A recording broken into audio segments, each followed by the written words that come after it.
In a world where loyalty is everything, what happens when that loyalty is tested by the very people you're bound to protect? Prologue.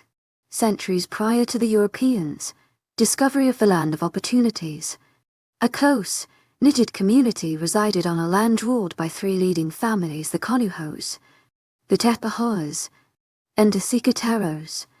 Imbued with a sacred form of undying loyalty to their homeland, the place they gave to them unconditionally and helped nurture their souls and those of their ancestors, the chiefs of all three families swore to an oath of protection, one that was to be passed down to each upcoming generation, that they must fight against all vices that may befoul the very soil that sheltered them.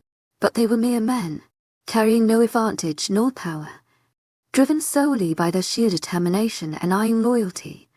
The Alpha of the Conuhos, accompanied by his Beta and Gamma, traveled a distance of hundreds of miles to seek the aid of a 400-year-old infamous witch. They spoke to her of their concerns, to which she brewed them a potion made of the hearts of the most ferocious breed of black wolves. The first phase of their shift into a stronger breed of men was physical. Their dull brown eyes turned the brightest shade of silver, and their build grew to twice the size of their average healthy man. Their senses grew as did their physique, and they could hear the crunching footsteps of approaching men from all the way across their village. They grew to possess superhuman strength, impeccable speed, and the greatest gift of all was their ability to mentally communicate with their spirit animal, the wolf. These inhumane powers, these gifts that the elders had been blessed with, could not be taken for granted, and hence the Alpha, along with his Beta and Gamma, had one more request that the witch should include in their potions, and it was that their powers be passed down onto their first-born sons indefinitely, be that their descendants continue the fight for the honor and safety of their homeland with the same powers they possessed.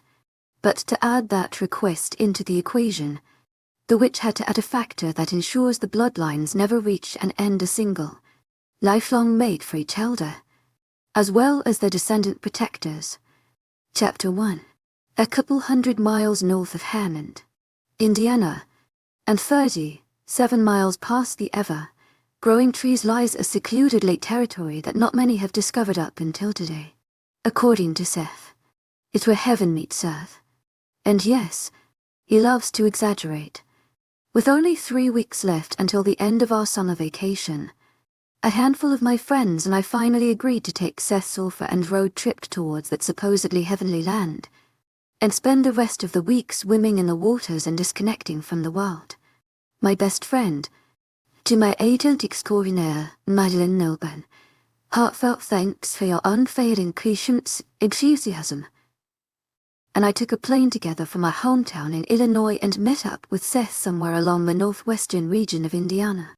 How we managed to get there safely was beyond me, because frankly I was asleep throughout the entire trip. To my agent extraordinaire, Madeleine Nilban, heartfelt thanks for your unfailing patience, enthusiasm. Being the more responsible among us two, was in charge of all the transportation and connections made. We are currently in Seth's Jeep, with Ariel in the passenger seat and in control of the O, blasting the weekend E through the speakers, and I sprawled out on the back seat with a bag of salted Lay's chips lying on my stomach. Half empty. You're sure we're headed the right way? To my agent extraordinaire, Madeleine Nilban, heartfelt thanks for your unfailing patience, enthusiasm. Ariel asked for the 100th time, her trust in Seth almost non-existent. Seth groaned in annoyance. Yes, for heaven's sake. To my agent extraordinaire, Madeleine Nilban, heartfelt thanks for your unfailing patience, enthusiasm. I live in this region, and I've been to the lake before. I know the way. Stop doubting me. I could see him rolling his eyes from the rear view mirror, and I suppressed a giggle. How much more? Rubbing the back of my neck that was gradually becoming stiffer by time, I sat upright, scooting towards the door and resting my head against the window. About half an hour, Seth replied. I took a deep breath, huffing it out. It better be worth it, I mumbled softly, but Seth caught onto it. Oh, believe me, it'll blow your brains out. He glanced at me through the rear You and winked. I hummed in response, not entirely convinced. My attention was diverted towards the passing trees, their barks extending towards the midnight sky and the slight breeze dancing through their leaves. The forest seemed infinite. We had been driving alongside it on the road for the past hour and a half, and it still extended some more. Although dark outside, my eyes could still point out the silhouettes and figures deep inside the forest, and they didn't fail to distinguish the figure of a four-legged animal running alongside us. My first thought screamed dog, but his size contradicted it. Even with the great distance between our car and the animal, it looked huge.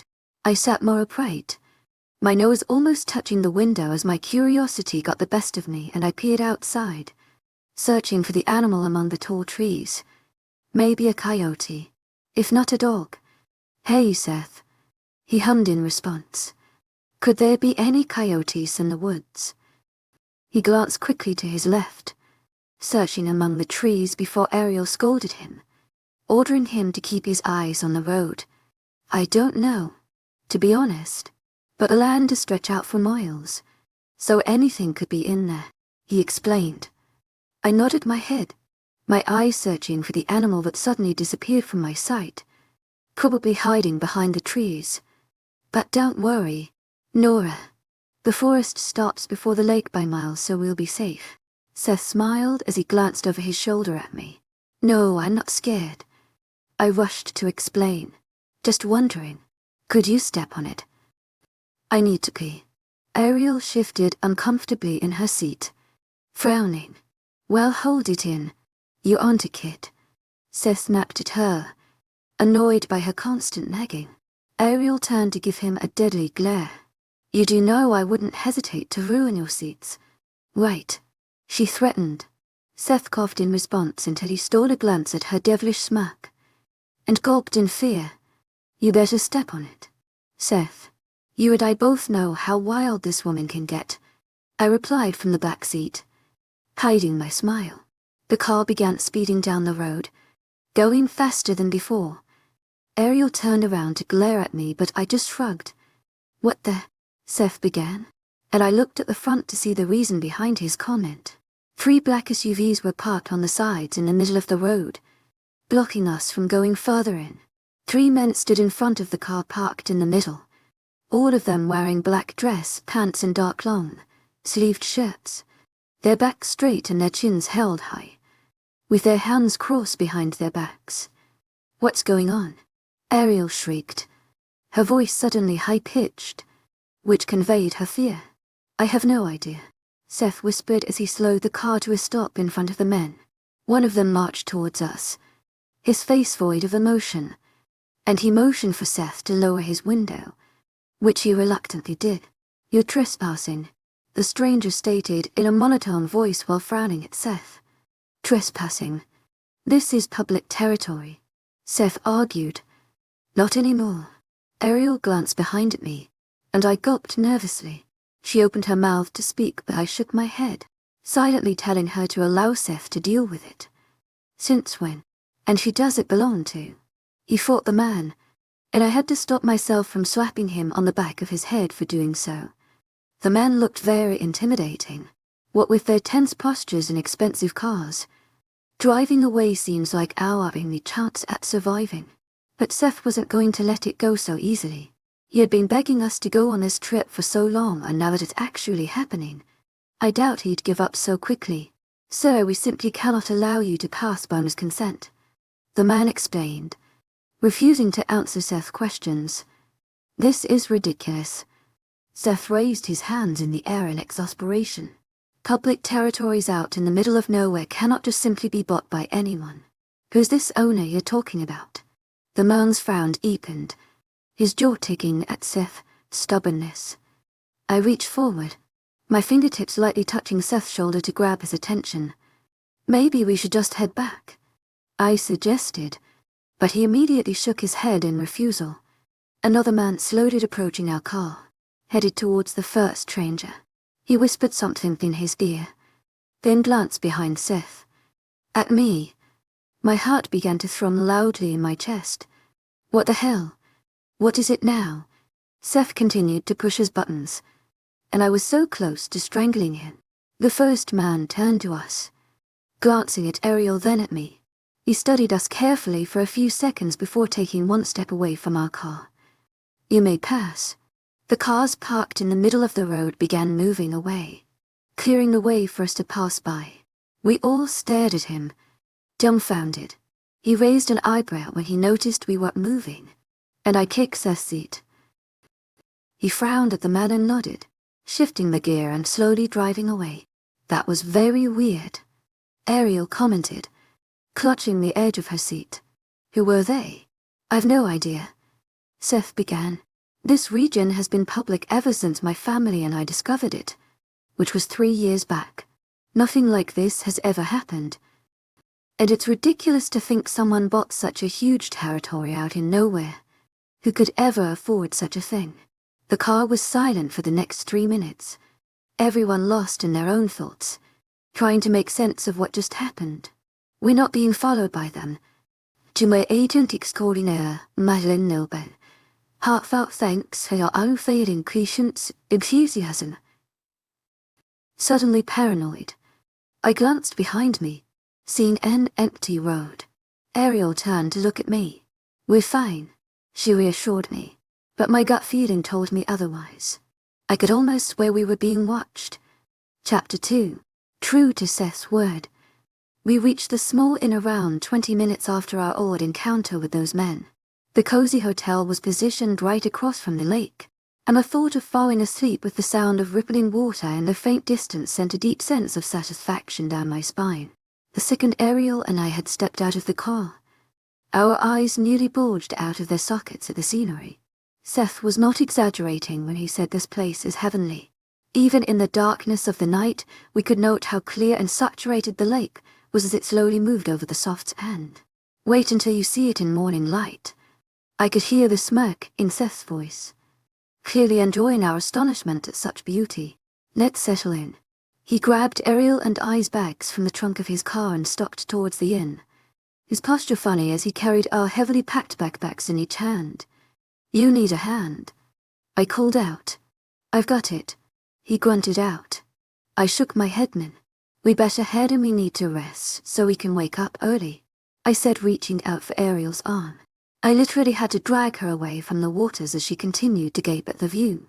Swimming in lakes or ocean water wasn't something we did very often, so to witness Ariel's shock at such natural beauty was completely understandable. The small hotel was brightly lit on the inside, the tiles an off-white shade and the counters made of whitewood.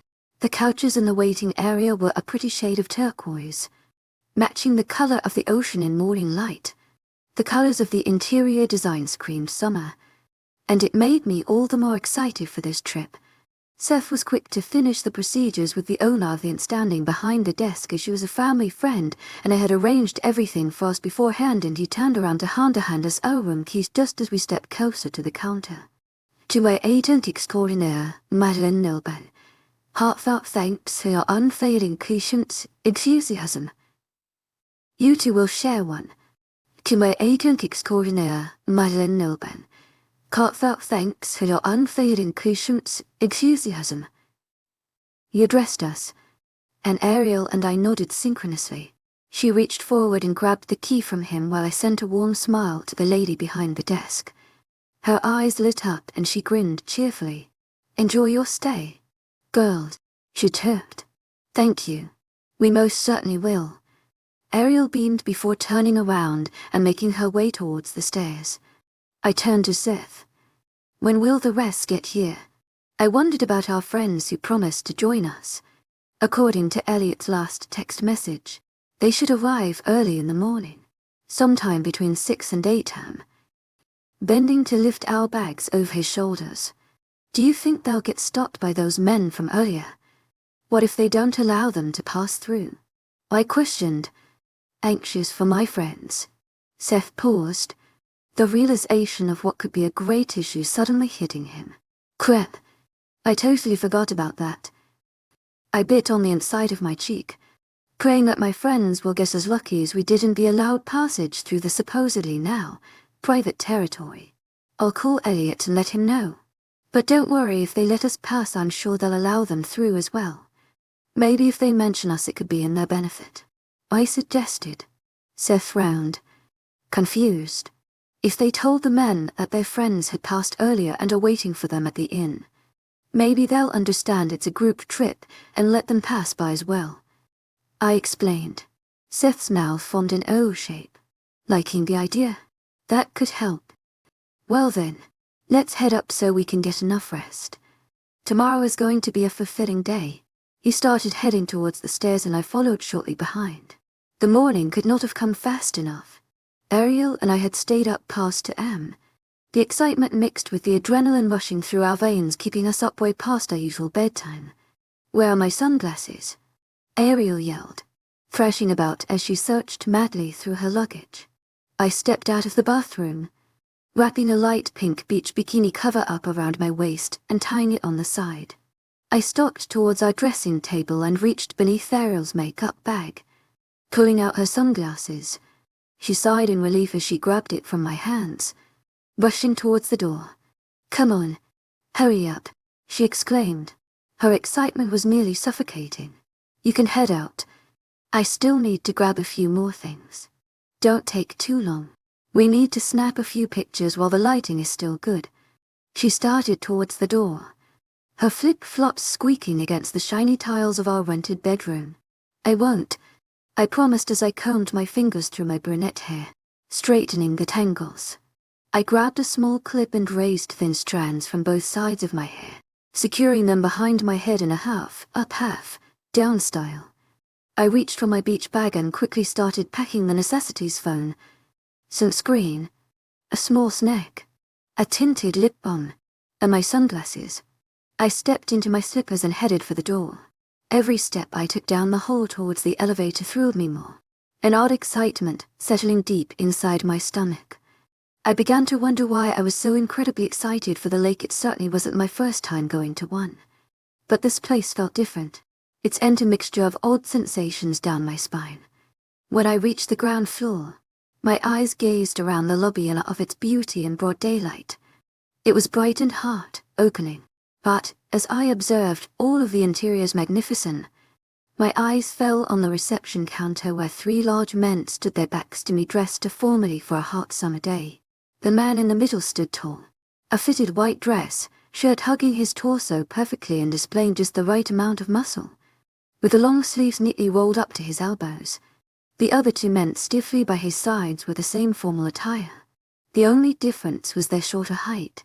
Their postures were tough and stern, staring directly at the same old lady behind her from last night, as she respectfully addressed the man in charge.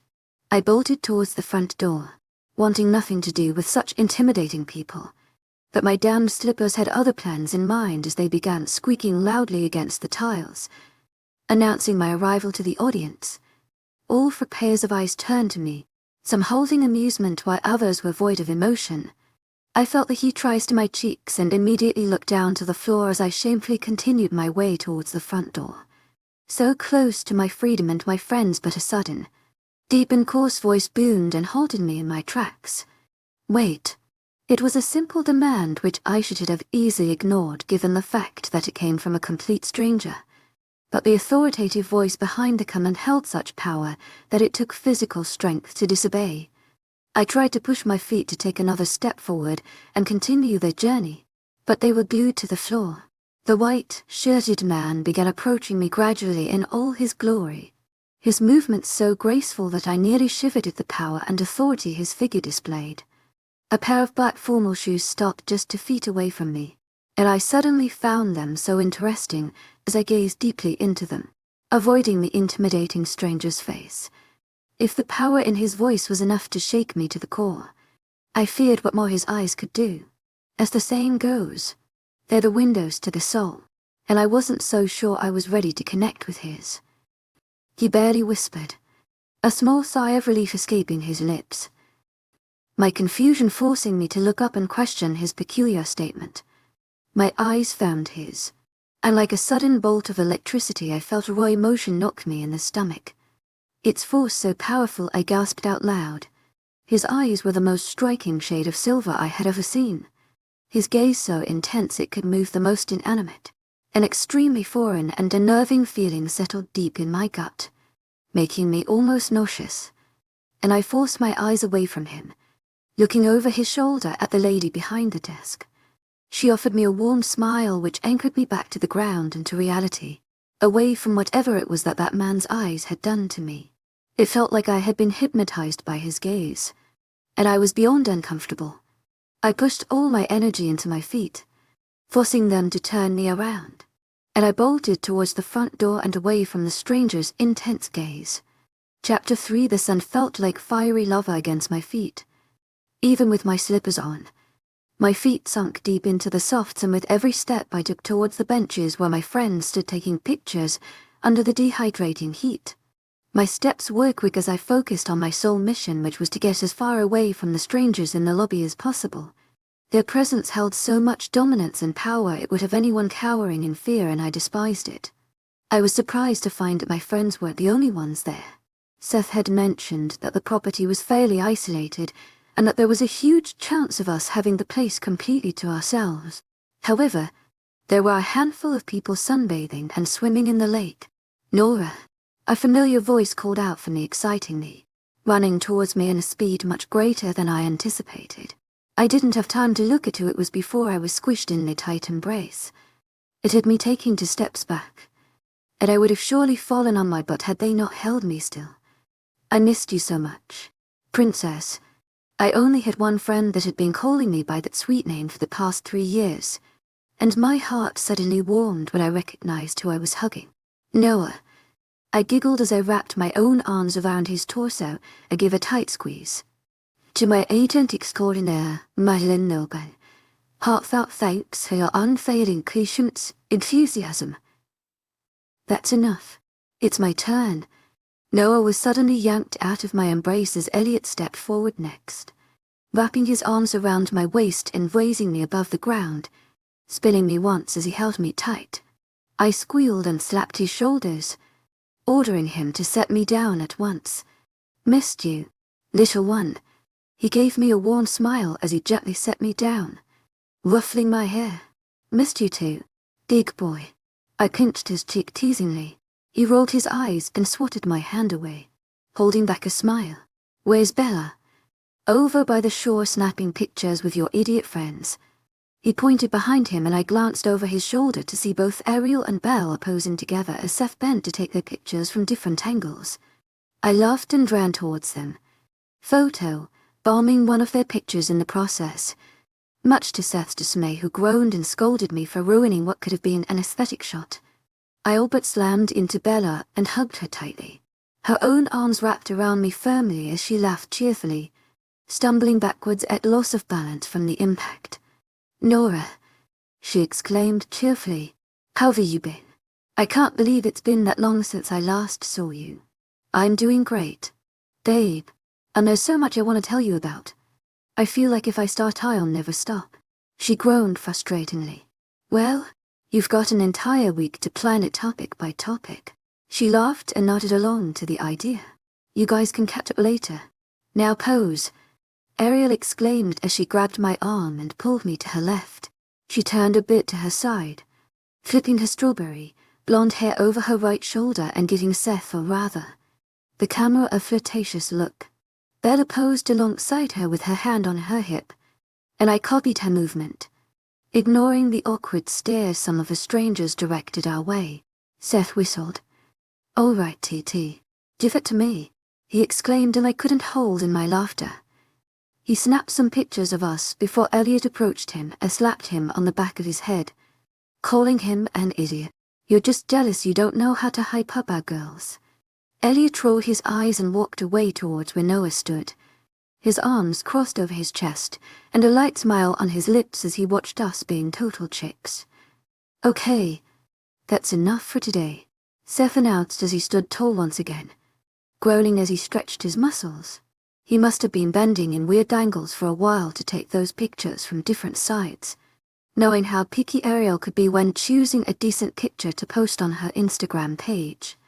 "Let's get in the water already," Noah exclaimed, grabbing the back of his white shirt and pulling it off, exposing his sun, Kissed skin. I want to enjoy the sun first, I announced as I walked towards one of the benches and settled down. I grabbed my hair and pulled it up into a messy bun. Noah groaned in annoyance. Why are chicks so obsessed with tanning? The water is the best part, he shouted from the distance. That's because not everyone is born with naturally appealing skin, tones like you. To my agent extraordinaire, Madeleine Nilgren, heartfelt thanks for your unfading Kushut's enthusiasm. I snapped jokingly, and watched as a proud smirk appeared on his features and he winked at me. You think I'm appealing, princess? I rolled my eyes and lied down on the bench, refusing to answer him, but even with the distance between us I could still hear his deep chuckle. It was no secret that Noah was extremely attractive. I had even had a small crush on him back when we first met in college, alongside a handful of other girls. But of course I wasn't going to admit that out loud, especially not to him. I untied the cover-up I had around my waist and shoved it into my beach bag, then snatched the sun cream and began smothering it on my arms and legs. I relaxed back and closed my eyes, feeling the sun's heat sinking deep into my skin, warming up my insides. I hummed softly, my satisfaction boundless as I sunk deeper into a comforting haze, feeling the sun on my skin and hearing the sound of splashing waters as the rest got into the lake. It truly was heavenly.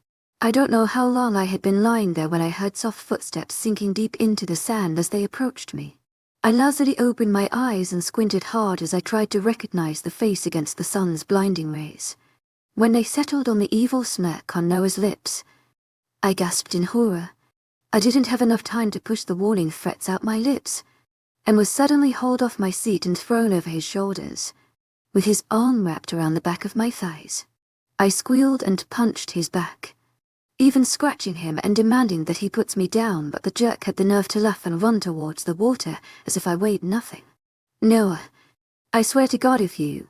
My sentence was interrupted as he stepped into the water, splashes flying up to my face as he went deeper in. I knew the only solution then was to accept my inevitable fate, so I took in a deep breath and held it in, closing my eyes and waiting for what's to come. Suddenly, Noah's heavy arms wrapped around my waist and pretending like I was nothing but a sad sack of potatoes pulled me off his shoulders and threw me a feet away into the water. I held back a gasp as the cool water washed over my warm skin, and pushed my feet to reach back to the surface. I emerged with a loud gasp and a cough. At loss of breath, I rubbed my eyes clean of the water and sent daggers at Noah. His laugh slowly subsided to a low chuckle, then a small smile, then a grimace of fear as I lunged at him, my arms out to grab him, but he ducked into the water and I was met with nothing. Suddenly I felt two hands clasp around my ankles, and I all but screamed as I thrashed in the water, kicking some part of his body in the process. He resurfaced with a cough as he held his nose, groaning in pain.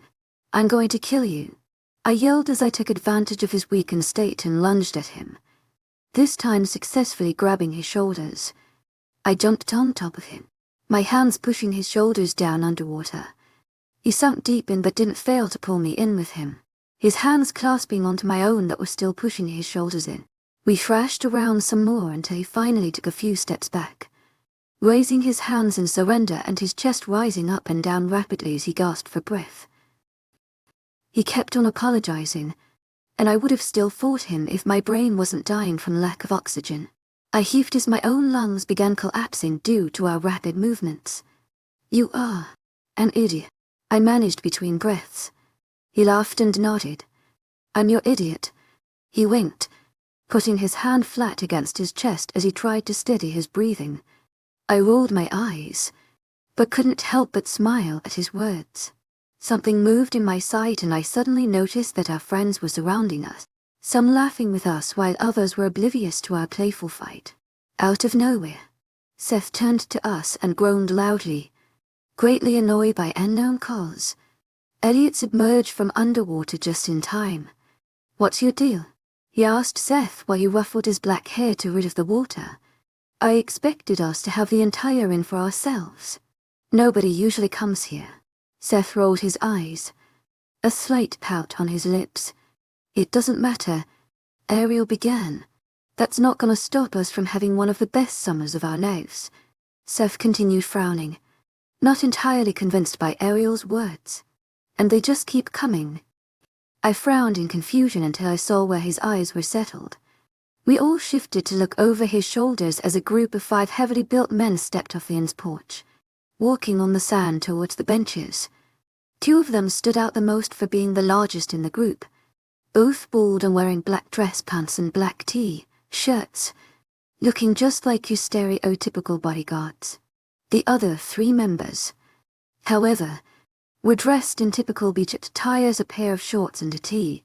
They took seats right next to our benches, while the darkly dressed men stood by their sides, clearly guarding them. From what? To my agent extraordinaire, Madeline Nilben, heartfelt thanks for your unfading enthusiasm. I didn't know. 2 of the more normal-looking men were chatting enthusiastically, big smiles on their features as they began taking off their shirts, probably to enter the water. The 3rd man, on the other hand, was seated on the bench and his face was positioned straight at us, with dark sunglasses covering his eyes. His hand reached up to his face and he slowly took them off, and my heart immediately fell to my stomach. Even with the great distance separating us, I could tell his eyes were set on me. He was the same man from the lobby. Why the hell is he staring at us like that? Noah asked, frowning in annoyance. It's not us he's staring at, Ariel began, a small hint of amusement in her voice. I tried to open my mouth and tell her she was being ridiculous, but my voice was stuck in my throat, my eyes still connected to his, as if I was in a deep trance. It felt like a whole minute had passed between us, when I was roughly yanked by my waist into a hard chest. I gasped and broke our contact, my eyes glancing behind me at Noah, whose jaw was ticking at the stranger. Well, she's not for display. I suddenly felt very uncomfortable, and kind of awkward. I gently placed my hands on Noah's and pulled them off me. His eyes snapped down to mine, and I gave him a confused look. His Adam's apples bobbed up and down as he gulped, aware of his odd behavior. The awkward tension was immediately broken off when Bella splashed us with water and declared war. Noah snapped out of his weird trance and went back to being playful as he took a step back and announced to Bella that it's on. She went on to hide behind her boyfriend, Elliot, and he protected her from Noah's violent water splashes. My curiosity got the best of me, and I decided to sneak one last glance at the group of strangers before joining the game of war. My heart sunk in my stomach when I saw that the man was still staring daggers our way, only now his fists were tightly clenched by his sides, and a deep frown was etched to his features. The other 2 men were also quietly staring at us from their seats, a disapproving look on their faces. I gulped in fear, and for some unknown and completely irrational reason, I could feel how angry and disappointed they were, and I had to fight hard against the feeling of shame gnawing at my chest. Chapter 4. Almost an hour later, all energy was drained from my body and I was on the verge of collapsing under the August heat. My lips felt as dry as the Sahara, and all the moving around only increased my thirst. Going back to my seat on the bench, however, was not an option given the fact that those large men still occupied the space right next to our belongings. They did take turns gracefully entering the waters and testing its temperature, emerging minutes later with glistening torsos. Ariel and I thankfully had no reason to hide our bewilderment given our single relationship status. But Bella, on the other hand, had a really hard time trying to pry her eyes away from the interesting strangers while standing a mere foot away from her boyfriend. Something about their air and presence was so dominating. I could not bring myself to stare at them for longer than a few seconds, an odd sense settling deep in my stomach that even if they couldn't see us, they could still feel our eyes on them. Their proud smiles showed that they knew exactly what they were doing as they so graciously ran their long fingers through their wet hair, pushing long strands away from their foreheads, their biceps flexing in the process. They looked too good to be human, which sounded as ridiculous in my head as it did out loud. I'm really tired, I whispered to Ariel and groaned, stretching my back while slightly jumping on my tiptoes and swaying in the water. My fingers had started to look as old as a 100-year-old's. I could tell from the look in Ariel's eyes that she was just as tired, but refused to leave the waters for the same reason I did. She kept sneakily glancing at the men and huffing whenever she'd notice they were still in the same position. So am I. Are they ever going to leave? She whispered harshly as she frowned in annoyance. What are you two whispering about? Seth swam up to us, splashing us with some water in the process. Nothing, Ariel and I simultaneously replied. We glanced at each other, wide-eyed. That was sure to grab their attention. Noah then turned to us, sensing our uneasiness. What's going on? Ariel groaned, unable to contain her exhaustion any longer.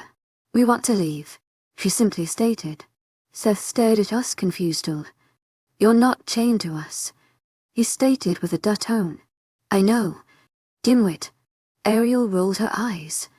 It's just that our stuff are right next to them and they're giving me the creeps. She shuddered, slightly nodding her head in the stranger's direction. Noah glanced behind us and his frown deepened. Did they do something? He questioned with an overprotective tone. I shook my head. No, they just. They're kinda intimidating. I whispered, feeling the heat rise to my cheeks because of the absurd confession. Seth chuckled. You guys are such chicks. So what? They won't do shit to you guys as long as we're here. He started walking towards the shore, then stopped and glanced back at us. You're coming or what? He raised a brow. I looked at Ariel and she shrugged. Noah chuckled and started walking towards Seth as well. Come on. We'll all rest down together. Grateful for my friends, support and offer of protection, I rushed behind Noah out of the lake and away from the shore. When my feet finally came flat against the land, and I could feel the gush of wind drying my body from the droplets of water, I nearly sighed in content. He stopped abruptly and pointed at the benches on the other side of the lake. Go sit there. I'll get your belongings, he demanded and started heading towards the strangers, all of whom had their eyes set on us, watching our movements carefully as if we were ticking bombs on the verge of explosion. When the two guards noticed Noah was getting closer and closer to them, they each took one step forward as if protecting the seated men, even though they didn't look like they needed much protection. Although smaller in size, the three seated men still held much greater power in their aura than both standing guards. Combined, Noah raised his hands up as if telling them that he has come in peace, with an amused look on his features. He reached out for our stuff and yanked them off the seats, turning around and heading back to us with his chin held high and a proud smirk on his lips. I rolled my eyes at his slight show arrogance and continued my way to the seats he pointed at earlier. I lied down and let out a deep groan, feeling my muscles finally stretch then relax after being stiff in the water for so long. I closed my eyes once again, just absorbing in the delicious natural vitamin provided by the sun rays, feeling them sink deep into my skin and making me feel as if I was fresh out of the oven. Swirl ripped their eyes out. Noah suddenly mumbled through clenched jaws. My eyes snapped open and I glanced at Noah in confusion, but the fire burning behind his eyes sent a cold chill down my spine. I gulped. What happened? I whispered, noticing no one else was around us, since Seth and Ariel had gone off to speak to Ayat and Bella, so Noah's comment must have been meant to be heard by me. He kept his narrowed eyes trained ahead of me as he continued sending death glares at whatever object was of his disapproval. They're getting on my very last nerve. I peered over my shoulder and was not surprised to see the same group of strangers staring right back at us with the same intensity and rage in their eyes. Their unsettling and suspicious interest in our little group of friends has started to get on my nerves as well. I scoffed at their behavior. What is wrong with you men? Stop waiting for the slightest opportunity to bite back. I rolled my eyes in annoyance, laying back on my seat. Let them stare. So what?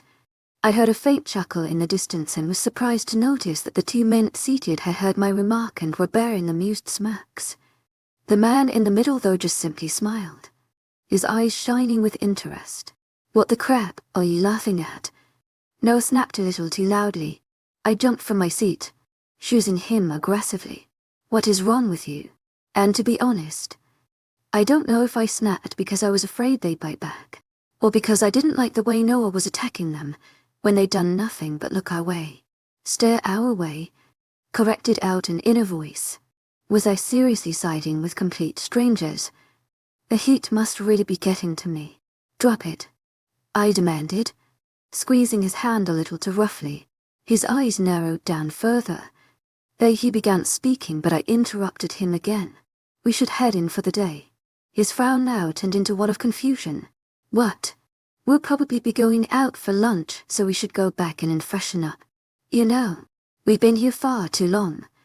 The lake's not going anywhere. We'll come back tomorrow. I tried to convince him. He seemed to want to argue, but he bit on the inside of his cheek and nodded reluctantly. Just then, Seth and Elliot approached us, their tall builds and broad shoulders blocking the sun's rays. I was grateful to finally open my eyes completely without having to squint. So we're heading in for a shower and some rest. We'll start a bonfire at dusk. What do you say? Elliot suggested. I beamed. That sounds wonderful. Seth smiled proudly and turned to Elliot. See, I told you they'll love my idea. Elliot rolled his eyes and muttered a whatever. He turned around and started heading towards Bella and Ariel. I got up from my seat, grabbing my cover up and wrapping it around my waist. I gathered up my drying locks and twisted them into a messy bun on top my head, enjoying the slight gush of wind cooling the back of my neck. What's his deal? Seth whispered to me, motioning discreetly towards Noah. I looked down at him to notice a frown still etched his features. Only his eyes were now set on the rippling water. I shrugged PMS. I smacked when Noah snapped his head to me, his frown slightly softening when my joke registered. Walk away while you still can. Princess. Tu es agent extraordinaire, Madeleine Lilburn. Heartfelt thanks for your unfailing patience, enthusiasm. But there was a playful smile on his lips. I challenged proudly, knowing he couldn't do anything about my snarky comments. And Noah knew I was right as he refused to comment and just shook his head. I leaned down and ruffled his dark hair. But in a sudden movement he had grabbed my wrist and pulled me forward so quickly that I lost my balance. I fell on top of him, almost kneeing him where it hurts the most. Our faces were mere inches apart, and my breath had hitched in my throat. My heart suddenly started to beat loudly in my chest. He leaned in closely, just a couple inches away from me, and his warm breath and my face as he whispered, "Go along." I frowned in confusion, not understanding what he meant. I opened my mouth to ask him when I heard a sudden noise from my left that sent the hairs on the back of my neck standing. A cold fear settled deep in my neck, traveling down my spine. It sounded like a growl, only it was very low that I was surprised I even heard it. I looked at Noah with evident fear in my eyes, but his features were as calm as he could get, like he didn't even hear what I did. How strong were the sun's rays that I have begun to hallucinate? Did you hear that? I whispered, my hands going down to push hard on his chest so I can straight. I turned to Seth, who had his arms crossed on his chest and a faint smirk on his lips. I thought you said the forest stops by miles. I asked him. His smirk vanished as he gave me a look of pure confusion. Didn't you hear that growl? What was it? I rushed, the fear still gnawing at my insides. Noah was quick to stand to his feet now, gently grabbing my arm to turn me to face him. What are you talking about? Nora, how could they have not heard it? Are we heading in? To my agent extraordinaire, Madeleine Lilburn. Heartfelt thanks for your unfailing patience, enthusiasm. Ariel asked as she neared her bench and started collecting her things. Why, yeah, I muttered, deciding to let go of whatever it was I had imagined. You good? Seth asked me, worry evident in his features. I think it's just the heat getting to me. I nodded yeah. That made sense. We turned together and started heading towards the inn, and a small voice in the back of my mind urged me to sneak one last glance at the strangers.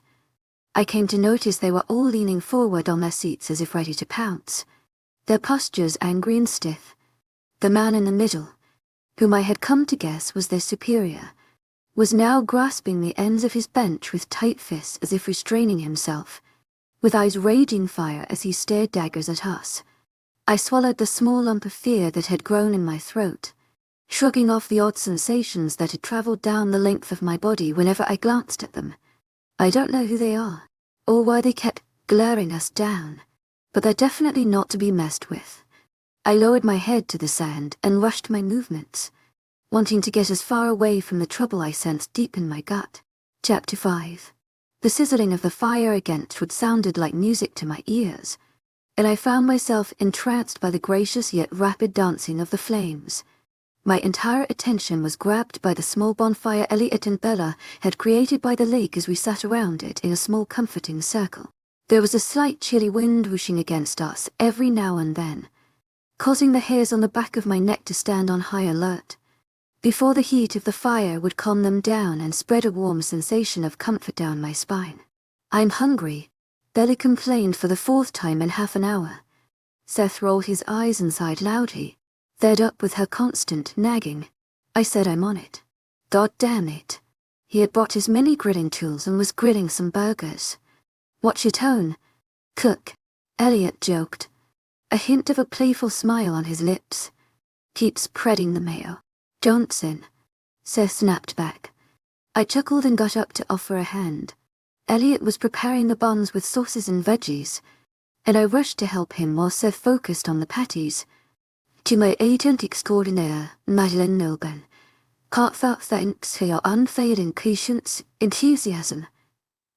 "Let me help," I offered as I grabbed more buns and sliced them in half, then began spreading a combination of ketchup and mayonnaise.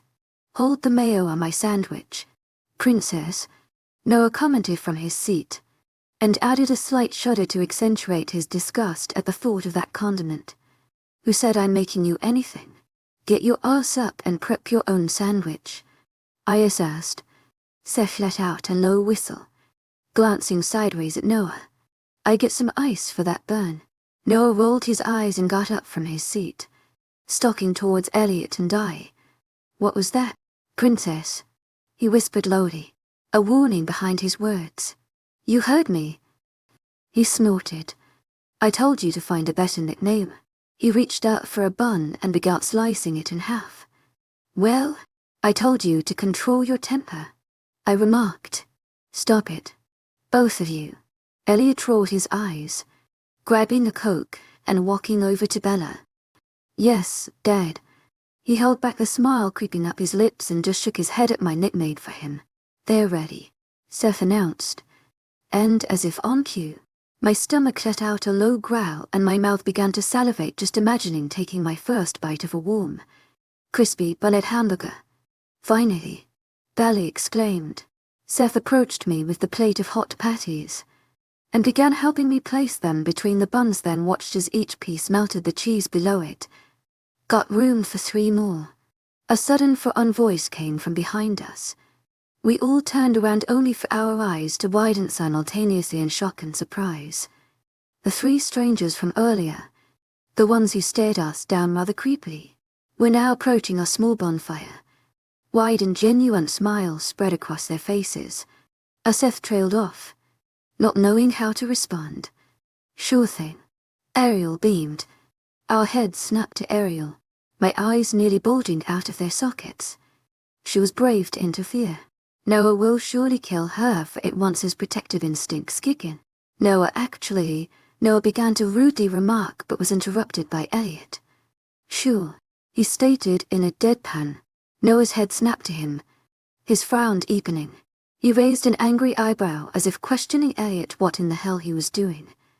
"There's always a place for a few more friends." Elliot smiled, but there was an unrecognizable emotion behind his eyes. The same man from earlier spoke up. "Perfect." He smiled as he began to take a seat beside Ariel, and the other 2 strangers joined behind him.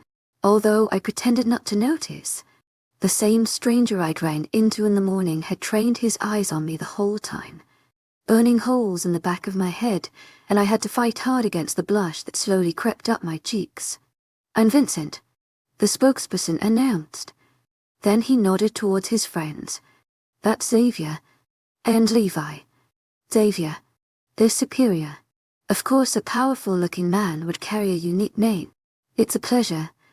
I'm Ariel stated, her eyes never leaving Vincent. I had to hold back a giggle when I noticed she was eyeing him flirtatiously. Her eyelids were half closed and she was batting her eyelashes at him.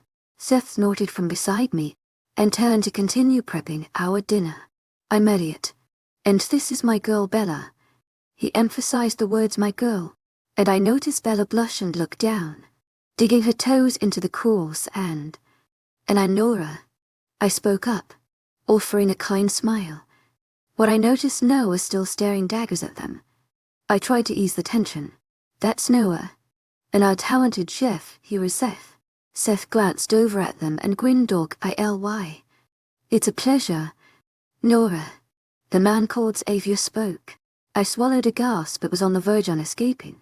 The simple words had set my heart into rapid beating, and explosions erupted in my stomach.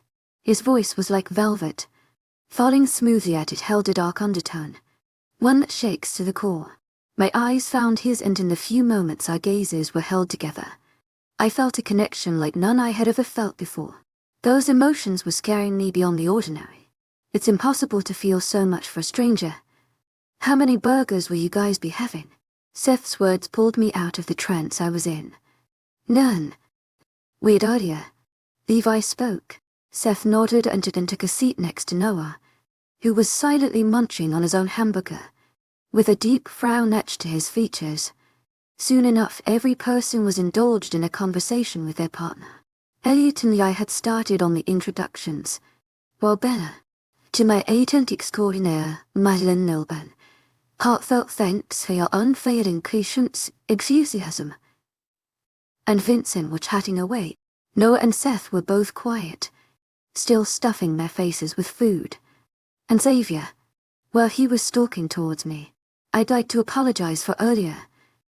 I put down the half-empty can of Coke that I had in my hand and moved sideways to fully face him, a look of confusion on my features.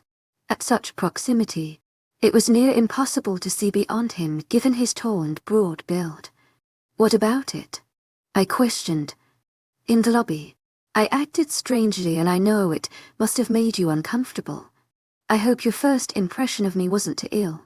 I gave him a small smile. I'd admit, it was sort of odd, but it's all right. First impressions don't matter as much to me. But don't they say first impressions matter the most? He had a small glint in his eyes, like he was intrigued by what my answer would be. They do, but that's an true, I argued. We can't seriously be ignorant enough to judge a person based on their very first act. That doesn't shape their entire personality. Xavier hummed in response, an approving smile playing on his lips. So what do you do? Not wanting the conversation to end it where it was. Are you from around here? He nodded his head. I am. This is my home.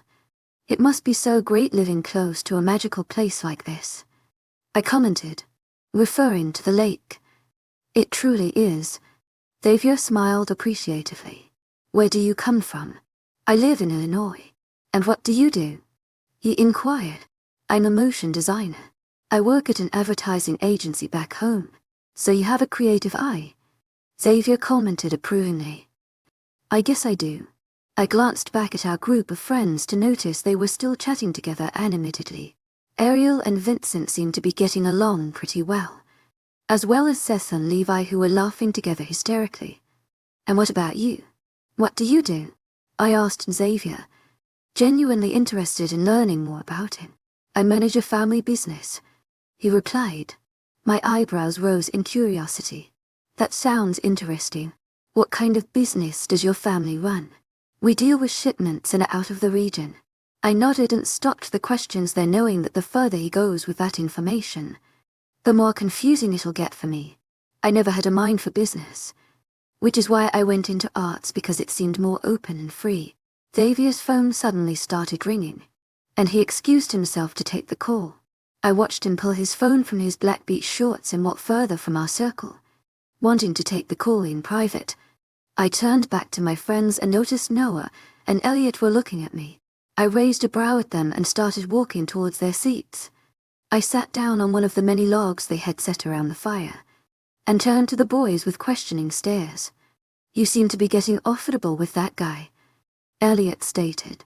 I rolled my eyes, and didn't just state, "Like 6 hours ago, that he gave you the creeps?" Noah questioned, frowning in annoyance.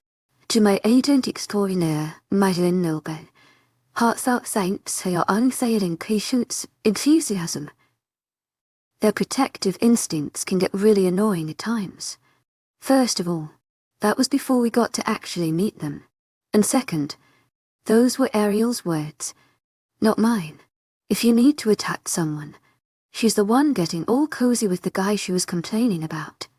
I glanced at her to see her still chatting with Vincent, a big dorky smile on her features. She was in deep.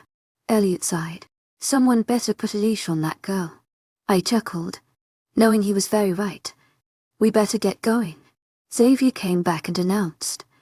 I looked up at him from my seat, feeling a little bit of disappointment settling in my chest. Vincent started getting up, patting his white shorts to rid of the sand. "Gentlemen, thank you for having us. Ladies, it was a pleasure."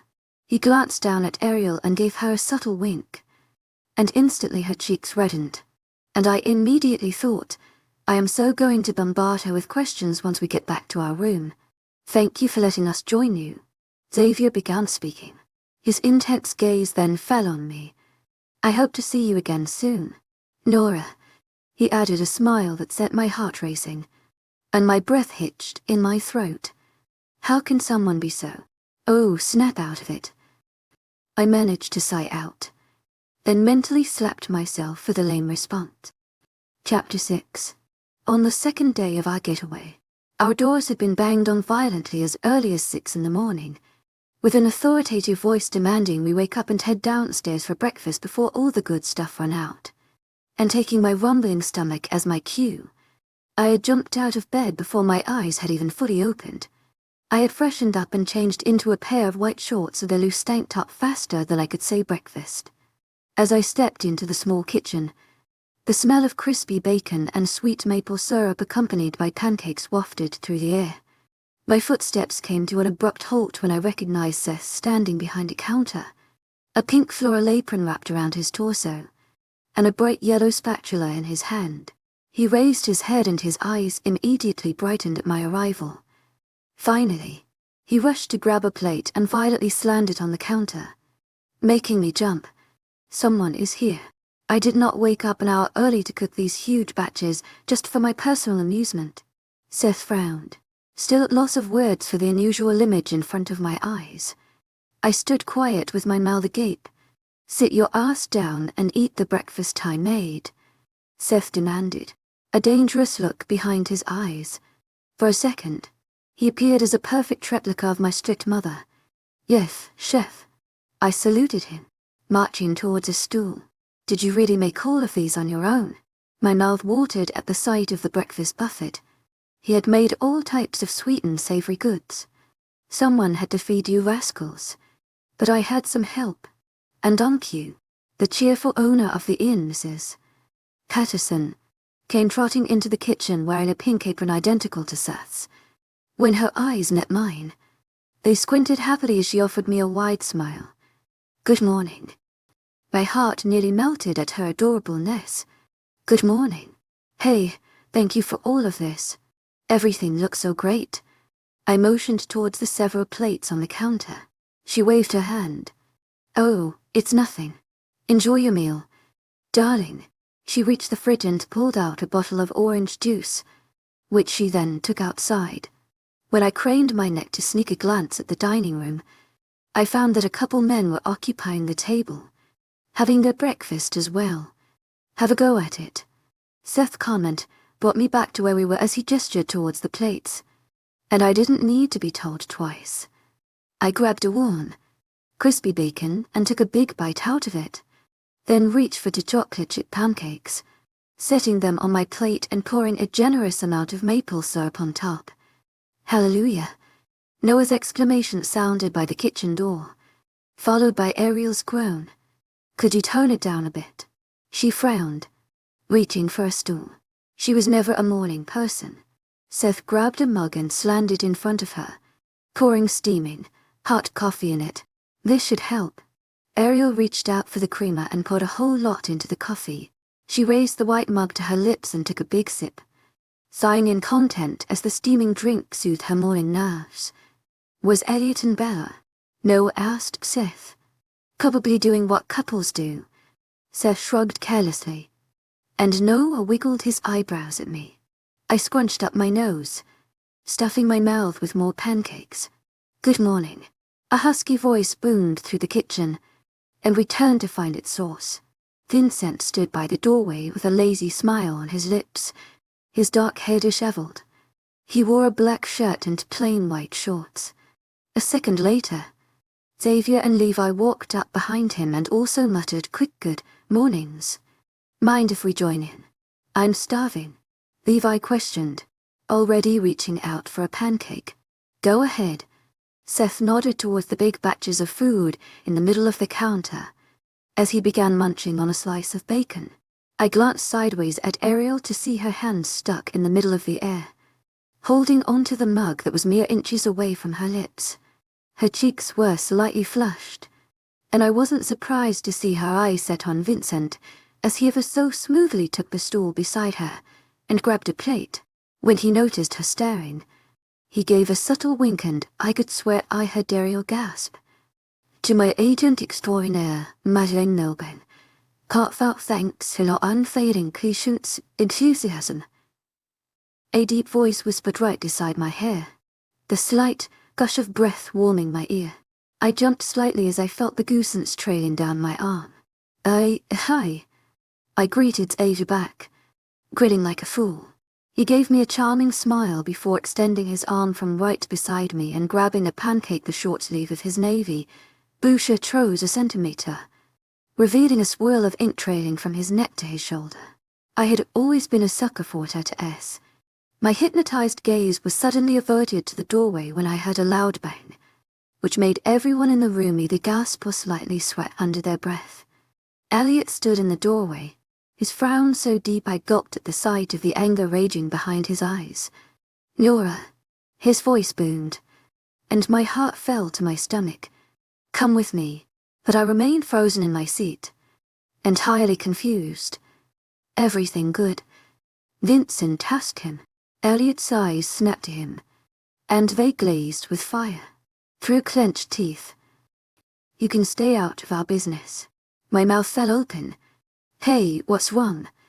I asked Elliot, completely taken aback by his rude behavior when just the night before he so kindly welcomed the group of strangers. Nora, with me. Now he was practically fuming. How about you calm down? Xavier's voice was loud and commanding, but it only caused Elliot to take a dangerous step forward. I told you to stay out of it. Okay. To my agent extraordinaire, Madeleine Nobel, heartfelt thanks for your unfailing patience, enthusiasm. I jumped down from my seat on the stool, noticing the rising tension, and knowing that if Elliot was this mad it must be something very serious, because he never uses his authoritative voice on anyone unless it's absolutely called for. I rushed up to him and grabbed his arm, pulling him back towards the lobby. What the hell is wrong with you? What got you all cranky so early in the morning? Do you know who those men are?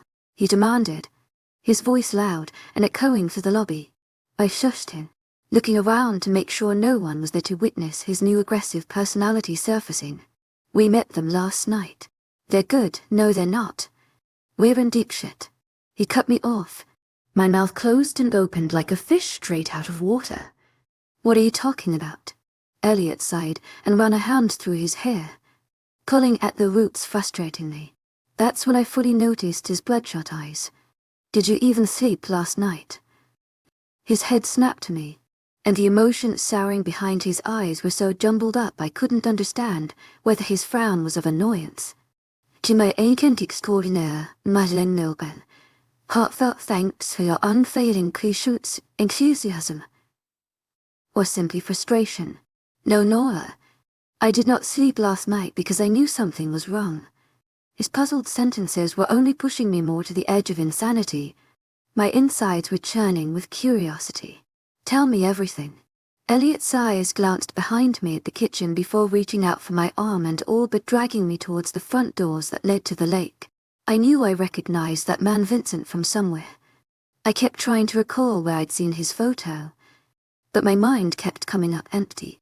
Then it hit me they said that this is a private property. The coincidence of their luck being as high as ours to be invited in when it's not it was extremely slight. So I called in a friend last night, and he came up with the answers this morning, he explained, his eyes wide in what I could only assume was uneasiness. I interrupted his rambling. Wait, but there are already so many people here. How could they all be here if this was truly a private property? Shifting to glance at the couple people standing just a few feet away from us. Have you taken a proper look at these people? Nora. I frowned at his answer, looking over at the two men that stood tall by the lake. They were the same ones that were in the dining area just a few minutes ago. Had they followed us out here? I studied their postures. They looked like they were trying too hard to play busy, pretending like they were engaged with one another, but their eyes kept glancing over at us every few seconds. They're guards. Elliot interrupted my observation. My head snapped to him, eyes wide in surprise. What? I had so many questions. Why were there so many guards? What were they guarding? And why were they watching our every move? I gulped. Who is Vincent? Elliot took a step forward. He's the right hand of the biggest mob boss in North America. My eyes glazed over as a sudden fear washed over me. You're kidding me, right? I chuckled humorlessly. Elliot bit the inside of his cheek, shaking his head. We need to leave this place. Right now.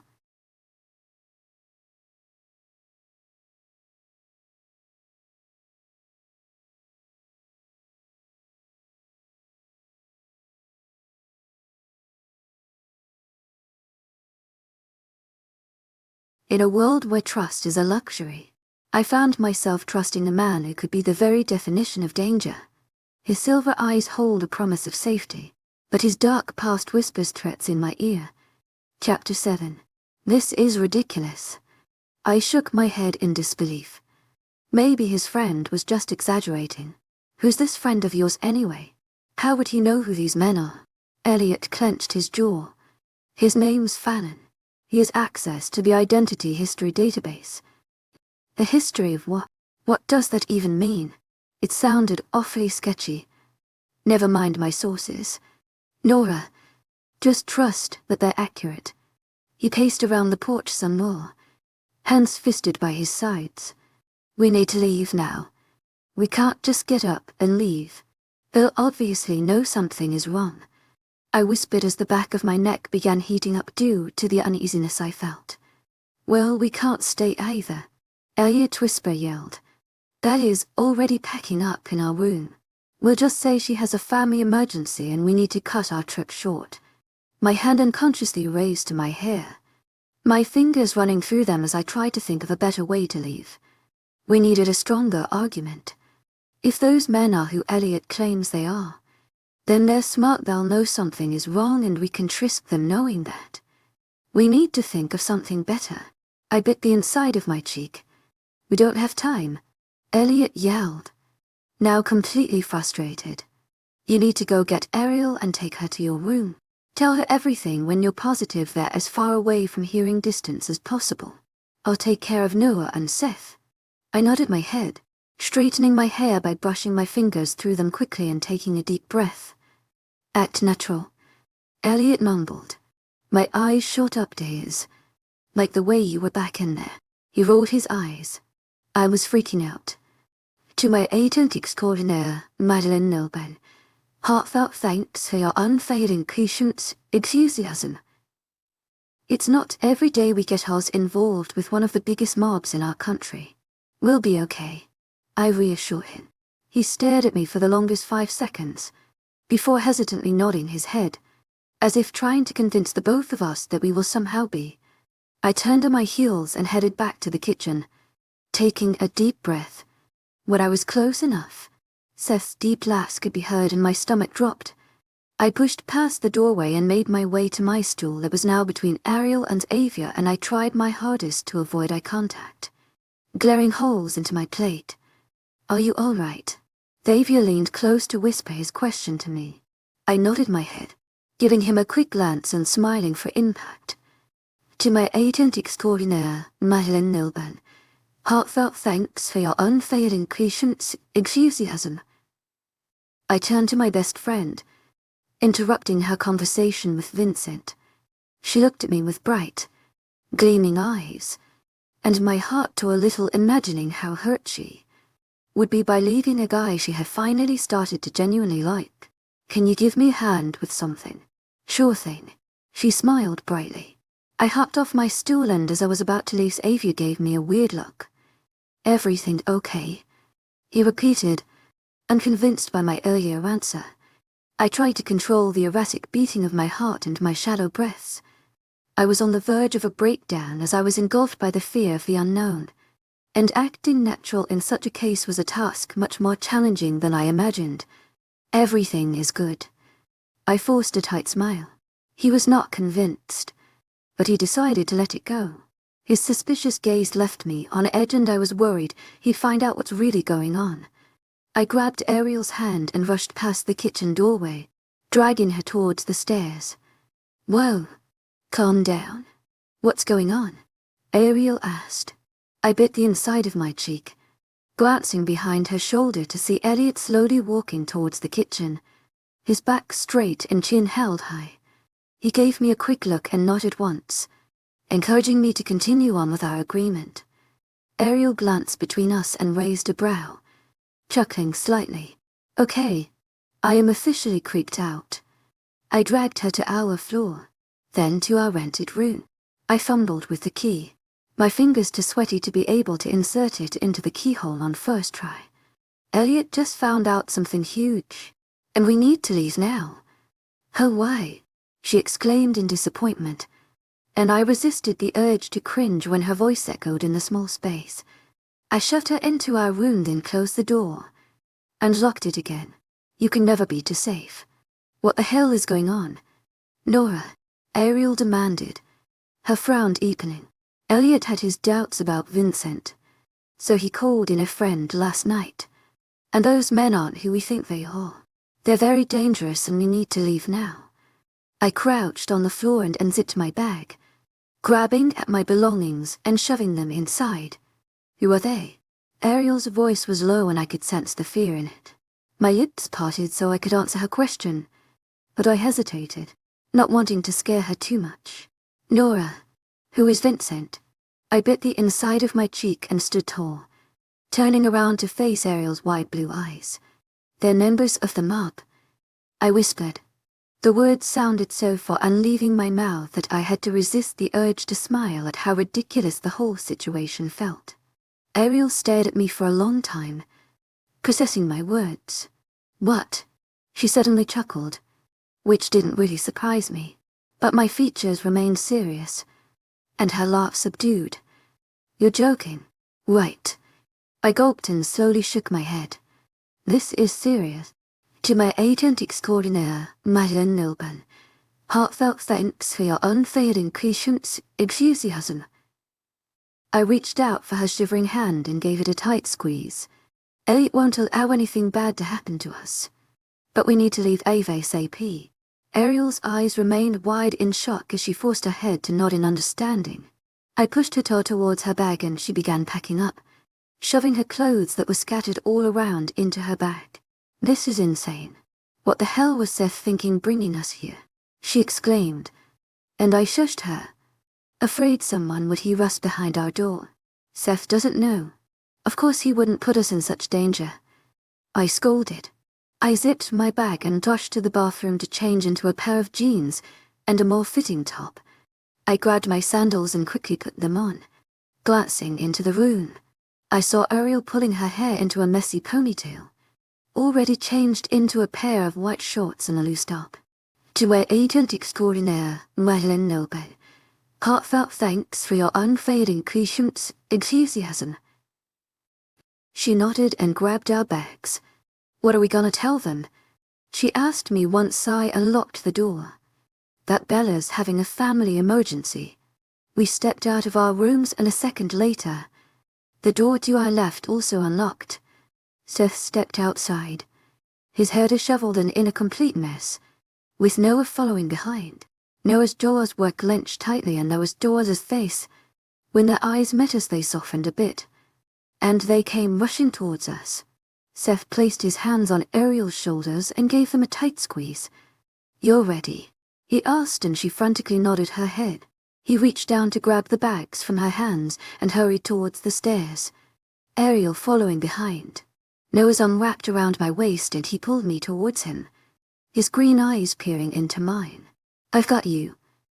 And I gulped down the lump growing in my throat. "I know. Noah. I'm fine." I pushed against his chest but his hand tightened on my hip, and he shook his head. "Stay by my side," he commanded, and I hesitantly nodded. "Guys, come on," Seth called out and we rushed towards the stairs. When we arrived at the lobby, Elliot and Bella were already speaking to Mrs. Patterson behind the desk, handing her over the keys and mentioning Bella's younger sister. We started heading towards them when we were suddenly stopped by a loud door slam. Our heads snapped to the kitchen doorway to see Xavier stepping out, his frown deepening at the sight of our luggage. Leaving so soon. A second later Vincent and Levi stepped out, their features turning from playful to confused within seconds. "Where are y'all headed to?" Vincent asked. Elliot took a step forward, his jaw ticking. "Had to cut our trip short.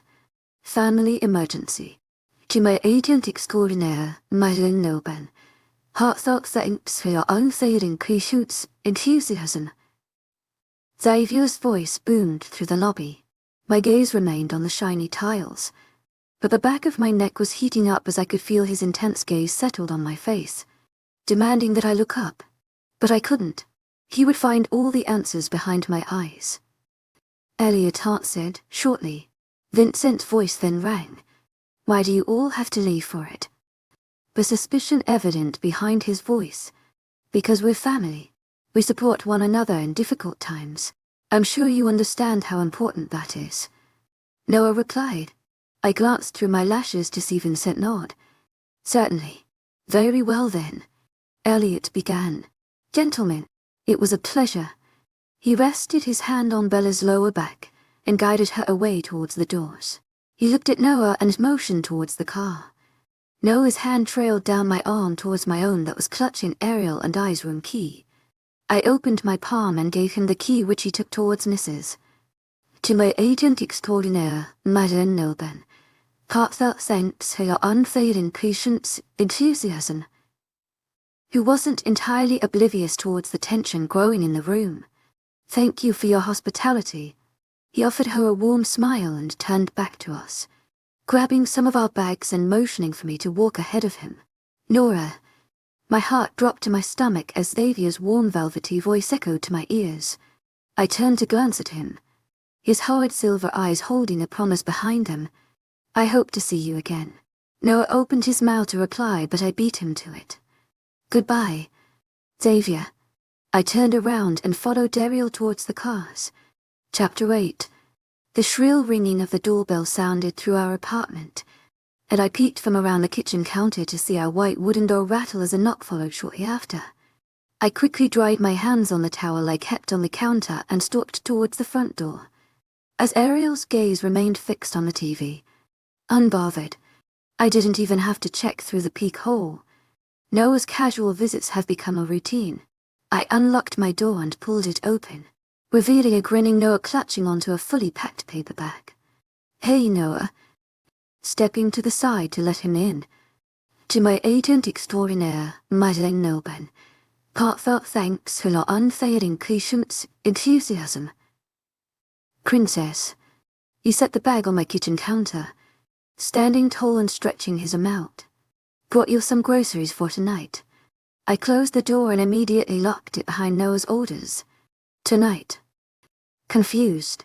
"You didn't get my text?" I shook my head. "No, I forgot to pay this month's phone bill. It was due 2 days ago." I chuckled. Oh, how much we've begun to rely on our phones. I hadn't checked my texts in days and I already feel like I've missed a month's worth of news.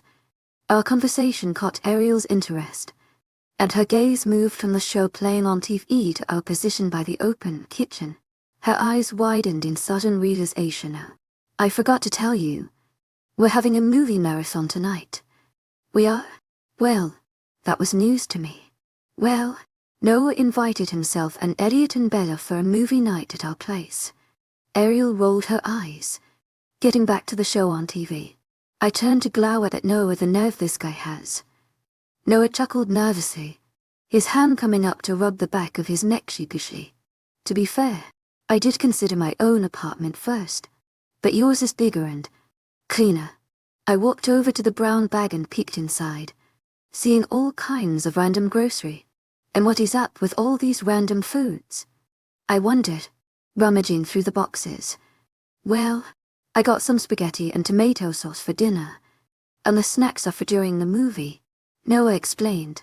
I rummaged some all through the groceries to find several bags of salted chips, marshmallow, and pretzels. Well, how sweet of you. That's me. Ever the sweetest. Noah sighed as he flopped down on a couch. How've you all been? Good. Great. He eyed Ariel and I saw spicy Ousley. And I rolled my eyes. To my agent extraordinaire, Madeleine Nilben. Heartfelt thanks for your unfailing patience, enthusiasm. Other than the fact that we're being babysat every single day, he clicked his tongue in disapproval. Nora, you know we have to take... I had to cut him off before he trailed any further. Precautions. Yeah, I know. I unintentionally snapped a bit too harshly. His eyes widened with his mouth still open and frozen mid-sentence. I sighed and ran a hand through my entire hair, a nervous appetite groan. It's been an entire week. Noah, if anything was going to happen, it would have happened by now. We can't live the rest of our lives on guard because we spent a single day with a possible gang member. His jaw ticked as he bit back whatever response he had in mind. Ariel clicked her tongue. She's right. You know. Noah snapped his head towards her disapprovingly. I'm bored out of my mind and I will certainly not spend the rest of my vacation huddled up in my apartment, watching TV all day, just because you guys are too paranoid to let us out. No, we won't. I agreed with Ariel. Noah's jaw ticked as he eyed the both of us disapprovingly. Just give it some more time. Ariel groaned loudly in annoyance. How much longer? It's already been one hell of a depressing week. His fists were clenched into fist by his sides as he stood from the couch. His eyes snapped to mine, as if silently communicating a message with me. I'll leave you now to rest. He suddenly spoke. It's going to be a long night. He forced a tight smile. I sighed but nodded anyway, watching Noah walk towards the door and unlock it. He glanced behind his shoulder before leaving. Lock up behind me, he demanded. Hours later, I was surfing for the newest movies available on Netflix, suggesting some every once in a while and receiving differing votes each time. Well, we need to decide on something. Anything but romance. Ariel groaned. I've watched them all. Of course she has. What if we go with a classic? I suggested. Bella nodded. To my agent extraordinaire, Madeleine Nilben. Heartfelt thanks for your unfailing patience, enthusiasm. I shrieked when I came across one of my all-time favorites, Confront. Although not exactly a classic, I'd never grow tired of Jason Statham's heart, touching fatherly love in that movie. Yes, no, I exclaimed from the kitchen. I turned to the rest. Elliot shrugged and Ariel mumbled an I guess. I grinned cheerfully. Confront. Noah then walked into the living room with a big tray carrying 5 bowls of his special spaghetti recipe. And dinner's ready, he announced. Noah went around handing a bowl with a fork to each person in the room, before settling beside me on the couch. Bella got comfortable snuggling into Elliot's side, while Ariel clutched onto her blanket as she draped herself over one entire couch. Start the damn movie. Ariel grumbled. She was extra grumpy tonight. Hit the light. I ordered Noah. who got up to switch the lights off, then returned to his seat. The lights dimmed and I reached out for my bowl, wasting no time and digging into the savory goods. Around an hour in, Ariel's phone chimed and Noah aggressively shushed her, to which she flipped him on.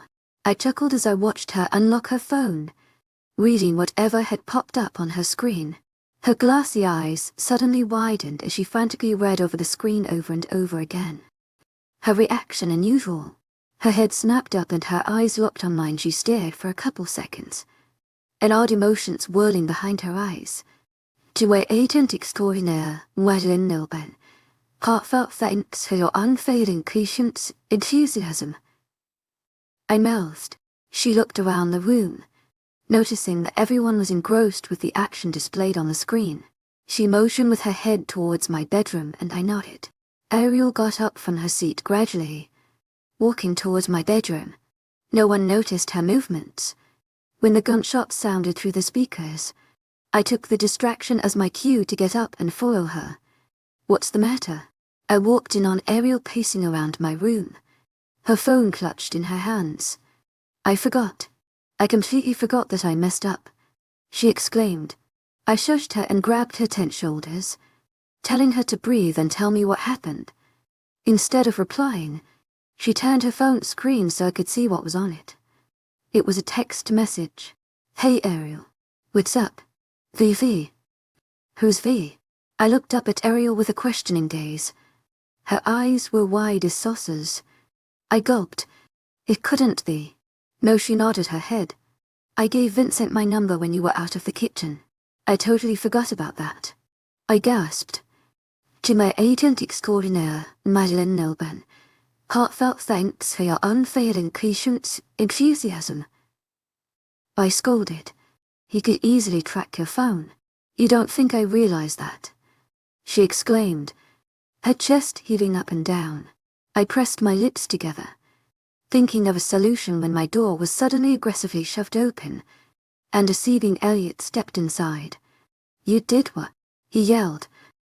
Chapter 9. Ariel gazed down at her shattered phone broken-heartedly. The second Elliot walked into my room after overhearing our conversation. He snatched Ariel's phone from her hands and smashed it into the floor, stepping over it continuously until it had become a mush. Even went to the lengths of taking out her SIM card and breaking it in half. Don't you think this is a bit too much? Ariel groaned, rolling her eyes, which only angered Elliot further. He snapped his head toward her direction, his eyes glazing over. No, Ariel. Even with all of this, they could still end up finding you. He ran a hand through his messy hair, ruffling it up even further. How could you forget that you gave your number away? How dumb do you have to be? To my agent extraordinaire, Madeleine Nelban, heartfelt thanks for your unfailing patience, enthusiasm. To my agent extraordinaire, Madeleine Nelban, heartfelt thanks for your unfailing patience, enthusiasm. I jumped in, noticing that truly Elliot was getting way over his head. She forgot. It happens. We'll just watch out for ourselves and hopefully nothing will go wrong, I suggested, hoping it would put him a little to rest. But boy was I wrong. He chuckled humorlessly. Watch out for yourselves. And how exactly will you watch out for you? Will you watch out for your mob in all the goddamn states is involved? Just the North, Ariel mumbled. Again, Elliot snapped his head her way. Oh yeah, 'cause you know about the mobs better than I do. He spit sarcastically. I raised my hands in the air to quieten them down. This is getting out of hand. Elliot, seriously, I appreciate you and your protectiveness, but you need to calm the hell down. Let's not get ahead of ourselves. I watched him pace around the room in complete distress, rubbing the small stubble growing on his face. Noah is staying with you tonight. He pointed to Ariel. She didn't exactly complain, since she lived for sleepovers and movie nights. Although I think we all knew this sleepover was not going to be like the usual. Elliot shuffled some more in his place before turning and walking out of my bedroom. I looked at Ariel, gauging her reaction, and that's when I saw her slowly crack. Her eyes welled up. I'm so sorry I put you through this. Nora, I should have been more careful. Her voice broke, and she covered her mouth with her shaky hand to muffle the sound. I shook my head violently, stalking towards her and pulling her in for an embrace. No, Ariel, don't. You didn't realize your mistake, and that's all right. Don't worry. We'll fix this. I promised, and I really hoped I wasn't giving the both of us false hope. I really hope we do find a way to fix this. Who the fuck do you think you are? Going behind my back and doing the exact thing I told you not to fucking do. His voice roared and echoed against the small walls, sending my heart into an erratic beating that I could hear drumming against my ears. My neck was growing hot in fear as he began approaching me, gradually, like a predator stalking its prey, which in every way was true. His large fist connected with the wall right beside my head, and this time I didn't hold my ground and I allowed the flinch to show. I jumped back into the wall, tearing up. After so long, he finally broke me. I was tired. My lips were fighting hard to push the words through my mouth, but my tongue was tied. His face moved closer until he was mere inches away from mine, his ragged breath hitting my face with every heavy exhale. I looked down at his neck, afraid of glancing into the thunderous look behind his glazed-over eyes. Don't you ever, not for 1 second, think that you can open your mouth to anyone about this. I will find you. And as much as I hated to admit it, I knew it was a promise he would never break. He would always find me. I finally gathered enough courage to look up into those cold blue eyes of his. Only now they weren't the same. They were grey as striking, silver color. I gasped and stepped back further into the wall, if that was even possible, and locked eyes with the stranger, my heart falling to my stomach. Xavier stared back at me with the same rage. Before his expression transformed completely into spine, chilling smirk grazed his features. I will always find you. I gasped and jerked awake, taking half of the sheet off with me as I leapt off the bed and onto my feet. My hand flew to my chest and I gripped the soft article of my shirt tightly between my fist, my chest heaving up, and I struggled to regain my calm. My bedroom door was suddenly shoved open as Noah burst through the door, his frantic eyes scanning the bedroom for any possible threats. I opened my mouth to speak, but the dryness had my tongue in a twist and I found myself standing in complete silence. When Noah's eyes settled on my distressed state, he rushed over to where I stood, his eyes widening in concern. Nora, what's wrong? Only a second later, Ariel barged in behind him. She gazed up between us lazily. What's going on? I shook my head, breathing through my nose and exhaling through my mouth, a technique I was taught reduces anxiety and calms your erratic heartbeat. I'm all right. It was just a bad dream. I sighed deeply. The back of my neck was now drenched in sweat. I grabbed a hair tie from off my nightstand and quickly pulled my hair up into a messy bun, allowing the back of my neck to cool off. Noah's hands went over to my arms, rubbing them in a soothing manner, and although I knew he meant well, feeling the texture of his rough hands on my skin only induced the strong, felt emotions of my nightmare. I stepped back from his touch. His hands dropped down to his sides as he asked in a low voice, I thought you stopped having those dreams. I shook my head. I did. It was just tonight. It's nothing, I assured him. Noah nodded his head but looked unconvinced. I got back in bed and pulled the tangled sheets in with me. Sorry, I didn't mean to wake you up, I mumbled. Noah shook his head. You've nothing to be sorry for. I wasn't sleeping anyway. I smiled appreciatively, before his words registered. Glancing at the clock on my bedside table, I found that it was nearly 2:30. Why are you still up? Just got caught up watching TV. His answer didn't seem sincere, but I let it slip, and nodded reluctantly. Would you like me to stay beside you? I shook my head, about to decline his offer, but Ariel beat me to it. I'll stay. I think this calls for a cuddle session. She grinned as she climbed into bed beside me. I chuckled but shook my head, pushing her crawling arm off of me. I'm drenched in sweat. Trust me, you don't want to. She scrunched up her nose playfully, then laughed before her eyes softened a bit. She gazed into my eyes as if begging for honesty before asking, "But are you okay?" I gave her a reassuring smile. "I'm good. Promise." No smiles at our little encounter. Then retreated towards the door. "If you need anything, I'll be in the living room." When he shut the door behind him, I noticed Ariel was staring at me for a while longer. When I met her eyes with a quizzical gaze, "Elliot will come by tomorrow. Again. I'm sure he'll come up with something smart that'll keep us safe." I frowned in confusion at first, until her words finally registered in my brain. "Oh no. To my agent extraordinaire, Madeleine Nilben. Heartfelt thanks for your unfailing patience, enthusiasm." I shook my head. I wasn't worried about that. I referred back to our earlier conversation about Vincent. "Then what was your dream about?" she asked me, lying on my back and staring up at my plain white ceiling. It was just our earlier talk triggering some memories. I whispered. She nodded her head in understanding. "Only this time we have Elliot and Noah's annoying ass. And occasionally, Seth. They won't let anything go wrong." I smiled because I knew she was right. Our friends will always have our back. They gave an oath to be our protectors when we first met in college. And they aren't known for breaking their promises. I know they won't. Chapter 10. It felt like I had grown a tiny rose within the confines of my intestine the bigger the petals grew and touched the walls of my stomach, the more the sparks ignited.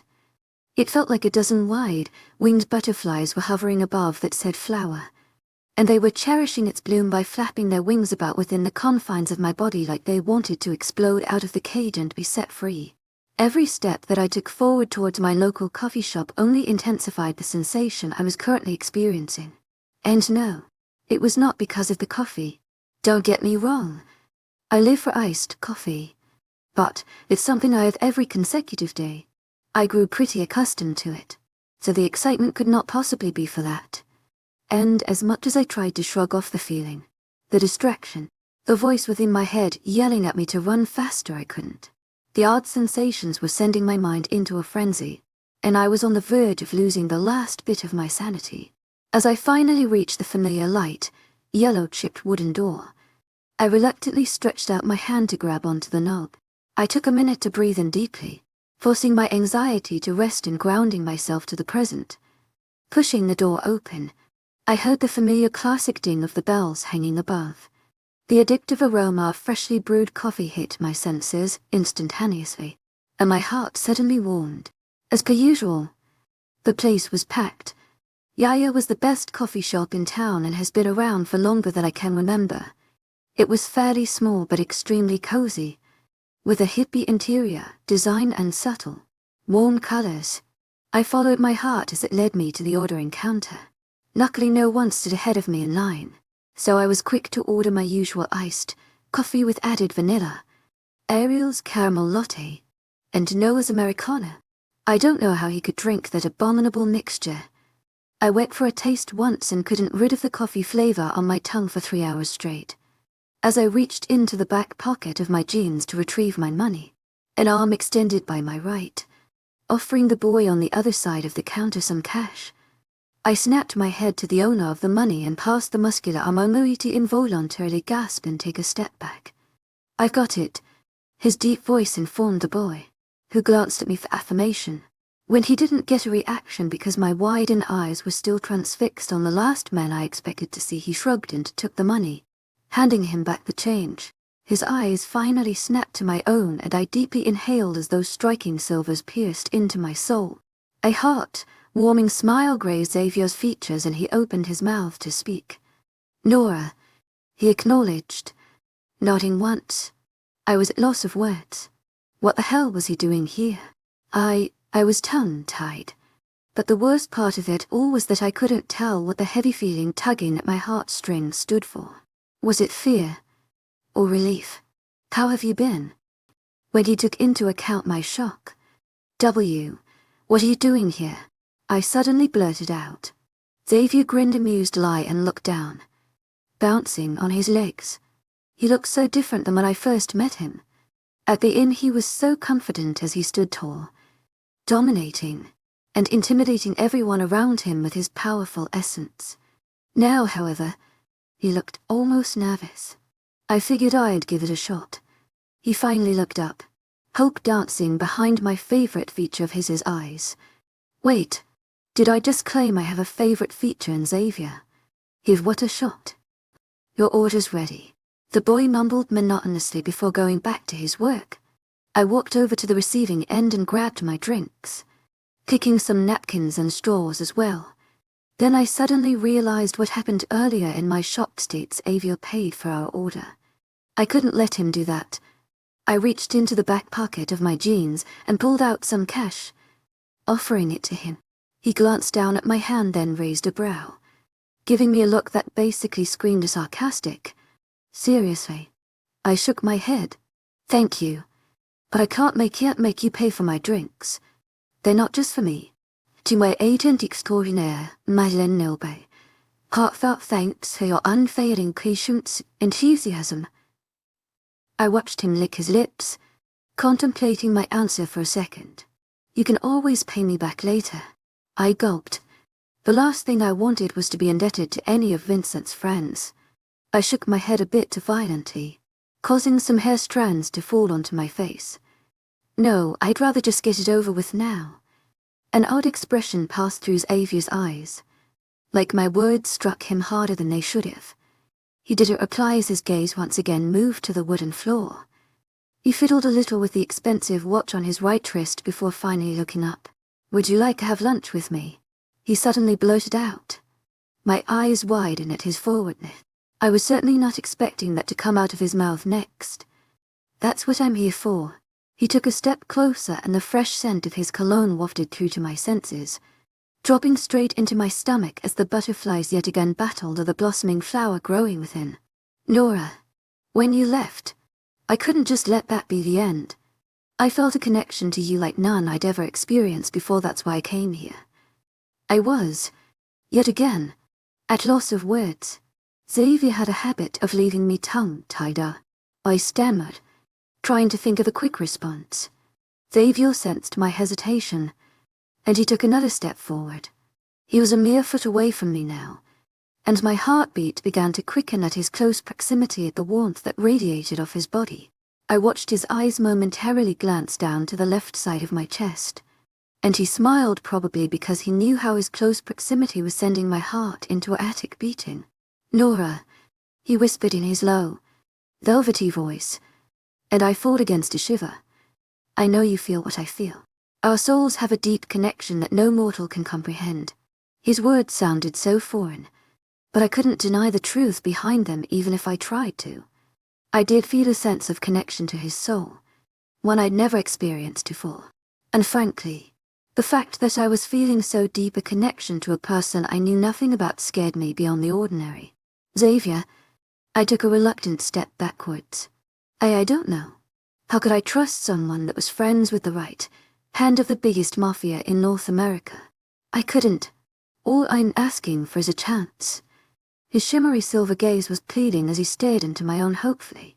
A sudden gush of wind swirled past us as the door to the cafe was closed behind some customers, and Xavier's old, familiar, addictive scent wafted through my senses. He smelt like the woods, and fresh rain, those goddamned butterflies. One chance, Xavier asked once more. Just lunch. It was true that I didn't know him, nor could I tell if he was trustworthy, but those emotions bursting from my heart and sending tingling sensations down to the ends of my fingertips were overwhelming me, speaking much louder than all the logical reasons my brain yelled at why I shouldn't agree to his offer. And then the words left my mouth before my brain could fully register them. Just lunch. Chapter 11. I slammed my front door shut behind me so violently that the sound continued to ring through my ears for a straight minute. From the corner of my eyes I saw Noah's tall build jump from his seat on my living room couch and take a defensive stance, his occupied hand pointing towards my way, and I found myself on the other end of my favorite red kitchen knife. What the hell? Noah, he yelled angrily. Then he huffed and lowered the weapon in his hand. What are you doing with my kitchen knife? I questioned warily. He glanced down at his hand before a dark look crossed his features. Did you forget already what your idiot of a friend did?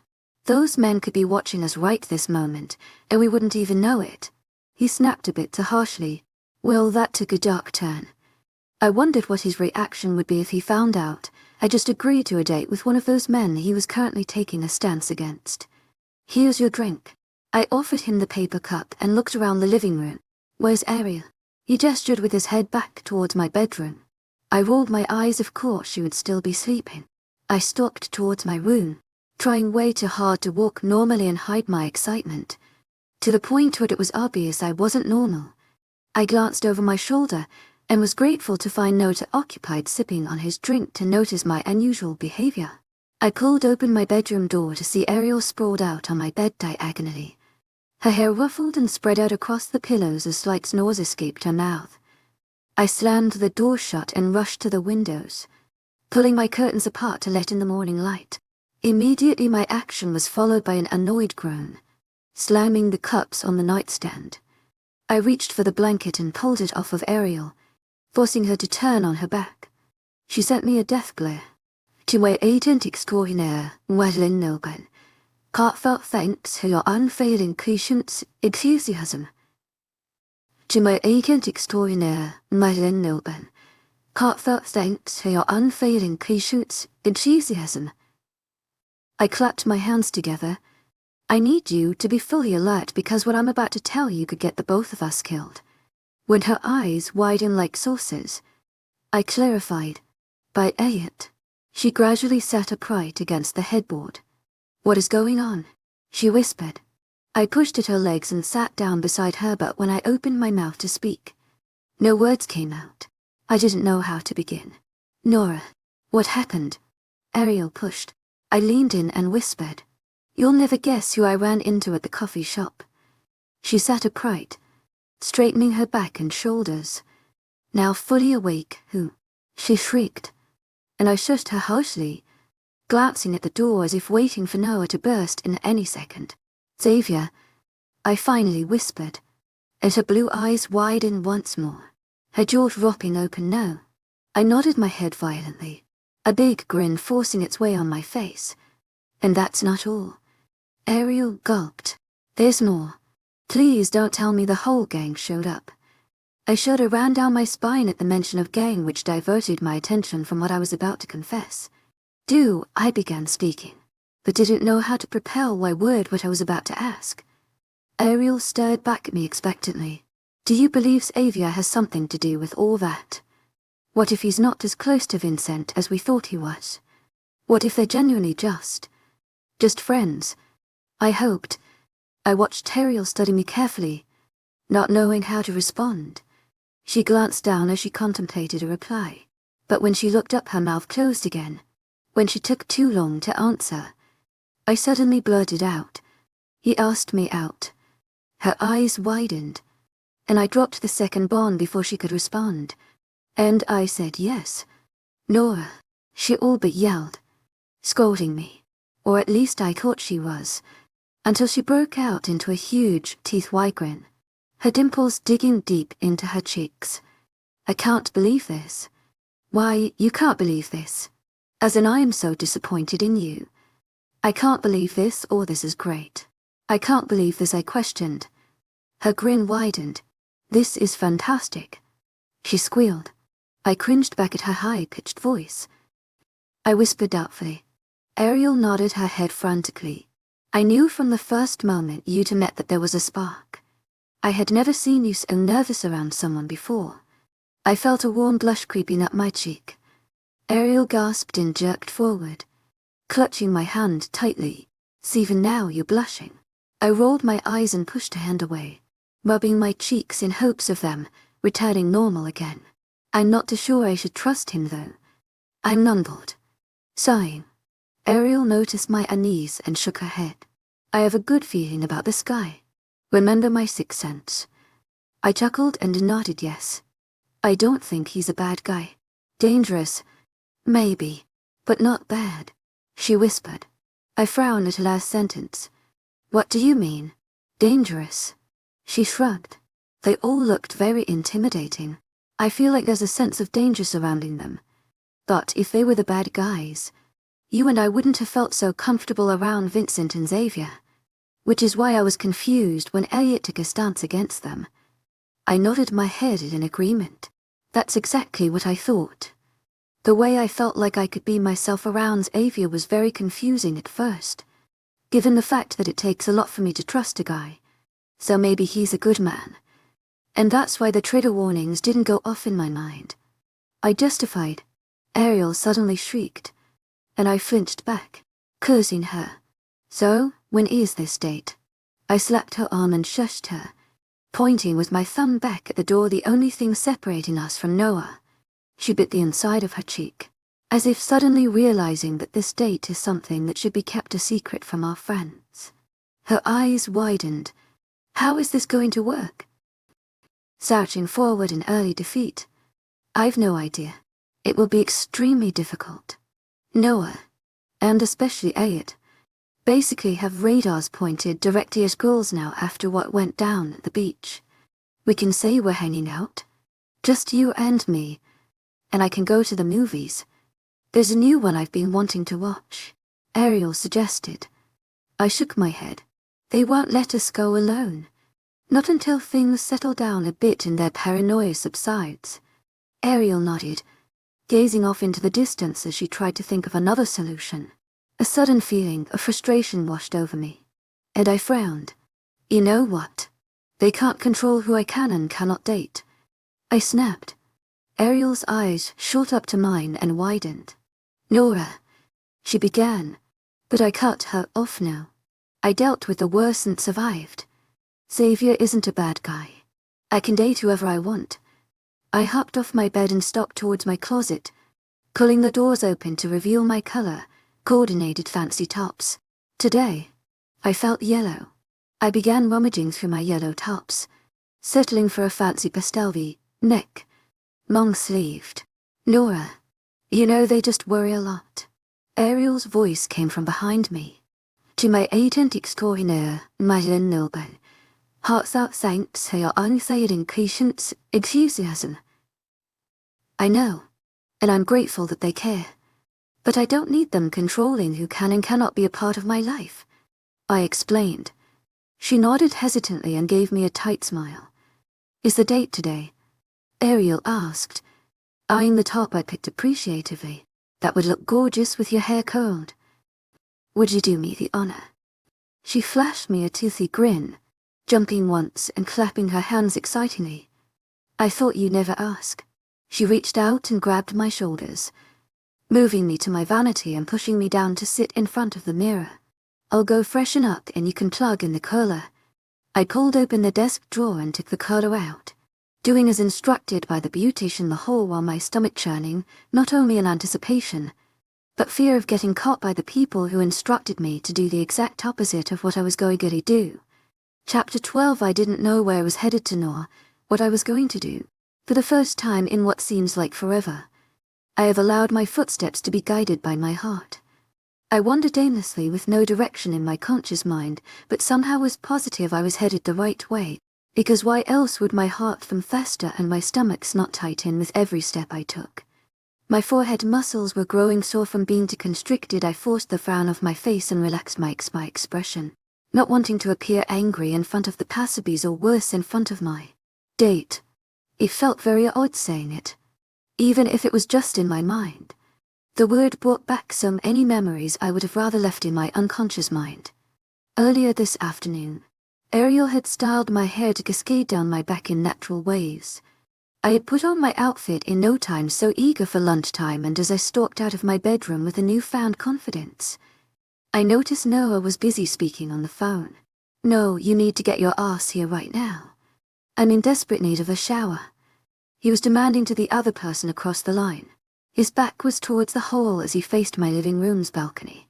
I ignored my conscience as it pressured me to stay moral and inform him, the person who spent days in my apartment, guarding my friend and my from danger of where I was headed to. I bit my lip and continued straight towards my front door, my movement so light it almost looked like I was floating across the tiles. No, it's not okay, Noah suddenly yelled. And as soon as I recovered from my flinch I hurried to lower the doorknob, hoping the slight creak would be balanced by the echo of Noah's voice. You know damn well how serious this situation is. Don't you dare tell me to calm down. I heard his volume decrease as I stepped further away from the door. The adrenaline pump rushing through my veins as I tried so sneakily not to get caught distracted my mind from fully registering his words. It wasn't until I reached down the hall and stopped at the elevator that I realized just what I was getting into. Could David truly be just as dangerous as Vincent? My strong sixth sense that often distinguished between the good and the bad people wasn't going off in my head. From the moment I met Xavier, it had felt like I'd known him for years. Like we were long-lost souls finally coming together after an anguishing millennia. Nora. The sudden call startled me and I jumped a step forward. The elevator had ordained, indicating it had reached my floor. As the doors began spreading open, I turned around to find Noah's head peeking from my apartment's door. His eyes trailed over my appearance, the styled hair and the fancier than usual attire, and they settled back on my face. He stepped through the door and stood fully in the middle of the hallway, his eyebrows lifting in amusement and a slight grin coming to view. "Where are you headed to, looking all dolled up?" I opened my mouth to reply, but hesitated as I pondered over line. An inner voice reprimanded me, reminding me that Noah didn't deserve to be lied to, especially not by me. "I have a date," I blurted out, in a speed quicker than I anticipated. The grin that had appeared so easily vanished from his face as it crumpled into a frown. "A date." He pronounced the word like it felt so foreign leaving his mouth. "With who? You don't know him?" I rushed. Reaching out, I hit the elevator button to stop the doors from closing. "To my agent extraordinaire, Madeline Noble, heartfelt thanks for your unfailing patience, enthusiasm." "Noah." I'm already latent. The second I turned around to say goodbye, I found myself facing a broad chest. I stepped back and looked up into Noah's questioning stare. His frown now deepened as he glared me down. I felt so small standing below him, but I held my ground. "Try me, what's his name?" I clenched my jaw in annoyance, pushing at his chest with my index finger. First off, I pushed harder until he took one step back, his hands coming to rest on his hips. Personal space. "Who is he?" "Nora," he asked again. "Could you back off?" I demanded. Huffing, he took a literal step backwards, fully aware that's not what I meant. "I need a break." "Noah." His frown slowly turned into confusion. "WHA, as in, I need you to back off, son." I clenched my fist by my side, forcing my rough persona on. "I understand you don't mean harm, but your constant protection is starting to suffocate me. I need you to ease off a little and let me live on." His lips parted as he prepared to speak, but I immediately stepped through the elevator doors. "Nora, are you sure?" He hesitated, as if not knowing how to word his question properly. "Maybe you should wait. Think this through. I know what I'm doing." An uncomfortable look flashed through his eyes, and he immediately lowered his gaze and looked away. I took that as my cue to hit the button for the lobby. The doors closed and I slowly inhaled a deep breath. The tough part was over with. As I strolled through the city, my eyes wandered over every restaurant, realizing how stupid I must have looked agreeing to a lunch date and never asking about the location. There were hundreds of restaurants in the neighborhood. How could I possibly know where to meet up?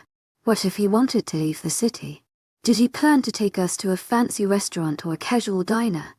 The possibilities were endless, and the inside of my cheek was getting more swollen by the minute as I continued to chew on it nervously. A sudden flash of black distracted me from where I was headed to, and I glanced sideways to see an all-black Range Rover slowing to a stop a few feet ahead of me. The windows were tinted to show the insides, but as the doors opened and a pair of long legs hugged by black jeans stepped out, I gulped. How could ever fit in with such grandeur? Xavier turned to face me and pushed shut the front door of the SUV. My hand reached up and he took off his black sunglasses, revealing even in the fair distance among us his shimmering silver gaze. My heart leapt right out of my chest as his eyes locked on mine, and an inexplicable warmth spread through my veins. He wore a black shirt with a light beige jacket, a casual outfit that he pulled off so well. He began approaching me, and my feet moved forward on instinct to meet him halfway through. As he stopped a mere foot away, he flashed me a warm, earnest smile. "Hey," he greeted, and I smiled back in return.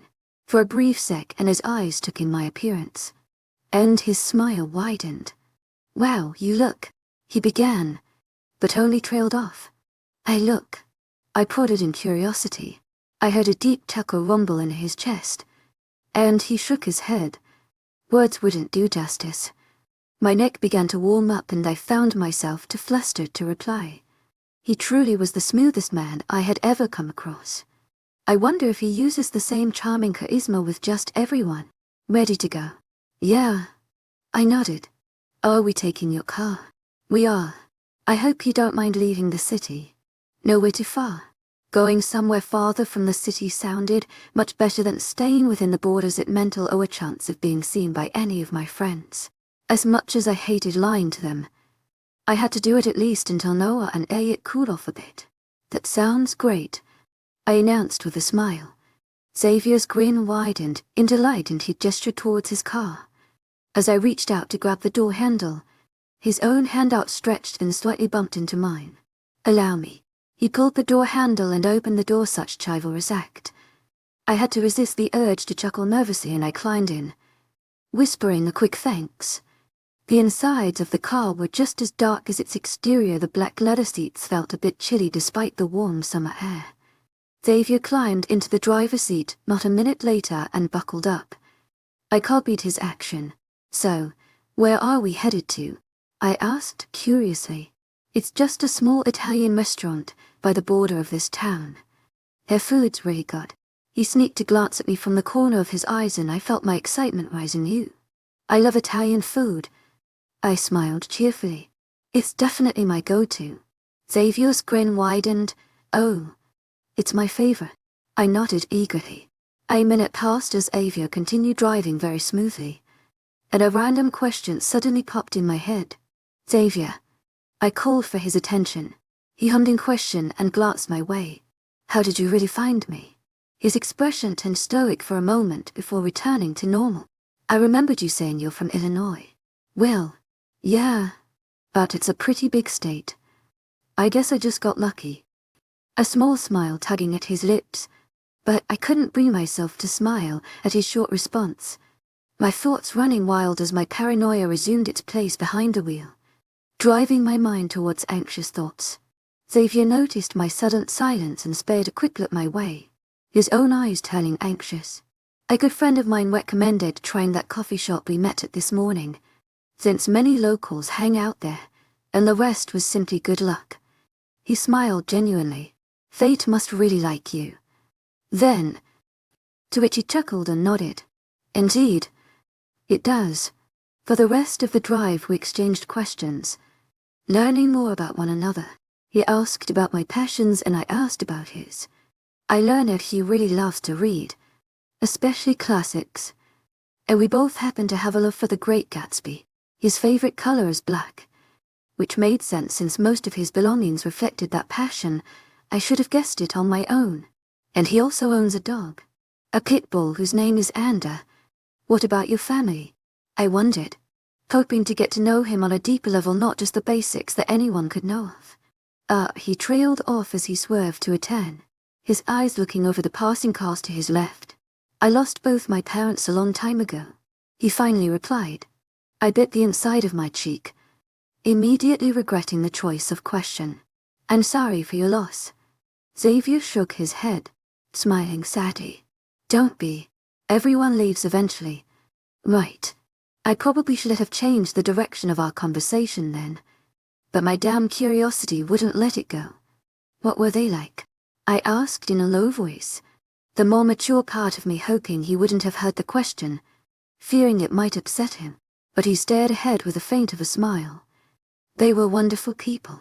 They met when my dad was on a business trip, and my mom was by the dancing studio she practiced at. The classic glitch of accidentally bumping into one another and instantly falling in love." He chuckled and I found myself laughing as well. "That's really cute." I beamed. I was such a sucker for cliches. Xavier nodded. and the car gradually decelerated until it came to a halt. I gazed out the car window at the beautiful restaurant we were parked across from. Just as Avia had said, it was a small restaurant, but the beauty of its decor blinded the onlookers to its adverse parts. There were white wooden tables set out front, with gorgeous bouquets of light pink roses set on the center of each. There were also fairy lights hanging above and over all the tables, giving a very homey and romantic feel to the place. I wondered how magical it would look at night. "Well," I whispered, and Avia sneaked a glance out the corner of his eye. "I'm glad you like it." He began to switch off the ignition, and I didn't hesitate to undo my seatbelt. "It's ours for the day."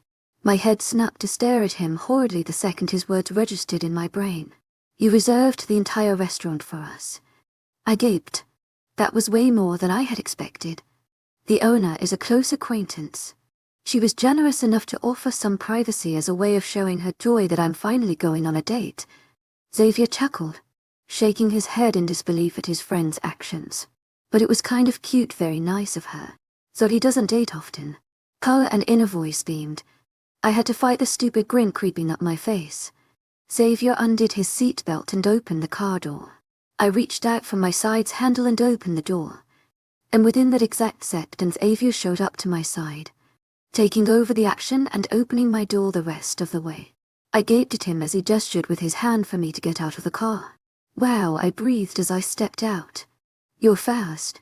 It probably sounded more of an accusation than a fact. When I didn't get a reply, I looked up at Xavier to see him staring down at me with an innocent smile, pretending like he hadn't even heard my comment. Chapter 13. The last ray of sunlight swaying across my right shoulder blade gradually began disappearing as another big fluff of cloud moved ahead of it. The sky was a cool shade of baby blue, with blotches of white clouds hovering only centimeters apart, just my type of day. I found myself often distracted with where I stepped foot as I kept sneaking glances at the sky every now and then, and Xavier had to regularly repeat the words, "Watch out." Our lunch had gone amazingly. My mushroom ravioli tasted so heavenly I had to resist the urge to groan with every bite.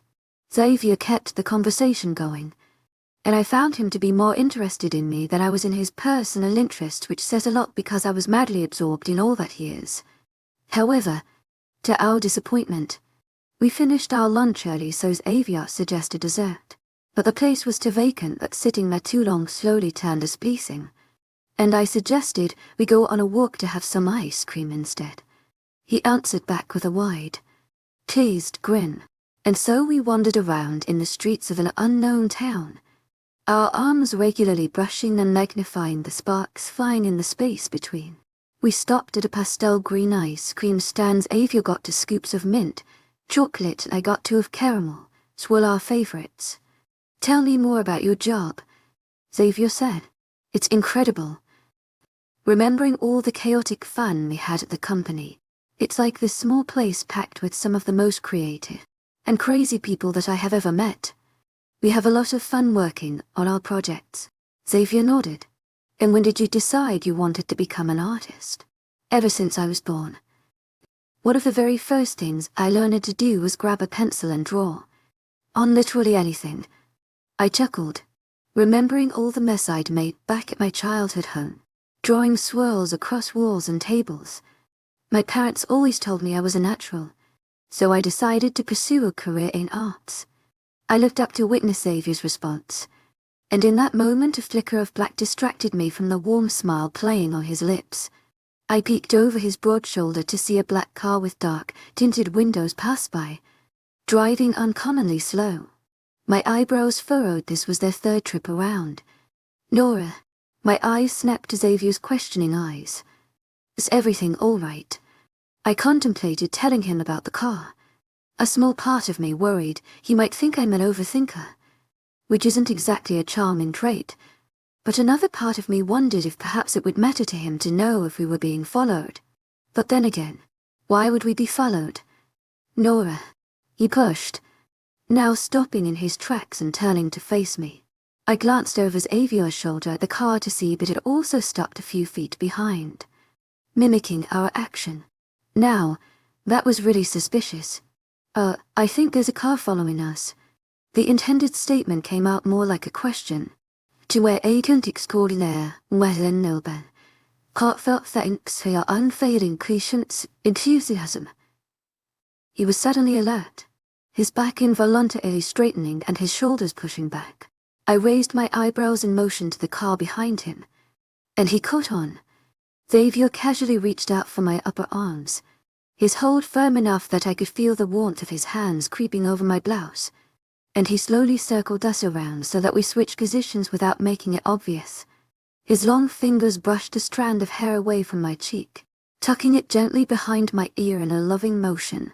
For a second, I almost forgot it was all for show. His eyes suddenly turned cold as he looked over my head, but a minute later, they softened as he broke into a relieved smile. I stared at him in confusion. No worries. That's just Levi, he assured me. Levi. The name sounded familiar but couldn't put a face to it. He was with us at the lake. The memories clicked into place and I remembered the third person that hovered behind Xavier and Vincent during our trip. Too quiet to gain the attention of the group. However, he did get along with Seth pretty fine. Oh, I remember. I nodded, but that still didn't answer my question. Why is he following us? To my agent extraordinaire, webnovel. Heartfelt thanks for your unfailing patience, enthusiasm. Just precaution. Xavier started walking the same way we were headed to before I spotted the car. What for? Following behind his steps? Nothing in particular. Just making sure we're safe. He glanced down at me and smiled. That was awfully weird. I laughed lightly, nervously. Do you often have men following you around for safety measure? Xavier must have sensed my unease, because he looked down at me and his stare lingered on my facial expression, searching behind my eyes for an answer to his open question. No, not that often, but it has seemed like the right thing to do. To which only increased my confusion. Xavier's eyes moved to the small black purse that fell by my left hip, and his eyebrows furrowed. Someone's been texting you. You might want to get that. I stared at my purse with a dumbfounded expression. Had I grown that oblivious to the outside world? The vibration feature of my receiving text messages usually annoys me so much that I immediately reply to them to stop the buzzing, but I hadn't even felt it this time. I tried to balance the medium-sized ice cream cup in my uncommonly small palm, as I fished for my phone with my unoccupied hand. Xavier immediately noticed my struggle. He smiled and reached out for my cup. To my agent extraordinaire, webnovel. Heartfelt thanks for your unfailing patience, enthusiasm. Let me have that. I flashed him an appreciative smile and went to grab my phone.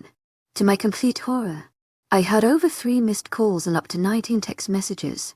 But to no surprise, they were all from Ariel. I clicked on the text messages first to see her ranting in all caps lock about how she was so close to throwing punches around because Elliot and Noah were pushing at her buttons. Eventually, the texts began turning more frantic as she demanded I return home immediately. I exhaled deeply in annoyance, not really wanting to end Xavier and I's date just yet. But Ariel was freaking out and I had to make it back before she'd lose her patience and cause an even bigger fuss. Is everything all right? Xavier asked. I shook my head, forcing on a tight smile which must have come out as a grimace. I should go back. I refrained from giving any further detail, not wanting to ruin our explaining the whole ordeal, which as a matter of fact might take over hours to cover. Thankfully, Xavier didn't question it any further and simply nodded in understanding, switching directions as we headed back to the restaurant where he parked his car. I retrieved my ice cream cup when he offered, but I found myself in no mood to finish the delicious dessert, so I carried it numbly all the way back. You'd tell me if something was wrong. Right. Xavier spoke suddenly. I was so lost in my thoughts wondering what was the deal with my friends was that for a second I forgot he was walking right beside me. My eyes snapped up to his and it took a couple seconds to long for his words to register in my brain. Yes, of course, I admitted. Truthfully, I didn't know why, but I would have told him if something were to go wrong. There was a whole part of me that felt so safe and secure in his presence, fully aware that we barely even knew him, that it would blindly trust and follow him around with no question or hesitation. And to be completely honest, that feeling scared me beyond the norm. I didn't want to be just another dumb girl in love. But sometimes, I guess you can't control who your soul wants to attach itself to. Xavier stopped walking, and like the dumb girl in love that I was fighting so hard not to become, I fought his action. His captivating silver eyes gazed into my plain brown ones, and I was so staggered by their striking brilliance.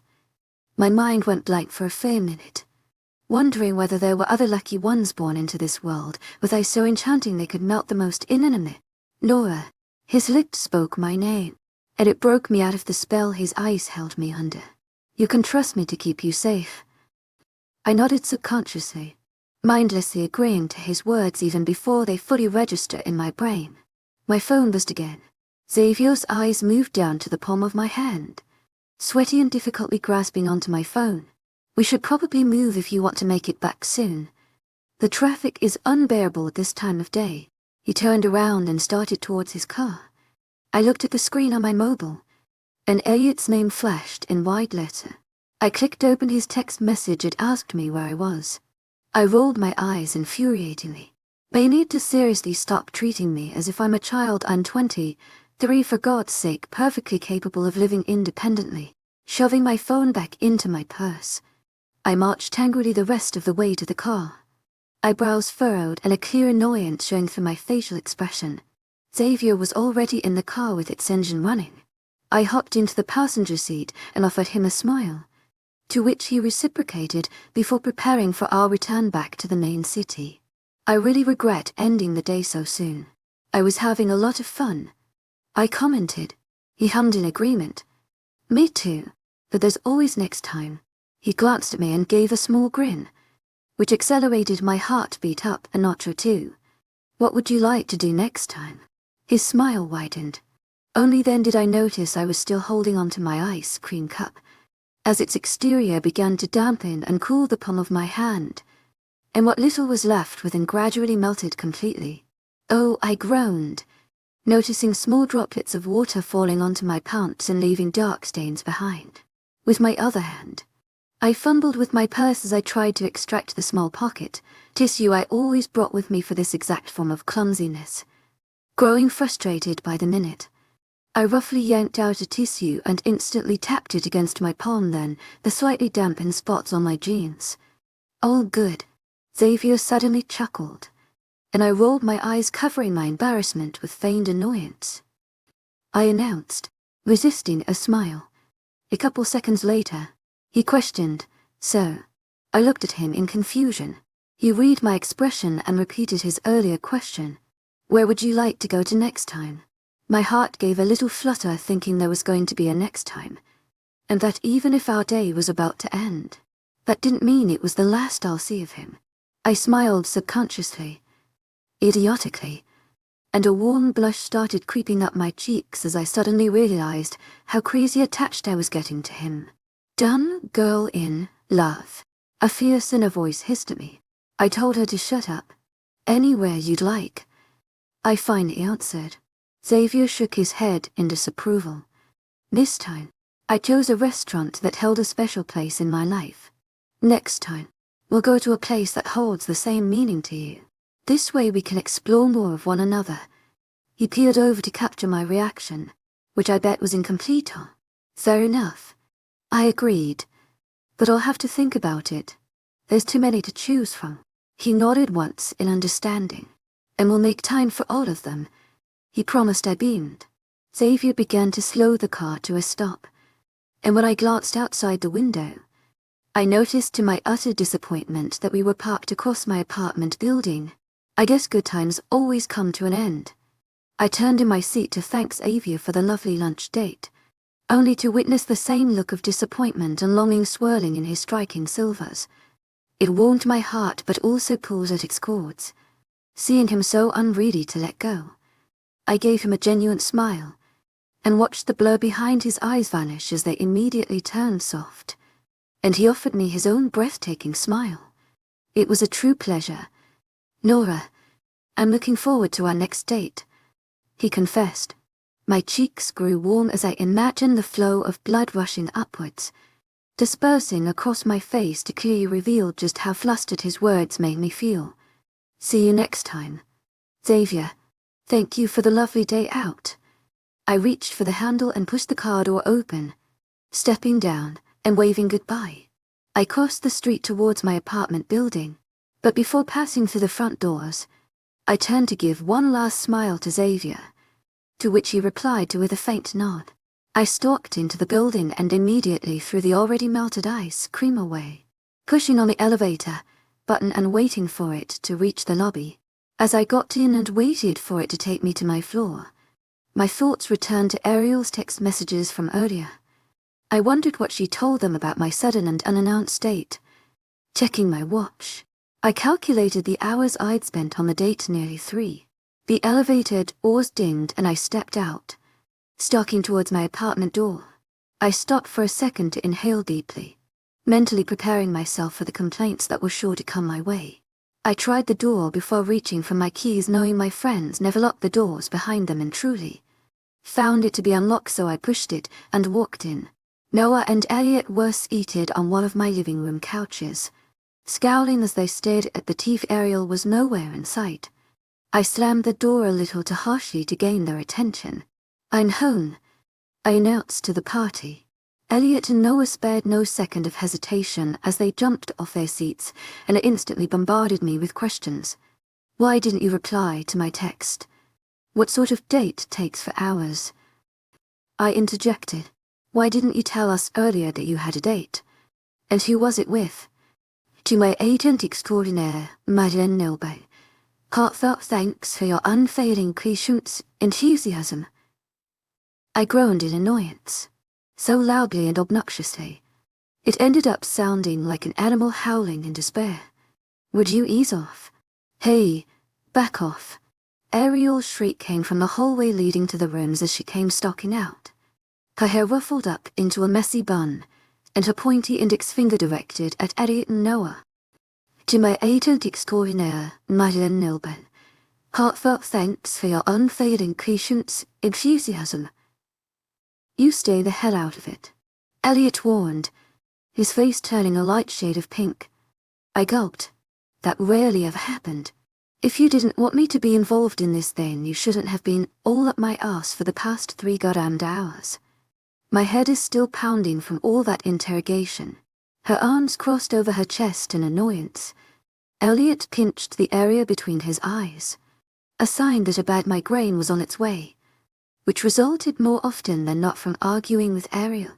I could only imagine how bad it must have been if Ariel was telling the truth about it going on for 3 hours.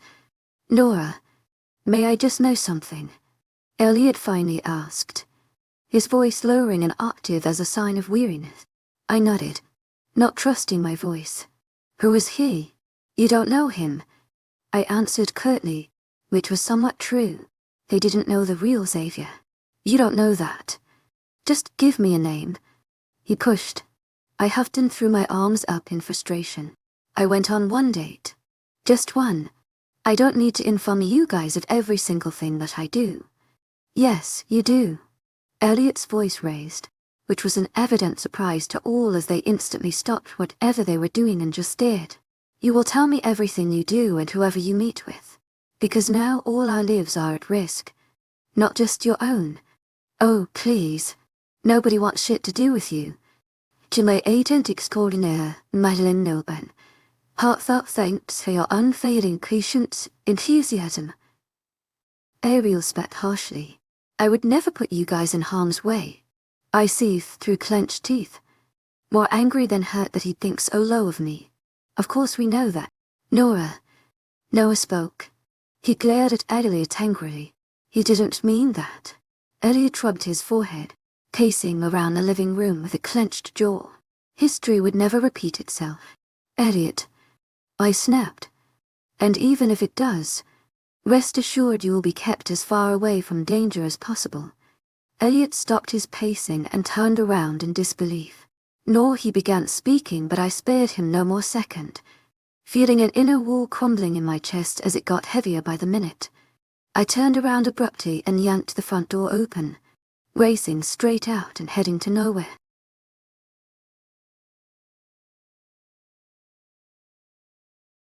As I sprinted through the dark streets, my heart pounded like a drum, echoing the fear that gripped my every step. Chapter 14. The wavy brown locks falling over my stiff shoulders bounced with every step forward in my furious stride. I was beyond livid, fuming even to have one of my closest friends even consider that I'd risk their lives for my own selfish desires. Unbelievable. I was blocks away from my apartment, my feet taking me further than my mind anticipated, as hard as it was to admit. Accompanied by my anger were feelings of hurt and disappointment by Elliot's thinking. I was certainly not going back to my apartment, and I hated asking them to leave, since they weren't all guilty of misjudging my intentions.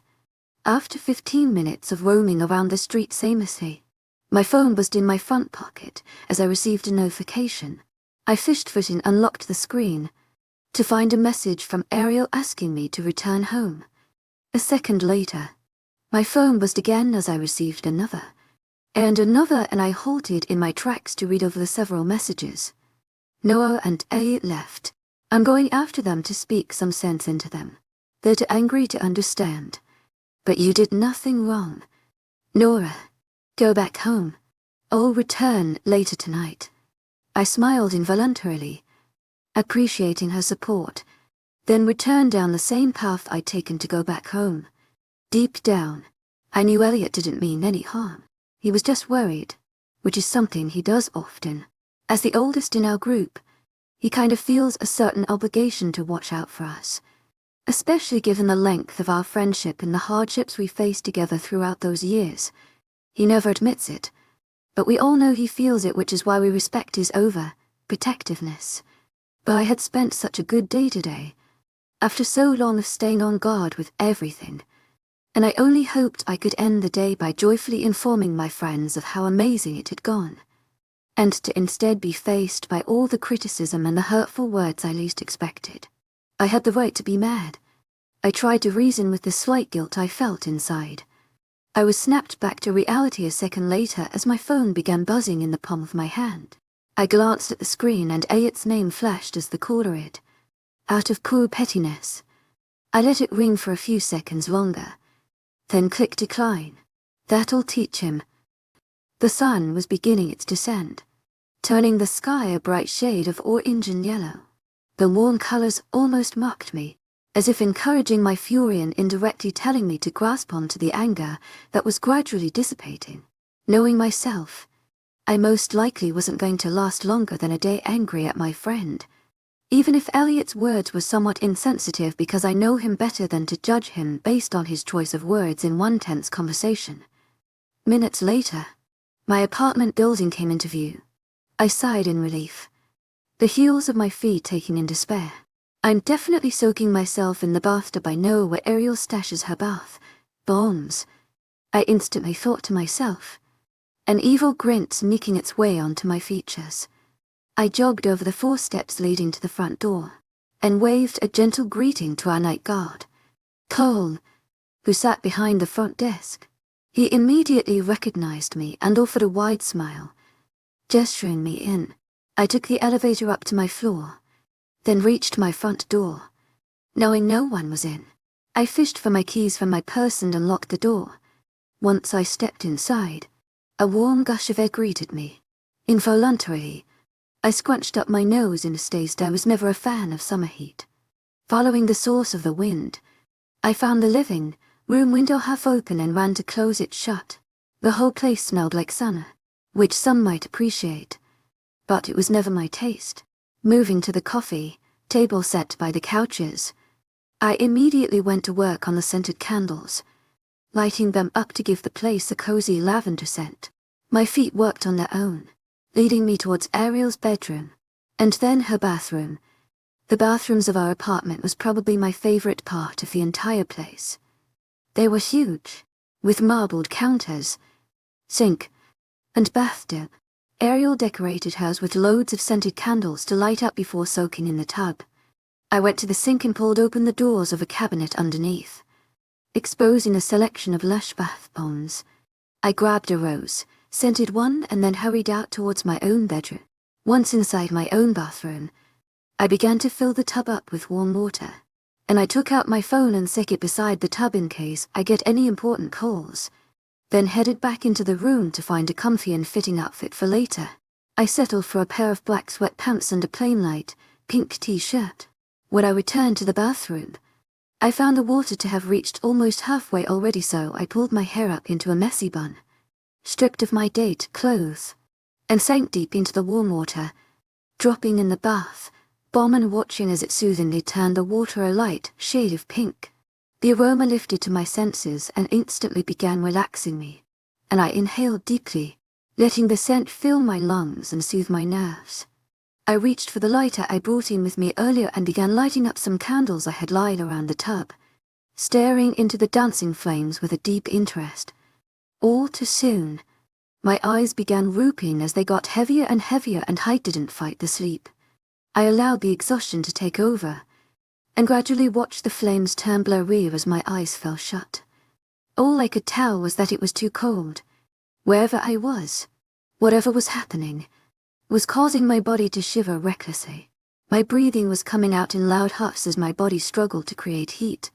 There was also a faint creak coming from far away. As I tried to regain consciousness, the first thought that hit me was that I was wet. I forced open my eyes to inspect my surrounding, and everything slowly came back to me.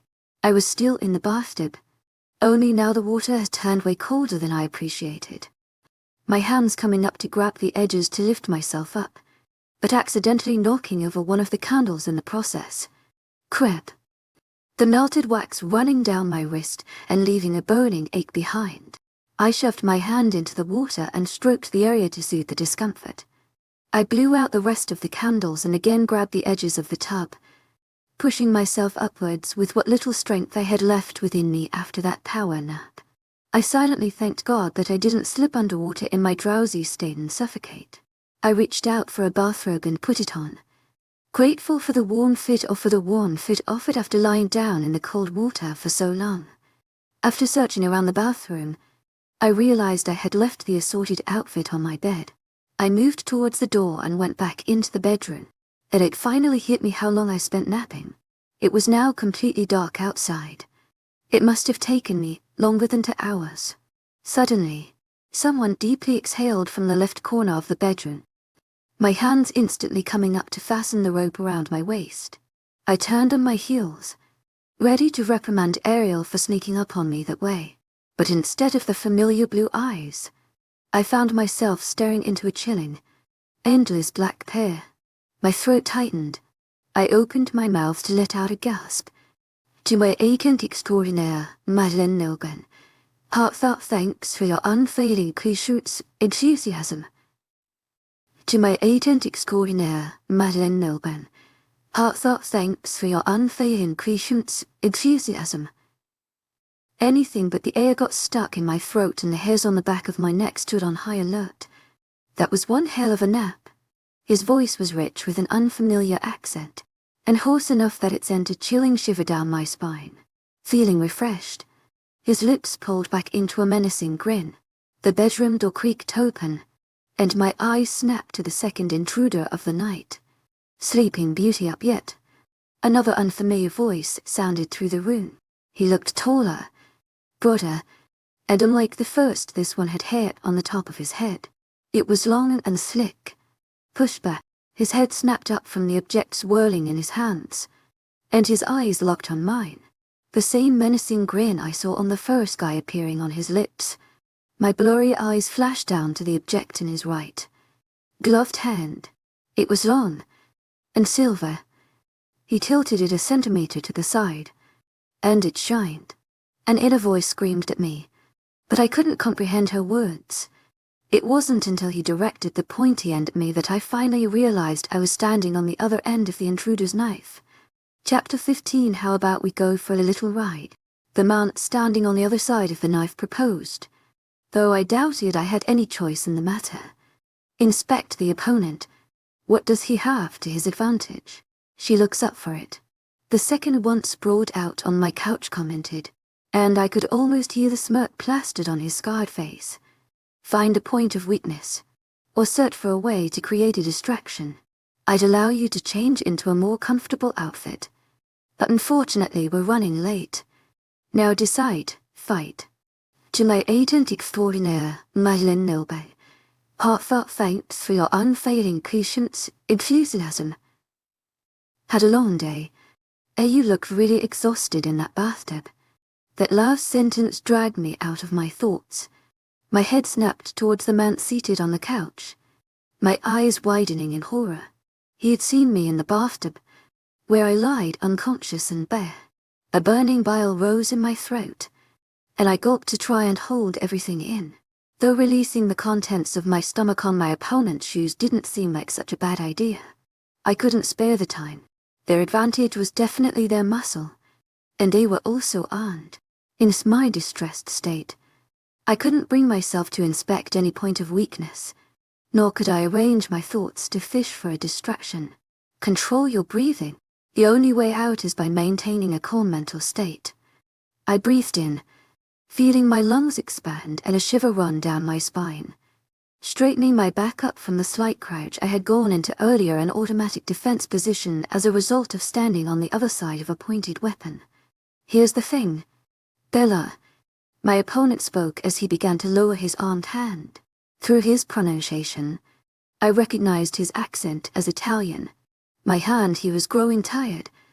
And you seem smart enough to not pull a stunt you'll regret later.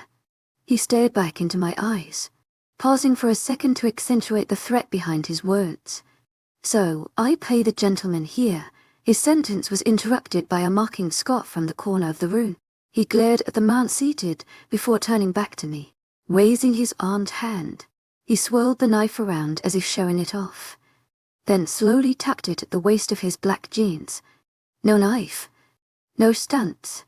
Weak point. I reluctantly nodded my head, pretending to accept his deal. See, can I just know one thing? My voice came out in a whisper, and it sounded deeper, like I was suffering from a sore throat. To my agent extraordinaire, webnovel. Heartfelt thanks for your unfailing patience, enthusiasm. The man on the chair exclaimed, throwing his arms up in mock glory. I flinched back, gasping. I looked back at the man standing opposite me, seeing him roll his eyes, then nod at me in encouragement. What do you want from me? Instead of providing an answer, he only groaned in annoyance. That is not my business. I stared at him in confusion. How is it not his business?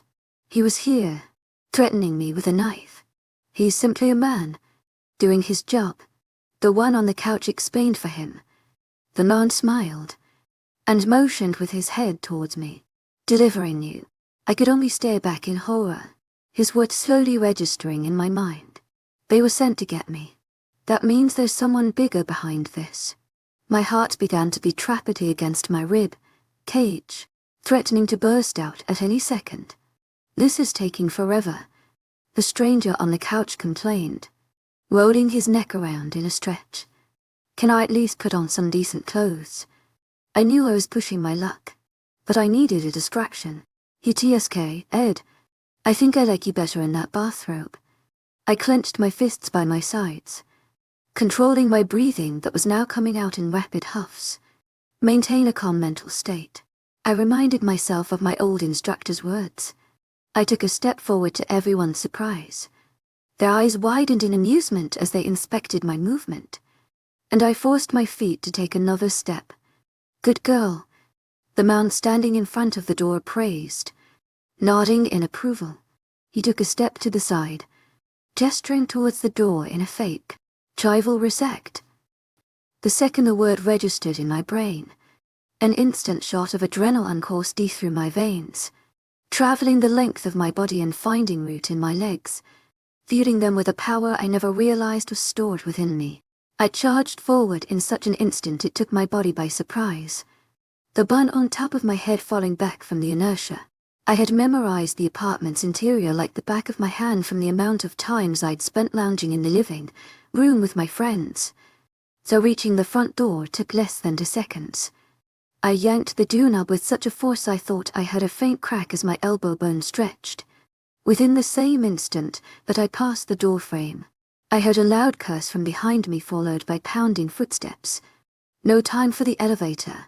I shoved the doors to the staircase and jogged down, skipping to often 3 steps in my hurry to get as far away as possible. My clammy and shaking palm gripped tightly onto the stair rail, begging it not to let me fall. The sound of heavy pounding boots followed behind me, and realizing they had their height to their advantage, hence longer legs, I began to hyperventilate and a black spot auto-popped into my vision. I finally reached the end of the stairway and yanked open the door, finding myself right in the middle of the front lobby. My eyes immediately fell to the front desk, seeing a head flopped on top, stiff and immobile. My heart thrummed to a beat so rapid, I feared it might stop all at once. My throat tightened as I recognized the neatly combed black hair Paul. He was unconscious, and as much as I despised myself for it, I pushed my feet to continue moving towards the door, knowing I couldn't spare a second to check whether he's alive, or else we'd lose both our chances at survival. I pushed through the front door with a force that knocked the breath out of me, my eyes frantically searching the empty, dark street for any sign that could help me escape the men hot on my heels. I could hear their yells coming closer by the second, so I charged forward into a sprint down the street, my eyes still searching for any passers-by.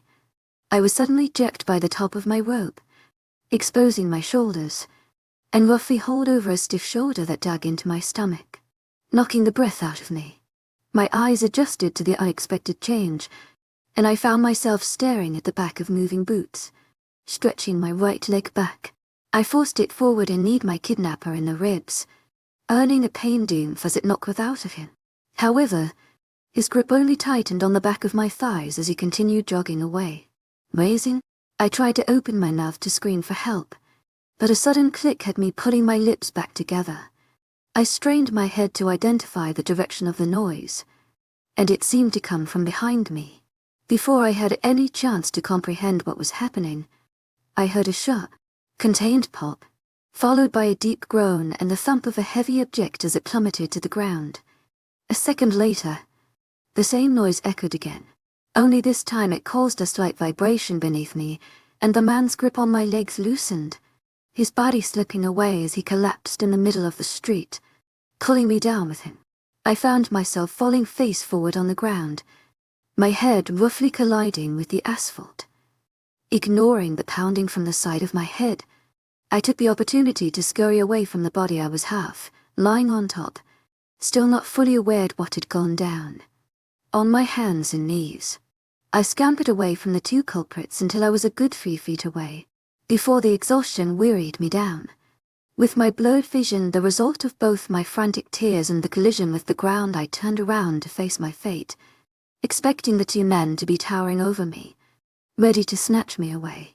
But through hazy eyes, I found them both sprawled out in odd angles on the asphalt, their bodies frozen.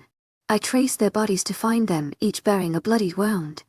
My eyes then fell on the third party, which my brain finally came to acknowledge. Through my blurred vision, I could only see the silhouette of a tall man, carrying a dark weapon in his gloved right hand. Silenced gun. My mind identified. That was the noise I must have heard earlier. With no more strength left within my body to hold me upright, I allowed my elbows to give in and fell backward on the clammy asphalt, the pounding in my head seemingly increasing with time. I accepted my inevitable fate, and watched through unfocused eyes as the armed silhouette neared me, until the last of my vision turned black and I fell unconscious. Chapter 16. I was consciously aware of all that was going down. I could feel the motion and I could hear the noise, but my eyelids felt too heavy to be lifted up, so my vision remained blank as I kept my eyes shut. To my agent extraordinaire, Madeleine Nilban, heartfelt thanks for your unfailing patience, enthusiasm. I was lying still, but I was also moving. I was surrounded by an alternating noise that consisted mostly of passing vehicles and the chatter of bystanders. The place felt cool. My right shoulder was going numb from the air shooting straight at it. My best guess was that I was in a car. Eventually I zoned out. I wasn't fully aware, but I wasn't gone either. All I could tell for sure was that my head was pounding, and I was cold. The second time I became consciously aware was when a pair of strong, feverish arms wrapped around my torso and pulled me towards its body. I was swept off the cool leather seats and into the chest of my carrier.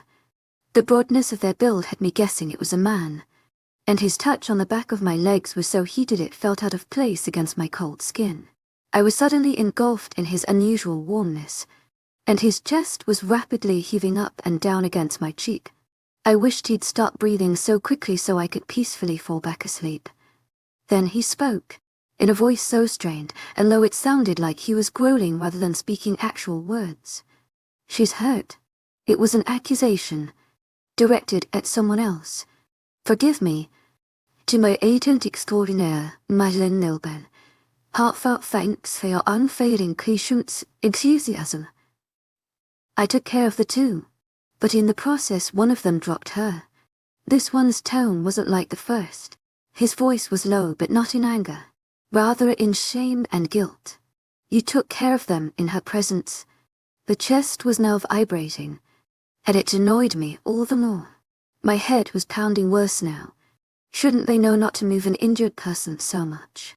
I tried to open my mouth to give the strangers a piece of my mind, but all that came out was a low, pained groan.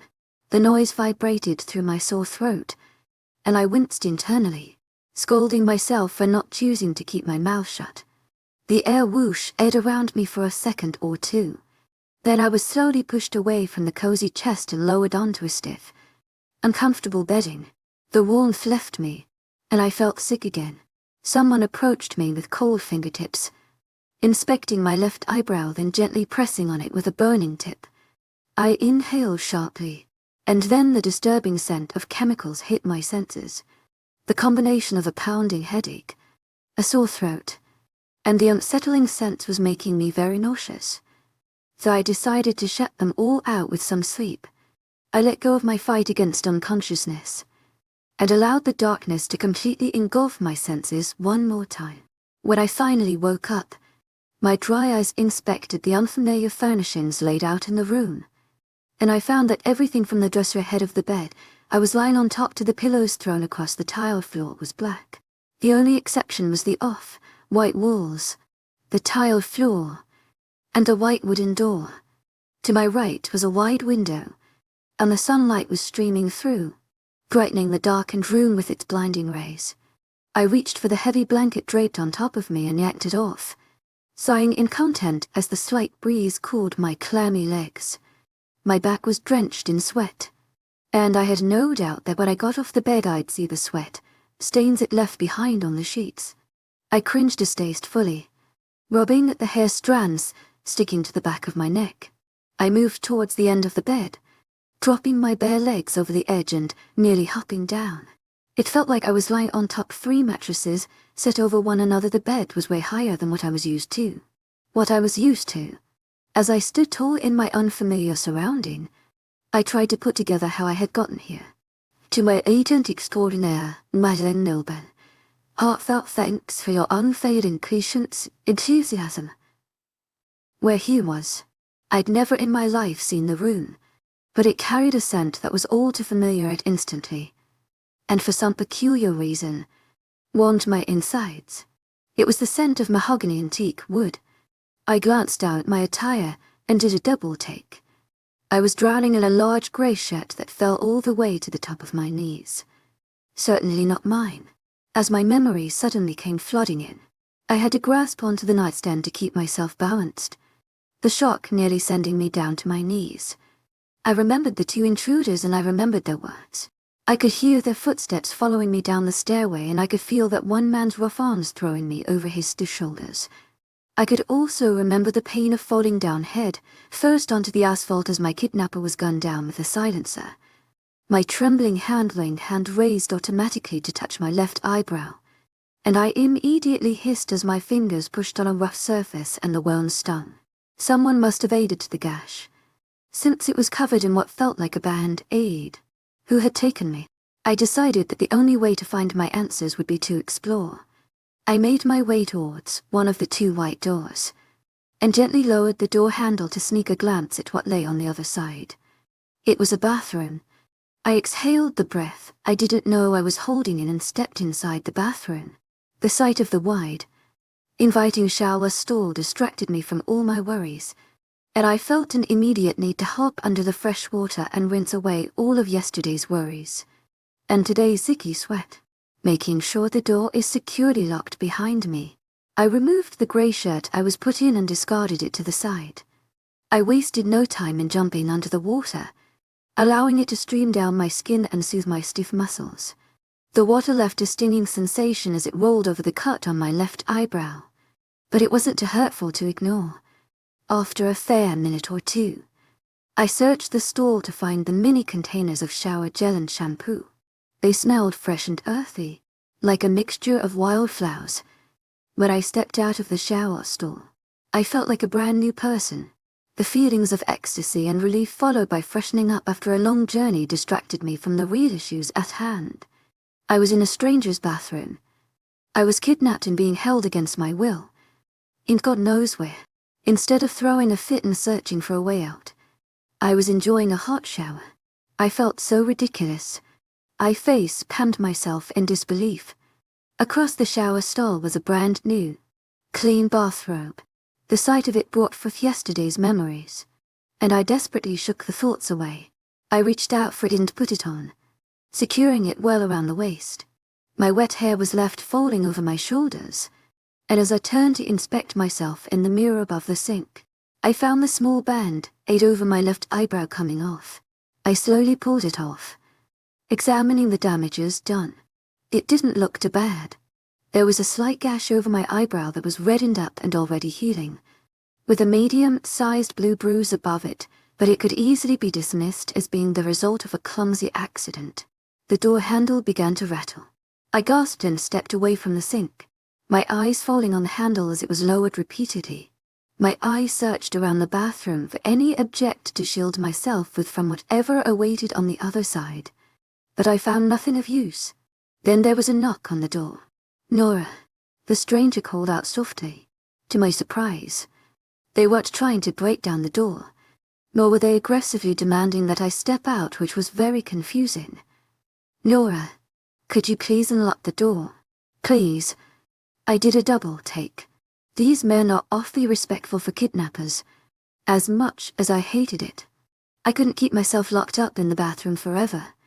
Breathing in deeply, I prepared myself to take on whatever expected me on the other side of the door. I balled up my right fist, keeping my left foot ahead of my right's, and gently unlocked the door. As the click sounded, it got pushed open from the other side.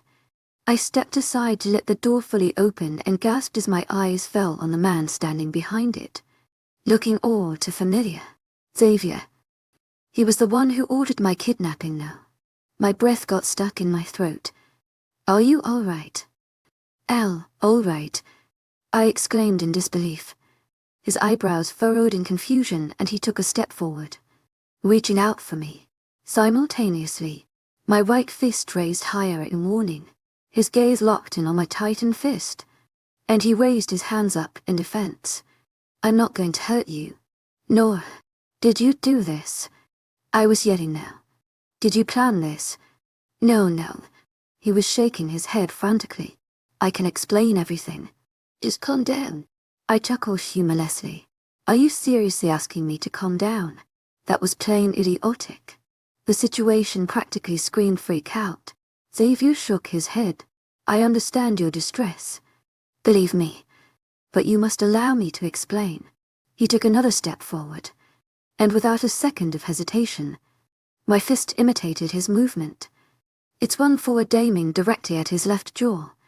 But within the same second, Xavier ducked and reached out for my fist, his palm coming over my entire hand and pulling me forward. In a blink of an eye, I was turned around so my back was against his chest and my arm between us, captured behind my back. I blinked, still trying to comprehend how fast everything transitioned. My right foot came up, and with all my might I lowered it onto his own. He didn't even flinch. "I'm not going to hurt you." He breathed against my ear. "Allow me to explain." It didn't feel like I had any more say in the matter. Considering our current state, with him holding the upper hand, Reluctantly, I nodded. His hold loosened a little on my arm, so I took the opportunity to shake it off entirely and turned around to face him, staying on guard in case he decides to pull any trick on me. Xavier backed up a step and gestured towards the bedroom. I walked out and went towards the window, then turned around and crossed my arms, waiting for his explanation.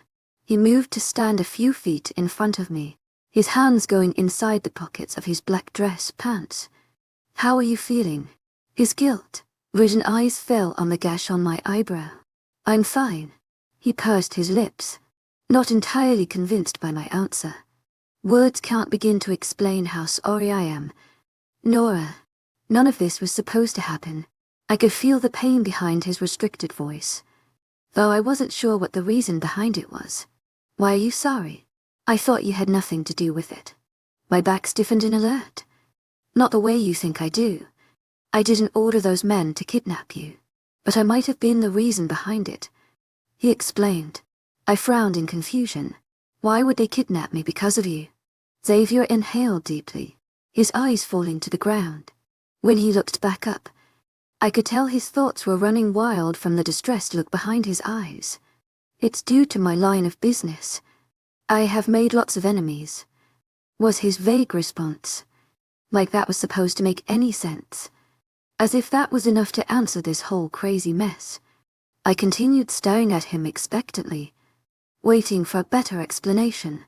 He exhaled deeply, running his hand through his already messy hair. Xavier then turned and gestured towards the couch, inviting me to take a seat. I shook my head in refusal. "Just explain to me what the hell is going on." "Xavier," I was beginning to get really frustrated, and my patience was running thin. "Those men must have tracked you down after our lunch date yesterday," he began to explain. "They must have perceived you as my weak point and wanted to use that to their advantage, lure me in to take me down. That's how rivalries work." "So what? You make enemies for a living?" He tilted his head to the side, studying me. "In a sense." My hands running through my wet hair.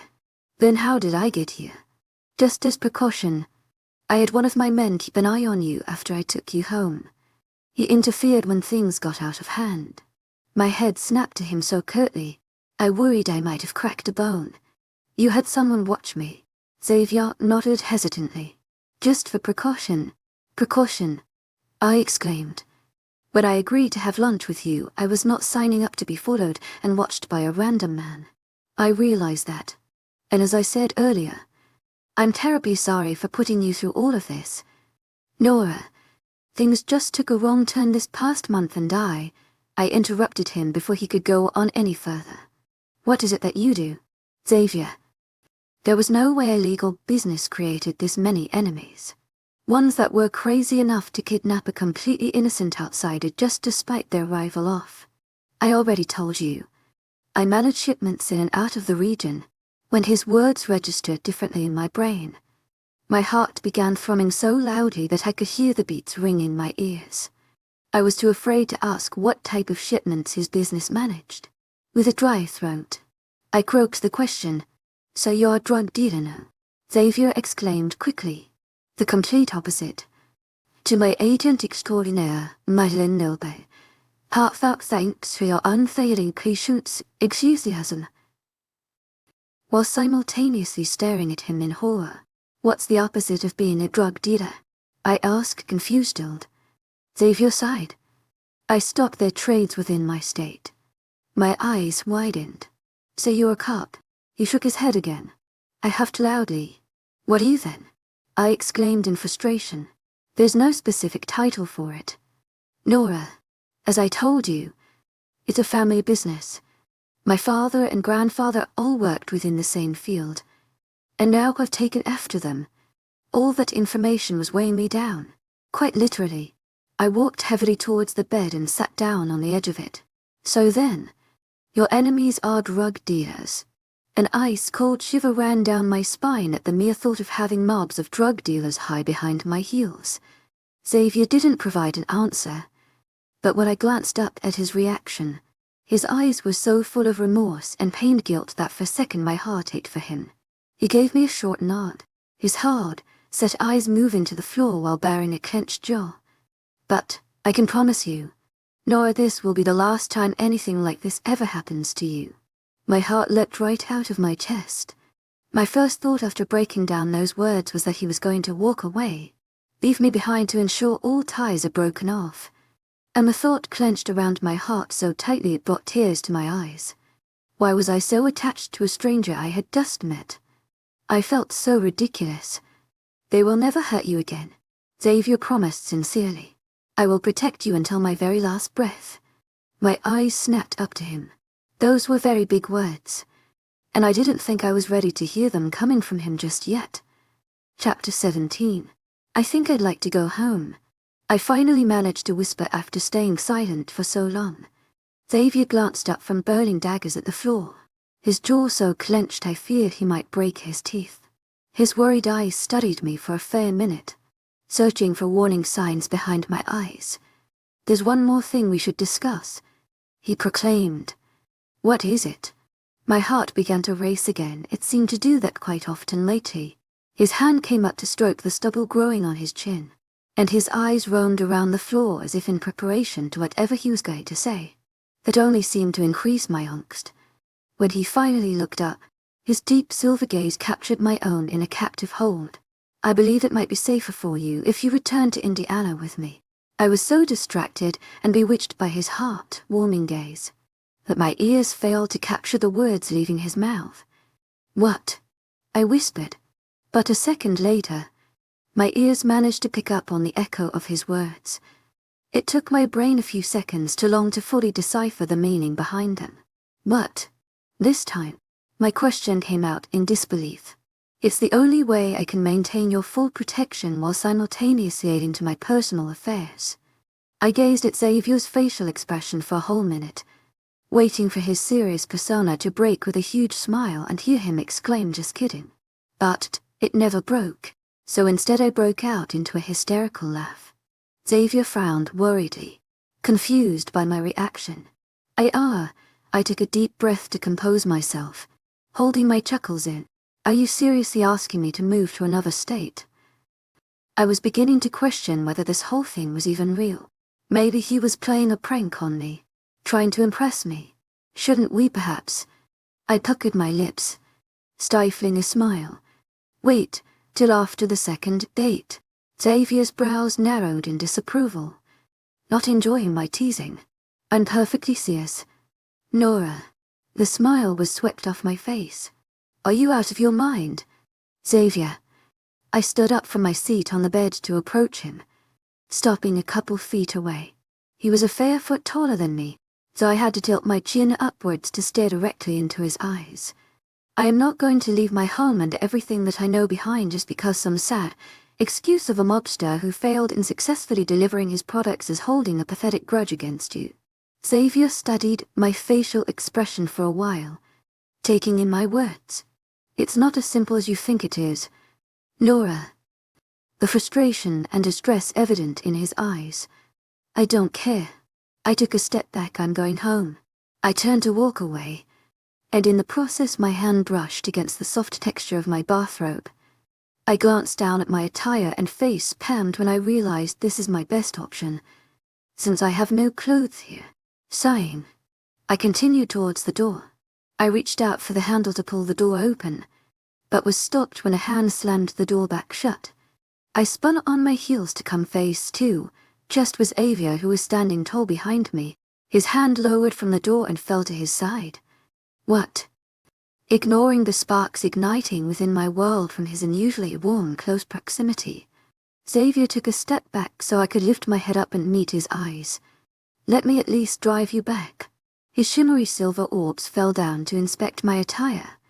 "And let me give you something better to wear." I thought over his statement for a second.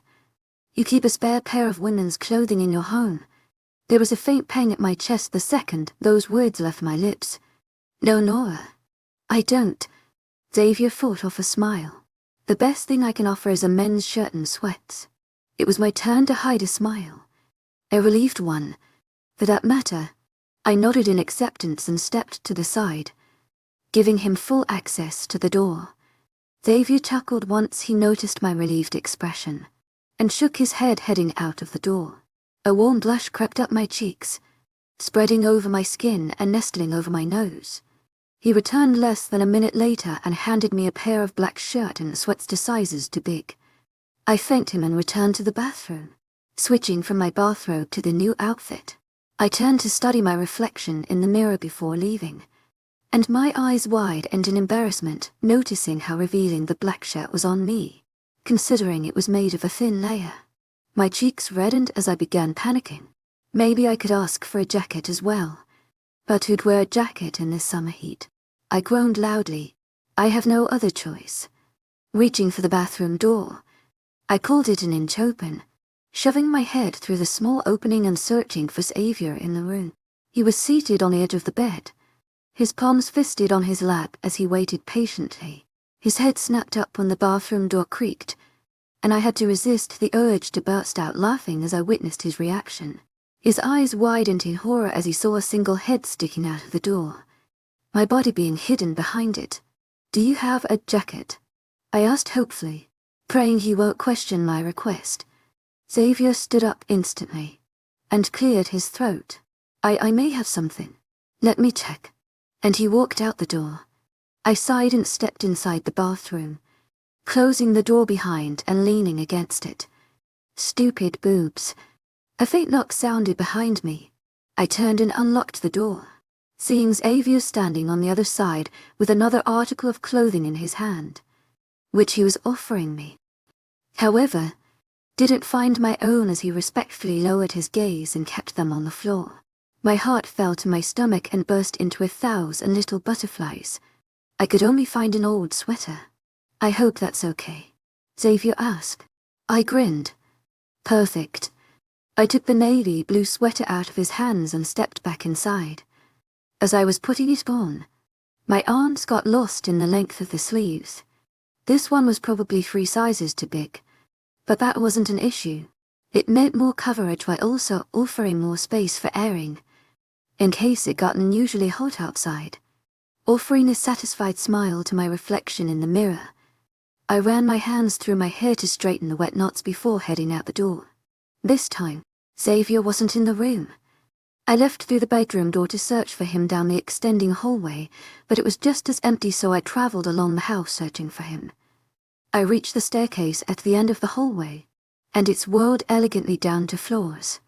The railing was a vintage gold and was slightly chipped off on some areas, but it felt so smooth I couldn't resist the urge to run my palm over it as I descended the stairs. The first floor was brighter than the second, with a large window down the hallway aiding the path. There was an equal amount of doors to the second floor, and I wondered how many lived in this house with so many bedrooms. I continued down the stairs until I reached the ground floor and was met with an extravagant hall. A wide table set in the front with a large vase of fresh roses, and the front door directly behind it bearing windows so wide the house was entirely brightened by the natural daylight. Above me hung the most grandeur golden chandelier I had had the pleasure to see, and by that point I lost all control on my jaw muscles as it fell to the floor. "Do you like it?" A voice sounded from behind me. I spun around on my heels and my nose nearly bumped into a broad chest. I looked up to see Xavier standing a step above me, glancing down at me with hopeful eyes. "It's the most beautiful house I've ever seen," I admitted. It truly was the most elegant house I'd ever been to. "There is one exception," Xavier began as he moved past me to descend the few remaining steps.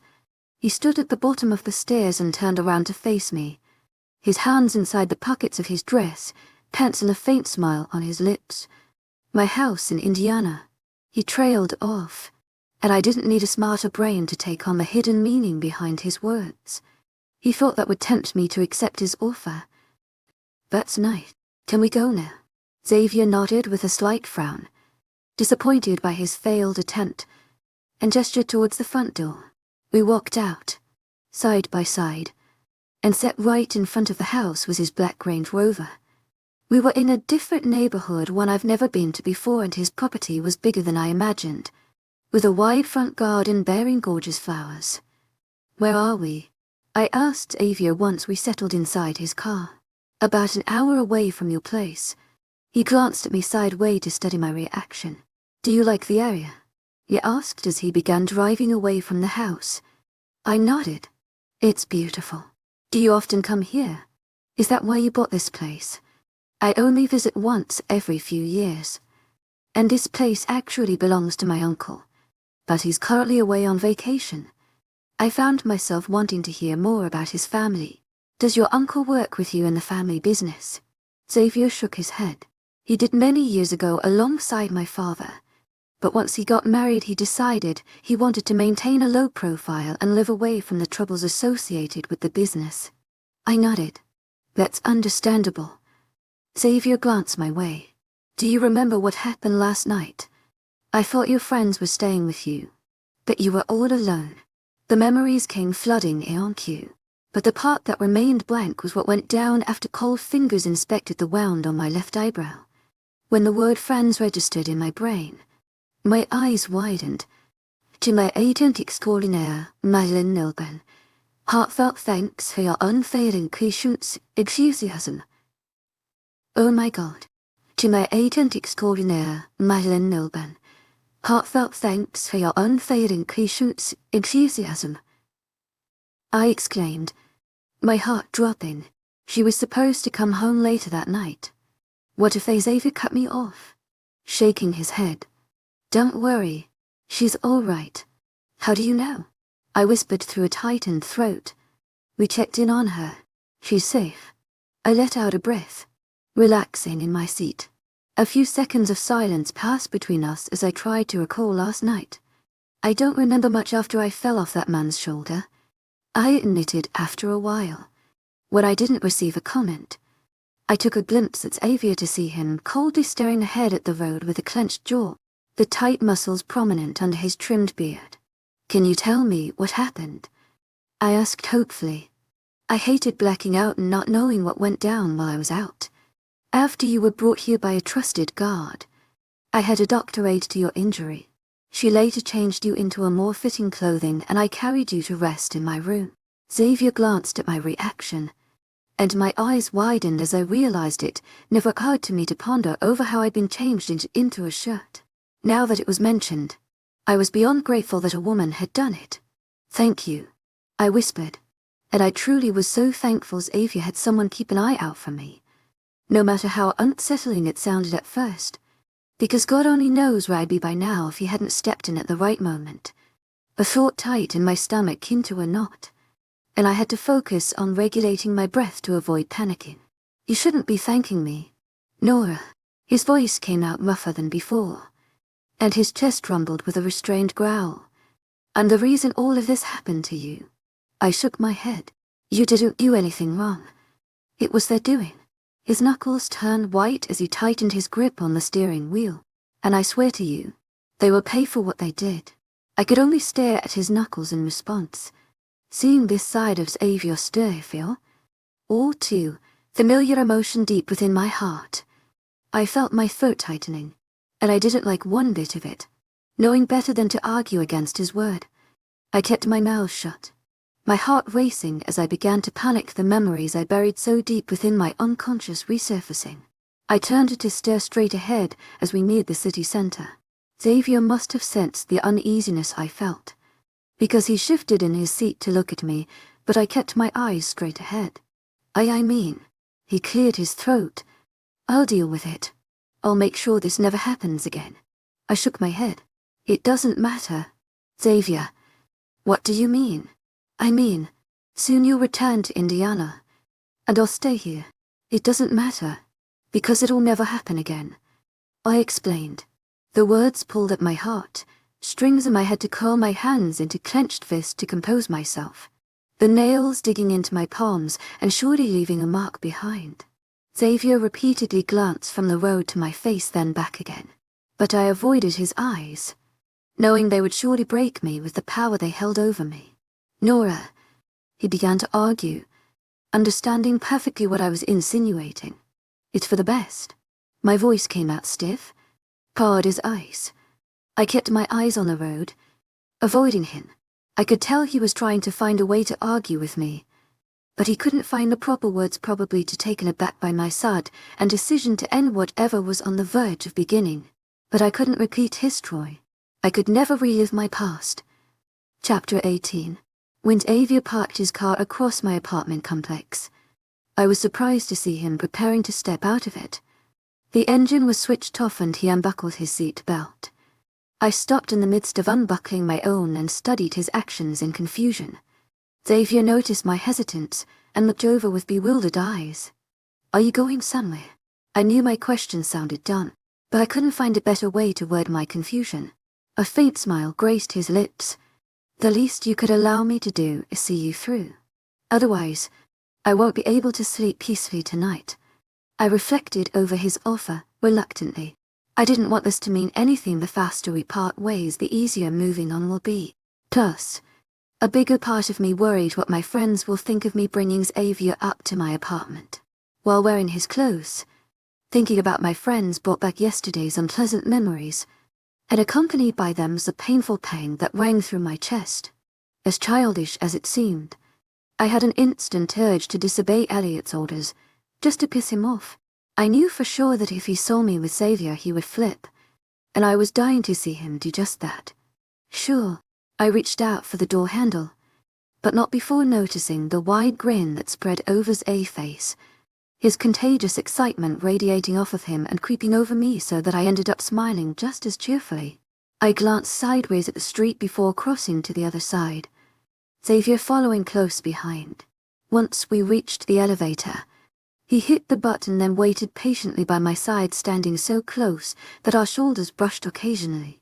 As we ascended up to my floor, I began speaking just as the elevator doors spread open. "I gotta warn you though, my humble abode goes nowhere near the extravagance you're surely used to."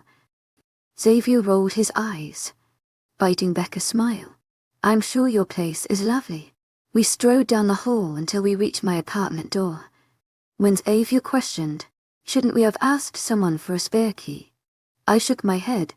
"My place is always occupied."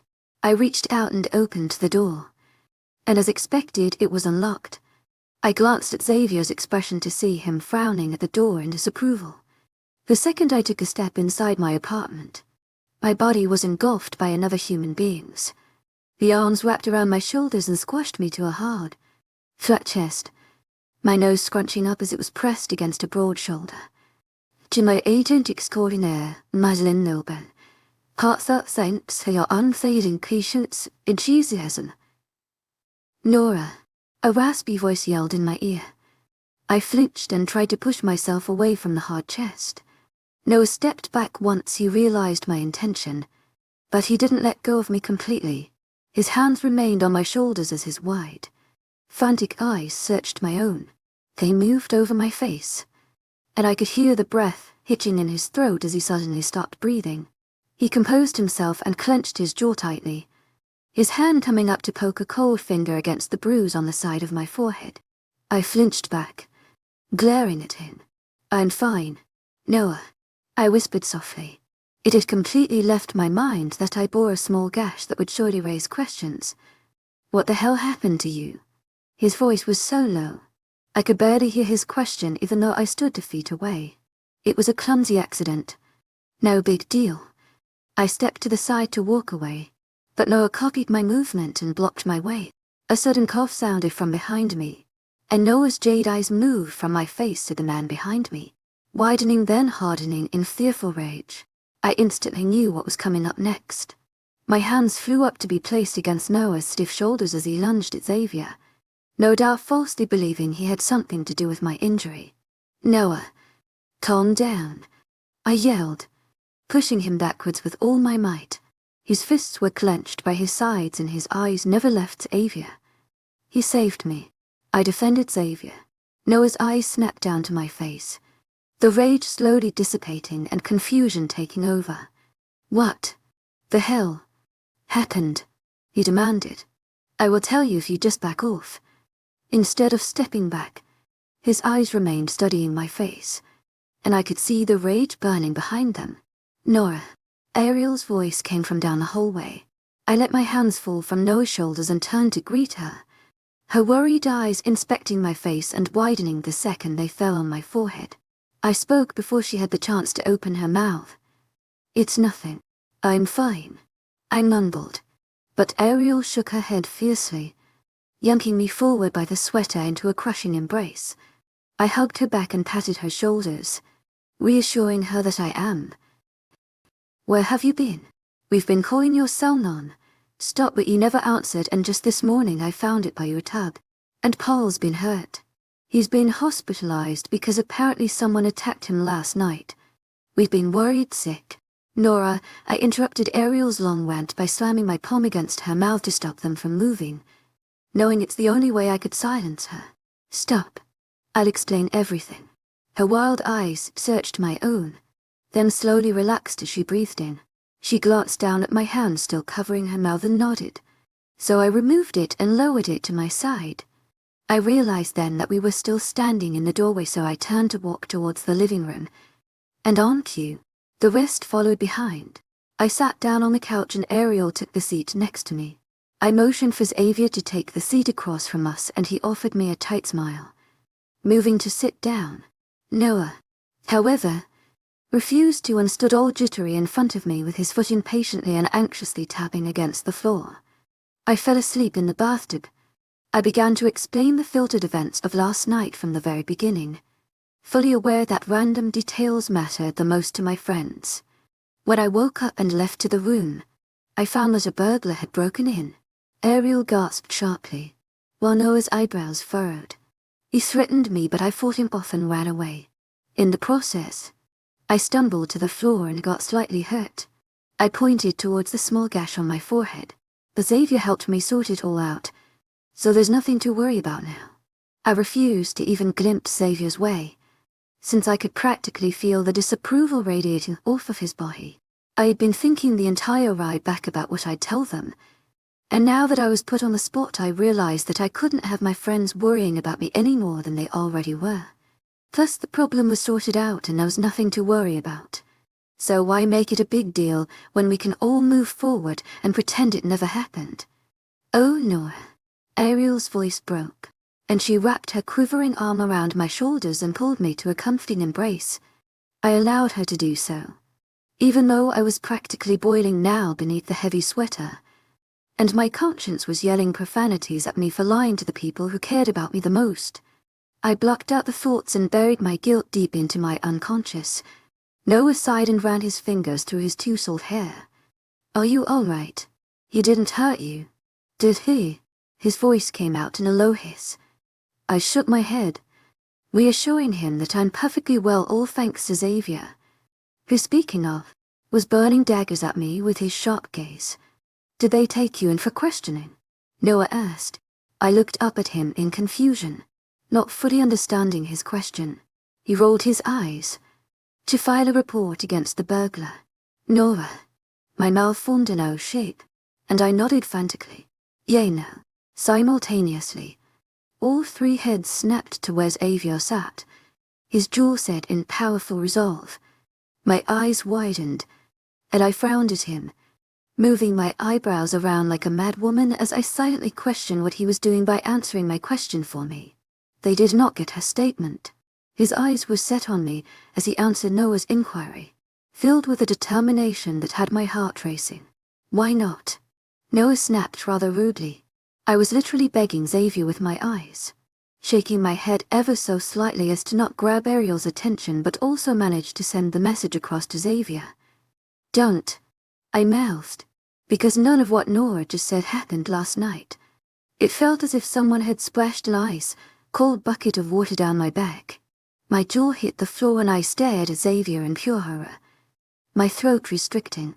Ariel removed her arm from around me to pull back and search for answers in my facial expression, while Noah clenched and relaxed his fists repeatedly. "What are you saying?" he hissed dangerously. Xavier's eyes moved from my shocked ones to Noah. "Last night, Nora was subjected to an attempted kidnapping." Ariel's sharp gasp startled me and I flinched back. She stared at me with horror-stricken, tear-filled eyes. My heart ached with guilt. This was the exact look that I was trying to avoid. I was beyond livid. I felt a sudden impulse to strike Xavier across his perfectly sculpted face. After our date earlier in the day, I had one of my men keep a respectful eye on her for safe measures. He interfered when things got out of control and successfully ended whatever dangers lurked. Xavier finished explaining. My eyes were now stinging. Noah inhaled sharply and slowly turned around to peek at me. The second his eyes met mine, I felt my world crumbling as my heart clenched. His eyes were so cold and distant. I wished the ground could open up and swallow me whole as my guilt gnawed at my chest. Noah, I called out for him, but he silenced me by turning around swiftly and heading towards the door. I jumped up from my seat, startling Ariel, and rushed to follow behind his steps. Noah, wait. His footsteps came to a sudden halt and I nearly ran into his back. He turned around to face me, his eyes no longer those cozy pair of jade that I grew to love, but instead they held layers of pain resulting from betrayal and disappointment, and I could no longer hold back the tears as they tore through my guard and streamed down my face. Please, don't leave, I begged, my voice coming out in a low whisper as it was so close to breaking. I'll do exactly what you asked me to do. Nora, I'll back off, he said quietly, and I hated the low tone of his voice. I would have much rather had him yell at me for lying to him, to express his anger and disappointment in me on the spot rather than play the ticking time bomb that'll explode any second. I shook my head fervently. No, I'm sorry I lied. I didn't want to worry you. Let me spare you the trouble. Because you were right, it's your life. You should live it whichever way you please. With that he spared me no sec, and look as he turned to leave through the door. My mouth hung open in pained shock because I could not fight his words in any way. I stood frozen as I watched the front door get slammed shut and the echo travel across my apartment, feeling like the tenderest part of my heart had been torn out of my chest. Nora, Xavier's voice came from behind me, no doubt trying to play the sympathetic role and comfort me after single-handedly shoving everything in my life downhill. My pain instantly turned into boiling rage, and I spun on my heels so curtly and stomped over to him, stopping a mere foot away. My index finger shoved at his chest so roughly that I could feel my nail digging into his skin. But of course, he didn't even flinch. Get out, I seethed between clenched teeth. He shook his head, his palms coming up to defense. Nora, I don't care what you have to say. Xavier, get out, I spat angrily. He hesitated again, standing still in his place, and I had to resist the urge to smack him and take all my anger and frustration out on him. I think it's pretty clear that you're no longer welcome here. So leave. Ariel's voice sounded as she came up to stand beside me, her arms crossing over her chest as she glared at Xavier daringly. I was surprised to find Xavier not even sparing a glance her way. His sparkling eyes remained fixated on my own. I stood my ground and raised an eyebrow, waiting for him to make a move. Eventually, he gave in and took a step to the side. See you soon, Nora. With that he stalked towards the front door. I couldn't find it in me to give a snarky remark about how he never will, too pained by Noah's departure, and already fishing for ways to make it up for continuously lying to him. I had never felt like a bigger jerk. Ariel sensed my unease and gently grabbed my arm, directing me back towards the couch. I sat down beside her, my eyes fixated on the floor and my mind running wild. Lying to him like that was wrong. Nora, we all know that, she started, but we'll find a way to fix it. Don't worry. Having my best friend support at a time I deserved it the least did it for me. I broke down into pain sobs and crushed my body into Ariel's, my arms wrapping around her shoulders tightly as she gently reassured me and stroked my hair the way she always did whenever my damned luck took its toll on me.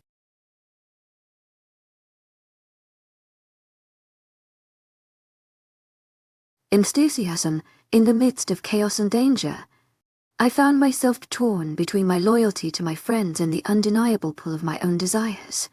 Chapter 19. It's ridiculously outrageous how a single event can turn your whole life upside down. How taking one impulsive turn in a certain situation can shove the events down a completely different road that would have otherwise been unreachable.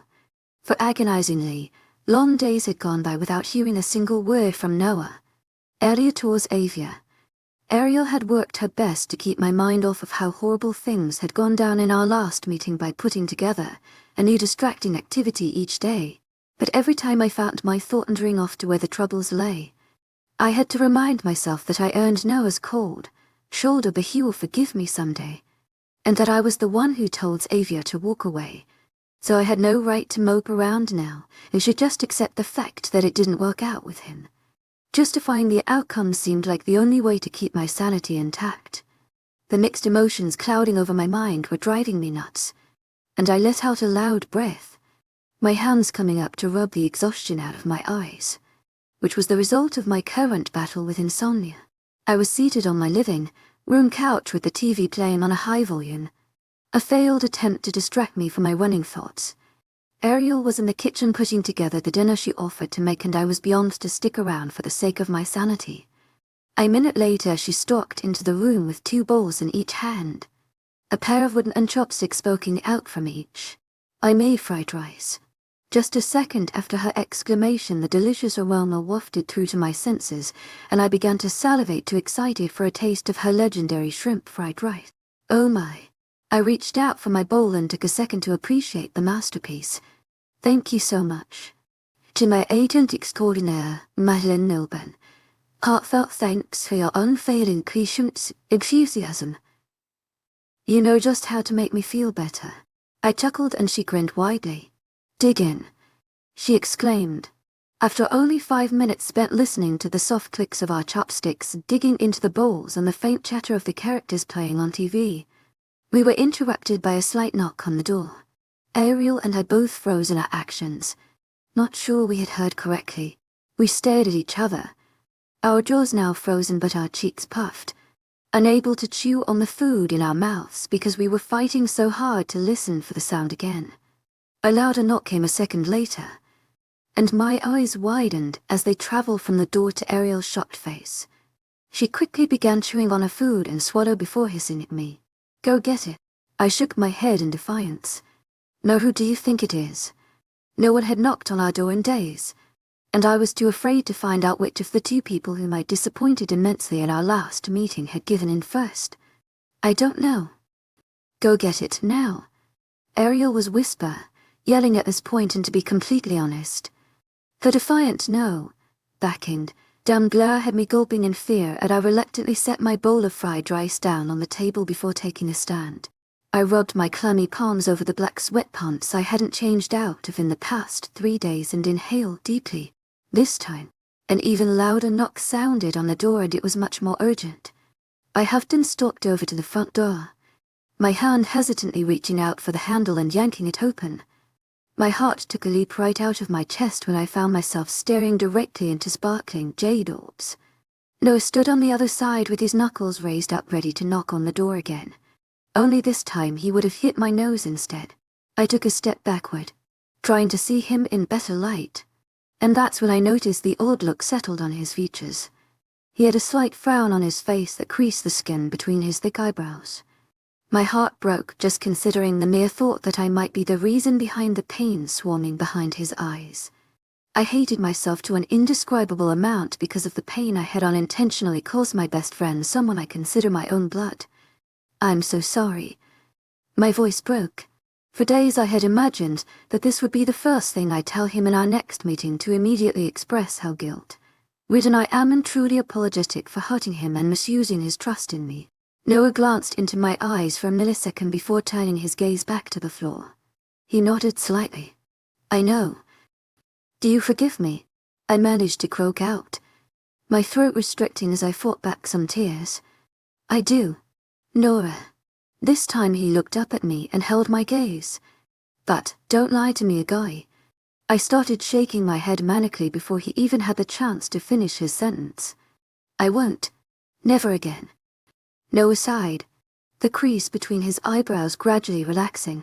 He shifted on his foot, and I realized I forgot to invite him in. I moved to the side to offer space to walk in and motion with my hand inside my apartment. He accepted the offer and took a step forward. Another movement followed behind him, and my gaze shifted to the dimly lit hallway to finally notice that he wasn't alone. 2 more built figures copied his motion and moved forward with him. entering my house and into the brightness of my apartment. As the fluorescent shone down on their features, my eyes widened in both confusion and disbelief. Ariel gasped from behind me, coming to stand beside me by the open door. What in the world brought you all together? I was still tongue-tied by the image displayed in front of me. We've spent the last 3 days studying the dangers you've gotten yourself involved with. Elliot announced grumpy as he sighed, stepped his way towards my living room. Nora, you might need to close that door and have a seat. What dangers? To my agent extraordinaire, Madeleine Milburn. Heartfelt thanks for your unfailing patience, enthusiasm. What the heck is going on? Ariel demanded. A warm hand reached out on top of mine, the one still gripping onto my front door. The burning sparks ignited under my skin and I instantly pulled my hand away. Nora, take a seat, please, Xavier politely instructed as he pushed my front door closed and waited for me to move. I was beyond confused, my mind a jumble of mess and unable to think on its own. So all I could do was follow their instructions. I moved my feet towards the living room and sat across from Elliot and Noah. What is going on? I whispered. I studied their postures and found Noah fiddling with his thumbs while avoiding eye contact, and Elliot looking too stiff and uncomfortable in his position. My eyes moved to Xavier standing tall to our right, his hands inside his dress, pants pockets, and looking alarmingly relaxed. Xavier let us in on everything that's happening, and we had been studying the accuracy of his claims for the past 3 days. Elliot began to explain. What is happening? Ariel asked. I can't be the only one left out. Someone please explain. I nodded my head. I don't even know what's going on. Elliot sighed and rubbed his hands together. An infamous group of men has been trying to get to Xavier lately, he explained, and we're now on their radar. I gawked at him in disbelief. What do you have to do with anything? Sure, I might have gone out on one date with Xavier, but they can't be seriously hunting down my friends because of that single occasion, unless they're so desperate to catch Xavier that they're willing to hurt innocent bystanders in the process, which frankly scared me way worse than the idea of myself being hunted down by those men. We've been associated with Xavier. We're considered companions, and that's enough reason for them to try and use us to lure Xavier out. My heart began thrumming faster against my rib cage, and I could feel the blood flowing faster towards my brain and making me feel lightheaded for a minute too long. I stared at the ground in shock, trying to compose myself and find a solution to our conflict. How do you know they're after us? Ariel voiced out quietly. Elliot sighed, rubbing his hands over his jeans. We were quietly watching you guys over the past 4 days. He began to explain. The same 3 men have been keeping tabs on your whereabouts, but they never intruded, probably waiting for the right order before going in. Ariel gasped, her hand coming up to cover her mouth. My blood suddenly ran cold. And why are you so calm about this? Why aren't you freaking out? Ariel shrieked out my exact thoughts.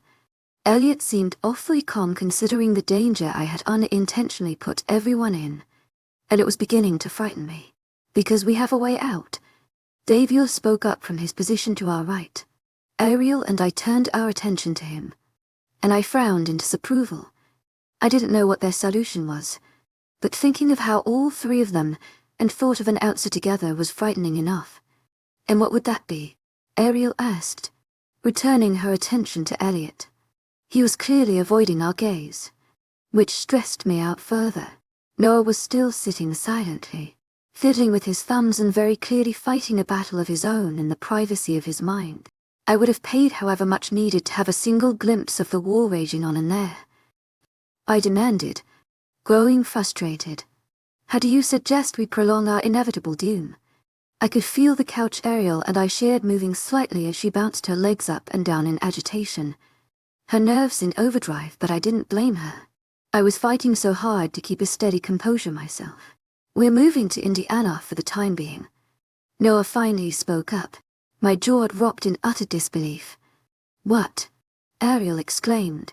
It's the only way to ensure our safety until the conflict is resolved. Elliot explained. You're kidding me. Right. I couldn't help but let out a slight chuckle. which did not impress Elliot one bit. He frowned at me in disapproval. "We're perfectly serious." "Nora, they can't be." I shook my head in refusal. Were they seriously asking us to move away? I was hyperventilating by that point. My head was shaking uncontrollably, continuously moving from left to right. If they all agreed to the plan and chose to leave, I would have no one left here with me, and I couldn't bring myself to move away and leave everything that I know behind.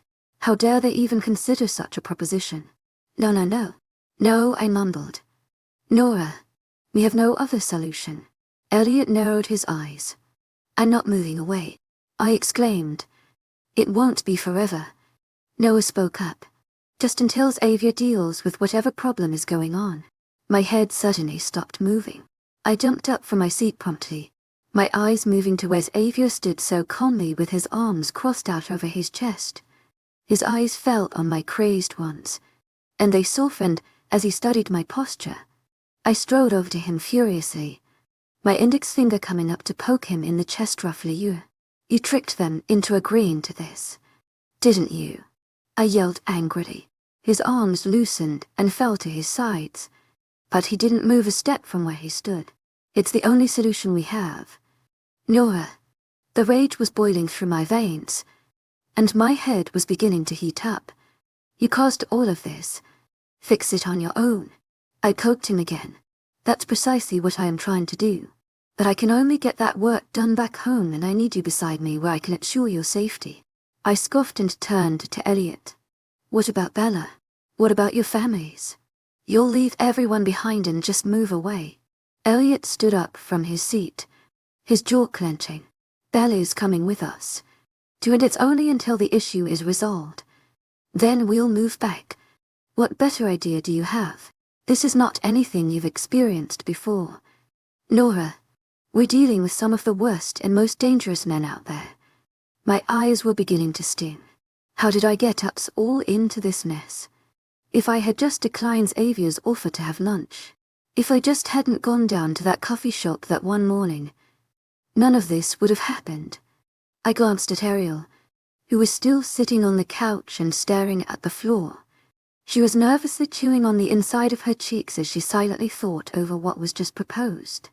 "To my agent extraordinaire, Madeleine Milburn, heartfelt thanks for your unfailing patience, enthusiasm," I called out. She inhaled sharply and looked up at me, her frightened eyes meeting my begging ones. I silently begged her to fight alongside me, to refuse their suggestion out for any other solution. "This can't be. I don't know how to deal with any of this," she whispered. I could feel another painful crack tearing through my heart for being part of the reason why she has to face this trouble. "Pack up," Elliot announced as he started to move away from the living room. He stopped at the front door and glanced over his shoulder at me. "Our flight is tomorrow morning at 9. My throat constricted. I couldn't believe they were serious, that we were actually moving away from my town and we were leaving everything behind.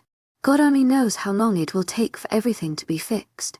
What if it lasts longer than a month? What will happen to my job?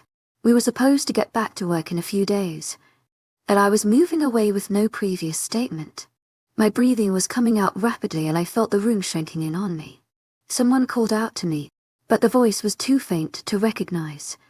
I forced my feet to move away from the living room.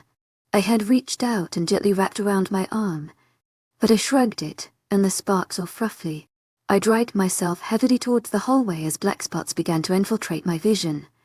I hardly managed to recognize my bedroom door, and I walked in and slammed the door shut so roughly that the sound ringed through my ears and snapped me out of the attack that was slowly taking over my senses.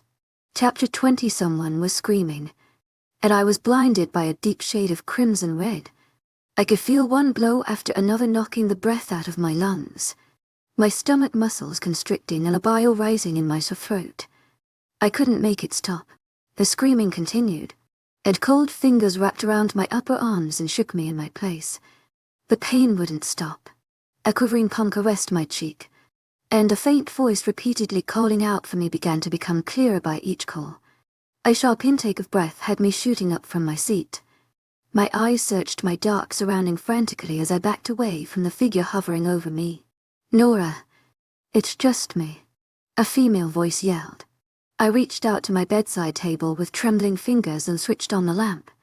The bright orange light illuminated my bedroom, and I found that the figure standing over me belonged to Ariel. She was staring down at me with glassy eyes, her hands clutched at her chest, and her lower lip trembling in fear. I sighed and pushed back the hair strands glued to my sweating forehead, fighting against my ragged breathing to regain composure. I'm sorry. I apologized to Ariel. Did I wake you up? She shook her head, her long strawberry blonde locks bouncing over her stiff shoulders. I couldn't sleep. I scooted over on my bed, offering a place for her to sit down beside me. She crawled over to my side and sat with her back straight against the bed frame. I thought you stopped having those dreams. I gulped down a lump in my throat, trying to compose myself to avoid having another breakdown. Waking up from my disturbing dreams always left me feeling so relieved for it being just a fragment of my imagination that I'd instantly break down in tears of joy. I did. I replied to her statement. Ariel glanced at me, but I avoided her eyes, knowing well enough that they must be filled with her own concerned tears. She always told me that it pained her to see me like this, and I hated having her see me so. When did they start again? I closed my eyes, inhaling sharply. That's the thing. They didn't. Tonight was the first night in years that I'd had to go back to those incessant memories.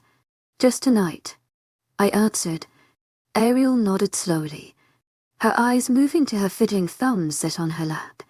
It was only then that I noticed she was in a pair of new jeans and a white blouse.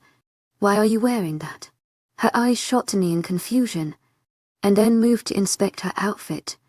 Oh, she exclaimed, shifting over to the edge of the bed and standing up. I almost forgot. I came to wake you up. We need to get ready. Noah is on his way. I frowned at her words, my brain still half asleep and unable to come up with any reason as to why Noah would be coming over at this time. I glanced at my bedside table to check the clock. But it's 647. Ariel nodded. And our flight's at 9. We need to be there on time for check-in. Flight. Last night's memories suddenly came crashing through and my blood instantly ran cold. Ariel's eyes trailed over my bedroom, and her eyebrows narrowed in confusion. She strode over to my closet and yanked the doors open. I groaned, sliding down on my bed, frame and lying flat on my bed, while reaching out for the sides of my pillow and folding them in to cover my ears. Still, I could hear her sharp gasp as she swirled on her heels and stared at me with wide enraged eyes. Oh my God, she exclaimed. I groaned in disapproval at her tone.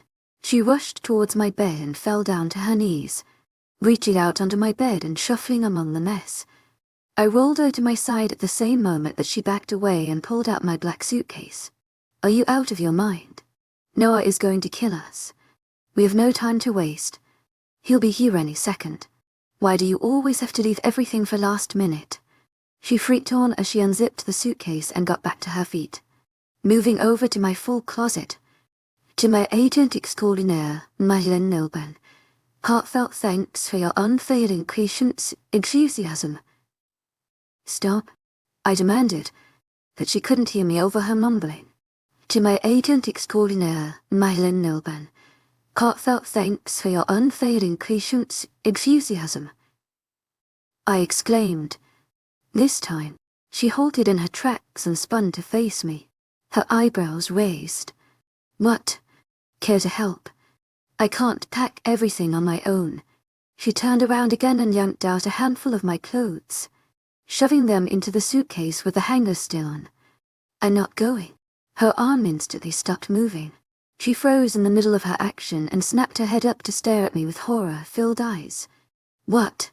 I'm not leaving. To my agent extraordinaire, Madeleine Nilban, heartfelt thanks for your unfailing patience, enthusiasm. I've decided on it. I shrugged nonchalantly. Her hand came up to rest on her chest, as if she was feeling for her heartbeat. You're messing with me. Right. I shook my head, sitting up from my position on the bed. I'm not leaving again. She gasped and rushed over to me, her hands reaching out to place themselves on my shoulders. What are you talking about? Of course you're leaving. We are leaving. I shook my head defiantly. To my agent extraordinaire, Madeleine Nilben, heartfelt thanks for your unfailing patience, enthusiasm. Listen. I grabbed her shoulders and guided her to sit down on the bed beside me. You guys are leaving, and I support that 100%. You need the protections Avia will provide. But I don't I can take care of anything if anything were to happen on my own. But I need to stay. There's so much from me here that I can't leave behind. I just can't go. I tried to explain to her, though I doubted she would understand me given she continued shaking her head defiantly throughout my entire speech. You need his protection as much as we do. Nora, you heard it. These men aren't like anything we've faced before. She argued, but I shook my head. And what makes you so different from us? How she exclaimed. Why do you think we need the protection while you don't? I rolled my eyes as I tried to reason. Their eyes are set on Xavier, he's the target. Once they find out he left to go back to Indiana, they'll follow him along. And there'll be no more dangers roaming around here. She jumped up from her seat. Her eyes narrowed into a dangerous glare. If you're not leaving, neither am I. I rolled my eyes. Please. To my agent extraordinaire, Madeleine Nilben, heartfelt thanks for your unfailing patience, enthusiasm. This isn't the time for childish play. I'm not leaving without you. I scowled at her stubbornness. The doorbell suddenly rang and owed its way to my bedroom. Ariel's eyes widened in fear. Oh God, he's going to kill us. I rolled my eyes once more. Don't be ridiculous. Open the door. I'm not facing him. Ariel snorted.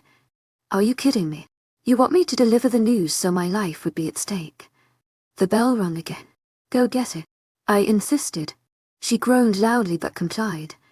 Walking away towards the front door, I took the chance to compose myself a little, knowing for sure I looked like a huge mess after my sleep. I undid my hair from its messy bun and pulled loose strands away from my face, then rolled my hair on top of my head into a neater bun.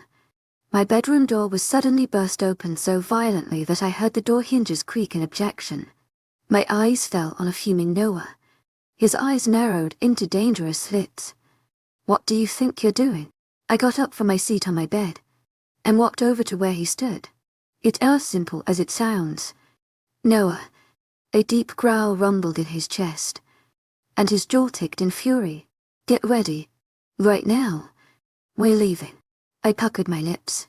You're leaving. I'm not.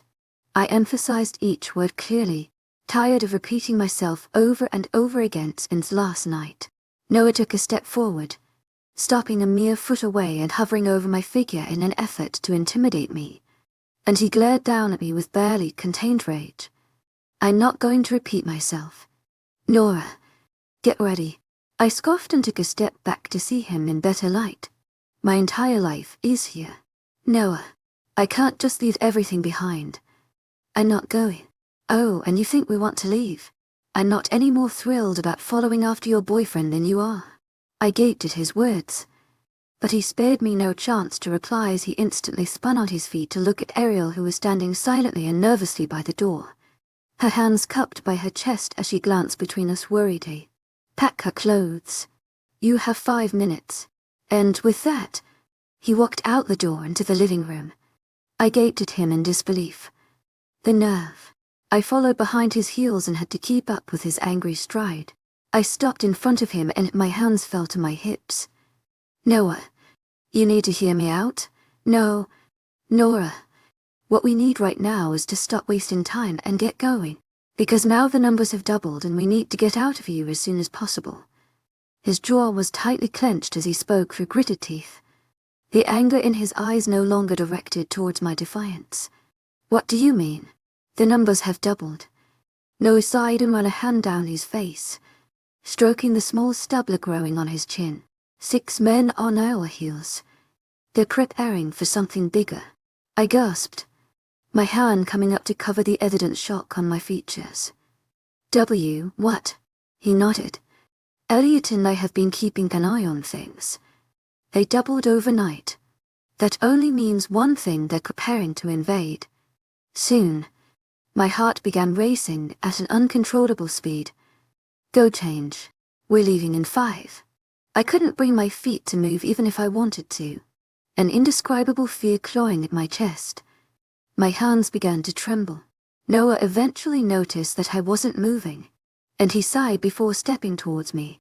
His hands came up to my shoulders and he gripped them gently, his promising eyes meeting my frightened ones. Everything will work out, and we will be fine. But we need to get moving. Hesitantly, I nodded my head in understanding. Nora, Ariel called out. You need to help me out here. I don't know what else you need me to pack. I hardly managed to compose myself and spun on my heels. Returning to my bedroom, I found Ariel going through my vanity desk, packing my beauty products. I shook my head as I said, "The clothes are enough." I rushed towards my closet and rummaged through the remaining clothes hanging, and picked a random black shirt and a pair of jeans. I started changing right there in front of Ariel, who was too busy at my suitcase to notice me anyway. I ran over to my study desk and grabbed my laptop and chargers, shoving them in a backpack alongside my passport and credit cards. Done. Noah burst through my bedroom door. Ariel nodded and offered the heavy suitcase to him, to which he instantly took and left with towards the front door. I put on my most comfortable pair of black Vans, and inspected my bedroom one last time for anything important that I might have missed packing. Nora, Ariel called out for me. I forced my feet to move towards the living room with a heaviness of heart. Ariel and Noah stood by the front door waiting for me. I reached for the keys dangling behind the front door and stepped outside alongside them. Noah went to hit the elevator, but while I locked my door without sparing a second glance at my apartment, too pained by the thought of leaving my home behind without a proper goodbye. The elevator sounded as it reached our floor, and it rung the familiar bell before splitting its doors wide open, welcoming us in for the last time. Let's go. Noah glanced over his shoulder as he barked his order. I swallowed the growing lump in my throat and dragged myself towards the elevator. Chapter 21. Let's get one thing straight: there is no way in hell that I'm staying at anywhere other than Seth's. Noah grunted grumpy as we gradually descended the metal stairway leading from the gigantic airplane we boarded in towards the bus that will be taking us to the terminal. I scoffed mockingly. Ori, how else are you supposed to receive the protection you're practically begging Xavier for? Noah snapped his head to my direction, sending me the deadliest glare he could muster. I knew an equally bad response was just on the tip of his tongue, but he held himself back since we were surrounded by strangers. Sleep deprivation was beginning to take a toll on my life, impacting both my physical and mental well-being. My eyes felt like they were getting poked at repeatedly by a heated fork, the pain extending towards my head into an intolerable migraine. I had spent the first hour of our flight writing and sending emails to my boss, claiming I had a family emergency that required extending my vacation, and then texting my parents that I'd extended my vacation stay at Indiana with my friends. To my agent extraordinaire, Madeline Nilben, heartfelt thanks for your unfailing patience, enthusiasm. No matter how hard I tried to silence my running wild thoughts with a nap during the remaining 2 hours on flight, I'd failed miserably and reopened my eyes feeling twice as frustrated. Eventually, I'd given up completely and ended up watching a movie on my laptop. Will anyone be picking us up? Ariel asked as soon as the bus started moving. I gripped tightly onto the seat to my right while miserably trying to balance myself and also keep a firm grip on my suitcase that was rolling over strangers' feet. I kept offering apologetic smiles, mumbling a sorry every few seconds. Seth should be waiting outside, Elliot replied. Bella was hunched over by his side, her cheek resting on his shoulder, and her eyes closed as she tried to control her breathing. She looked paler than usual. Flight often did that to her. She wasn't a huge fan of flying. I pointed my chin towards her. Is she okay? Elliot glanced down at her, his eyes hardening from witnessing her weakened state. She will be. I felt another wave of guilt washing over me like a bucket of ice, cold water. To my agent extraordinaire, Madeline Nilben, Heartfelt thanks to your unfailing patience, enthusiasm. Even if this wasn't completely my fault, I still felt responsible for the bigger part. I shouldn't have gone out with Xavier, those men shouldn't have seen me with him. If I had just kept to myself the way I had been for years, I would be at home right now preparing to go back to work in a few days. And my friends would all be doing the same, each preparing to continue on with their usual smooth daily routine, instead of having to move away to a different state with no previous preparation, asking for protection from a man we've known for only a couple of weeks. Laura. Ariel's distant voice called out for me, and I was snapped out of the haze my thoughts had formed.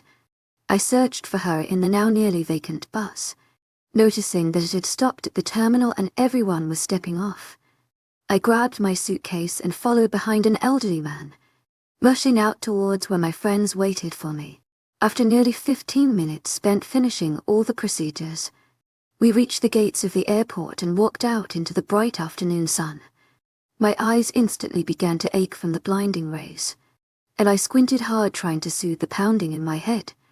I was in desperate need of sleep, but I doubted I would be getting any proper rest before this whole ordeal was over with. "You're someone," to our left called out loudly, attracting the attention of plenty of passers-by. We all turned to the source of the voice and saw Seth waving us over from across the parking lot, standing beside his car with the driver's door open. We strolled over to where his Jeep parked, and I eyed his car skeptically. "Is this our only ride?" Seth glanced over his car and shrugged. "It was a last-minute call. I couldn't find a bigger ride. You will have to squeeze in somehow." I groaned. "Perfect. Shotgun," Elliot announced before anyone had the chance to think it over. Everyone groaned loudly. "Well, I am not taking the trunk." I beat the rest to it, moving to pull my suitcase into the open trunk and then rushing to take the window seat behind the passengers. "Not it," Ariel exclaimed, rushing in behind me to take the seat behind the driver's. "Bellicott can't take the trunk." Elliot objected the second Noah opened his mouth to speak. "She needs a window seat. She's already feeling too unwell." Noah groaned loudly. "Oh, come on." He rolled his eyes, but when he looked over at Bella and noticed her weakened state, he shut his mouth and dragged himself forcibly to the back of the car. I glanced over at Bella standing silently beside Seth as he loaded the back of his car with our suitcases. Elliot was right. Her lips had now taken on a lighter shade, almost matching her skin tone. I called out to her and slid over to take the middle seat. She climbed in after me and took my previous seat by the window, which she immediately rolled down for fresh air, and her head instantly fell to rest on my shoulder. I tried my best not to move for the rest of the ride, knowing just how much she needed the rest, and I was afraid that a slight movement would disturb her sleep. The whole ride was very silent, everyone too tired to speak a single word.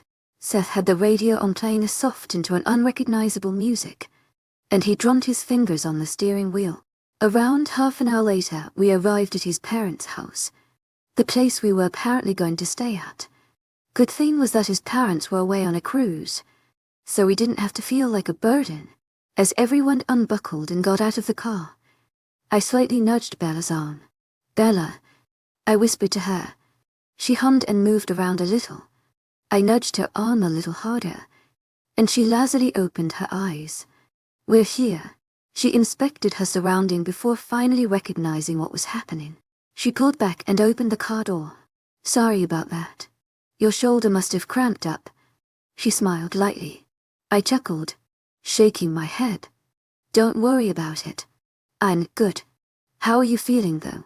I slid over the seat and hopped out of the car onto wobbly feet. Bella nodded slightly.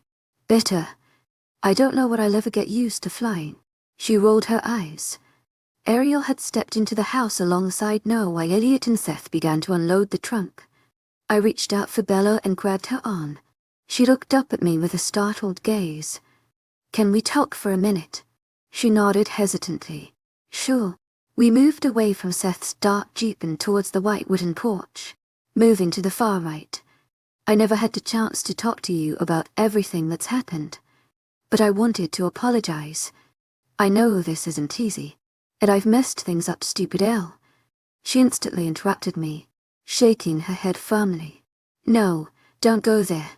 No, you guys need to hear it. I know. Listen to me.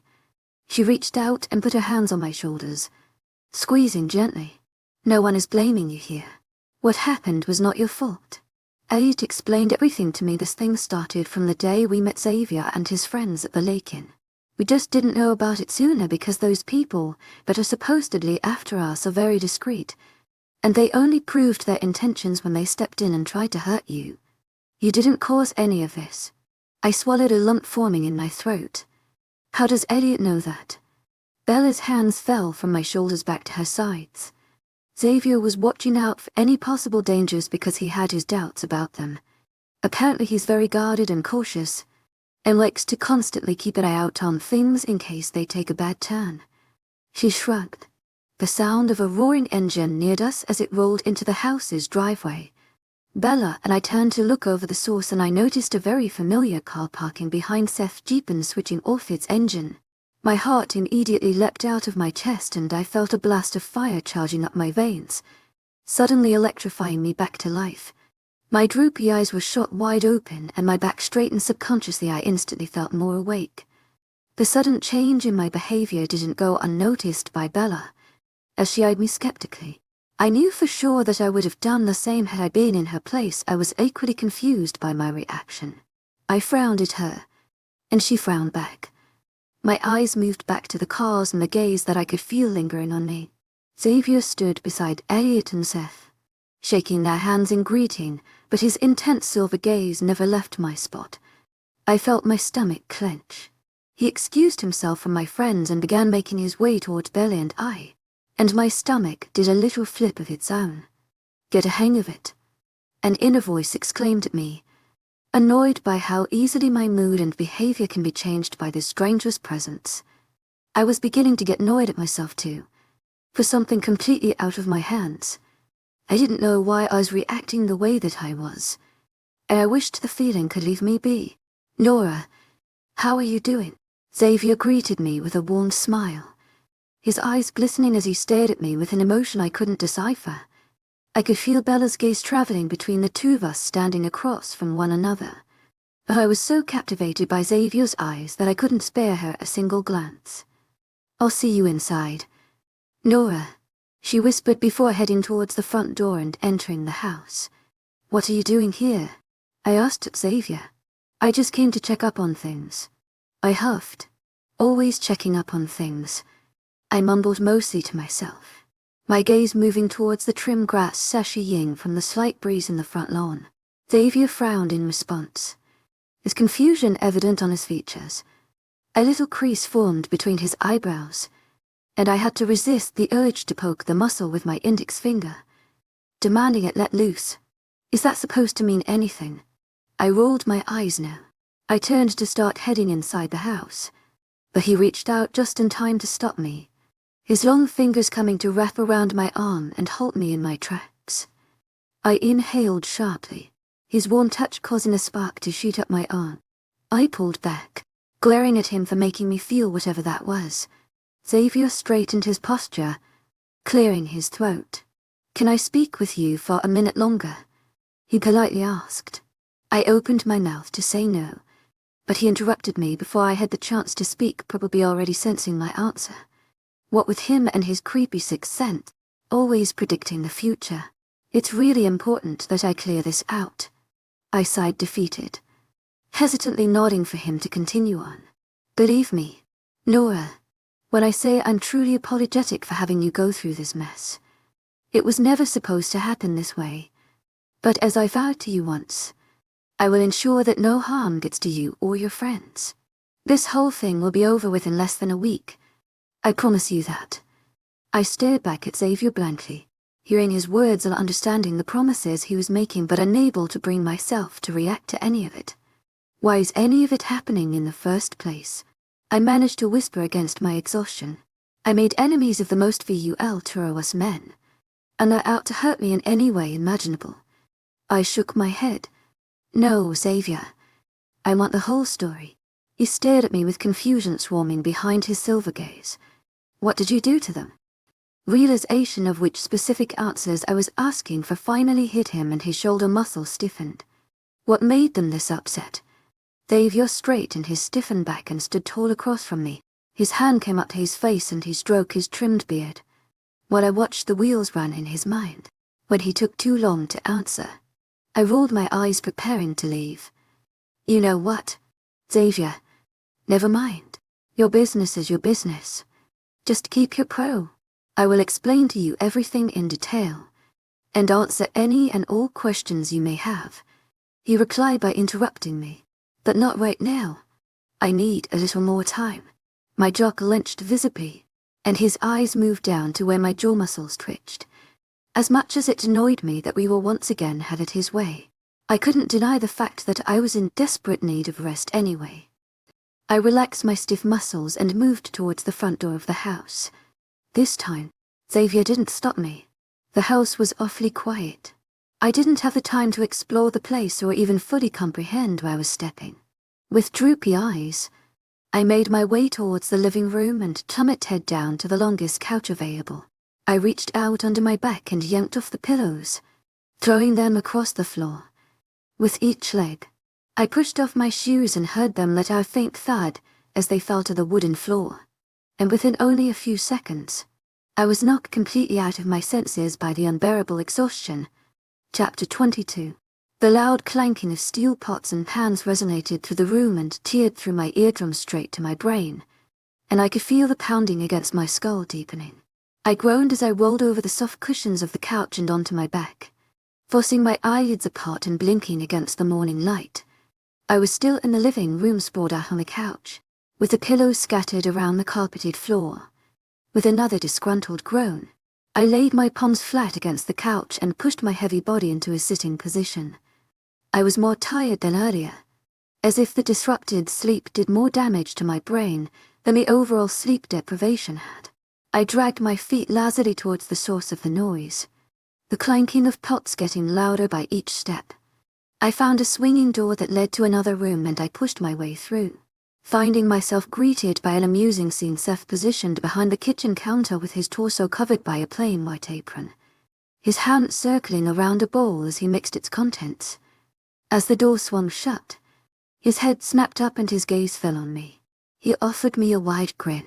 To my agent extraordinaire, Madeleine Nilben, heartfelt thanks for your unfailing patience, enthusiasm. Sunshine. He continued on mixing the mixtures in the bowl as I propped led down on a stool across from him. Why didn't you take one of the rooms upstairs? There are plenty of beds in this house. You know. I nodded. I couldn't find the energy to move away from the couch. My gaze shifted around the kitchen, surveying my surrounding. It was an elegant, light-colored kitchen with marbled counters and silver stools.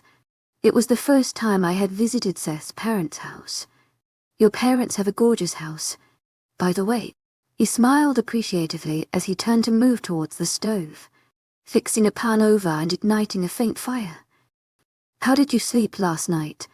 Seth glanced over his shoulder at me as he waited for the pan to heat up. Or should I say, the entirety of yesterday. I rolled my eyes. I barely got 4 hours of sleep. He frowned at my reply, the skin on his forehead creasing disapprovingly. But you were knocked out cold the whole day. I was in undoubt. My body had shut down, but I was wide awake.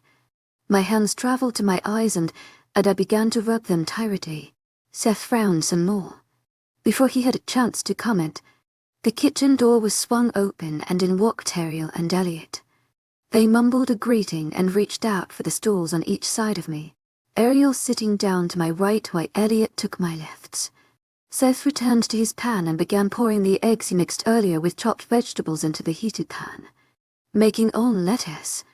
Wow, you look like shit, Ariel commented, inspecting my reddened eyes. I rolled my eyes, not answering back with a petty comeback because I knew she was absolutely right. I pushed myself off the stool and hopped down on wobbly legs. Well, I'll go freshen up. Let me know when breakfast's ready. I turned towards the door when I suddenly realized I didn't even know where the bathrooms were. Stopped in my tracks. As if sensing my confusion, Seth immediately spoke up. Find any room on the first floor that is unoccupied and it's yours. Each have their own bathroom. I nodded and mumbled a thanks.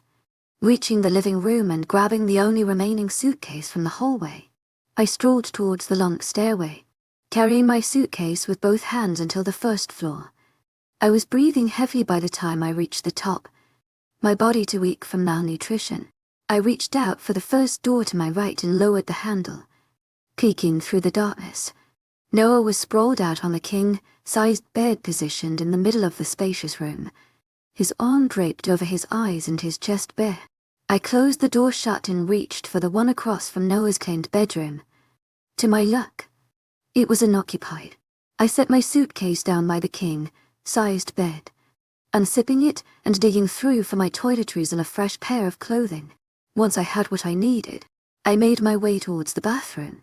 The insides of the bathroom was absolutely gorgeous, with light wooden counters and a huge glass shower stall. I locked the door behind me and wasted no more second before discarding of my clothes and hopping under the steamy showers. I scrubbed at my skin with whatever little energy I had left within me, and massaged my scalp with my favorite mango-scented shampoo, hoping its relaxing aroma would aid to my pounding headache. When my stomach began to rumble ferociously, I forced my body out of the stall, grabbing the nearest towel and drying off. It smelled like lavender, and by the time I dried off the last droplet on my skin, I could tell my body had absorbed its floral scent. I wrapped the towel tightly around my body, the bathroom too foggy that breathing in the presence of the heat became rather challenging. I grabbed my clothes and headed towards the bedroom where I could change freely. As I pulled my wet hair into a messy bun to allow the back of my neck to cool off, I headed out the bedroom and towards the staircase, hearing the loud chattering of everyone resonate through the house. I reached for the kitchen door and my stomach instantly began to rumble as the smell of bacon hit my senses, as if my body was begging me to consume some protein to fuel my energy. Ariel was hunched over the counter to grab a piece of bacon from the plate in Seth's hands, and he shooed her away, frowning and scolding her for touching the food when it was still so hot. Ariel didn't even flinch, biting onto the flaming bacon strip. I propped lead down on the same still I claimed earlier, grabbing a plate and filling it up with scrambled eggs and toasted bread slices, smothering warm butter on top and taking a huge bite. Unintentionally, I hummed in satisfaction as I chewed on the crunchy bits of my toast and savored its taste. Ariel was eyeing me weirdly, her gaze inspecting my face. "Did you get any sleep last night?" "No, she didn't," Seth answered for me, raising his cup of coffee and taking a sip from it. I glared at him, dropping the last half of my toast on my plate and grabbing a mug to pour coffee in. "Was it the nightmares again?" Ariel asked, rather automatically. My head snapped to her sharply, eyes widening while my brows furrowed dangerously, silently screaming what hell. "To my agent extraordinaire, Myelin Nilben, heartfelt thanks for your unfailing patience, enthusiasm." Elliot raised his head from his plate, glancing between Ariel and I. Before anyone had a chance to comment, the door swung open and Bella and Noah trod get in, mumbling a good morning and immediately reaching for the coffee pot that I had set aside. Elliot's eyes remained on me. "You're having them again?" I shook my head, denying it. "No." "What is she having?" Noah asked, hoisting himself on the counter across from us, facing us directly. He raised his navy blue mug to his lips and sipped on the coffee, his eyes remaining on Elliot, who was still staring at me. "Scrambled eggs and toast," I deadpanned as I grabbed my fork again, stuffing my mouth with food so they wouldn't ask me any more questions. Ariel sighed. "It's not a big deal. Nora, we can get you on there." My fork abruptly dropped onto my plate with a loud clank, silencing Ariel. She flinched at the loud noise. "May I eat my breakfast in peace?" I asked rhetorically. Noah frowned. He mumbled. My head snapped to him and my glare sent daggers at his head. "And what is it that you're seeing exactly?" "Noah," Seth whistled, turning around and refilling his cup with black coffee. Cranky noise back. "What did you just call me?" Elliot clapped his hands. "To my agent extraordinaire, Madeleine Nobel, Heartfelt thanks for your unfailing patience, enthusiasm. Girls, I was thinking, how about we go to the city after breakfast and hang about in a coffee shop? Maybe even do a little shopping. Ellie suddenly cut in, her face lighting up brightly as she suggested her plan. When Ariel heard the word shopping, a wide grin spread across her face and she instantly nodded. They both turned to look at me, and I just shrugged. I guess we could. I went back to eating my food, the slight rumble in my stomach reminding me that it was not yet satisfied and craved more. I'll drop you guys. I have a few errands to run myself, Seth offered. Around 10 minutes later, once I felt too full to breathe properly, I dropped my spoon on the plate and slumped down in my seat. Ariel was watching me expectantly, and as soon as she read my expression and posture announcing that I was my breakfast, she hopped off her seat excitedly. Come on.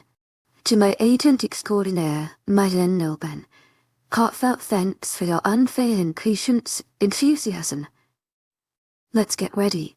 She yanked me by the hem of my top, leading me off the stool and towards the door. I followed Grumpy Ly, dragging my feet behind as she led me up the stairs. I've already changed. To my agent extraordinaire, Madeleine Nilban, heartfelt thanks for your unfailing patience, enthusiasm. She stopped to glance at my black-fitted sweatpants and grey crop top, raising an eyebrow skeptically. That's home, where not nearly suitable enough for a stroll in the city. She TSK'd, reaching out for my hand once again and pulling to guide me up the stairs.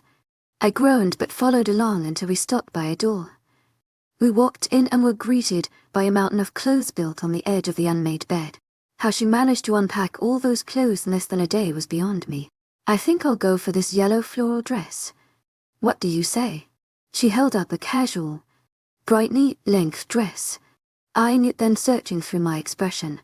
I nodded. It's beautiful. She smiled appreciatively and turned towards the bathroom, leaving to change, I assumed. I slumped down on her bed, my hands searching between her clothes to notice that she had packed as if she was moving in, rather than only staying for a week. Ariel Ray appeared in the bedroom a couple minutes later, her bright dress on and her strawberry, blonde hair cascading down her bare shoulders in natural waves. To my agent extraordinaire, Madeleine Nilban, heartfelt thanks for your unfailing patience, enthusiasm. Time to doll you up. I cringed at her choice of words, but quickly covered it up with a tight, forced smile that came out looking more like a grimace.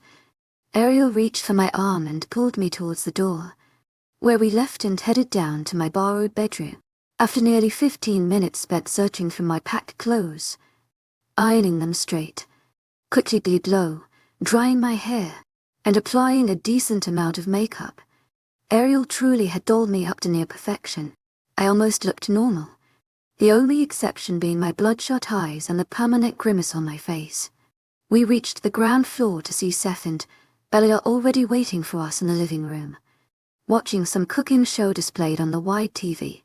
As our footsteps neared, they noticed our appearance and got up from their seats. To my agent extraordinaire, Madeleine Nilban, heartfelt thanks for your unfailing patience, enthusiasm. Seth asked, and we nodded. We left through the front door to his car and hopped in, Ariel claiming shotgun, as if it even mattered anymore. We had matters way more threatening to brood over, and a nonchalant attitude, wanting to go shopping and stroll freely in the city's center, was dubbing my feelings of unease. Let's check this one out, Ariel exclaimed, and without waiting for a reply, vanished into a store to our right. Bella and I gave each other a look, and followed behind her. Seth dropped us off in the middle of the city and went off to God knows where, and we had already been to at least 7 different shops in the past hour and a half. We'd been to a few branded clothes shops, a couple of shoe shops, and a few smaller antique shops which Bella found intriguing from their window displays, but Ariel wasn't even nearly satisfied.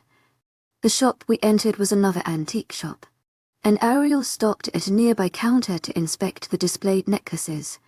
She reached out for one and began to inspect the shining stones dangling from the bronze chain, her eyes twinkling with astonishment. The young owner stood behind the counter watching Ariel dubiously, and I reciprocated his looks, eyeing him with just as much doubt. "What do you think about this piece?" Ariel asked, turning around with the necklace dangling from her finger. "It's beautiful," Bella commented. My eyes remained on the owner, as he kept his gaze fixed on Ariel. Suddenly, they moved to me, and he was so startled by my inspecting gaze that his eyebrows rose and he fixed his posture, shifting on his legs awkwardly. "Nora," Ariel called out to me. I snapped my head towards her to see her eyeing me weirdly, then turning to look at the owner. She frowned in confusion. I mumbled, slowly coming back to my senses. I don't know if I should get it." Ariel wondered as she placed it against her neck and studied it to the small mirror set on the counter. "Hey, I'll run a quick errand down the store on the other side and I'll get back to you. Just wait for me here. I'll be back in a few," I announced as I walked towards the door.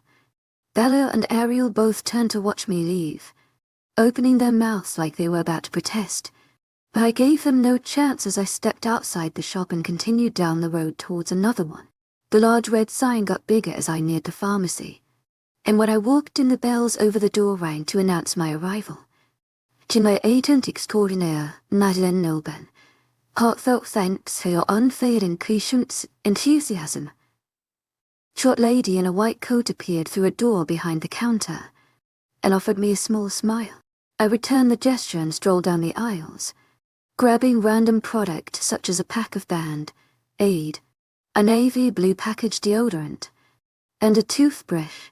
I walked to the counter and set them down, eyeing the boxes of medicine behind the pharmacist. When my eyes met hers again, she offered me another kind smile. "Do you need anything else?" her soft voice questioned. I nodded. Yeah. I need some light sleep medication. Please." My heart began racing just speaking those words. The pharmacist nodded, turning around to search through the packages. "Any specific type you're comfortable with?" I shook my head. "Anything will do." She eyed me for a second too long. Before nodding, she grabbed a box and a plastic bag, bagging up the products I picked and eyeing each skeptically.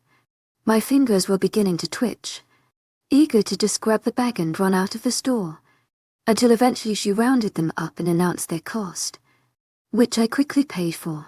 She gave me back the change and offered a final smile, telling me to have a good day. But I didn't wait for her to finish her sentence as I grabbed the bag and stalked towards the door. I clutched onto the plastic bag tightly, my jaw clenching. I had gone such a long way to reach a point where I no longer needed to consume medication in order to have some peace. And now I was back to point one. I clenched my fist so tightly and felt my long nails digging into my palms, leaving an itching ache. "Everything all right?" My head snapped up to the source of the voice, and my furrowed brows slowly relaxed. I forced out a smile. Bella eyed the plastic bag in my hands curiously. "What did you get?" "Just some necessities. Deodorant. Toothbrush." I rolled the bag and shoved it into another paper bag containing a cute top I had bought earlier from a small local shop. "Did you get the necklace?" I asked Ariel. She shook her head. "Wasn't completely my style. So where to next?" Pushing a strand of hair behind my ear. "We were thinking of going back actually, but Seth hasn't finished yet. We can just grab a taxi," I suggested. "We thought of that," Ariel began, until a car pulled up and the driver offered to take us back to Seth's. I frowned, Bella nodded, gesturing behind her to the huge black SUV with dark tinted windows standing to the curb. A man in a neat black suit standing at the head with his hands behind his back. My frown deepened. "Who is he?" "He's been sent by Xavier," Bella answered. "That's bullshit." Ariel's eyes widened, and Bella's mouth clamped shut. I eyed the man skeptically, seeing him give no reaction even though I was positive he could see my glare even from the distance. "We're getting a cab. We can't be foolish enough to trust a stranger's words. Not at a time like this. Nora." He's from Xavier's. Ariel began to speak, but I shook my head. Just because he says so doesn't make it true. I accidentally snapped a bit too harshly. Bella raised her hands. To my agent extraordinaire, Madeline Nobel. Heartfelt thanks for your unfailing patience, enthusiasm. She glanced over her shoulder at the man, then turned to look at me again. We'll just take a cab. I immediately turned to search the cars driving down the road, and called out for a passing cab. Let me at least tell him we're taking a cab so he can leave. Ariel turned to start towards the stranger with the black SUV, but I grabbed her hand tightly to stop her. No, we don't need to do that. Let's just go home.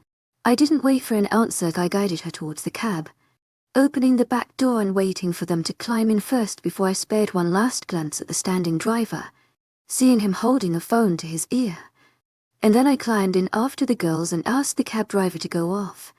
Chapter 23. By the time we arrived, a car was already parked in the house's driveway, and it wasn't Seth's. We exited the cab after paying the cost of the trip, and trod towards the house carrying our shopping bags. As we neared the front door, it became clearer who the car belonged to as the familiar. Random wave of excitement rushed through my veins. Stepping inside the house, a mixed aroma of mahogany and rainwater wafted through the air. We stopped at the living room where we spotted some heads. Dropping our bags to the floor, we circled around to enter the living area and face whoever occupied the couches. Across from Elliot and Noah sat Xavier, his back straight and fingers interlocked over his lap as if he was waiting patiently for our return. At the same moment, our eyes met, and his silver orb shimmered under the lights. Took you guys long enough?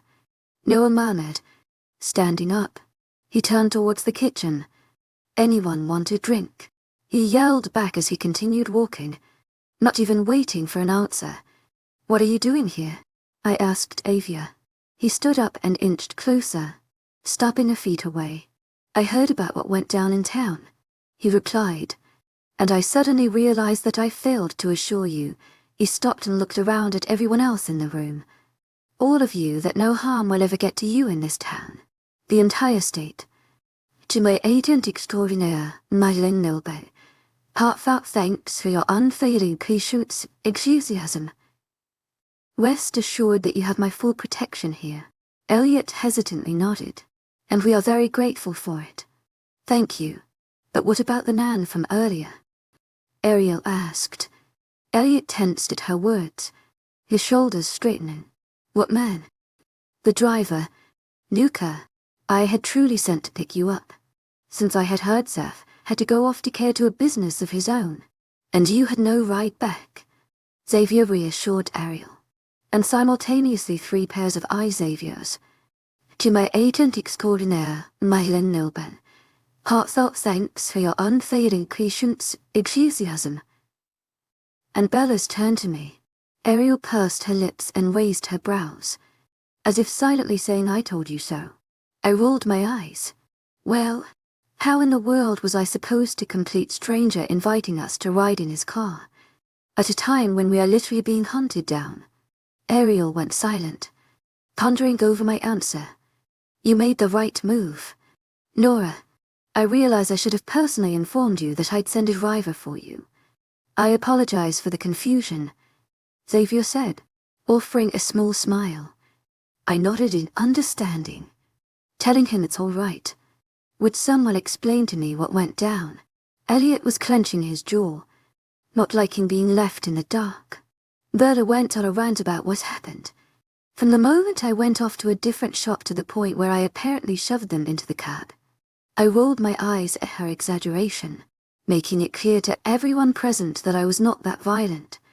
Bella chuckled. Why did you go off on your own? Elliot turned to me, frowning. I shrugged nonchalantly, telling him I just needed to grab some necessities. Yeah, but you don't go off alone when we're clearly being hunted down. He repeated my words from earlier, and for some reason, his words triggered me. I clenched my jaw and spoke through gritted teeth. I'll be fine on my own. Elliot stepped away from his seat, inching closer to me. This isn't the time to play stubborn. Nora, I'm not being stubborn. I'm just telling you that I'll be fine on my own. I stood my ground, my hands clenching by my sides. Oh yeah, fine like you were last time you decided you're fit to take on shit on your own. His face was turning a light shade of red, and his eyes looked wild as he stared me down. And I did take it on, didn't I? Yeah, like a champ. My fist flung forward involuntarily, aiming to hit him square in the jaw. But halfway through, a strong arm wrapped around my waist and pulled me back, so my fist met the air. I stumbled forward and would have fallen had the arm not been secured tightly around me. I thrashed in the arms of my captor, demanding they let me go. Snap out of it. Nora, our entire lives are in danger now. One wrong move and everything could go downhill. We need to stick together. Elliot yelled as I gave the chest behind me a strong shove and set myself free. I turned to glare at Xavier, whose arms slowly fell down to his sides once again. His jaw was also clenched, and he stared between Elliot and I as if he was searching for an answer among us. I turned to spit more words at Elliot, but the second our eyes met, I shut my mouth. I bit the inside of my cheek, tried to calm myself down so I don't make a bigger deal out of what happened. What's going on? Someone asked in the distance, but my heart was clenching and unclenching so hard that I couldn't remove my eyes off of Elliot's. Screw you, I finally spat, his words from earlier leaving an aching hole in my chest. Elliot's eyes wide and fraction of a minute, not expecting my words. They softened as he opened his mouth to reply, and at the same moment my vision started blurring, and I took that as my cue to leave before the tears came streaming down. I shoved past his shoulder and strode out of the living room, hearing footsteps following behind me as Ariel immediately started going off Elliot. Warm fingers suddenly wrapped around my arms and halted me in my track. I turned around as I tried to contain the face Xavier, who was giving me the most heartbroken, apologetic look. His eyes softened even further as he noticed my expression. I am genuinely very sorry to have caused you all this trouble, Nora. His tone was so low, almost as a whisper, and the pain was evident behind his voice. I shook my head. This one wasn't your doing. Xavier opened his mouth, looking like he was about to push his apology further, but instead he hesitated for a few seconds. Let me take you away. My only reply was a frown of confusion. Until everyone cools off, he continued. I really wasn't feeling like staying in the same house when the tension was so high, so I nodded in approval. Xavier gave me a soft smile and gestured towards the front door. I walked past the living room, completely ignoring everyone there, not even bothering to let them know what I was up to. As I walked past, I noticed the shopping bags from earlier, and I immediately grabbed mine as well as my purse and stalked out of the front door. Xavier stalled behind me, and I could hear him informing the rest that he will take me for a ride until things cool off, adding a promise that I will be completely safe within his presence. I reached his car and instantly hopped into the passenger side, violently jerking the car door back shut. A few seconds later, Xavier followed and climbed into the driver's seat, and without another word, he drove off down the road and away from the suffocating tension in the air. In the embrace of a family bound by ancient oaths and hidden agendas, I found myself at a crossroads. Chapter 24. The silence provided throughout the car ride was like a cool blanket that engulfed my body and diminished the raging flames, bringing me back to a moderate state where I felt like I could finally breathe without my chest taking in the process. I don't know how long we spent in that silence as Xavier drove calmly, but eventually I felt like I had to speak a word and break the stillness. Where are we going? I croaked out, my voice coming out rough. I cleared my throat and turned from the window to face Xavier. He had one elbow resting on the arm, rest between our seats while he steered the wheel with his other hand. His facial expression was relaxed as he gazed down the road. Anywhere you'd like. His response surprised me. I thought we were already headed somewhere. But according to his answer, he must have been driving around aimlessly. My heart fluttered, appreciating his way of trying to subdue my anger and hurt. No matter how small the act was, I don't know anywhere in this state. Xavier glanced over at me, reading my expression. Do you like flowers? I blinked, taken aback by his random question. Yeah, I do. Why? He turned back to the road, a feint of a smile on his lips as he took a turn. Would you like to take a stroll through the garden at our estate? My face brightened at his words. You have a garden? Xavier nodded in response, not hiding his smile anymore as he noticed my excitement. It's my favorite place at home. I would love to see it. I smiled appreciatively. Then we shall go see it. Xavier grinned as he glanced at me once more. As I finally turned to gaze outside the window, I noticed that we'd strolled far away from town. We were surrounded by great trees that rose so high above the ground, they blocked the grass the sun rays from shining down on the road. We appreciate our privacy. That's why we live a bit further away from town. Xavier explained. I wondered who he meant by that. Who do you live with? My family. Now confused. Your siblings. I didn't know you had any. He shook his head. Not siblings. We're not blood related. Xavier glanced at me, and he must have caught on to my confused expression because he smiled slightly. We are 3 leading families: the Conejos, the Tapajos, Enthusiasm, and the Cicateros. Our families have been well acquainted since this country's first discovery. My eyes widened. I can't tell if you're exaggerating or not. Xavier chuckled out loud. I'm not. My eyes widened further. If that were even possible. Tell me more. I squeaked a bit too enthusiastically. Xavier's eyes widened in amusement as he glanced at me, and my cheeks instantly reddened. That just sounds incredible. How is that even possible? Instead of replying, Xavier slowed the car down, and when I glanced out the window, I was greeted by a wide golden gate that was gradually and gracefully opening automatically. My jaw involuntarily fell. I gaped at the extravagance of what only appeared to be the front entrance to the estate. The estate. It looked like a place out of a fairy tale. Too breathtaking and extravagant and elegant and everything beautiful. Xavier drove through the automatically opening gates, and we were once again surrounded by trees on both sides of the narrow road. Only this time they were neatly trimmed and in the brightest shade of green, looking so earthy and alive. My voice had gotten stuck in my throat as I gazed at the beauty of the estate, while Xavier drove slowly, clearly giving me time to take in every detail, although there were too many to take in at once. Another turn and we slowly arrived at a large glowing fountain station directly at the front of the 4-story building, and he circled around the flowing fountain to park directly in front of the house. I gasped as I turned to stare at him wide-eyed. You live here? Xavier smiled and offered a single nod. Do you like it? I nearly scoffed. Is that a serious question? He chuckled in response, unbuckling his seat belt. Let me take you on a quick tour of the insides. I nodded eagerly, unbuckling my own seat belt and hopping out of the car. The large front doors were already spread wide open, and Xavier appeared on my left side and motioned towards the long marble stairway leading to the door. When we entered, the first thing to hit me was the warm, welcoming aroma that wafted through the air. It smelled like fresh roses. Ahead of the double doors was a grand double stairway into the upper floors, and above our head dangled an azure crystal chandelier. This is beyond beautiful, I whispered, my eyes roaming around the place. You have such a breathtaking house. I'm glad you like it. It's been a part of our family for ages.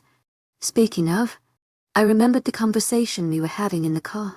Tell me more about your family, I asked hopefully. His eyes were shining as he stared down at me, a small smile gracing his lips. I'd love to. He motioned towards the stairway. Let me lead you toward the gardens first. I walked beside Xavier as we passed below the grand stairway to the back of the house, where a large glass door was also spread wide open, welcoming us outside to the huge garden. From our place, it looked like the garden spread out for miles beyond the house. On each side of the narrow walkway were thousands of flowers blossoming in every color. I couldn't help but instantly smile at the sight of them. This is so gorgeous, I exclaimed, inhaling sharply and feeling my chest flutter as the wonderful floral scent hit my senses. I glanced at Xavier to see him staring at me, a small smile on his lips. Although I had caught him staring, he still didn't look away. His striking gaze shimmered with an indescribable emotion as he continued to stare at me. My heart began to race, and I felt the wings of 1,000 butterflies flutter in my stomach. I forced my eyes to move away, the blood running to my cheeks and warming up my face. Xavier straightened his shoulders and cleared his throat, walking slowly beside me and leading me further into the garden.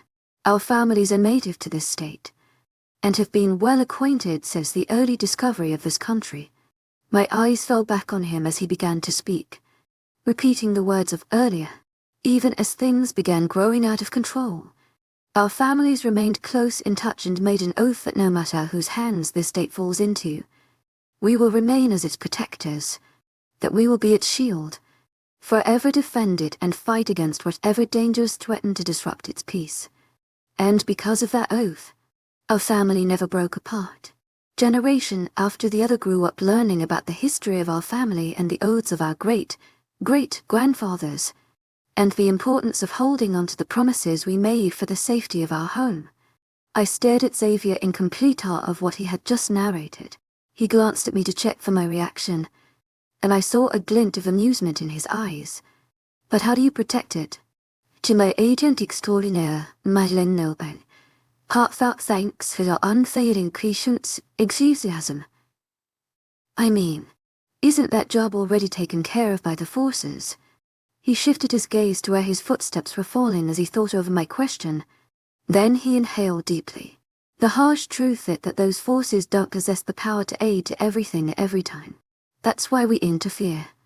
Xavier glanced down at my reaction, and I tried to maintain a normal, blank expression as a way to encourage him to go on. I was far too interested in his story that I couldn't bear the thought of him stopping the narration just as it was getting more interesting.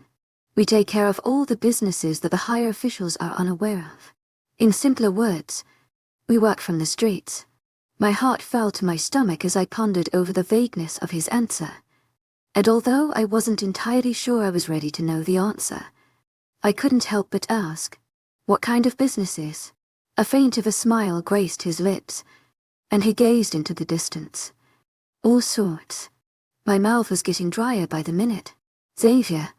I slowed down in my tracks, and when he noticed my movement he reciprocated my action, turning around to study me with a worried expression.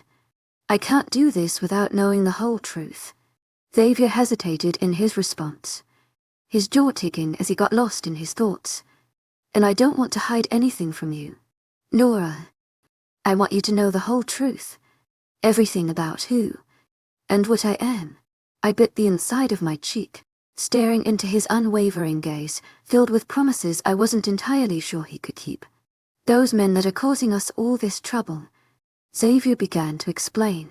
The rivalry is the result of our interference with their so-called business of shipping illegal substances into the state. My eyes widened as his words registered in my brain. An indescribable fear nestled into my chest and wrapping itself around my heart. My blood ran cold as I began piecing everything together. You're involved with the mafia, I managed to whisper, my eyes searching his frantically, begging for him to deny it and tell me I am not once again exactly where I used to be. But all that Xavier could offer was a long silence, a type of silence that tore through my chest and ate to the core. If by involved, you mean dealing with them, then no, I am not. I took a sharp intake of breath, relieved but not entirely, because I was sure there was more to it. But my family has never, and will never, allow the disruption of peace within our home.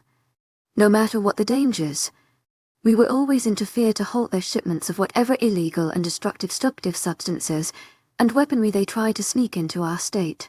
Xavier paused for a minute, then slowly took a step forward, inching closer to me and stopping a mere foot away. My heart began to race as I craned my neck to see him better, his eyes shining down on me with such determination. I was in complete awe. It's important that you know, Nora, that no matter what I can't, I will not ever stop fighting for my home. My throat restricted, but I managed to croak out. Of course you have the right to fight for whatever you believe in. He nodded slowly. But I need you to know that if you choose to stay, this is how it will always be. My family will always come first. And together we will always fight for our home.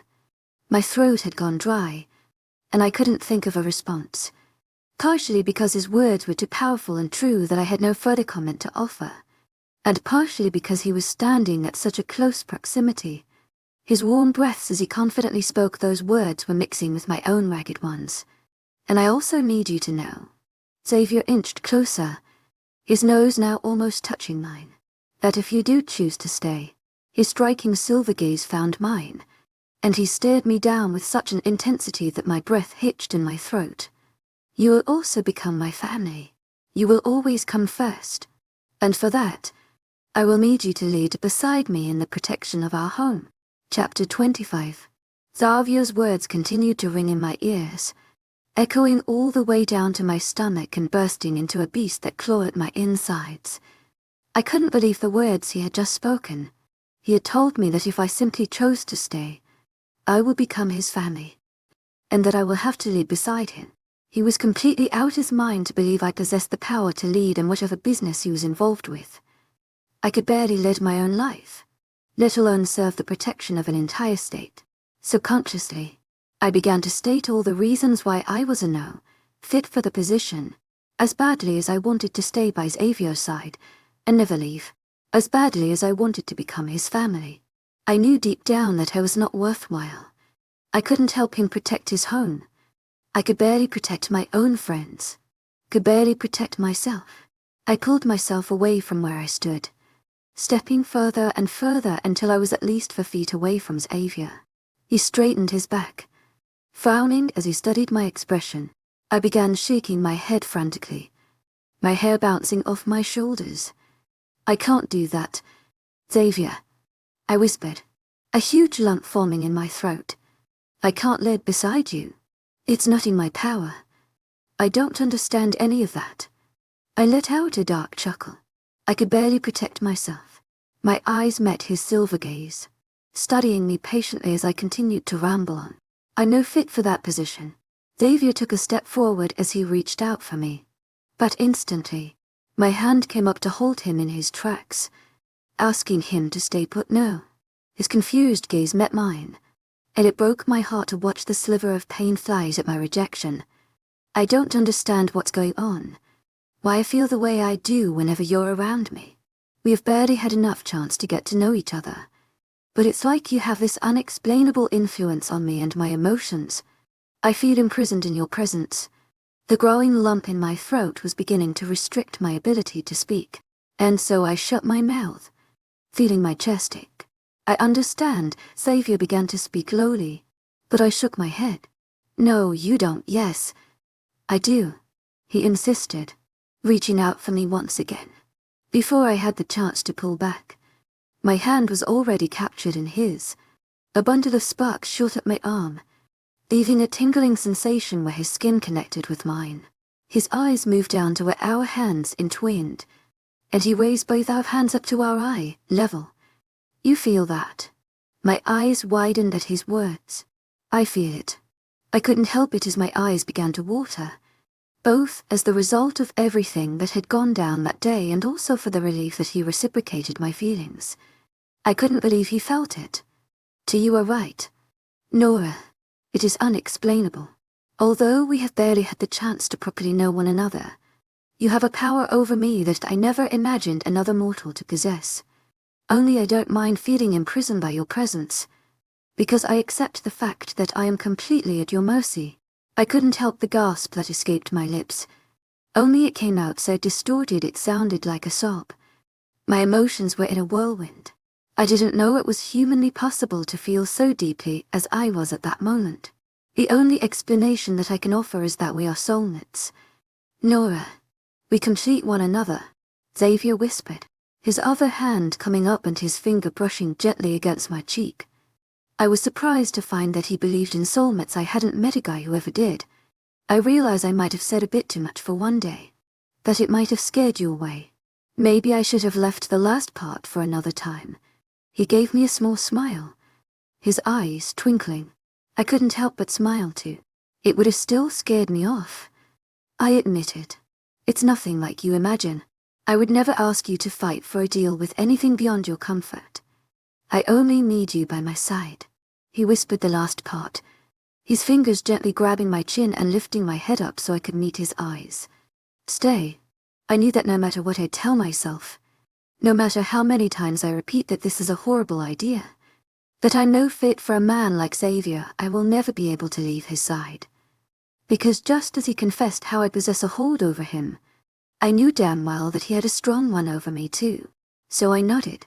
Xavier's silver eyes brightened up, shimmering down with a great sense of happiness. Slowly, he leaned forward, and once again my breath hitched in my throat.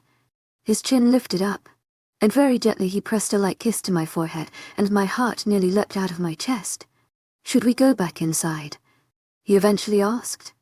I nodded, finally noticing that the sun was beginning to set. The sky had turned a darker shade of orange, with the clouds appearing as long, purple brush strokes. Xavier turned us around to face the house, and with my hand still held gently in his, began leading me towards the glass doors.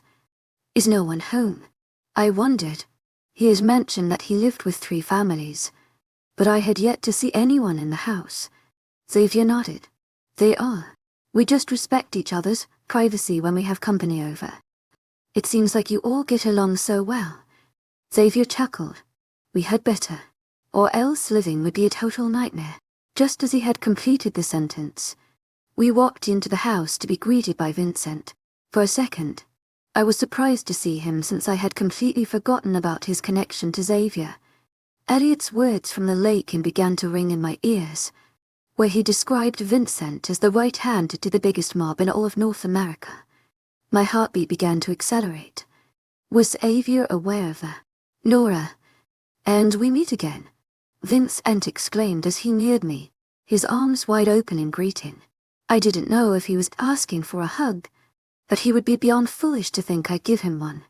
I took a small, unappeasable step backwards, and cringed a smile. Hi, Vincent. He stopped a feet away, a huge grin on his face, and his arms slowly fell to his sides. Glancing at Xavier, he raised a brow. To my agent extraordinaire, Madeleine Nilben, heartfelt thanks for your unfailing patience, enthusiasm. I guess you let her in on our family history. I frowned at the nickname, glancing at Xavier to see him bearing a tight smile. I told her what she needs to know. The underlying meaning didn't go unnoticed by me. What she needs to know. That could only mean that there was more that he deemed me unready to know of. Very well. Vincent chuckled. Welcome to the family, Nora. His eyes shimmered in joy, and I was taken aback by how similar his silver gaze was to that of Xavier's. However, although they were at the exact shade and brightness, Xavier's gaze still held an unrecognizable feel to it that Vincent's lacked. Thanks. I mumbled. Xavier must have sensed how out of place I felt, because he immediately came to the rescue. I felt him set his warm hand on my lower back, pulling me closer in. When my eyes met his, he smiled down at me and spoke. Vincent is my brother, the head of the Tapaha family and my right-hand man. My breath hitched in my throat. Why, you're right-hand man. I hoped I heard him wrong. Xavier's eyebrows furrowed at my nervous tone, and he searched in my eyes confused.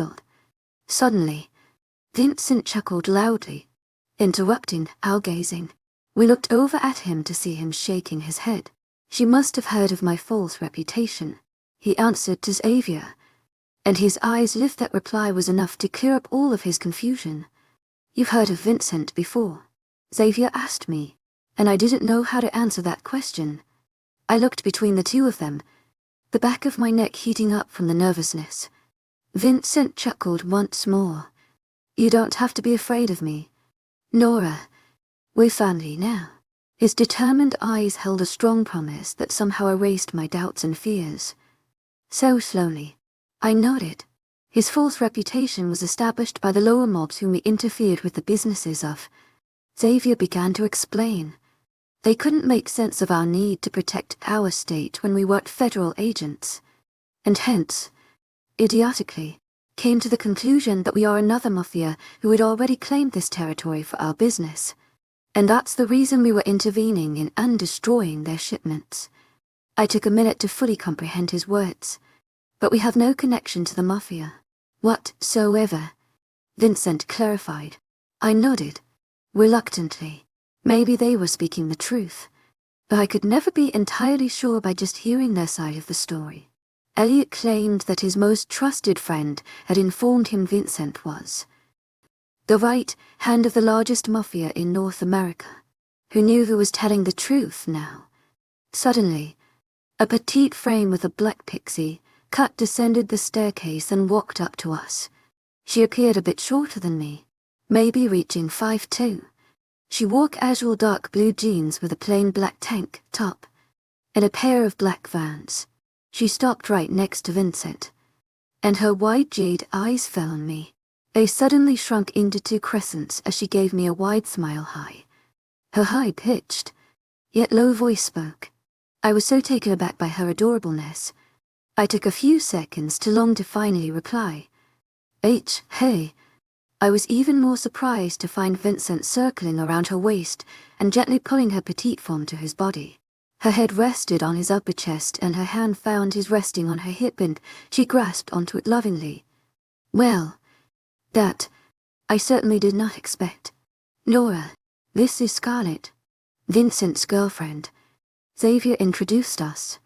I nodded and offered her a smile, and she reciprocated the action. It's so nice to meet you. You too, Scarlett. If you don't mind me asking. I cleared my throat, knowing damn well the question was bound to sound rude. But I had to ask. How long have you guys been together for? Vincent's eyes fell on me, and he gave me a shameful smile. His hand came up to scratch the back of his neck, as if he caught on to the reason behind my question. We just recently met. Around a week ago. My eyes widened, surprised by his response.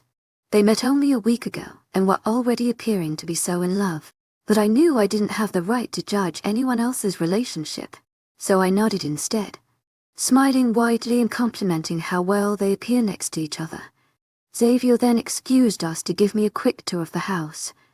As we walked away, he leaned down to whisper his question in my ear.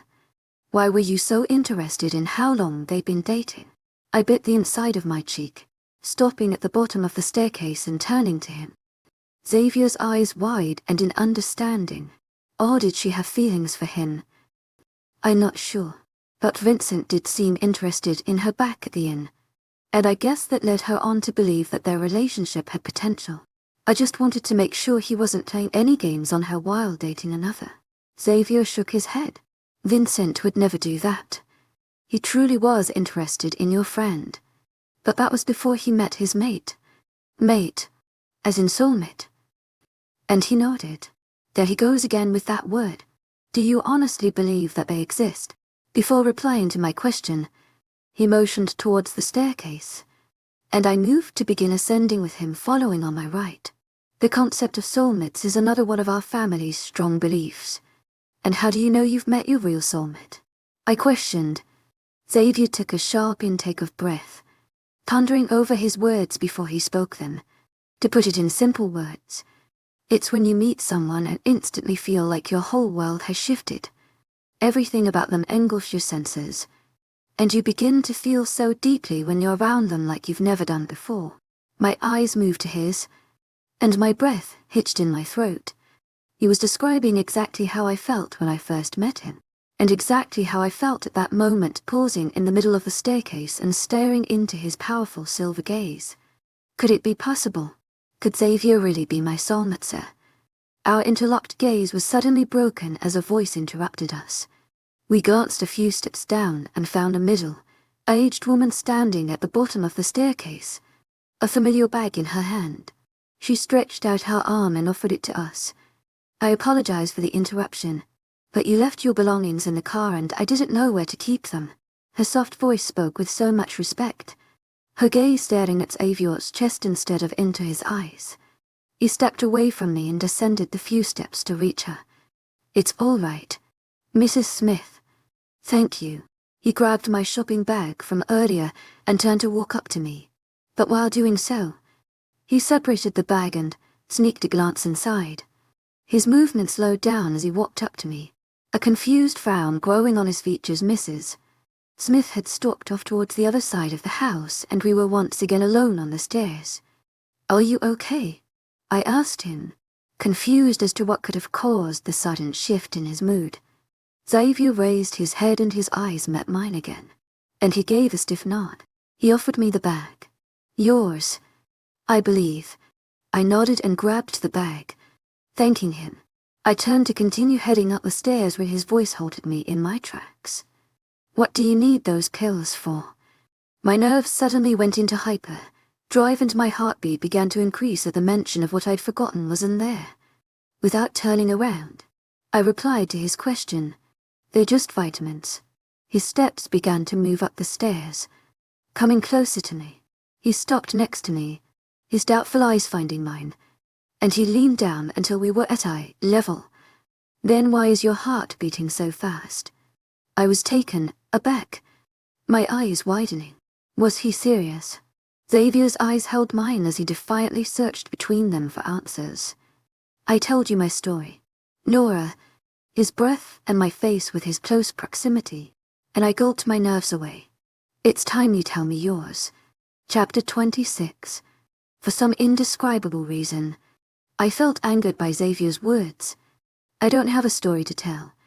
I turned abruptly and began to walk down the hallway, not sure where I was headed to, but I had had enough of standing in the middle of the staircase and pausing after every step. On the floor of the narrow hallway lay a long grey carpet that stretched all the way down the hall, and the walls were a light shade of beige and covered in almost every inch with various sized frames containing family photos, some in black and white, and some tracing back to what looked like centuries-old original drawn portraits. "Nora," Xavier called out for me, and I forced my feet to stop and plant me to the ground. I turned around to meet his gaze, and he stopped a foot away from me. "I thought you said we couldn't build a relationship without knowing the whole truth." I did say that, and I bit my tongue for having done so. The ugly truth was that I couldn't ask Xavier to tell me everything for keeping my own in the dark. If he trusted me enough to tell me his family's secrets, then I must have the courage to let him in on my past as well. But I couldn't bring myself to do that. I did say that if there were any significant truths you needed to know, I would tell you them in every detail. But there's nothing worth knowing. I clenched my fist so tightly by my side. My nails dug deeply into my palm. We both know that's not true. Xavier's jaw clenched tightly, and I watched the muscle tick on the side of his face. "Why are you lying to me?" My chest ached as I identified the pain in the tone of his voice, and I hated myself for being the cause of it. My eyes began to sting as I bit the inside of my cheek. I know I began to deny it, but he cut me off sharply. "What is it with the whole history repeating itself?" My heart took a sudden leap out of my chest, and it began to beat rapidly against my rib cage that I felt it would break free at any second. "What do you mean?" I whispered, feigning ignorance. Xavier sighed frustratingly, his jaw once again ticking in annoyance. "I've heard your fights with Elliot. Nora, don't take me for a fool." My eyes began to burn more intensely as I fought against the tears, knowing I no longer had a way out. Xavier noticed, and his eyes softened a bit. He stepped closer to me until my nose was almost touching his chest. Gently, his index finger traced down to under my chin, and he tipped my head back so I could look up into his striking, determined, and promise-filled gaze. "You can trust me enough to reveal your past to me." My heart clenched in my chest, my mind going over everything he had done for me and my friends so far, and the one thing he was asking for in return. I was struggling to provide, but he deserved the truth. At least that much I owed to him after the lengths he had gone to protect my friends and I. So hesitantly, I nodded my head. Xavier's eyes brightened gradually, and he took a step back, turning towards the other side of the hallway. He motioned with his hand for me to head that way. We walked slowly as I felt my stomach clenching, my nervousness increasing, the nausea and leaving my mouth dry. At the end of the hallway, we arrived at a wide double door, Xavier stepped forward and reached into his back pocket, retrieving a golden key into the lock. He turned it and we heard a light click as the door was unlocked and he pushed it open, gesturing for me to enter first. The inside of the room took my breath away, as every other part of the house had. It was an office, only so dreamy, with 3 walls entirely covered in bookshelves stretching from the wooden floors up to the high ceilings, filled with hundreds of books. Directly across from the door was a wide mahogany desk packed with papers and a laptop, and behind it the 4th wall of the room was a huge glass window that spread across the entire wall, and gave a marvelous view of the garden below. "Wow," I whispered in wonder. Every place in this house was breathtaking. I heard the click of the door closing behind me, and I turned to glance at Xavier. He gave me a small smile and motioned towards the right side of the huge office, where there was a seating area with comfortable-looking couches. We walked up to the area and sat down, Xavier to my right. I dropped the bag I had in my hand to the floor beside me, and got comfortable on the seat, shifting my body so I was mostly facing Xavier as we sat side by side. His eyes stared into mine expectantly, and my breath got stuck in my throat. I didn't know where to begin. Xavier sensed my unease, what with my leg bouncing and my hands shaking and my palms sweating. He reached out and grabbed both my hands into his, pulling me forwards and resting our entwined hands on his lap. He drew circles with his thumb on the back of my wrists, his eyes never leaving mine. That small gesture was enough to again send to a whirlwind. I felt my eyes watering, and I tried to yank my hands out of his grasp, but he held on to them tightly. He shook his head. "You don't have to hold back." I bit the inside of my cheeks so hard I began to draw blood. I could identify the metallic taste, and it only increased my nausea. "How did you meet your current friends?" Xavier suddenly asked. I was taken aback by his question, so it took me a few seconds too long to put together an answer. We met in college. I was already friends with Ariel since high school, and then we met the rest at college. Xavier nodded, a small smile on his lips. "Were they friends then? Or did you meet everyone separately?" I shook my head. The guys were all friends, and they were living in the same apartment. We met at a frat party. I began to recall the first night we met, a ghost of a smile on my lips. Ariel had gotten so drunk that night. I chuckled. After dancing manically, she ran into Seth and accidentally spilled her drink on the both of them. And Seth, being the kind-hearted gentleman that he is, made it his mission to make sure she cleaned up properly and sobered up a little, since the house was packed and she was sure to fall prey to at least one guy, even though I told him I could take care of her. The next day, we ran into Seth again, and he was with Noah and Ayat. After that night we started hanging out, and it wasn't a week later that I met Bella in one of my photography classes. And, of course, when I introduced her to the rest, she fell head over heels for Elliot. It was like love at first sight. I chuckled, my heart fluttering as I remembered what was one of the best times of my life. It didn't take long before we all became really close friends, hanging out on every weekend, spending every consecutive holiday together. I glanced at Xavier to see him gazing down at me with an unrecognizable emotion in his eyes, and a ghost of a smile on his lips. On my second year of college, I made a new friend. My heart suddenly clenched tightly in my chest, and I felt my palms begin to get clammy in Xavier's hands, and I don't know if he noticed or not, but he continued holding on to them while watching me expectantly, urging me to go on.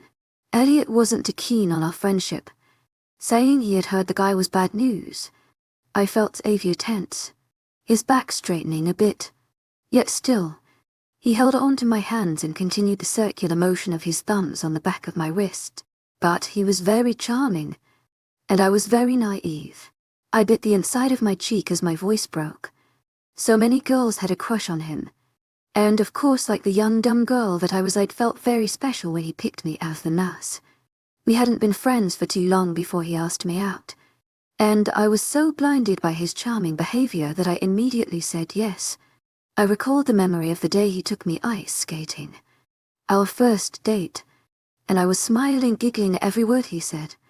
because I was so bewitched by his eyes, cold blue eyes. Everything was going so well.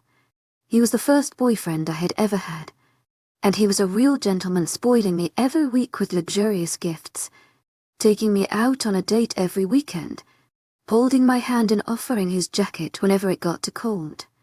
My eyes fell down to as Avia held my hands, no longer able to look into his eyes as I recalled the worst memory of my past. But then he started hiding things from me, and lying about his whereabouts. So, one night, I decided to discreetly follow him after he left my dorm. He led us to a nightclub, but circled around to the back door, where he met with a group of men who looked much older than his age, much bigger, and much more dangerous looking. They exchanged words, and I turned to leave before I get caught. I recall that chilly night when I ran back to my dorm, to find Ariel already asleep in her bed, and I was left alone to ponder over what I'd seen.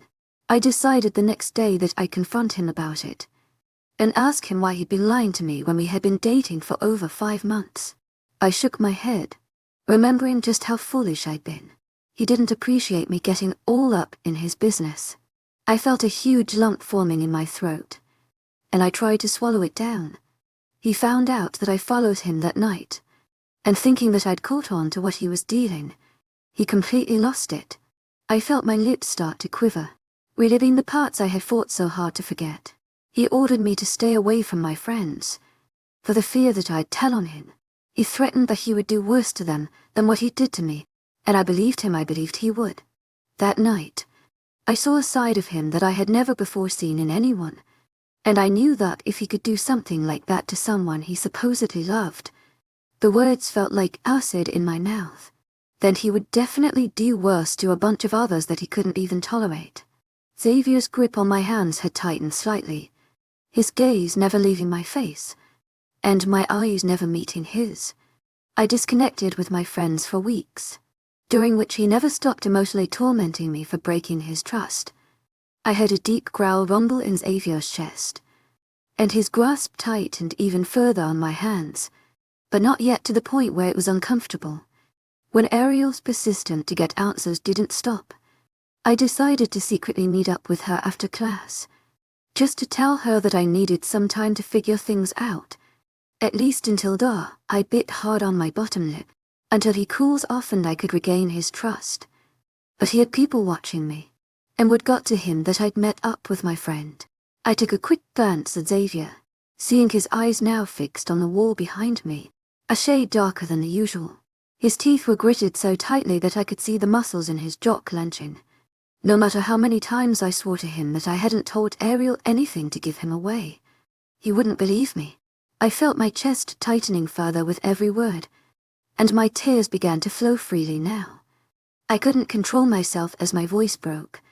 That was the worst night of my life. He had hurt me so bad to the point where I'd gone completely numb. Xavier suddenly released my hands, his own falling to his lap and clenching so hard his knuckles turned completely white. I forcefully continued to the end, knowing that I would never be able to bring this topic back up again. So I had to tell him everything now while I still could. I only vaguely remember waking up in the hospital the next time my eyes opened. I tried to recall the memories when I came back to consciousness. I was out for 3 days, and when I woke up, Ariel told me that Elliot had followed me to his apartment, where he found me unconscious on the floor, with him nowhere to be found. My breathing was coming out rapidly, and I was beginning to see black spots invade my vision. Even with the statement that we made in the word out for his arrest, they never caught him, because he had men of power protecting his back. I croaked out the fact that I hated the most. I couldn't stand looking at Xavier now that he was informed of my most vulnerable state. My tears kept flowing until my vision had gone blurry, and I tried to restrain the sobs that threatened to escape. Through hazy vision, I saw a hand reach out and grab my hand, the familiar spark shooting up my arms. Xavier's fingers grabbed my chin and slowly lifted my head so our eyes could meet. I blinked the tears away, trying to restrain the rest threatening to fall. His eyes were not the usual striking, silver. They were now steel, hardened emotionalness. Through clenched teeth, he growled out, "What's his name?" I took a sharp intake of breath, surprised by his only response to everything I had just narrated. I shook my head. I made an oath to never mention his name out loud. "Tell me his name," Xavier insisted, his voice hard and icy. I shook my head no. "There's no point. Tell me his name." "Nora." "No." But he didn't even flinch. My tears began to stream down my face once more. Now completely reckless, I began to sob. "There's no point," I nearly yelled. He suddenly yanked me by my hands, and I fell forward into his chest. His arms came around me, wrapping tightly and stroking the back of my head. But it was suffocating me. Being in his presence was suffocating me. Being held was suffocating me. I planted my hands flat against Xavier's chest and tried to push, but he wouldn't let go, and I started to hyperventilate. My breaths came out rapidly, and with tightened fists I began to punch against Xavier's chest. He suddenly let me go, pulling back but still holding onto my shoulders tightly. His eyes found mine, widened with fear. He began to speak, but I couldn't hear him. The only things I could hear were my ragged breathing, and my beating heart beating so fast I felt like it would burst out of my chest at any second. I felt like it would stop beating altogether. Xavier shook my shoulders gently, but now I couldn't even see him. My vision started going hazy, with dark spots invading my sight, until eventually it turned completely black and I felt myself falling forward into strong arms. Chapter 27. Gradually, I started coming back to my senses. The echo of the birds chirping became nearer and the touch of soft silk crawling over my skin became clearer. I forced my heavy eyelids open to find myself blinded by a ray of sunlight falling directly on where I lay. I blinked repeatedly until my vision adjusted to the room, and my gaze took in my surrounding. It was a large, grandeur bedroom and I was seated in the center of it, lied on a king-sized bed with grey silk bed, sheets that were unbelievably soft against my skin. It took a few minutes too long to recall the last events that went down before my sleep. I didn't know how long ago that was, because I had no idea what time of day it was at that moment. Abruptly, I sat upright in bed, the sheets falling off my torso. I backed against the headboard and immediately grabbed my pounding head. I was familiar with that pain. I must have slept for way too long. My gaze shifted to my right where I searched the nightstand for a clock, but found it bearing none. There was only a single lamp that was switched on even though the sunlight provided more than enough brightness to the room. My eyes moved down to my body to find that I was still in last night's attire. They allowed me to sleep in jeans. No wonder I was so uncomfortable. I'd wished someone would have woken me just so I changed into a more comfortable attire then gone back to sleep. I would have enjoyed being wrapped by those silk sheets much better. I shifted my weight to the side of the bed, where I had to literally roll to reach the end because of how big the mattress was, and I dropped my legs to the cold tiled floor. When my skin adjusted to the cool surface, I pushed my body to stand straight and instantly grabbed the headboard for balance.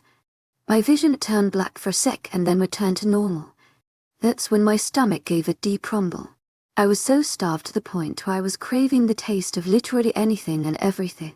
But within the next few seconds, the haze that was clouding over my mind, blocking the memories of last night, began to fade away and the events started to become clearer. I started to remember the story I narrated to Xavier word by word, and a strong sense of shame and embarrassment nestled deep in my chest.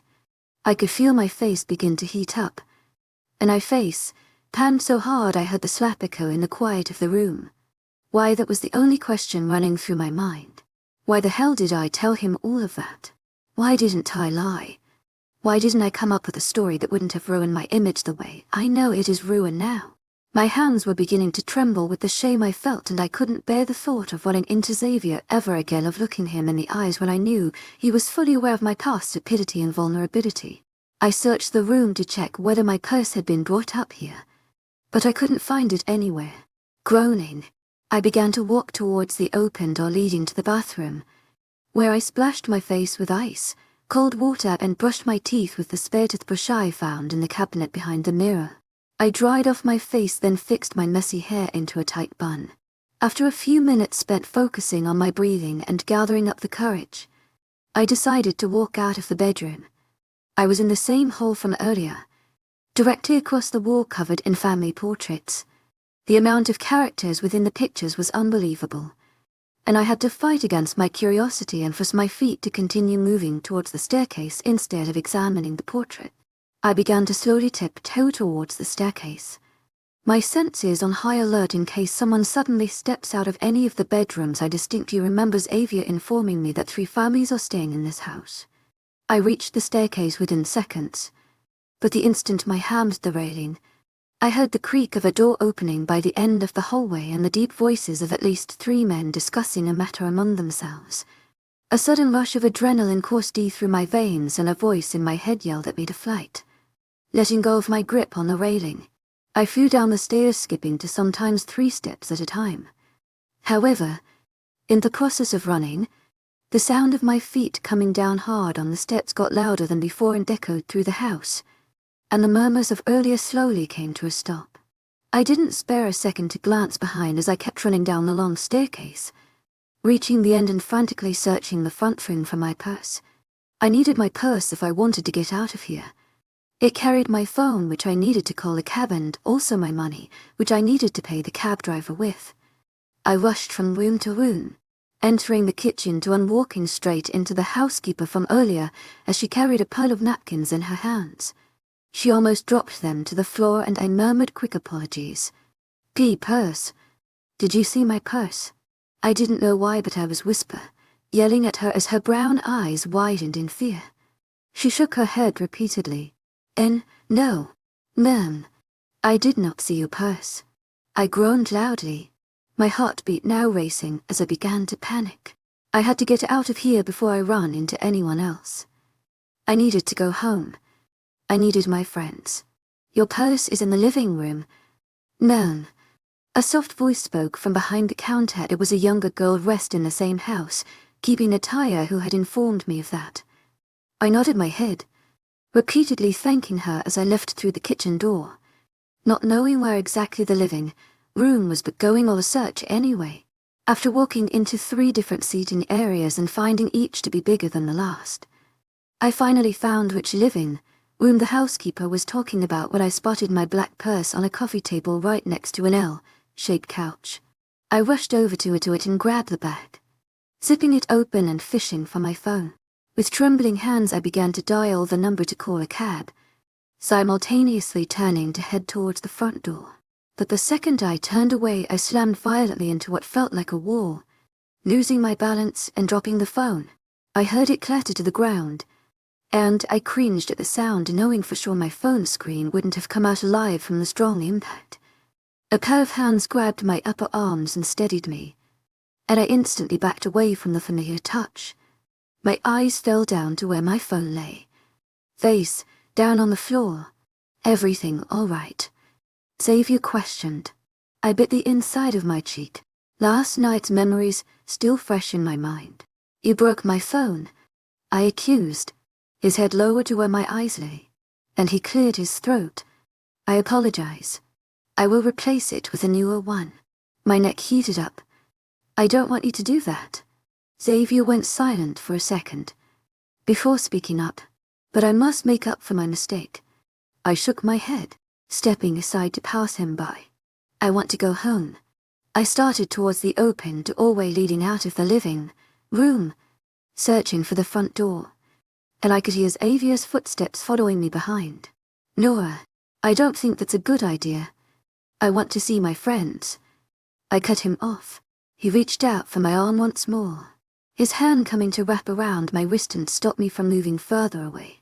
I turned around and yanked my arm out of his grip, stumbling a step back. Stop touching me, I blurted out. Xavier's arm dropped down to his side, and he continued to stare at me. I was breathing heavily by that point, my eyes burning holes in his chest. He took a step closer, and I mocked his by taking one back. When he noticed my movement, he stopped his, planting his feet to the ground a few steps away from me. I was still staring at his chest. You don't have to do this, Nora, he informed me in a gentle voice, taking a step forward. I tried to move my own legs, but they wouldn't budge. His arm stretched forward and his hand gently grasped my chin, tilting my head upwards. "Look at me," he demanded. But I refused to. I couldn't bear the look in his eyes, no matter what it was, though my eyes remained fixed on his chest. Xavier moved another step forward, his hand moving from my chin to cut the side of my face, and his other hand coming up to repeat the action on the other side of my face. He softly tilted my head back again. "Nora, please look at me." The gentleness of his tone almost broke me down, but I bit hard on my tongue, almost drawing blood. I could sense him coming closer to me as his head lowered down, his warm minty breath fanning over my face. In a gentle motion, his soft lips crashed against my forehead, and he held still for what felt like an eternity with my breath hitched in my throat. A spark of sensations traveled from his lips connected with my skin down to my cheeks where they warmed up.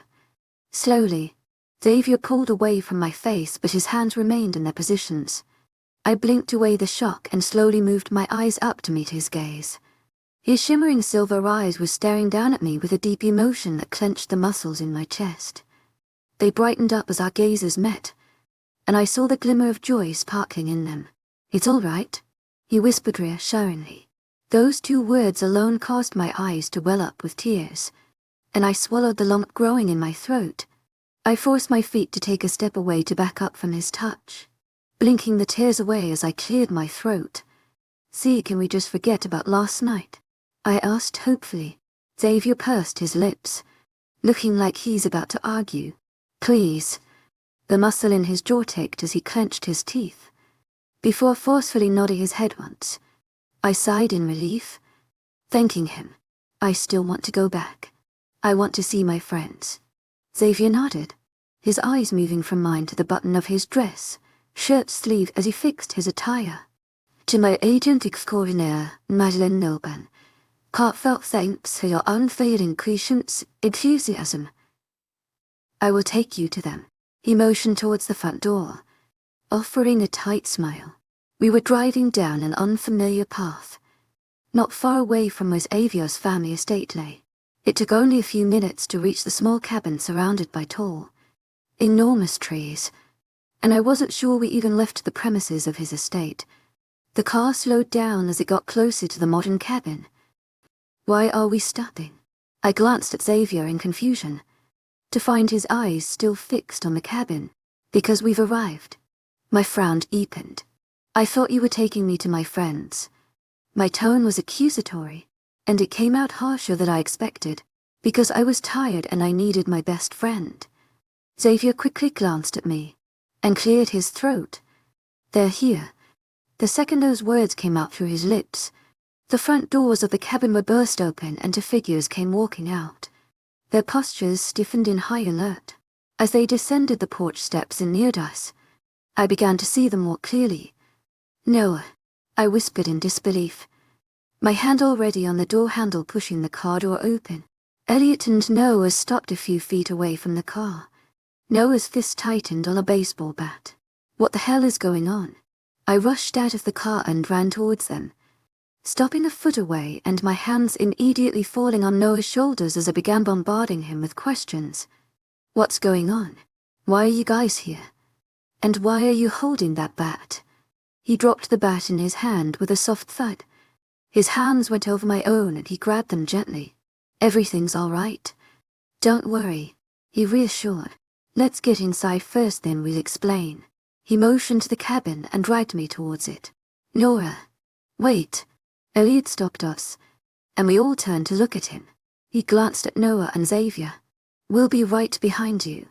They understood that he was implying he wanted to speak to me privately, so they nodded and continued towards the cabin, Noah picking up his bat along the way. I walked towards Elliot. "Hey, UHM. I'm really sorry for pushing your buttons the way I did. I was freaking out and it's all right." "No, it's not. I shouldn't have treated you that way." I shook my head. "I understand that you were stressed out about everything, so it's all right." Elliot sighed, his hand coming up to brush his black hair back frustratingly. "We all stressed out. I had no right to say those things to you." My heart clenched as I detected the sincerity in his voice. "I forgive you, I voiced the words I knew he needed to hear and I net them. I understood how freaked out he was, and people often be about random things when they're in that state. Elliot broke out a cheeky grin, his arms stretching wide, and a single eyebrow rising in question. I chuckled as I moved forward into his embrace, wrapping my arms around his torso and giving a crushing squeeze, to which he groaned painfully in response to. He backed away then and chuckled. To let go inside. I nodded and followed him towards the porch. Chapter 28. As I walked through the open door, the first thing my eyes lay upon were the figures seated tensely on the couches by the unlit fireplace. They instantly got up to their feet. Ariel and Bella rushed over to where I stood, their arms coming to wrap around me in a desperate hug. Freaked out by their response, I instantly backed away to inspect them. "God, I'm so glad you're okay," Ariel exclaimed, her arms coming up to wrap around me once more. "Me?" I asked in confusion. "Of course I'm okay." I slowly pulled away from her embrace. "Why are you guys here? Where's Seth?" I looked around the room, and within the same moment Seth came strolling in from a doorway, which I guessed led to the kitchen, because he had a small bowl in his hand and was munching away on its contents. His eyes found mine and they widened in relief, and he walked over to us. "Hey, I didn't know you were coming over," he managed to mumble through a mouthful.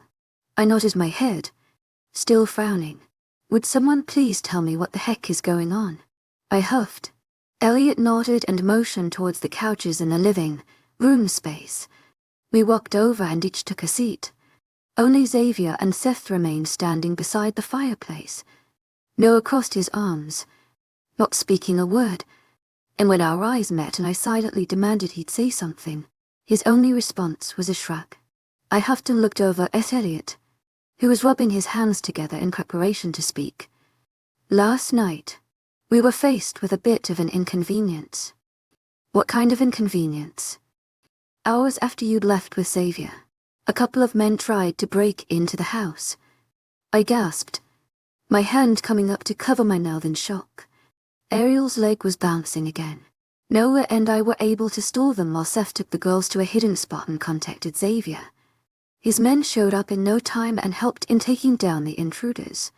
My heart was beating loudly in my chest. "Are you guys all right?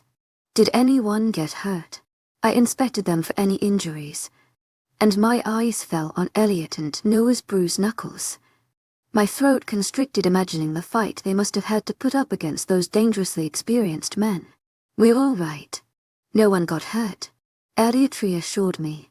"Well, except for those two bastards," Noah muttered under his breath. "Who were they?" Before realizing how dumb that question was, my eyes found Xavier's cool ones. "They were sent by your rivals, weren't they?" Xavier hesitated for a second, before nodding reluctantly. "I thought you said they couldn't get to us here," I exclaimed in frustration. Xavier's eyes fell to the ground in what looked like shame, before they were suddenly clouded by rage. His jaws clenched tightly as he stood straighter. "They weren't supposed to." "So then how did they? And in Seth's house too?" I gasped, my head snapping to Seth where he stood still munching on his cereal. "What about your parents? When are they returning from their trip? They can't go back to their house. Those men could still have eyes set on the place." Seth shook his head. "Don't worry, they won't be coming back anytime soon. I will be taking care of this." Xavier began to speak, and I was beginning to get frustrated with his promises, especially the ones he doesn't see through. I had to resist the urge to snap at him and remind him that he shouldn't keep making promises he will eventually break. "But you all need to stay within the premises of this estate for now. You'll be safer here." Elliot nodded in agreement. "We appreciate that." "Xavier, thank you." My eyes widened at his words. Knowing Elliot, I would have expected him to be the first to attack Xavier with accusations about how he failed to keep his promise of keeping us safe here. Yet instead he was thanking him. I should head back to my affairs, Xavier announced before turning to Elliot, who was standing up to shake his hand like they were some business partners. I resisted the urge to roll my eyes. "You have my contact details in case of any emergency, which I hope we won't have to deal with in the first place." Elliot nodded in response. Xavier then turned to me, his cool grey gaze falling on me as I remained seated. And I believe you would be in much better comfort with your friends. At least for a while, as I will be busy aiding to my own business. I nodded, understanding his implication that he will have to return to his family business protecting the entire state of Indiana against drug lords and whatnot. Xavier nodded in acknowledgement to the rest before heading out the front door, reaching out for Ariel's shaking hands that were tightly held together on her lap. I gripped tightly onto her quivering palms and rubbed soothing circles on the back of her wrists. Her soft eyes found mine, and they welled up with tears, so I pulled her forwards into an embrace. I'm so sorry I wasn't there with you, I whispered. She shook her head against my own, pulling away from my arms. No, I'm glad you weren't. Only more lives would have been in danger. She sniffed, trying to pull herself back together. Plus, this idiot over here.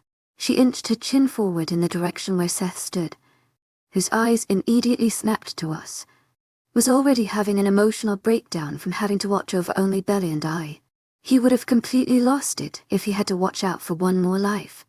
I shook my head, suppressing a giggle as Seth's eyes narrowed dangerously into tight slits.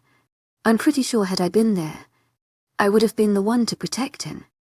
Bella nodded from across the room, not containing her own laughter.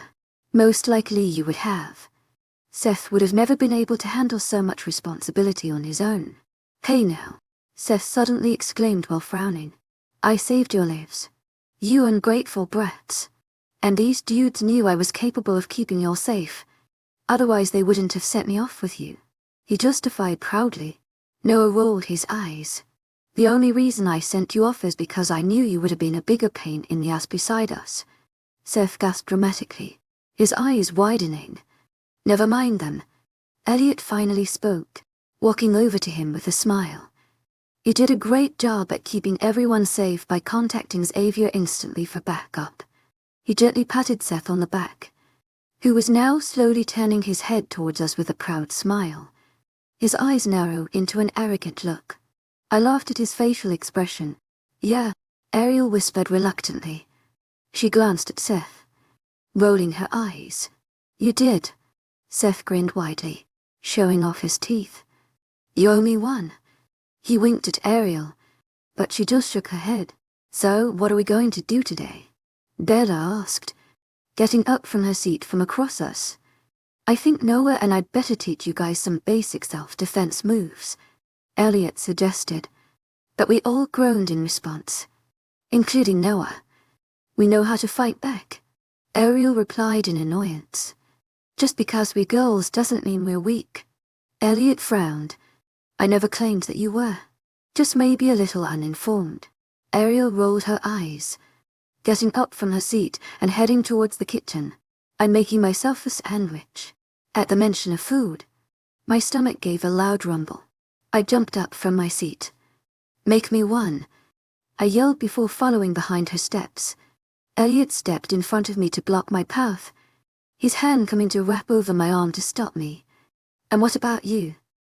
I gave him a smile. I haven't forgotten my lessons just yet. His blue eyes remained fixed on mine for a few seconds longer, taking in my response, before he gave me a smile and nodded. He stepped back, allowing me to continue towards the kitchen. I don't mind learning some moves, I heard Bella say to him as I walked through the kitchen door. Ariel was already spreading some peanut butter on bread slices, and I went to reach out for the fridge door, pulling it open to find that it was already packed with food. Was anyone staying here before you guys came in? How's the fridge already packed up? I wondered out loud as I grabbed some orange juice and walked towards the cabinets in search of a glass. The place was practically abandoned by the time we showed up, Ariel informed me. But about an hour in, as we were settling in, a couple of people showed up with several grocery bags claiming a Mr. Kanuho had sent them over with food and some basic necessities that we could use. I couldn't stop the smile that formed on my face, overjoyed by Xavier's kindness towards my friend's comfort. But that smile didn't go unnoticed by Ariel, who studied me carefully and then raised a brow playfully. She hummed in interest. My eyes snapped to hers and I immediately bit the smile away, raising my glass of orange juice to my lips and taking a long chug. So, she walked over to me and handed me a peanut, butter and jelly sandwich, which I instantly bit into. "How did you spend last night?" I glanced at her to gauge her expression and she gave me a playful wink. I rolled my eyes. "We just talked." "What did you talk about?" She had an annoying, playful grin on her face as she clearly enjoyed teasing me, and I had to resist the urge to slap it off. I told him about Darius. Ariel suddenly choked on her food, dropping the last bit of her sandwich on the counter as she hunched over and began to cough violently. I patted her back roughly, and she reached out for my glass of orange juice, chugging it all at once. She stood back straight and inhaled sharply, regaining composure. "You what?" she exclaimed, but in a hushed tone, aware that our voices could echo to the living room where the rest were. I nodded, my eyes refusing to meet hers. He had his doubts about my past from all the arguments I had with Elliot. So he asked me, and after a lot of convincing, I decided I had to tell him if I wanted us to work out. Ariel went silent for a minute, pondering over what I'd just told her. "And what did he say?" she whispered, as if scared to know the answer. "He asked for his name, which, to my agent extraordinaire, Madeleine Noble, heartfelt thanks for your unfailing patience, enthusiasm." I didn't give. But why not? Ariel frowned, because there's no point in bringing it up. What could he possibly do? Find him," she exclaimed in a dawn. "Give that piece of shit a taste of his own medicine. Maybe put a bullet in his pea-sized brain. Xavier is a man of power, which we all have already concluded. He could find him in no time." I nodded my head as I put the remainder of my sandwich down, losing my appetite. I know he could, which is exactly why I didn't give him the name, because I don't want Xavier to have to deal with him. I spent a lot of effort to get to where I am today, to move past what that bastard did to me, and I wouldn't want my future to mix up with my past. Ariel eyed me for a few seconds, taking in my words, before reluctantly nodding in understanding. She stepped forward as her arm wrapped around my shoulder, pulling me in for a side hug. "I'm glad you told him the truth. To my agent extraordinaire, Madeleine Noble, heartfelt thanks for your unfailing patience, enthusiasm. Now when he looks at you, he'll also see the Wonder Woman that we all look up to." I chuckled. "I prefer the Black Widow, whichever pleases you, but a bad bitch either way." In a twist of fate, I found myself not only facing my past tormentor but also having to defend myself against his relentless pursuit. The chilling moment when I realized Darius, the man who had haunted my nightmares, was the mastermind behind my kidnapping, was a shock that sent shivers down my spine. Chapter 29. We spent the next 5 days cramped up within the cabin, searching for a new activity each day to help keep our minds off of the oncoming troubles. We watched an endless amount of movies, while Seth and Bella divulged in their cooking skills and produced mouth-watering dishes every day. Occasionally, we had company: Vincent, Scarlett, and Levi. They visit IE just twice within our stay to introduce themselves again as well as keep us some company. On their first visit, I had watched as everyone in the room visibly tensed as soon as their eyes lay on Vincent. But it wasn't long before Xavier cleared things up and informed them all of who Vincent truly was, and how his infamous reputation came to be. Although Elliot was still skeptical, he chose to give him a chance since he was the right hand to the only man who had the potential to keep us safe within these times. As for Ariel, I was surprised to find her immediately clicking with Scarlett. They both seemed to have similar traits, both bubbly and loud. However, I wasn't sure how she reacted to their relationship because she kept avoiding Vincent's gaze throughout the entire night. On the 6th day, we were gathered around the living room in the early afternoon watching an episode of some random sitcom playing on the plasma TV, when the front door was unlocked with a slight creak and shoved open.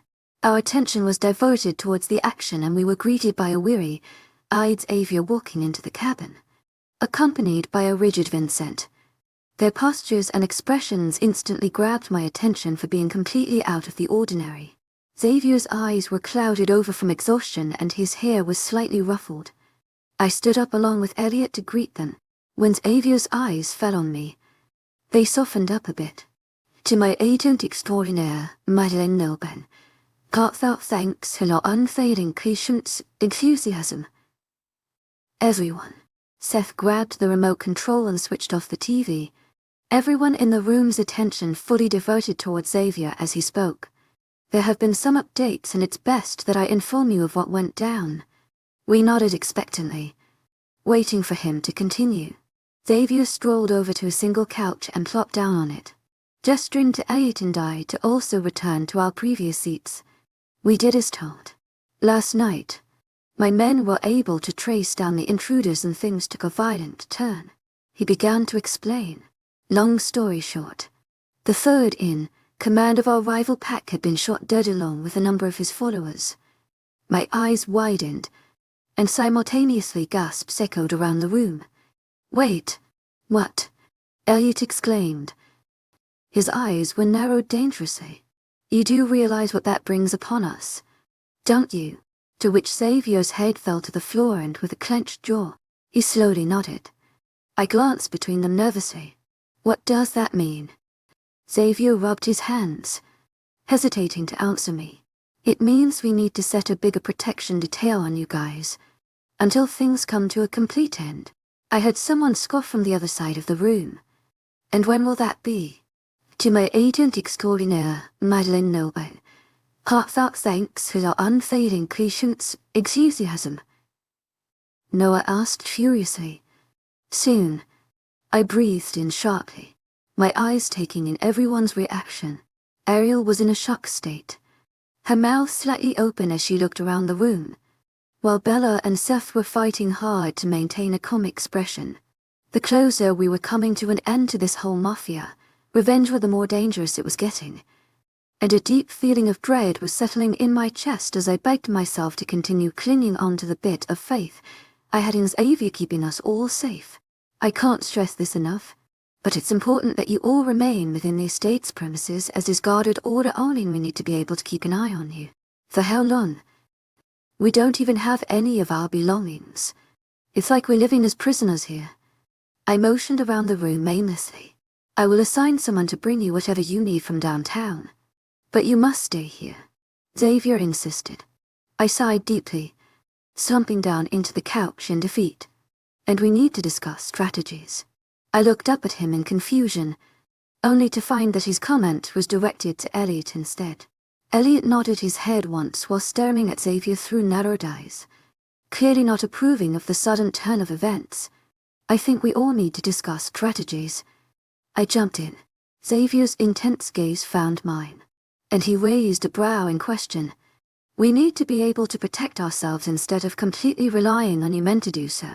It's sexist and frankly beyond offending. I clenched my jaw.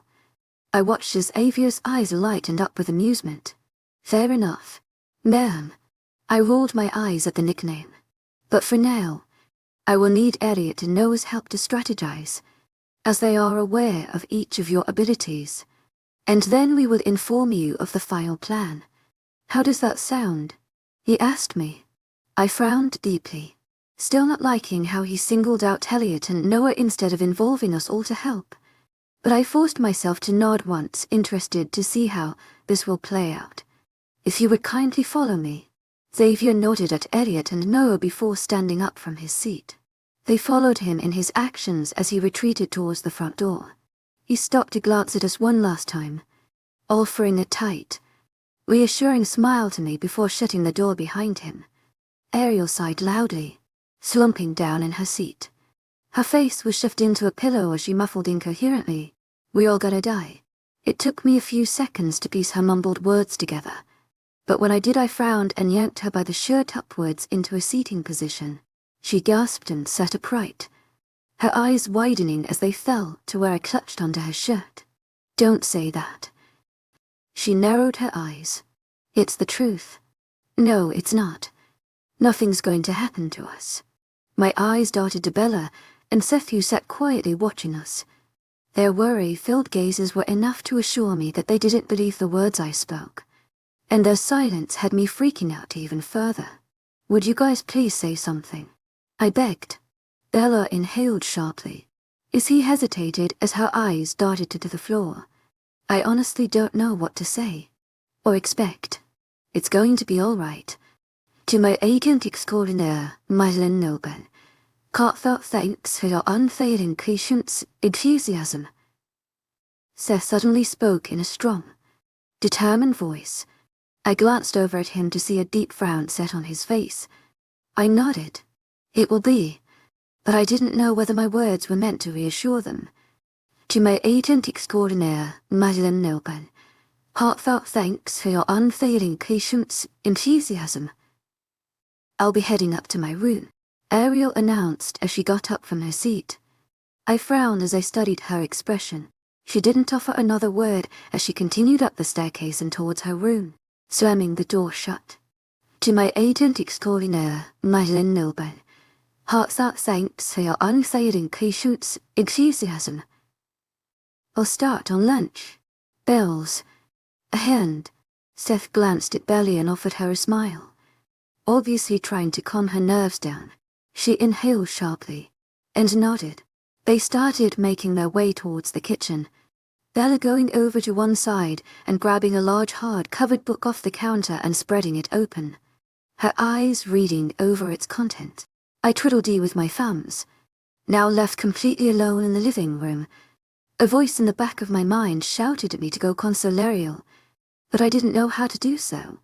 She was clearly overwhelmed by everything that was going down, and no matter how hard I tried, I couldn't stop the guilt-ridden feeling from crawling its way once again into my chest and hovering over my heart like a dark shadow, waiting for the right instance to occur so it could finally claw its way into my chest and tear me inside out. But I won't let anything go wrong. I can't let anything go wrong. I set my palms on the couch and shoved myself upright, standing up and marching determinedly upstairs, heading towards Ariel's bedroom.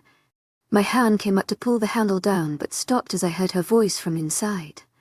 "Yeah, I just miss you," she spoke. I frowned as my hand fell down to my side, straining my ear to hear her properly. "We're having a good time. Everything's going great. I was just checking in since it's been a while."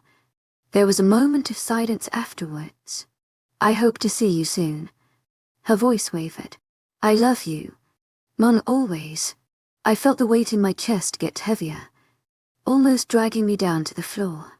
Unable to contain it any longer, my hand came to the handle and I shoved the door open.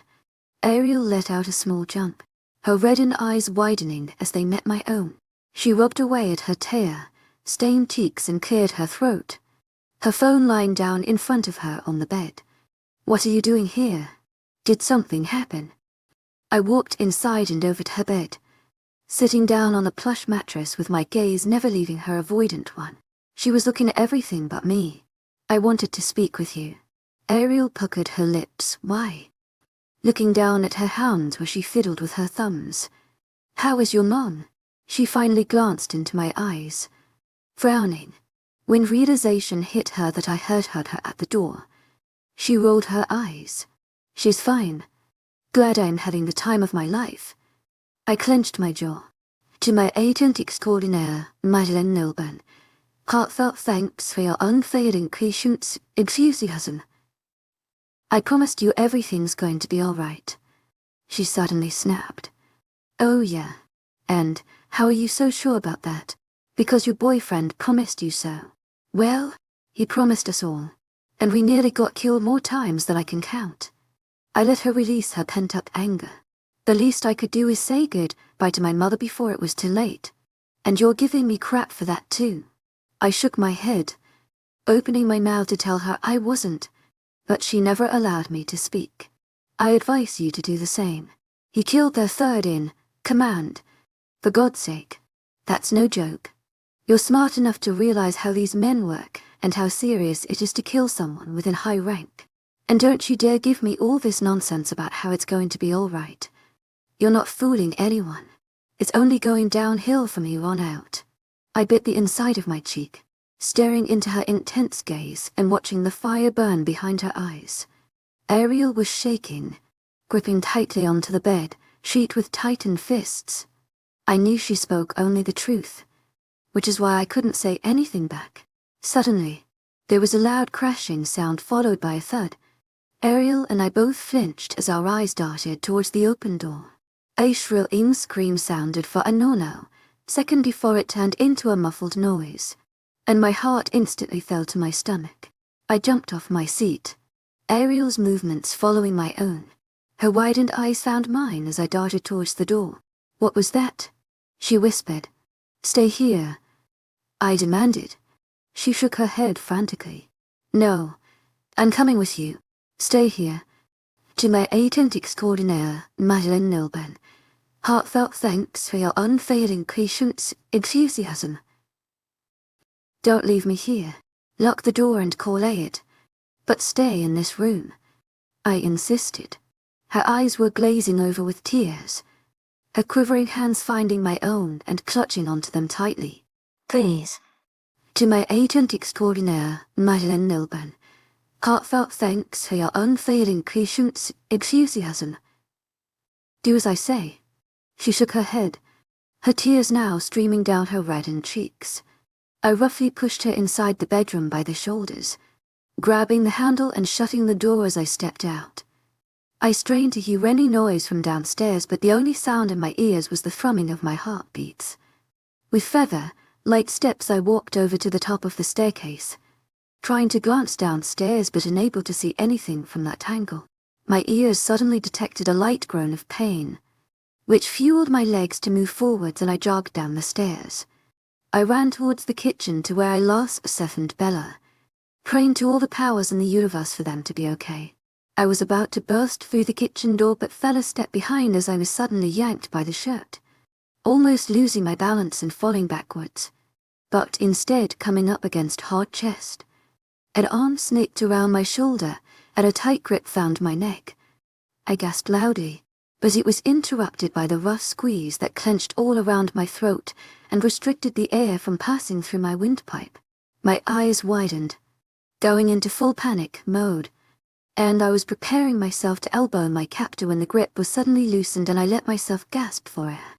I was pushed roughly into the kitchen, with my captor's hold still around my throat. As I was shoved through the kitchen door, the first thing my eyes fell upon was the immobile figure lying face first on the wooden floors, with crimson, red splotches covering the back of its head. My mouth opened to let out a shrill scream, but the only noise that came out was a strangled sob. My widened eyes searched around the room, and as the shock hit me I stumbled a step back only for my action to be blocked by my captor's chest. For pairs of eyes were staring back at me, only one of them recognizable, and tear-filled. I gasped. "Let go of her," I roared as I shot forward. The grip tightened around my throat and pulled me back, slamming me hard into the chest of my captor, who leaned forward and hissed in my ear. My own eyes began to water as I fought for air, scratching against the hand encircling my throat. "Will you behave?" His breath and my ears. I nodded frantically, my vision blurring, until he eventually loosened his grip and I inhaled deeply. Please, let her go." My eyes found Bella's glassy ones as she cried within the hold of a stranger, his hands tightly clasped around her mouth to keep her from making any noise. My eyes made contact with her captor's for a second, begging him to release her from his grip, but the bastard had the nerve to only smirk back. "She has nothing to do with this," I yelled. "Enough with the nagging." One of the other men groaned. He was sitting on the countertop, his gloved hands wiping away at the hand of his gun, when I noticed the white cloth and its red stains cleaning away at the back of his gun. A bile rose in my throat. My eyes fell down to where Seth lay immobile, and I let out an uncontrolled sob. I whispered, taking in his state as he lay motionless. I let out another sob, inching closer towards Seth, but I was once again pulled back by my captor. Why wasn't he moving? Chapter 30. An agonizing sense of frustration settled deep in my chest as I tried to continuously push away from the grip of my captor to check on Seth as he lay with an oozing wound on the back of his head. But my attempts were futile. The fight was only tiring me down as my culprit's grip on my neck tightened, restricting the amount of oxygen that traveled through my windpipe. The salty tears that had run down my cheeks were leaving an itchy trail behind, but I couldn't wipe them away as my hands were clawing and scratching at the grip around my throat. For a moment, I was about to drop my arms to my sides and give up the fight I had put on, as it had seemed pointless and I was growing very, very tired. But a momentary glance at Belly settled its sense as fast as it had come. Her tear-filled gaze stared back at me helplessly as her burly captor fixed his hand on her mouth so tightly, deeming it impossible for her to speak, with his robust arms wrapped around her feeble arms and waist securing her completely in his grip. He looked like he was suffocating her, and it enraged me. Not only had they knocked my friend unconscious with a possibly life-threatening head trauma, but they were close to hurting another innocent. And I wasn't going to have that. Not when I knew it was me they were after. With newfound strength, I suddenly jerked my right arm forward and with a strong force shoved it backwards to elbow my captor in his liver. Earning a loud groan, I reached for his arm and within his weakened state, grabbed it and twisted it so his grip was entirely off my neck, and I turned with his arm in my hold and raised my knee, hitting him in the groin. As he hunched forward, I quickly turned around and delivered a blow with my elbow to his nose, hearing a slight crack as he fell backwards to the floor. As I set my foot forward towards the man holding Bella, she let out a muffled scream in warning, and within the same moment a burly arm encircled my waist and pulled me back.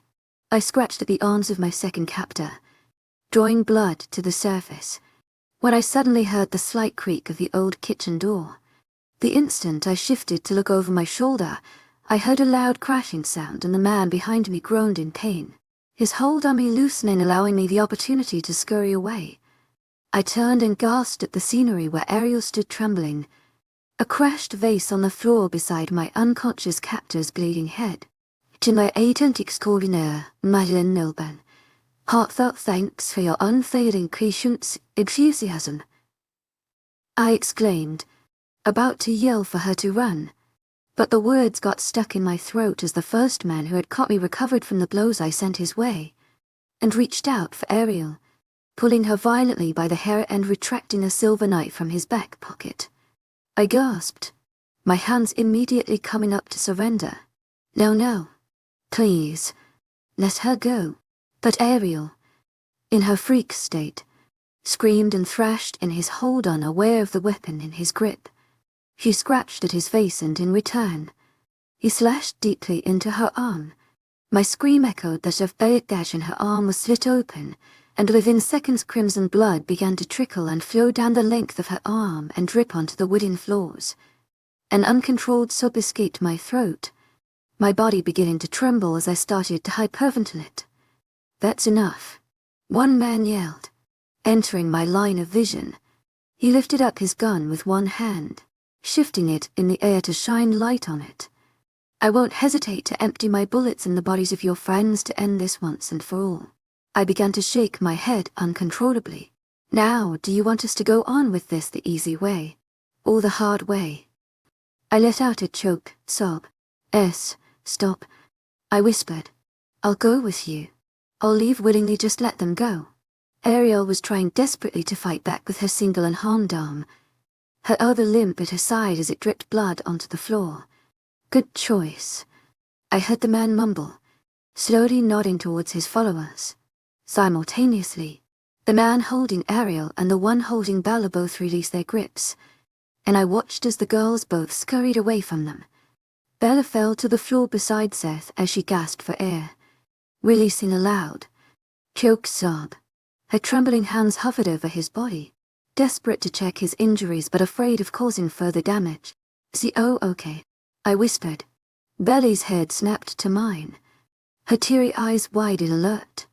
Her bottom lip was quivering as she held back her sobs. A harsh grip enclosed around my arm and jerked me away from where I stood. I gasped from the sudden movement, nearly losing my balance. I stumbled over to the back door located in the kitchen, which I had just begun to notice was wide open. My eyes remained on Bella as I was violently yanked towards the escape.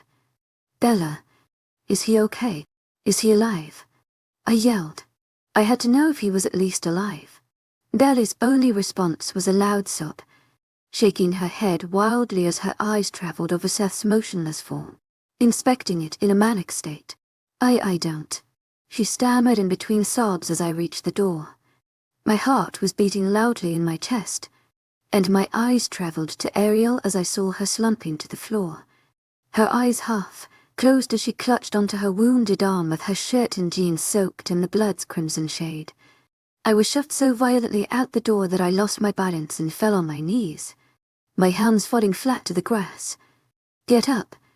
To my agent extraordinaire, Mademoiselle Noble, heartfelt thanks for your unfailing patience, enthusiasm." Someone suddenly yanked me by the hair.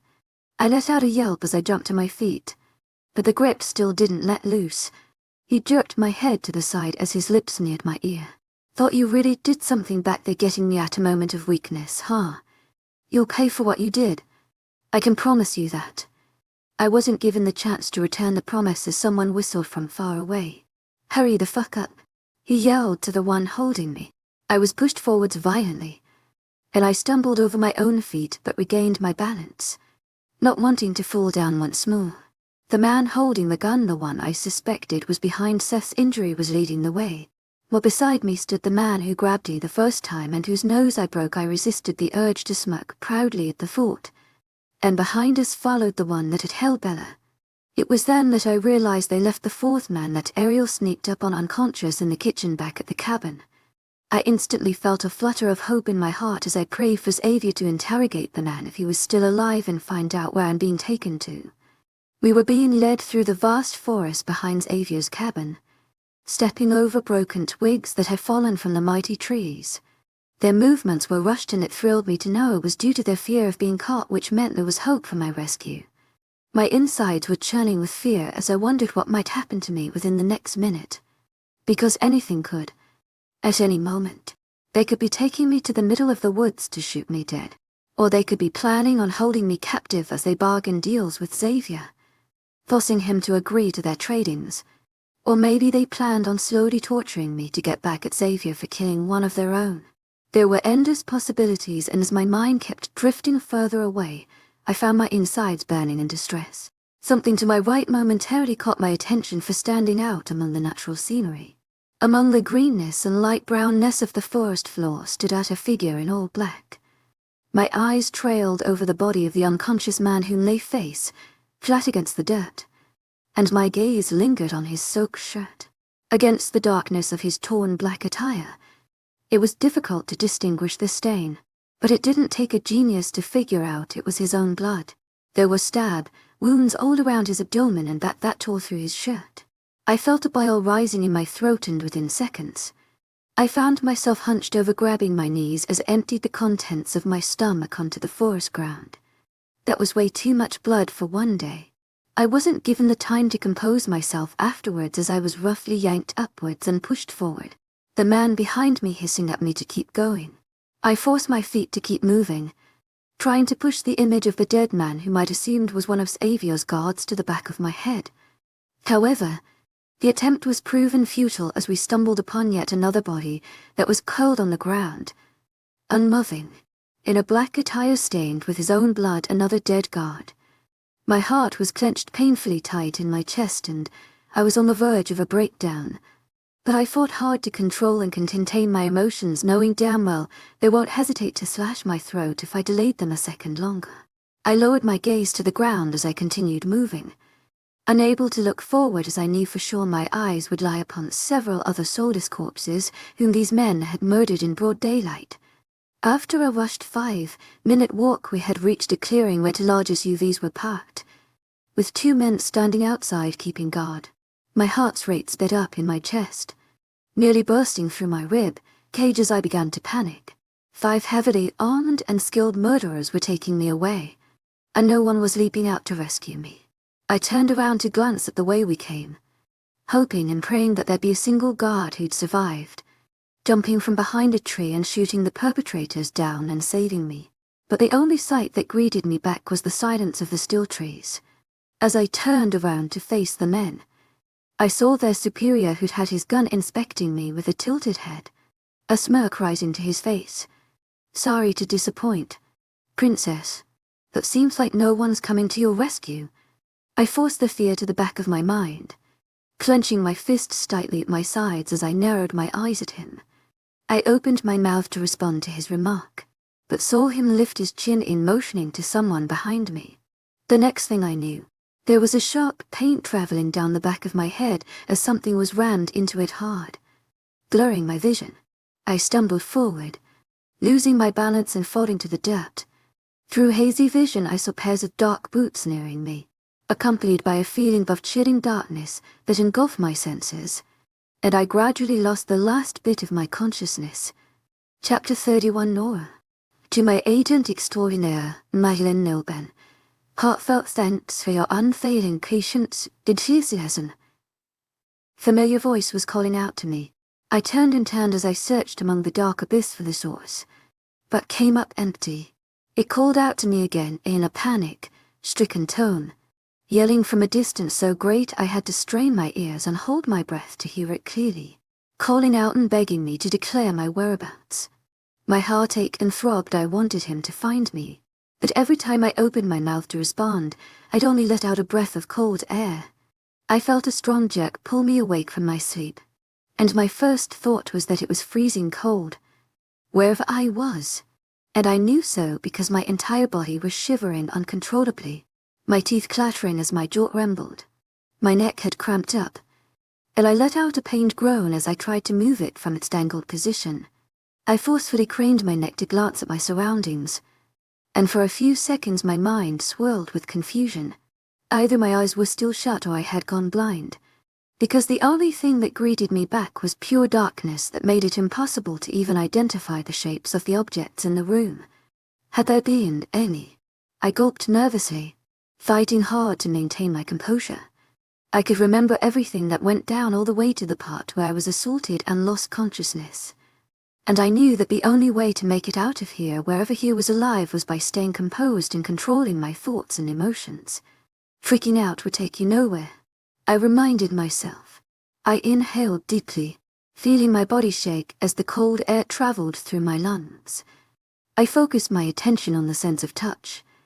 My hands were tied behind my back. I could feel the roughness of the tightened ropes around my wrist cutting into my skin. My ankles were free though, and my feet were flat against the ground. I must be seated on a metal chair, I thought to myself, as I moved my hands and felt the coldness of the metal on my skin. I forced my neck to the side, stretching my stiffened muscles, and I felt the soft texture of a cloth on my face. I was blindfolded, that's why I couldn't see anything. Suddenly, the crunching of footsteps sounded from afar, but it was nearing my spot. I felt my heart begin to race and pound against my rib cage, and I gulped the nerves away. I listened in carefully, not moving a single muscle in my body, and I was able to identify two different patterns of steps, meaning there were at least two people nearing me. My fear fueled the adrenaline rush in my veins, and I found my fingers clawing at the rope around my wrists. I scratched at it, forced my wrists wide open, shifted my hands into different positions, and eventually caught the end of the rope. I began to untie myself, which seemed like an impossible task, and the thought of never getting out of wherever I was spread a deep sense of dread through my chest, and I felt it begin to constrict as my fear invaded my vision. Breathe. My fingers picked at the end of the rope. In the process it dug deeper into my wrist and I felt the ends penetrating my skin. I winced but continued dripping at it. There came a sound of jingling of keys, and I held my breath as my movements came to a halt. Seconds later, an obnoxious creak sounded as a door was moved. Even though I was still blind to what was ahead of me, I could still sense the moment they stepped into the same room I was in. Their aura was there, invading my personal space and shoving a deep sense of terror into my chest. I felt my blood run cold as my fear took control, this time shutting my body down that I found no more courage to fight. But instead I sat completely still as I anticipated the next move. I heard the footsteps near me, and I flinched visibly where a rough hand clasped the back of my head, and fingers undid my blindfold. It fell down onto my lap, and I blinked away the pain of being exposed to brightness after adjusting to the dark. I felt the cold air cool the part of my skin that was covered behind the cloth for so long. A pair of long legs stood opposite me, spread open in a dominant stance. I moved my eyes over the figure until they reached a pair of eyes I never imagined staring into ever again. My heart skipped a beat. The loud gasp that escaped my lips startled the both of us, and I could see the recognition flash through his eyes, cold blue eyes. Well, no, this is not happening. A voice screamed in my head. It can't be real. He can't be here. It's been a while. No, I'm asleep. I'm asleep. I wanted to wake up. Aren't you glad to see me again? I heard you spent quite an effort looking for me after I left. I watched his lips curl into a patronizing smile. My chest was on fire. I suddenly realized that I'd stopped breathing. I inhaled sharply, but I hated that it came out as a gasp. It's all right, baby. I'm back now. And I felt my blood boil, this time with rage. Fuck you. I saw the surprise flash behind his eyes. He clearly didn't expect me to be so blunt. There came an awkward cough from behind me, and we were suddenly reminded that we weren't alone in the room. I watched as the surprise transformed into rage behind his eyes, cold eyes, and his eyes narrowed into dangerous slits. I hadn't had the chance to blink twice before the sound of a deep slap resonated in the cellar. It took me a few seconds too long to finally process that I was on the receiving end. My cheek began to heat up instantly from the blow, and I clenched my jaw as the rage brewed in my veins. I thought you might have learned your lesson the last time you chose to disrespect me, he hissed furiously. I bit my tongue to hold back from replying, knowing I had to play this small. His eyes gazed into my own, waiting for a reaction, and when he realized he won't be receiving none, he let out an arch chuckle and moved back a step. His gaze moved to the man standing behind me. We'll deal with her later. Let's go. Yes, sir. I thought to myself, and I couldn't resist the urge to scoff, which didn't go unnoticed by the jerk in front of me. As soon as he began to turn around to leave, he stopped in his tracks. He faced me again and raised an eyebrow in question. Something you'd like to add? I bit my tongue, almost drawing blood, and continued to glare at him. When a few seconds passed and he didn't receive a response from me, he finally let out a deep chuckle. I'll see you again. Try not to miss me too much. He added a wink before turning to leave, the man who stood behind me following after him. They closed the door behind them, not forgetting to lock it as well. I took in a deep breath, forcing myself to calm down. Now that I knew what I was against, I had to fight smart in order to get out unharmed. To my agent extraordinaire, Madeline Milburn, heartfelt thanks for your unfailing patience, enthusiasm. Less harmed than in my current situation. I could still feel the heaviness of the bastard's palm throbbing against my cheek. I was sure it were to leave a mark. Suddenly remembering where I'd last left off, I began to blindly search for the end of the rope wrapped around my wrist. It was looser than it was when I'd first woken up, and the thought gave me a sudden rush of hope that inspired me to keep up my work, as I continuously affirmed in my mind that I'm capable of helping myself out of this situation. I couldn't keep waiting and hoping for Xavier or his men to come find me. I was tired of waiting for others to rescue me. My wrists felt like they were on fire. The roughness of the rope kept rubbing against my skin and setting it aflame. But I couldn't stop. I don't know when the men would be back, or what they even had in mind for me. I have to make sure I'd at least be able to protect myself if they decide to harm me. I closed my eyes as I focused on the sole sense of touch, imagining where the end of the rope lay and how to twist it out and around the hold it had on me. After what felt like 5 minutes of blindly playing around the rope, I could feel the grip on my wrists loosening significantly, until I was finally able to set myself free. I sighed in relief as I pulled my arms forward, cringing at the pain of my sore muscles, and rubbed at the redness around my wrists. They were bleeding in some areas as the result of the rope poking my skin, but it was nothing too significant. I took the time to study my surrounding, turning in my chair to check what was behind me as I was positioned in the middle of the small cellar and I found there to be a single wooden table with nothing on top. My heart suddenly fell to my stomach as I spotted several dried maroon stains on the floor and outwardly blood. Is here where they torture the victims? I couldn't help but think, and my stomach churned at the thought. The rest of the room appeared to be empty, and so next I searched the corners of the ceiling, and to my relief found no cameras. If someone was watching me untie myself, things would have gotten a lot more complicated. After what felt like nearly half an hour of sitting on the metal chair, I considered getting up to stretch my muscles a bit. But as soon as the thought appeared to me, the sound of upcoming footsteps returned from behind the door. My head snapped to the rope lying on my lap, and I immediately grabbed it and wrapped it around one of my wrists tightly. Then moved my arms behind my back where it looked like I still had my wrists tied. The door was unlocked, and this time, only one pair of legs stormed in before closing the door. I narrowed my eyes as I stared back into the eyes of the blue-eyed bastard. He cracked a smirk as he took a couple of steps forward to near me. I thought we could use some privacy. It's been a while. I clenched my fist tightly, telling myself to buy a little more time. What are you doing here? I thought maybe we could catch up. He smirked at me, his eyes twinkling with amusement. Are you a part of this gang? I felt a sudden rush of bravery as I asked the question, knowing no doubt it would get me in trouble. However, I was surprised to find his reaction to contradict my expectation. Instead of fuming up, he ended up laughing. Gang? He shook his head in disbelief. No, baby. This is no gang. This is family. He suddenly got serious at the mention of the word family.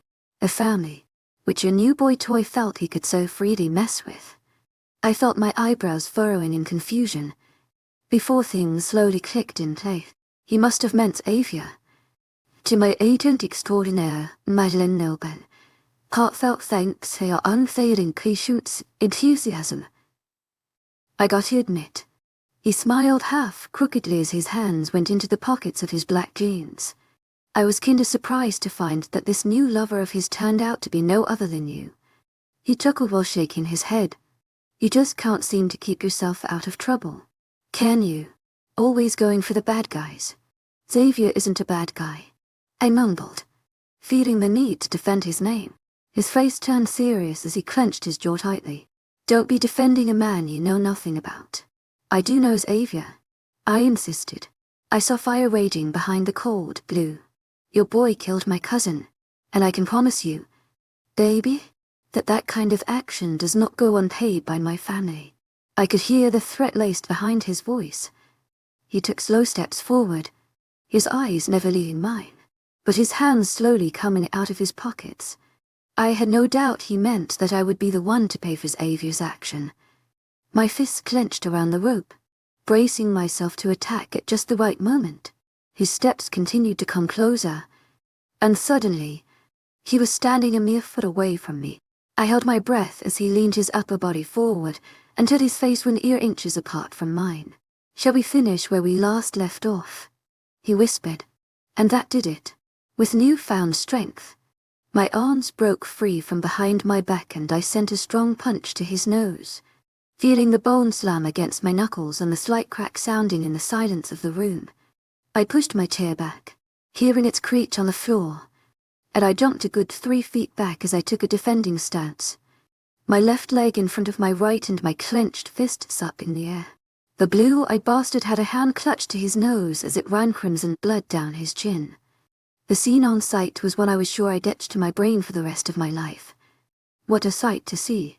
I resisted the urge to smirk as his eyes flared and snapped to mine, the crazy taking over the wheel.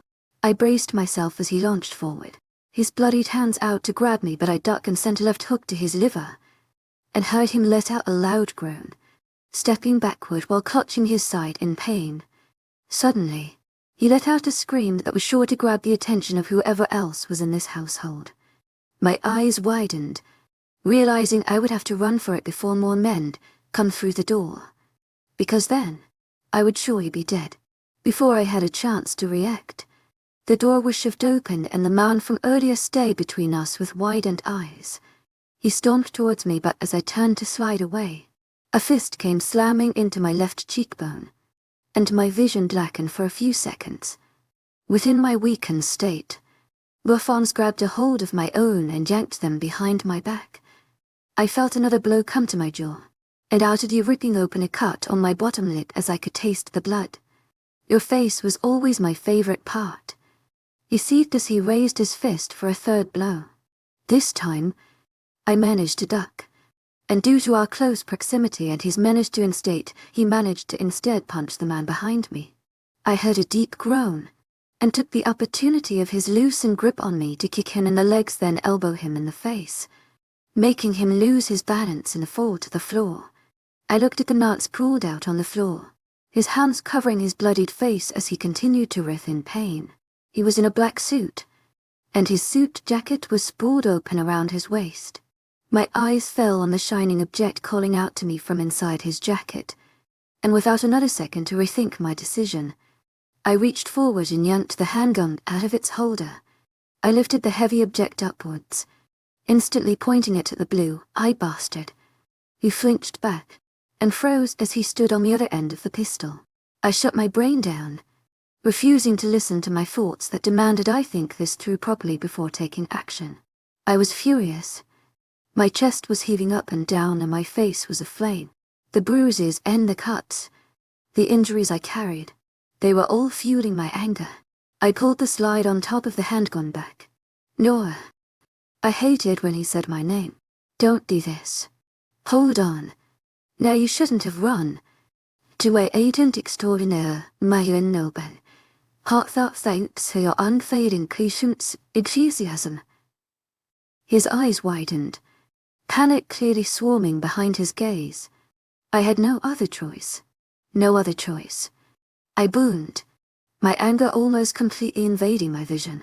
You don't get to have a choice. I made a mistake. Laura.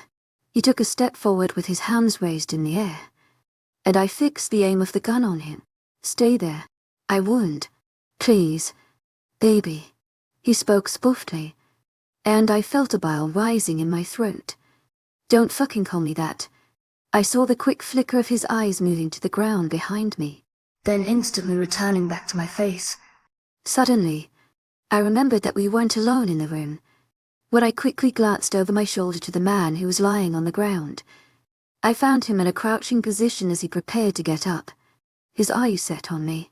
A sudden wave of bravery washed over me, and I snapped my head forward. I stared into the cold, blue eyes, the ones I had once grown to love, and I decided that I don't want anyone to ever see the monster behind them.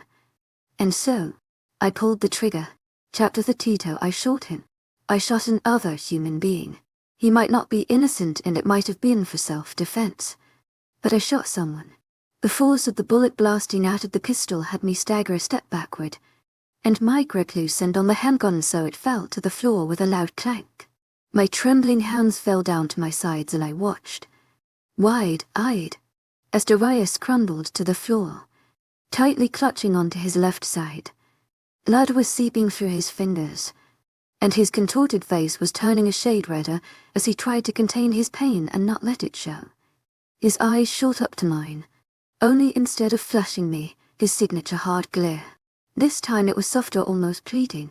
Suddenly, I felt the air getting knocked out of my lungs as I was lunged at. Heavy arms wrapped around my waist and hauled me to the ground, and I let out a pained groan as I crashed to the floor. The other man's hands tightly gripped onto my wrists and pinned them to my sides, but I struggled and lifted him off me by pushing my hips upwards, creating enough distance to knee him in the stomach. His grip loosened a bit, and I took the chance to twist my wrist free of his hold. I scrambled up to my feet, immediately reaching out for the gun. I lifted it up as I stood and pointed it at the man crouched on the floor, his jade eyes widened like a deer's caught in the headlights of an oncoming bus, and he raised his hands in surrender, his eyes begging me for a second chance. I don't know him, I thought to myself, so I couldn't shoot him. My feet started working backwards, retreating me towards the door as my hands stayed threateningly aimed at the man. When I stepped through the door frame, everything started moving in fast motion. 1 second I was facing the small cellar I was locked in, the next I was sprinting up the wooden stairs leading to the house. When I reached the top, I studied my surrounding and found that we were in a cabin. I sprinted down a hallway and around leather couches stationed across a lit fireplace, and found the front door, which was spread wide open with two burly men guarding its front. They must have heard the squeaking of my shoes because the second I paused in front of them, they stopped their conversation and their heads snapped to my direction. Their hands instantly traveled to the waistband of their pants, where I was sure they were to retrieve their guns. So I did the unthinkable. I raised the pistol in my hands and began shooting in the air. I only saw the blur of their bodies falling to the floor as they tried to dodge the bullets blasting through my handgun, and I retreated towards the open kitchen space where I located a back door. When there were no more bullets left in the gun, I tossed it away on the kitchen counter and yanked the door open and ran out of the cabin without sparing a glance behind. I was in an open field of brown, dying grass, and 10 feet ahead of me rose hundreds of enormous trees. I followed the path into the woods, figuring that the only chance I had at losing men on my heels was by zigzagging my way among the tall trees. As I jogged over fallen logs and ducked beneath poking twigs, the only sounds resonating throughout the woods were of my heavy breathing and the faint scrunching of footsteps over fallen leaves. I knew that at least 5 men were targeting me, stealthily following behind me, but not speaking among themselves as to not inform me of their whereabouts. I had to fight hard to keep my mind blank, pushing away the image of the wounded body whom I'd shot earlier from my mind. You had to protect yourself, I kept reminding myself. You know how bad he is. You couldn't have let your guard down in front of him, not for a second, or else history would have repeated itself. As the thoughts turned my mind into a jumbled mess, I ended up stumbling over a log and falling to my knees on the ground, scraping my hands as they fell flat to the dirt by the bits of rocks and smaller twigs. I rubbed my palms on my dirty jeans, scrambling up to my feet, sneaking a quick glance over my shoulder. I heard the crunching of leaves getting louder as the perpetrators neared me. My heart began thrumming in my ears and I turned to continue my way straight ahead, but a sudden flash of black knocked me backwards and I fell to the ground. I let out a loud yelp as the back of my head collided with a sharp rock and it grazed into my skin. My eyes opened to search for what had startled me, and I found a pair of long legs standing directly above my torso, leather boots stationed on the right and left side of my waist. The man was looking down on me, eyes narrowed and sneering. I hadn't seen him before. He had bushy beard and a bald head, and from my angle he looked twice as burly and intimidating. I swallowed the lump growing in my throat, blinking the blur in my vision away. Before I had a chance to fully comprehend what was happening, he leaned down and with one hand fisted my shirt and yanked me upwards into a seating position. I thrashed around as my shirt felt like it was about to be torn. But when he wouldn't budge and instead tightened his grip, I gave in and reluctantly stood up to my full height, the back of my head aching from the impact of the fall. His fist loosened on my shirt but instead traveled to my hair, which he yanked rather roughly as he turned me around to face the direction I come from. I winced and my hands moved to his, scratching and clawing at it. "Let me go," I yelled, but he ignored my cries and shoved me forward, his grip tightening to the point where I felt the slightest flick of his wrist would pull the hair off my scalp. I raised my foot and brought it down on his own so roughly, I nearly lost my balance. I heard him let out a breath of air, but he quickly recovered from the pain. His grip loosened on my hair, and instead moved to my shoulders, which he gripped tightly and shoved my back roughly into a nearby tree. He was fuming, his face redder, and I remembered from earlier. I only saw the flash of his arm flinging backwards, then suddenly the air was knocked out of my lungs. I hunched forward, letting out a pained cry as I felt the heavy impact of his fist connecting with my stomach. "Keep moving." "To my agent extraordinaire, Madeline Noble, heartfelt thanks for your unfailing patience, enthusiasm." He hissed lowly, his hand moving back to my hair and forcing me to stand upright and continue moving. I could barely hold my balance as I was in too much pain and very fatigued, and I kept stumbling every step of the way, which only angered my captor further, and he tightened his grip on my hair with every move. I winced loudly when his hold became too unbearable, my hand coming up to scratch at his own. "Let go of me. I'm walking. Aren't I?" I shouted angrily. When I didn't receive a reply, I shifted awkwardly around in his grip to take a glance at his face, while his hand was still fisted by my scalp. The dark void of his eyes stared back at me plainly. I felt a shiver run down my spine. Then suddenly, a flash of white over his broad shoulders caught my attention, and I flicked my eyes towards the source. They widened as I discovered that it was not just one flash of white, but instead a pack of four-legged animals sprinting among the trees.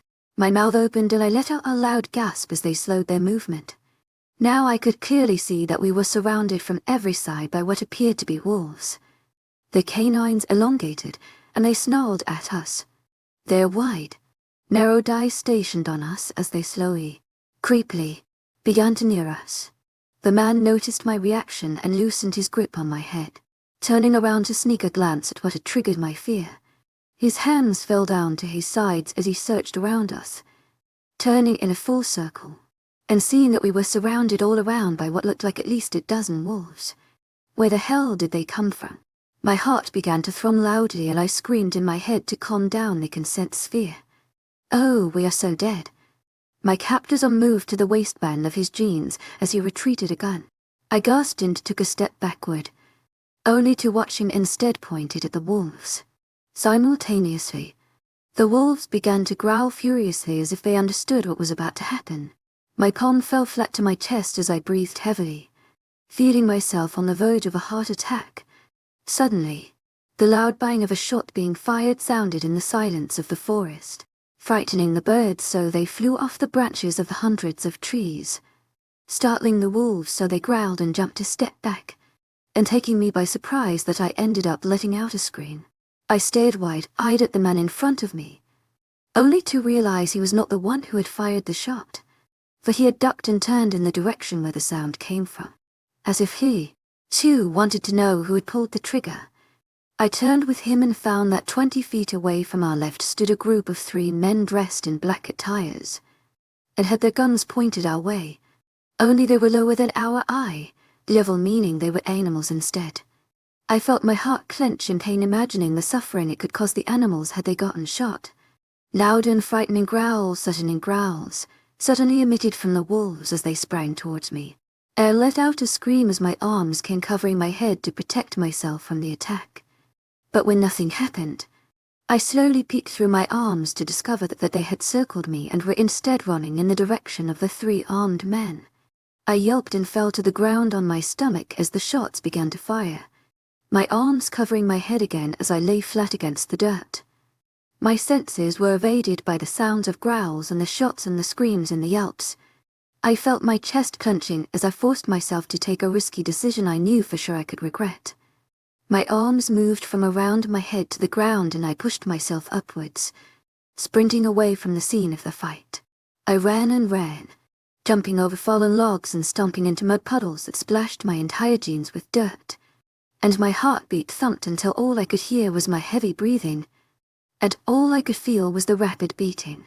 "Nora," I gasped, my ears straining to hear my voice being called again. I turned around as my feet came to an abrupt halt and I peered among the tall trees to find Xavier standing 20 feet away from me, his eyes wide in fright as he stared at me like he had seen a ghost for the first time in his life. And glancing over his shoulders, I saw an army of nearly 20 men standing tall in an agitated stance, looking on edge as if ready to pounce at any second. My eyes suddenly welled up in tears and I sobbed uncontrollably, my feet moving on their own accord, and I found myself sprinting towards them. Then, at once, bullets were firing from my left. I let out a scream as I fell to the ground, hearing Xavier yell out my name in agony. My right thigh felt like it was on fire. I peered down through tear-filled eyes to see a blotch of crimson blood expanding across my jeans. They shot me. I could hear my loud heartbeats drumming in my ears. I could also hear a roar of fury and the thumping of dozens of paws. The wolves came surrounding us again, and as if my heart wasn't already beating at a rapid pace, it increased even further with my fear. I looked over at Xavier pleadingly, silently begging him to protect me from the long canines of the petrifying wolves. But Xavier was staring past me and the wolves, eyes narrowed and chest heaving up and down as he sized down his rival army. who stood in a stiff stance with their guns pointed directly at us. How was he not seeing the bigger threat? The wolf could tear us apart much faster than those men could, even if they were armed. I opened my mouth to call out to Xavier, but my voice was stuck in my throat as I felt the last bit of my energy fading away. He suddenly let out a loud growl, one that raised the hair on the back of my neck and sent a cold shiver down my spine. And his gaze shifted to the wolves. With a fierce resolve and a raging expression, he growled out his order to his men, while staring directly in the eyes of the wolves. Kill them all. I heard growls, a dozen furious ones, and as if they understood his command, the wolves all simultaneously shifted to face the rival gang and attacked. My neck began to heat up, and my head started to feel lighter than ever before. I stared through a hazed vision as Xavier and his men suddenly shot forward, but they only made it a couple feet closer to me before the black spots evaded my vision, and their roars began to fade away. Within seconds, I had completely lost my senses, and I felt myself falling through the void. Chapter 33. The first thing that came to my senses I began to awaken was the fact that there was an irritably loud sniffling going on somewhere to my right. I strained my ears to hear properly, and immediately the sniffling was taken over by a loud gasp. Someone clutched my hand tightly and squeezed, and I frowned in discomfort. Give her some damn space. A voice hissed. Shut up. She's waking up. I frowned as I tried to force my eyelids open, but they felt too heavy, almost as if they were sewn shut. I was suddenly blinded by bright white light, and it took a couple seconds of blinking repeatedly for my vision to adjust. There were 3 heads hovering directly over my body, their widened eyes staring at me expectantly. My brain was slowly working their features, trying to put them together to recognize who the faces belonged to. Oh my God. She's awake. You're awake. I groaned their loud, high-pitched voices, closing my eyes. Quiet down, would you? Another voice scolded. Noah, go get the doctor. I heard scuffling as Noah walked away and left through the door.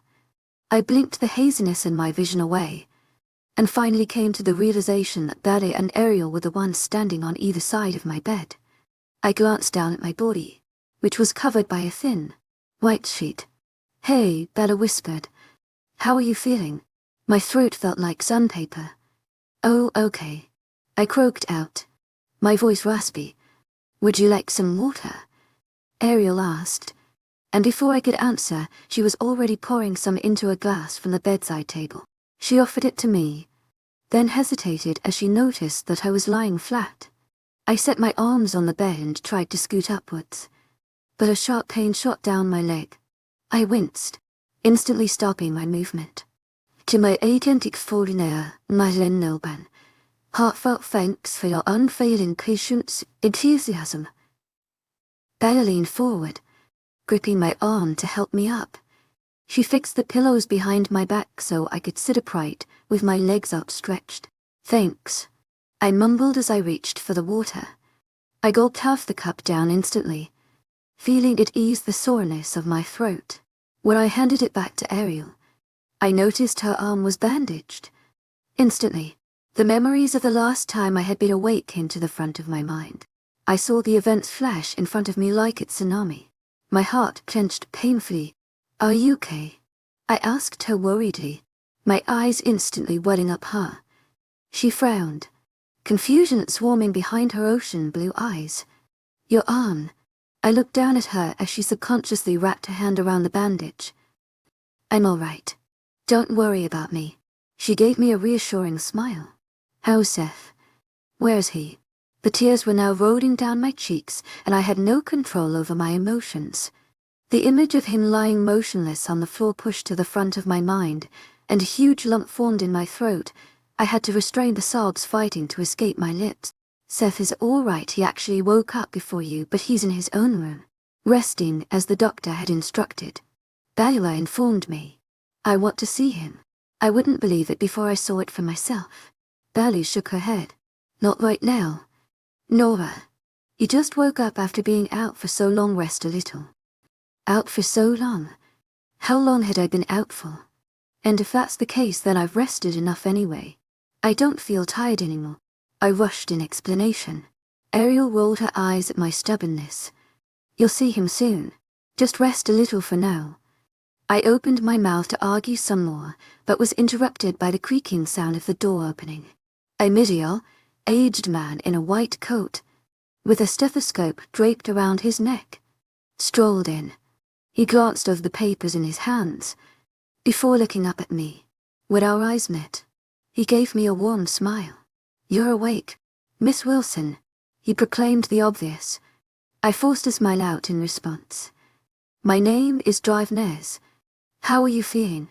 I'm fine, I replied dryly, sending a glare towards Ariel, who again rolled her eyes at me. You suffered quite the blood loss from the shot wound to your upper right thigh, and some minor injuries to the back of your head, however. Your resilience was beyond spectacular. You were very strong, and although it's perfectly normal to feel the soreness of your wounds, I could give you something to ease the pain if it turns unbearable. The doctor prodded, as if he knew I was lying about feeling fine. I rolled my eyes, biting the inside of my cheek. I guess I could use something. Nodding once. I will inform the nurses. Do you remember the events of the last time you were conscious?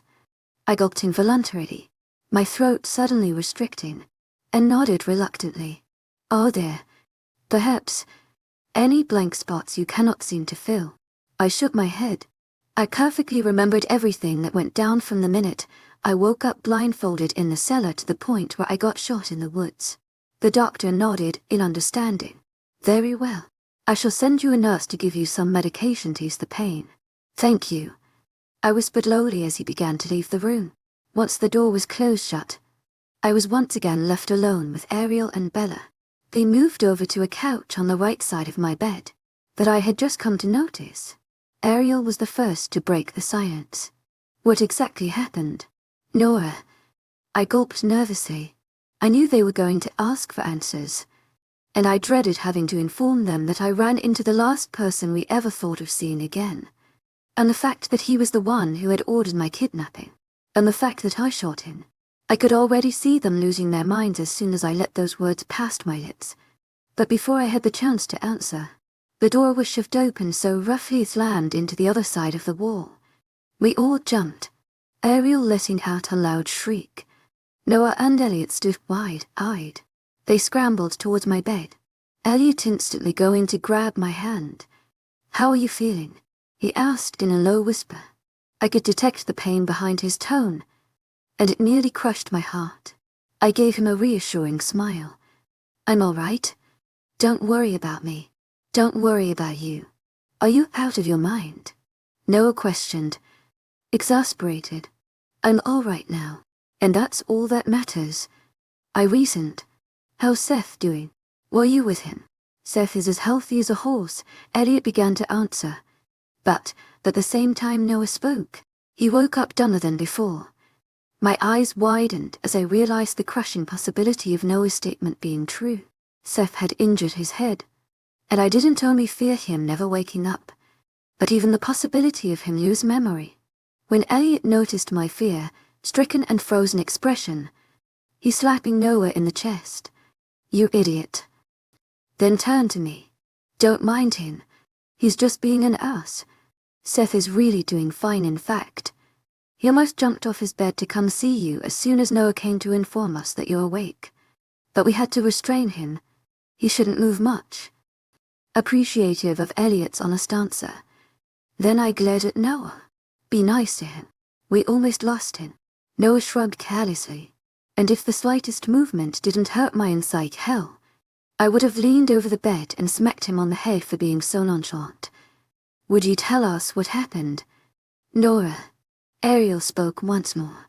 I gulped the growing lump in my throat, and reluctantly nodded. I had to inform them sooner than later, and so I opened my mouth to speak the words I knew they would find impossible to believe. It was Darius, I whispered. Elliot's grip on my hand tightened visibly, and Belle let out a slight gasp. Ariel stared at me blankly, while Noah frowned in confusion. What? Ariel asked, dumbfounded. When I woke up in the cellar, he was there, Ariel's eyes wide, and instantly, he was just as surprised to see me.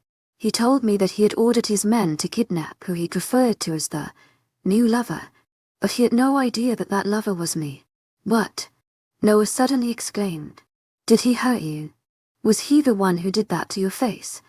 Bella gushed out, her cheeks turning a light shade of red due to an unknown emotion. I nodded my head, and I shot him. Wha? Noah yelled even louder this time. I winced away from his booming voice. His green eyes were so wide, and I feared they might pop out of their sockets any second. How did you shoot him? Elliot breathed out in disbelief. After I had freed myself of my bindings, we got into a bit of a fight. I got a hold of one of his men's gun, and I shot him. My heart clenched as I remembered the ice, cold feeling that washed over me as soon as I had pulled that trigger. I swallowed the growing lump in my throat. I don't know if I killed him, I finally whispered. Ariel was quick to reach my bed, her hands coming up to grasp mine. She rubbed soothing circles on the back of them as a way to comfort me. You did what you had to do to protect yourself. Laura, if he is dead, you did us all a favor by ridding the world of one of its monsters. I can't believe you ran into him again after all those years. Noah mumbled under his breath. His jaw clenched as he stared daggers at the floor. To my agent extraordinaire, Madeleine Nilben, heartfelt thanks for your unfailing patience, enthusiasm. Elliot suddenly voiced out. We all turned to look at him in confusion as he stared blankly straight ahead. His vision shifted to Noah. Rostam was Darius's cousin. I had them in one of my classes. Noah's eyes widened, as if realization suddenly hit him. Who's Rostam? He was the third in command that Xavier's men killed. Noah replied. That means it's possible Darius is the second. If we can get to him, if he's still alive, all of this could be over with. Elliot was already back on his feet, reaching the door. What hell? I gush, in desperate need of answers. We need to inform Xavier of this. He'll know what to do. Elliot completely ignored my questions as he spoke back to Noah, who nodded and was instantly following Elliot out the door. What just happened? Bella asked, but I was too caught up with the wind getting knocked out of my lungs as soon as Elliot had mentioned Xavier's name. His name suddenly triggered back the memory of him standing feet away from me, his army of men ready behind his back, and me putting whatever energy I had left within me into fueling my legs to move me forwards in his direction. I saw the image of him yelling madly as soon as the shot was triggered, and I collapsed to the dirty ground, followed by the image of him commanding his men to go forth and fight.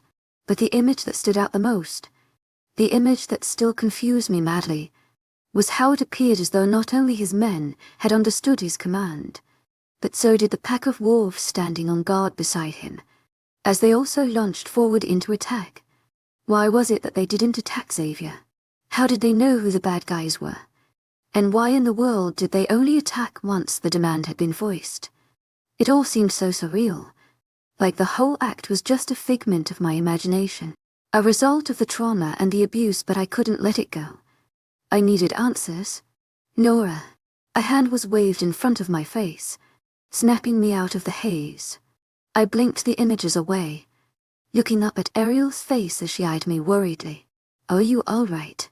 I need to see Xavier. Right now.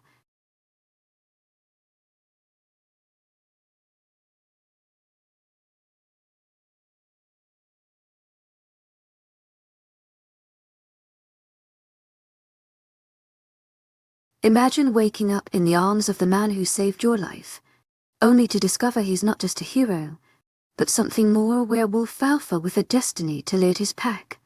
Chapter 30. For 3 days had passed since I had woken up at the private infirmary in Xavier's estate. A day after I'd woken up, I was moved to a private room which had a king-sized bed located right in the middle and a large balcony that overlooked the estate garden. The minute I settled in, my phone began to buzz non-stop.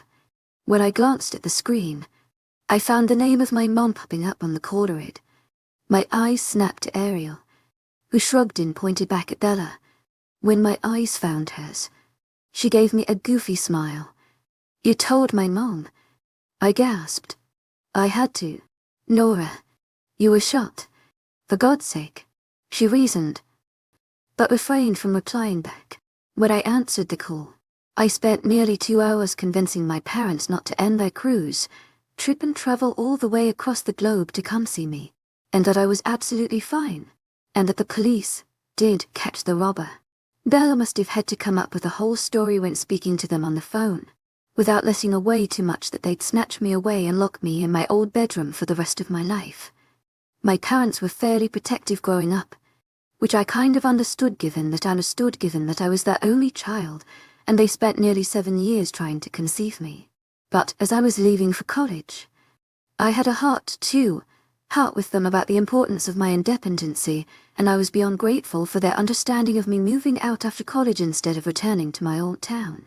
They spent the years after cruising around the world, living off the adventures they couldn't experience during I was glued to their sides. Ariel and Bella rarely left my side after that night when I spoke to my parents. On some nights they even threw slumber parties in my room and we watched a dozen chick flicks until all the romance and humor turned cringe-worthy, all in an effort to get my mind off of the fact that I still hadn't heard from Xavier. On the first 2 nights it kind of upset me. The fact that I'd woken up and he wasn't there. The fact that he didn't check up on me. But soon enough my hurt had turned into anger. Thinking how dare he ignore me at a time like this. I could think of 1,000 different ways I could yell at him. And another thought that constantly occupied my mind was the fact that even Noah and Elliot were rarely around. None of us girls knew what they were up to or where they went when they weren't with us. Bella tried to get some answers out of Elliot on the one night she saw him, but his answers were always short and vague. I saw Seth a night ago. Ariel helped me walk to his room that was just down the hallway from mine. He was in his own bed, his back straight and against the bed, frame with his eyes trained on the Star Wars movie playing on TV. When he heard the door closing, his head snapped to our direction and he gave a wide smile. "Hey," he exclaimed cheerfully. "Hey you." Reaching the bed and plopping down, sighing in relief as the pressure on my thigh was decreased, I turned my attention to Seth, inspecting his wounds, but only a few were visible. A small gash on his lower lip, and a fading bruise on his cheek. "How are you feeling?" His grin widened. "Never better. Have you seen my new room? I might fake feeling unwell for just a week longer so I could stay here. Plus they deliver my every meal. I feel like a lazy king up in his own castle." Shaking my head. Typical Seth. "How's your head injury? Are you in any pain?" He clicked his tongue. "No, it was just a small gash that's nearly entirely healed. But what about you? I heard you got shot. Are you okay?" His eyes softened up a bit as he glanced at my injured leg, worry coursing through his vision. "Yeah, don't worry about me. I'm all good." I smiled tightly. "Dang," he teasingly huffed, his eyes lighting up in amusement. "Lucky you. Now you have a badass scar to show off, telling stories of how you once got shot and survived. But my scar will be covered by my stupid hair." I rolled my eyes, and Ariel smacked him on the arm. "You're such an idiot." We all laughed and my heart felt a little lighter. "I'm really glad you're okay, Seth. I can't begin to tell you how sorry I..." "Shh," he interrupted me. "Don't ever say that. Nora, don't you ever apologize. This wasn't your fault." I felt my eyes welling up with tears. But it is," I whispered, biting the inside of my cheek. Seth straightened up in his seat, reaching out to grip my hand tightly in his. "No, it's not," he said firmly. "You are a victim of this mob's rivalry just as much as any of us, so don't you dare blame yourself." I swallowed the lump growing in my throat, and reluctantly nodded even though deep down, I still couldn't help shake off the guilt gnawing at my chest. When I woke up this morning, I was adamant on getting out of bed alone and leaving my room. I grew so bored of staying in the same place for too long. I stood upright onto wobbly legs and made my way to the bathroom to freshen up. The place was breathtaking and so extravagant with its marble counters and golden mirrors. I took a quick shower and then dried my hair off with a towel, and while still damp, pulled it up into a messy bun. We were approaching fall, but the weather was still a bit warm. After I put on a pair of dark jean shorts and a plain white t-shirt, I exited the room and found myself in a familiar hallway, the one covered by hundreds of portraits. I walked past them, feeling an eerie sense travel down my spine as I imagined the eyes of the many characters watching my every step. When I finally reached the staircase, I paused and took a deep breath in preparation to the most challenging part, which was descending the stairs. My injured leg was healing incredibly fast, but there was still a bit of soreness to it whenever I moved it too often or too quick. I gripped the staircase rails with sweaty hands and began to slowly descend, all the while holding my breath in agony. When I finally reached the ground floor, I heard the chattering of several people and the clanking of spoons on plates coming from the direction of the kitchen, so I made my way towards the noise.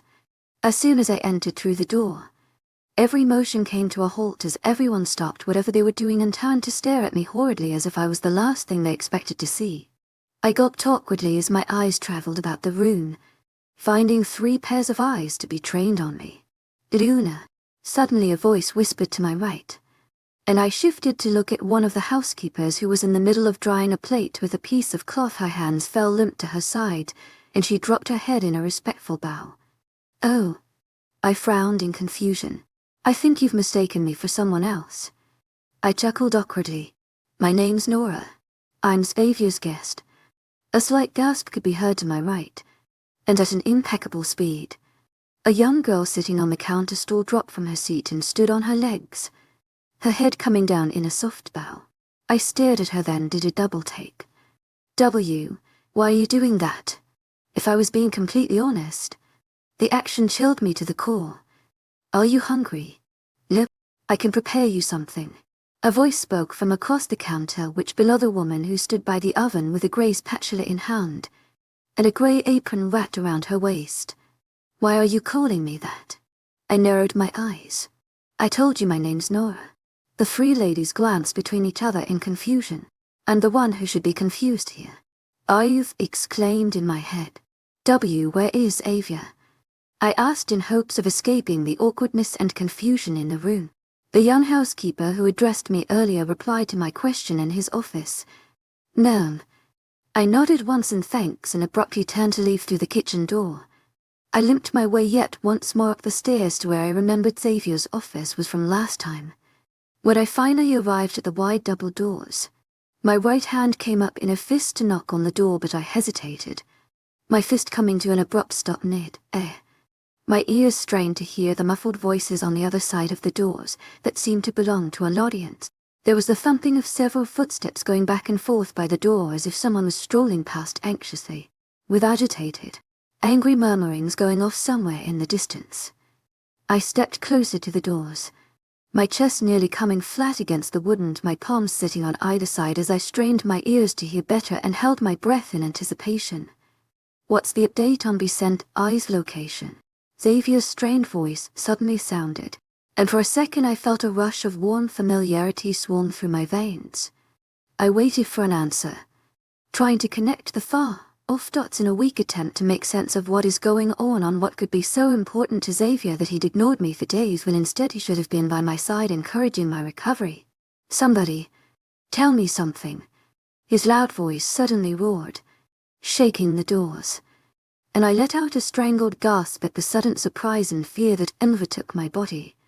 I stumbled back, in the process tripping over my injured leg and nearly falling to the floor, but on last second I grasped onto the side of the door frame and steadied myself, holding my breath as I prayed that they didn't hear my scuffling on the other side of their door.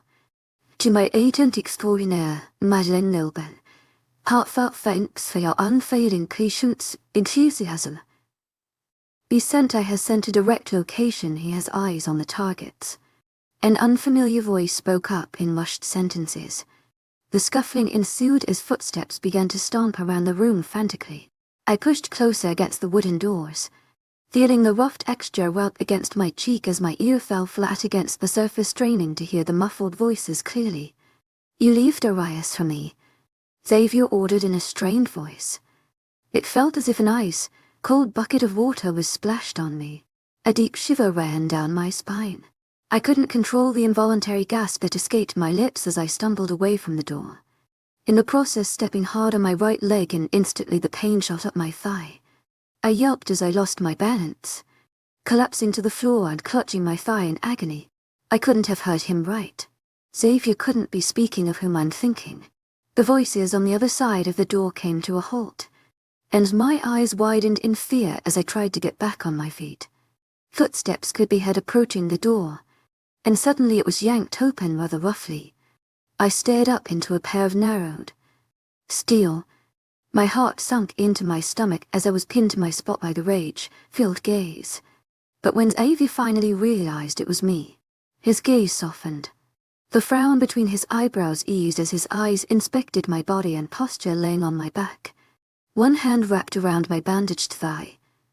He instantly reached forward, his hands gently wrapping around my upper arms as he tried to help me steady upright, and I damn near melted as the warm sparks spread through the spot where his touch met mine. "What are you doing out of bed?" he questioned in a raspy voice. I grasped onto the rolled-up sleeve of his white dress, shirt as I tried to balance myself on one leg, fighting hard to not let my face contort in pain. I looked up at him, about to explain how I come to search for him because we needed to speak, but did a double take as I noticed how different he looked at closer inspection. My mouth fell agape in shock and confusion as I found myself staring at his bloodshot eyes, the bags under them running dark as if he had up asleep in weeks. His usually trimmed beard had grown an inch or two, making him look at least 5 years older than his actual age.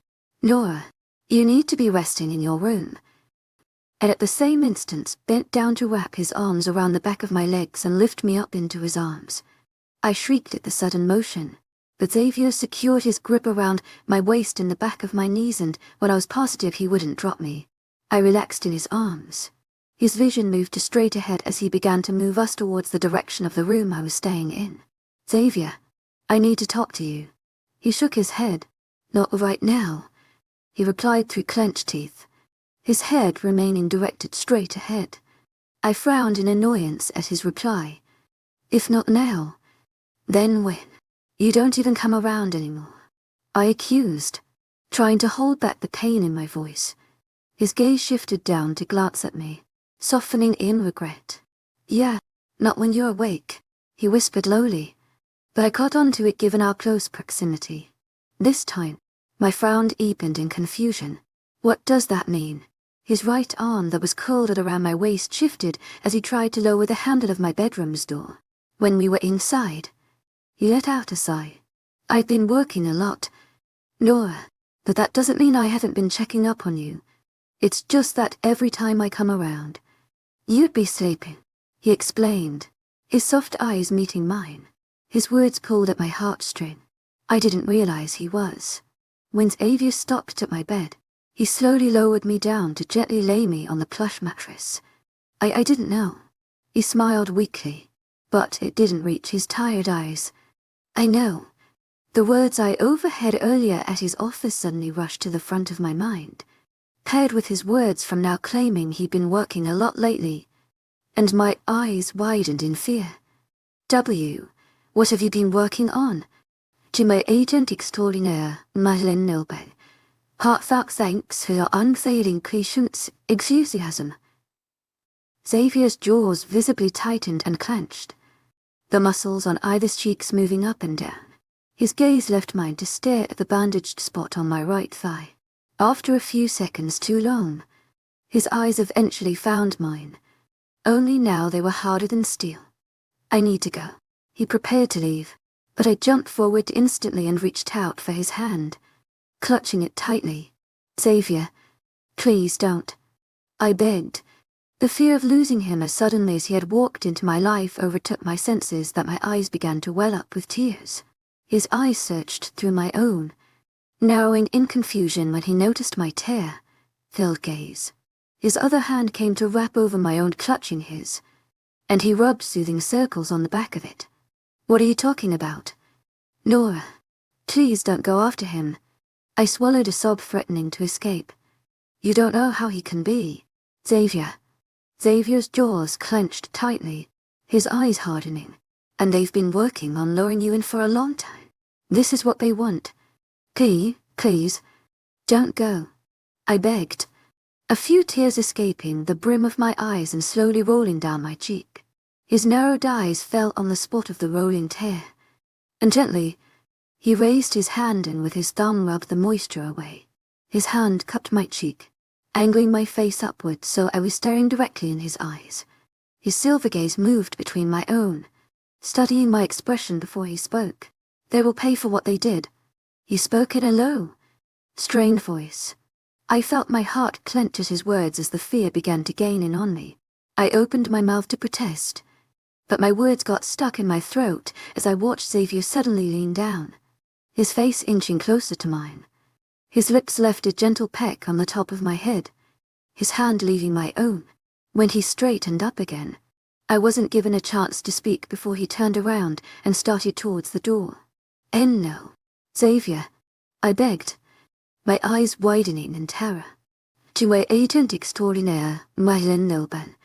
Thanks for your unfailing patience, enthusiasm," he demanded, his back still facing me as he neared the door. "I will see you tonight."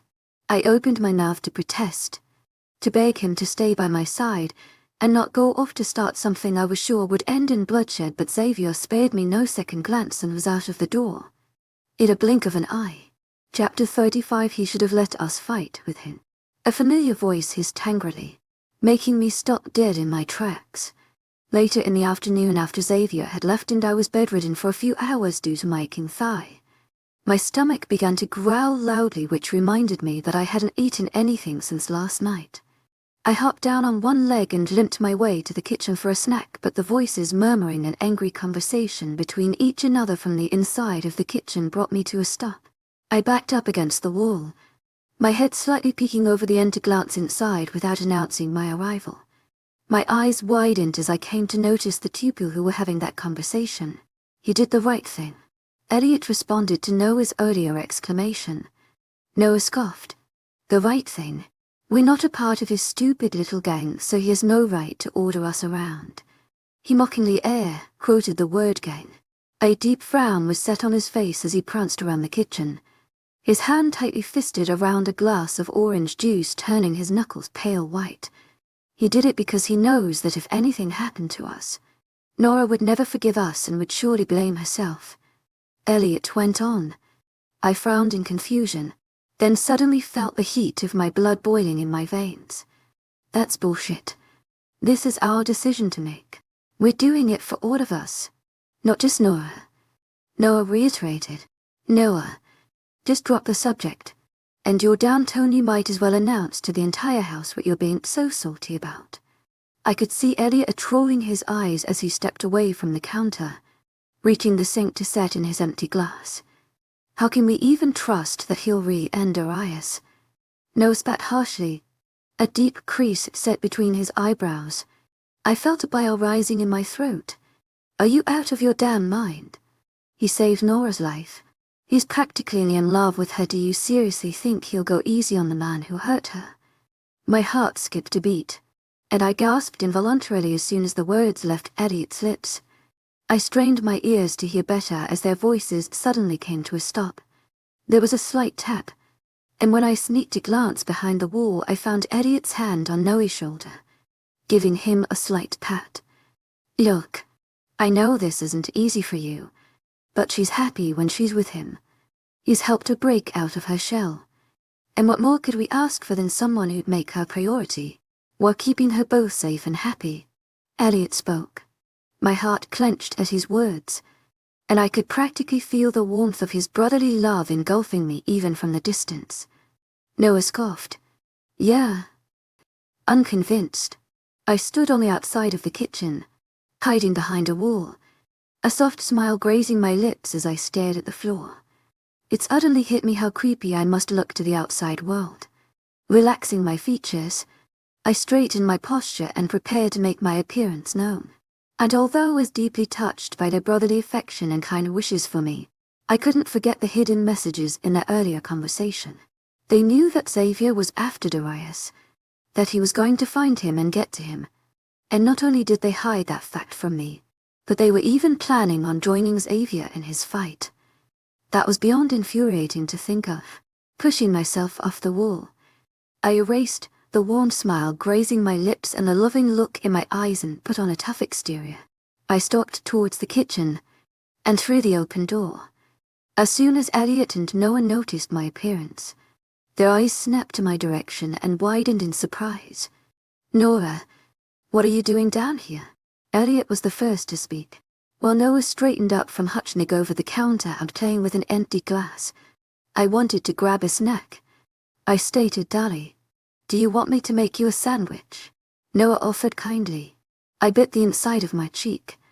"Do not break your exterior," a voice hissed in my brain. "I'd rather not get food poisoning. Thank you very much." I lifted my chin up and scrunched my nose in playful disgust. And I watched as Noah rolled his eyes, breaking into a grin. "Yeah, she's good," he said to Elliot while turning around to head towards the sink. Elliot chuckled. "I see you back to your old self. Nothing ever changed. But enough about me. What have you guys been up to?" I limped my way towards the fridge, grabbing open one of its doors. I searched inside and reached out for a bowl of fresh berries. When I shut back the door, I noticed Elliot eyeing Noah suspiciously. "Nothing much. We were just grabbing some orange juice." Noah shrugged nonchalantly. I set my bowl on the counter, hopping on the stool and sighing as the weight was taken off my injured leg. "Ori," eyeing them skeptically. "What about the past 3 days? Why were you guys in hiding? Plotting something?" Elliot sighed. "To my agent extraordinaire, Madeleine Nelbe, heartfelt thanks for your unfailing patience, enthusiasm." "Enough. Nora, I know you heard us." Feigning ignorance as I waited for them to come clean on their own. "Heard what?" Noah rolled his eyes. "Come on, Nora." Eventually I snapped, dropping the single blueberry held between my index and thumb back into its bowl. "To my agent extraordinaire, Madeleine Nelbe, heartfelt thanks for your unfailing patience, enthusiasm." I did. How could you hide something like that from me? My voice rose an octave as my annoyance pushed through. "You were practically bedridden, and we knew you were sure to stop us." "You're damn right. I would've." Elliot sighed. "This plan wasn't even ours to begin with." "Yeah, it wasn't. So take it up with your boyfriend." Noah mumbled. My head snapped to him, a deep frown settling on my features. Elliot beat me to it as he smacked Noah on the back of his head, the loud tap echoing in the quiet of the room. Hey, Noah frowned. "Oh, grow up." I glared at Noah. "I can't believe you guys. Do you not realize how badly Xavier could get hurt from this? He's facing a literal psycho." Elliot shook his head. "Don't worry about Xavier. He's way more powerful than you know, and he has his men by his side. Nothing will go wrong." "That is?" Noah finished. "Wait." Noah rolled his eyes. Well, of course he wasn't going to single-handedly fight off one of the largest mafias in North America. My eyes widened, my jaw loosening and nearly falling to the floor. I gaped at them in horror. How could I not have realized this earlier? "What?" Elliot frowned in confusion, studying my expression. Darius." They both went silent for a second, their eyes moving to one another. Elliot sighed, slightly nodding. "Yeah, we found out he's their right hand." "The right hand?" "As in second in command. As in directly underneath the boss in rank." My mind was in a whirlwind. Suddenly every single piece of the puzzle was magnetically being attracted to the next and giving scent. It suddenly made sense to me why he went completely mad that night when he found out I followed him and watched his private dealings. He thought I knew he worked and dealt illegally, and feared that I might rat him out. But of course it didn't do him justice. Nothing ever would. "Don't worry about Xavier, Nora. He'll be fine," Elliot assured me softly, which took me by surprise. I snapped out of the haze my thoughts had formed around my mind, my eyes finding Elliot's promising gaze. I forced out a tight smile. I wasn't entirely sure that he would be fine. My anxiety was eating me up from the inside, churning my intestines. I felt like I might throw up. I pushed away the bowl of berries, feeling repulsed by the mere thought of any food entering my mouth. I hope so. I whispered a prayer. A short silence overtook us, until Elliot spoke up. I have an idea. His eyes lit up in excitement. How about a movie marathon for a distraction? Noah jumped up from his seat on the stool beside me. Yeah, that sounds great. He turned to me with a wide grin. What do you say? Harry Potter. The Hunger Games. He listed some of my favorite movie franchises. I'm even willing to put up with Twilight if it would serve you. I shook my head, but couldn't hide the smile that grazed my lips. I'll go in from the rest. I'm sure they'll love the distraction. Elliot prepared to leave the kitchen. Yeah, and don't forget to drag Seth away from those Star Wars movies. He's been watching them for 3 days straight. We can't risk him losing the single brain cell he's got up there. Poor Seth. Always the subject of their bullying. I thought to myself while trying hard to hide my smile. But my friends were right. No matter how bad, I didn't want to admit it out loud. I needed a distraction. Desperately. If I sat back and got absorbed back into my paranoid thoughts about Xavier and what is going on, I'd go completely mad. Noah's eyes remained on me, watching me expectantly, reluctantly. I nodded. His lips curved up into a wide grin, and he instantly turned around and started rummaging through the cabinets in the kitchen. Well, we definitely need popcorn. Please tell me they have popcorn. He mumbled the last part as he continued searching for the pantry and cabinets.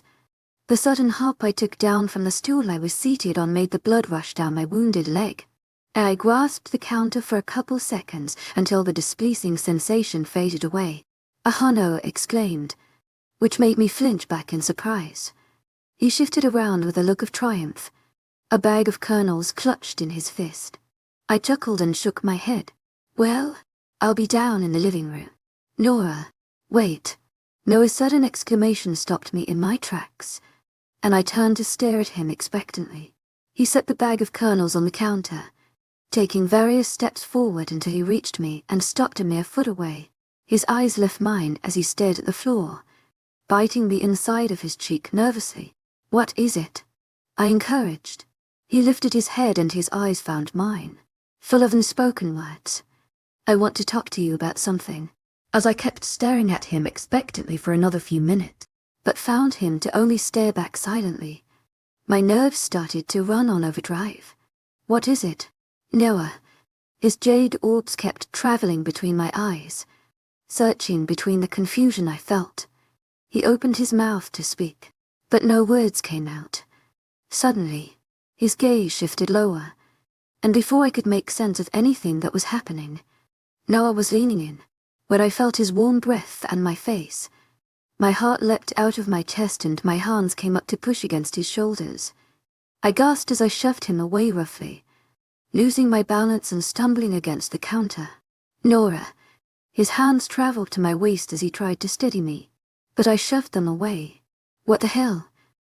Stepping away from his touch, my widened and frantic eyes met his, searching for answers to his inexplicable action. He just tried to kiss me. Noah understood the look behind my eyes, and instantly took a step back. His gaze moved to the floor, and his cheeks and neck began to redden up. I am sorry. I just had to. Had to what? Noah, I exclaimed. To our agent extraordinaire, Madeleine Nilban. Heartfelt thanks for your unfailing patience, enthusiasm. I had to try. You had to know. My eyes widened at his words, my heart sinking to my stomach. He took a step forward, his hands reaching out for mine and grasping them roughly.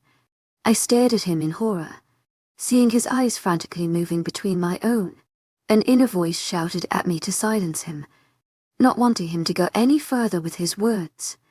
But I couldn't as he began to spill everything in a rushed, desperate tone. I've liked you for so long. Nola, I've waited for you for years. I never wanted to rush you into anything because you always claimed you weren't ready. My eyes widened and throat tightened, as did his grip on my hands. But now you're moving on too fast. You don't even know this guy. His jaw tightening. I have to let you know that you have another option. Noah, What the hell are you saying? I exhaled the question in horror I couldn't be hearing correctly. I pulled my hands out of his grip roughly, creating a distance between us as I shook my head. You've seen what he can do. How can you trust someone like him? Noah's voice was rising in volume, and I shrunk back in discomfort. Noah, don't do this. He will hurt you hell.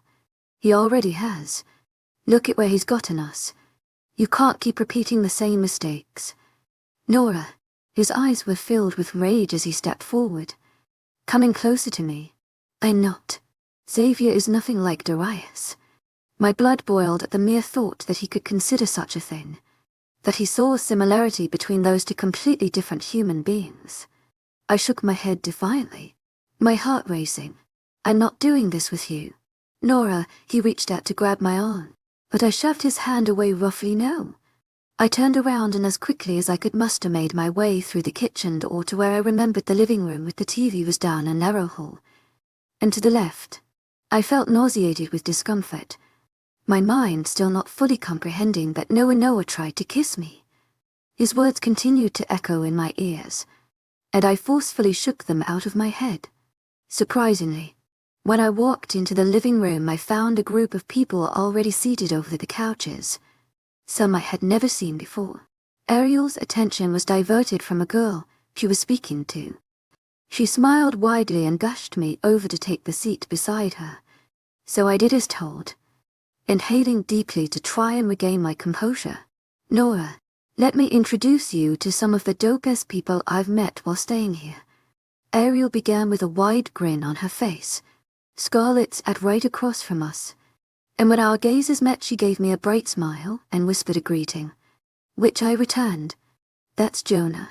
Ariel pointed to a guy with shoulder-length black hair who smiled shyly and waved a hand awkwardly. And that's his twin Sam. Sam looked nothing like her brother instead.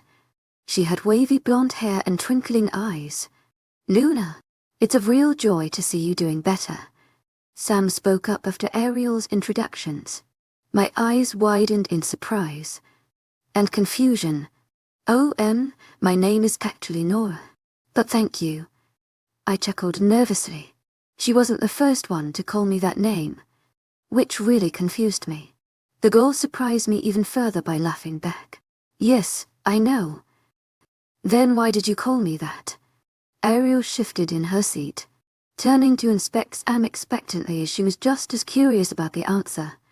Because being our alpha's mate makes you our Luna, she replied with a light smile grazing her pink lip. I stared at her blankly, trying to process her words. I had so many questions I wanted to ask back. But the second I opened my mouth to speak, Della, Elliot and Seth entered the room, shifting everyone's attention to them. Mate, isn't that like the British version of homie? Seth asked confused as he took a seat beside Sam, while Jonah snorted out his laughter, covering it up with a cough. Scarlett was giggling at his reaction, and Sam was biting back a smile. Homie, Seth. To my agent extraordinaire, Madeleine Nelby, heartfelt thanks for your unfailing patience and enthusiasm. Ariel rolled her eyes. Nora, Dada greeted me with a wide smile, reaching our large couch and taking a seat to my right. I see you've met our newest friends. I smiled and nodded once, as Elliot began to switch on the TV. Ariel grabbed a blanket and everyone began to cozy up in their space. Noah then walked in with 3 large bowls of popcorn, which he gave away with a slight frown, before plopping down on one of the seats. His eyes avoided mine, which I was glad for because just seeing him was making my blood boil. I inhaled deeply and switched my attention to the TV. This was meant to be my distraction from my thoughts, and I will not let Noah take that away from me.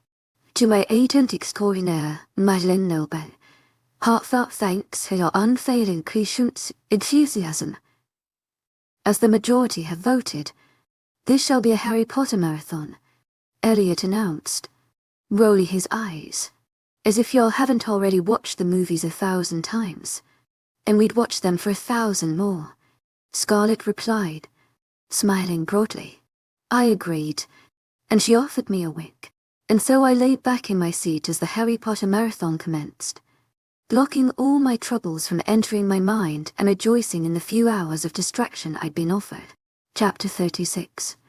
The slight motion as I was carried away from my position on the couch slowly began to pull me away from unconsciousness, and I gradually became aware of my surroundings, the familiar warmth of strong arms wrapped around my body, igniting sparks that shot down every nerve in my being. Was the first thing that came to my senses. Then I felt the warmth connecting with my right cheek as I was brought closer to my carrier's chest, and I felt the butterflies erupt in my stomach. Instantly, my eyes shot open, and I found myself glancing upwards into the eyes of the most striking silver.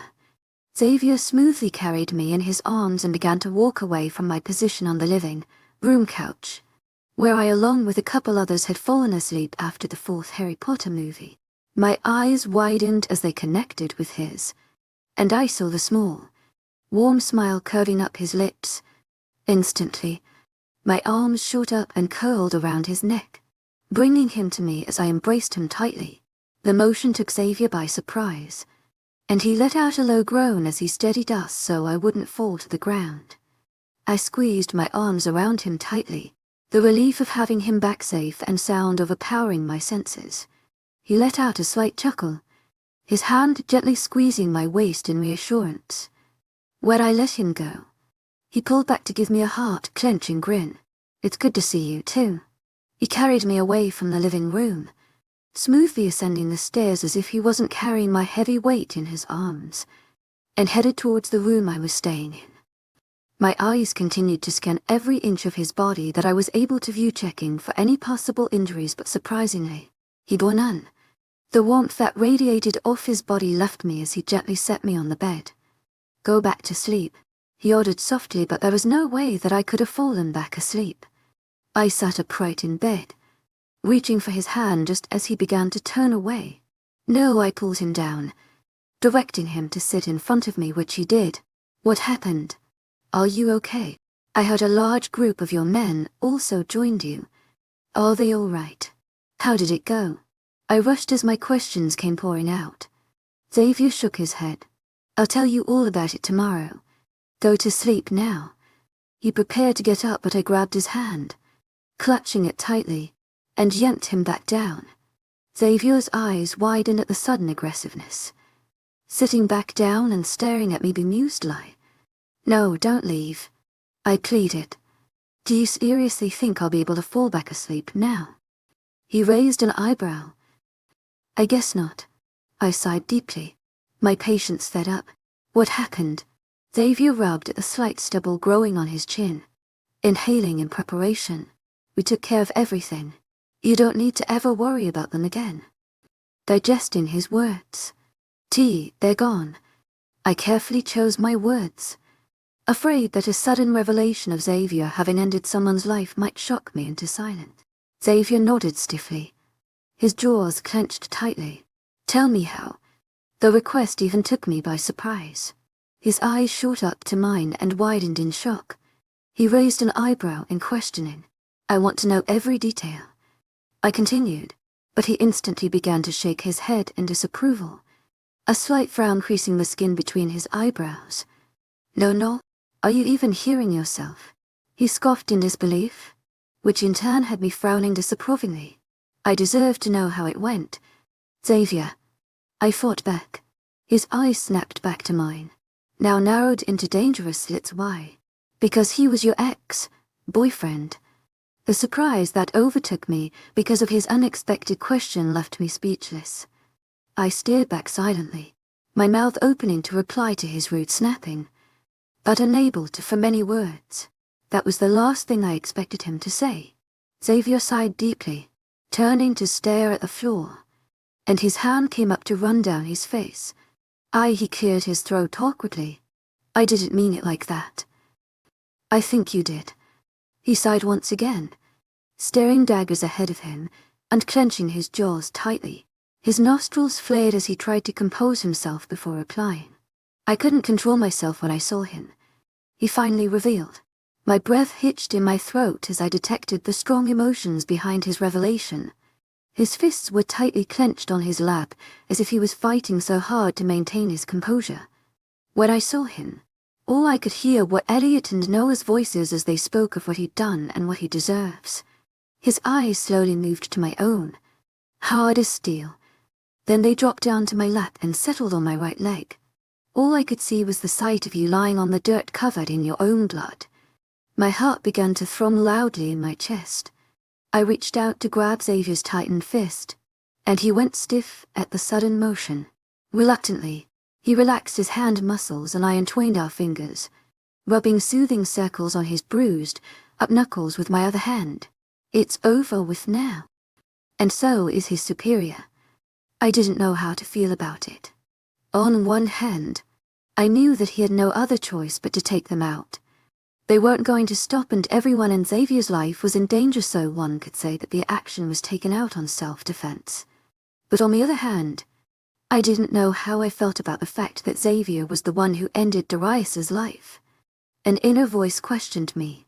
Could I really stay with a man who'd killed another? But I didn't want to dwell on that now, so I jumped into a new topic. Why does everyone keep calling me Luna? Xavier's eyebrows furrowed in confusion and shock, his eyes suddenly finding my own.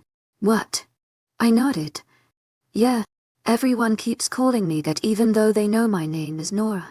He went silent for a moment, the wheels turning in his brain. Then he sighed, shifting in his seat to fully face me.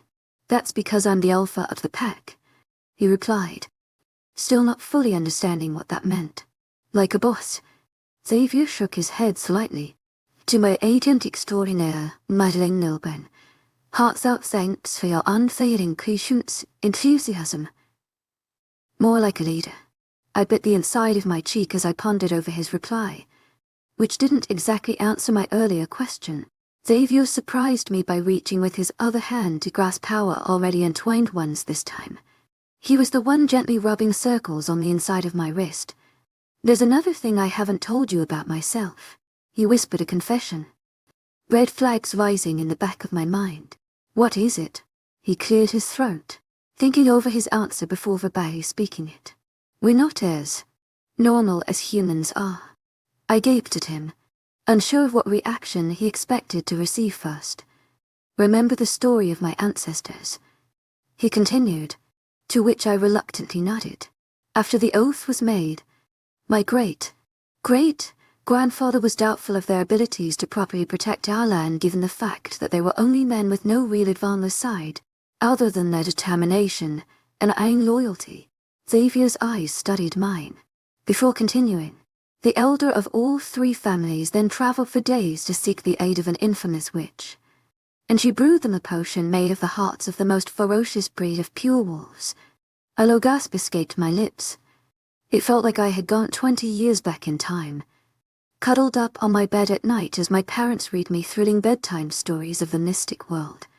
The potion affected our elders greatly. The first stage was a physical change. Their eyes turned the brightest shade of silver.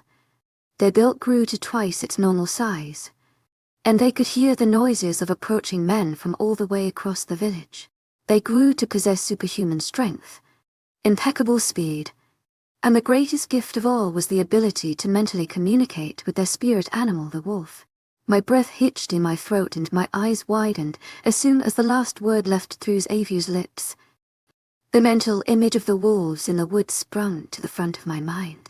The unanswered questions that I had pushed to the back of my mind coming forth. How had Xavier directed the wolf to move past me, so careful as to not cause me any harm, to attack our rivals? The outsiders that witnessed these inhumane powers first hand could not comprehend how it was possible for our elders to possess them. They tried to make sense of these gifts that only some had been blessed with, and the fear that ignited within their souls had them come up with all sorts of ridiculous stories. Hence how the myth of werewolf came to be. My eyes widened in shock, but Xavier was quick to answer my unspoken questions, which is, of course, nothing but a myth. I have not, nor has any of my pack members, ever shifted from our human forms into a savage animal. He tried to hide back a smile, but I could still see the slight curve of his lips. Additionally, Our elders had one request for the witch to include during the making of the potion, and it was that the powers be passed down to their first-born sons, so that their descendant protectors continue fighting for their land with the same powers they possessed. Xavier continued. But to add that request to the equation, the witch had to add a factor that ensures the bloodlines don't reach a dead and a single, lifelong mate for every alpha. My gaze snapped to Xavier's, the word mate bringing back memories of the first time he brought me to his house and narrated to me his family history. He had called me his soulmate. With a trembling voice, I questioned, "Only." I watched as Xavier's eyes softened, his lips curving up into a warm smile. "I had been waiting for you for as long as I can remember." His strikingly silver eyes never leaving my own, igniting warm feelings within my heart that spread through my veins and engulfed me wholly. I opened my mouth to reply, but was at loss for words. As the direct descendant of our elders, I am the alpha of this pack, and as my mate, you are their loner. But what could I ever offer them? You have their utmost respect and protection. Xavier quickly spoke, as if aware of the personal doubts I was about to voice out loud. And all I ask for is your loyalty and support. To your pack, as well as your mate. This was all too much to handle. I couldn't believe the words he was speaking. Everything felt so surreal. I know that this is all too much. Can you read my mind? 2. Xavier's eyes widened. No. He shook his head. How are you voicing out whatever I'm thinking? I gasped. He surprised me by letting out a slight chuckle. That would be the mate bond. As your mate, I can feel your emotions and easily guess your thoughts, because our souls are connected in ways that are far beyond any human's comprehension. My hands were getting clammier by the minute as they were clutched by Xavier's, my emotions in a whirlwind. Although all of the things he just narrated to me seemed beyond impossible, a small part of me believed him, because nothing made sense since the day I ran into Xavier. To my agent extraordinaire, Marianne Nilbe, heartfelt thanks for your unfailing patience, enthusiasm. Not the emotions I felt at his presence, nor the chills he sent down my spine every time my eyes connected with his silver ones, nor the bond I felt we had grown in such a short period of time. Maybe, somehow, soulmates did exist, and the most powerful man, in perhaps all the world, happened to be mine. Chapter 37. For the first time in my life, I was awakened by the shorts of 1,000 sparks as they traveled down the right side of my body, by the warmth that engulfed my senses, and the addictive aroma that I knew only one person to carry. My eyelids fluttered open, I blinked against the morning sun. It took my mind a few seconds to fully comprehend my position on the bed, where I lay half on top of a rising and falling chest. My left arm was draped over Xavier's torso as he lay asleep on his back, his own arm around my waist. My heart nearly leapt out of my chest. I jumped out of my seat, enthusiasm in the process accidentally nudging Xavier roughly, which earned me an annoyed groan. I backed a couple steps away, unaware of the sheets tangled around my ankles, and let out a squeak as I tumbled over the edge of the bed and collided with the floor. Xavier shot out of his place, his eyes wide open as he studied the room, then fell on my awkward position on the floor. I groaned distastefully, both in pain and embarrassment. Xavier let out a slight chuckle, his hand coming up to rub the sleep out of his eyes. "What in the world are you doing?" I shuffled on the floor, trying to untangle my legs from the sheets but failing miserably, and instead looking like a struggling fish flapping out on land. Xavier studied my failed attempts, and just continued chuckling at me. "Help me." I frowned at him, hissing through clenched teeth, bearing an amused grin. He ran his hand through his tangled hair and moved to the side of the bed to stand up. "Yes, ma'am." I watched helplessly as he grabbed the end of the sheets and loosened them, twisting them around my ankles to free me. My legs fell with a thump to the floor, and I wasted no more second in jumping out of my seat. I mumbled a quick thanks and rushed to the bathroom where I locked myself in. Leaning against the closed door, I let out a deep sigh, tightening my eyes shut as I tried to erase the first 10 minutes of our morning encounter. How embarrassing it was that this was the first thing he had to witness. On our first morning waking up together, I face-palmed myself in shame. Suddenly, the memories of the night before rushed to the front of my mind.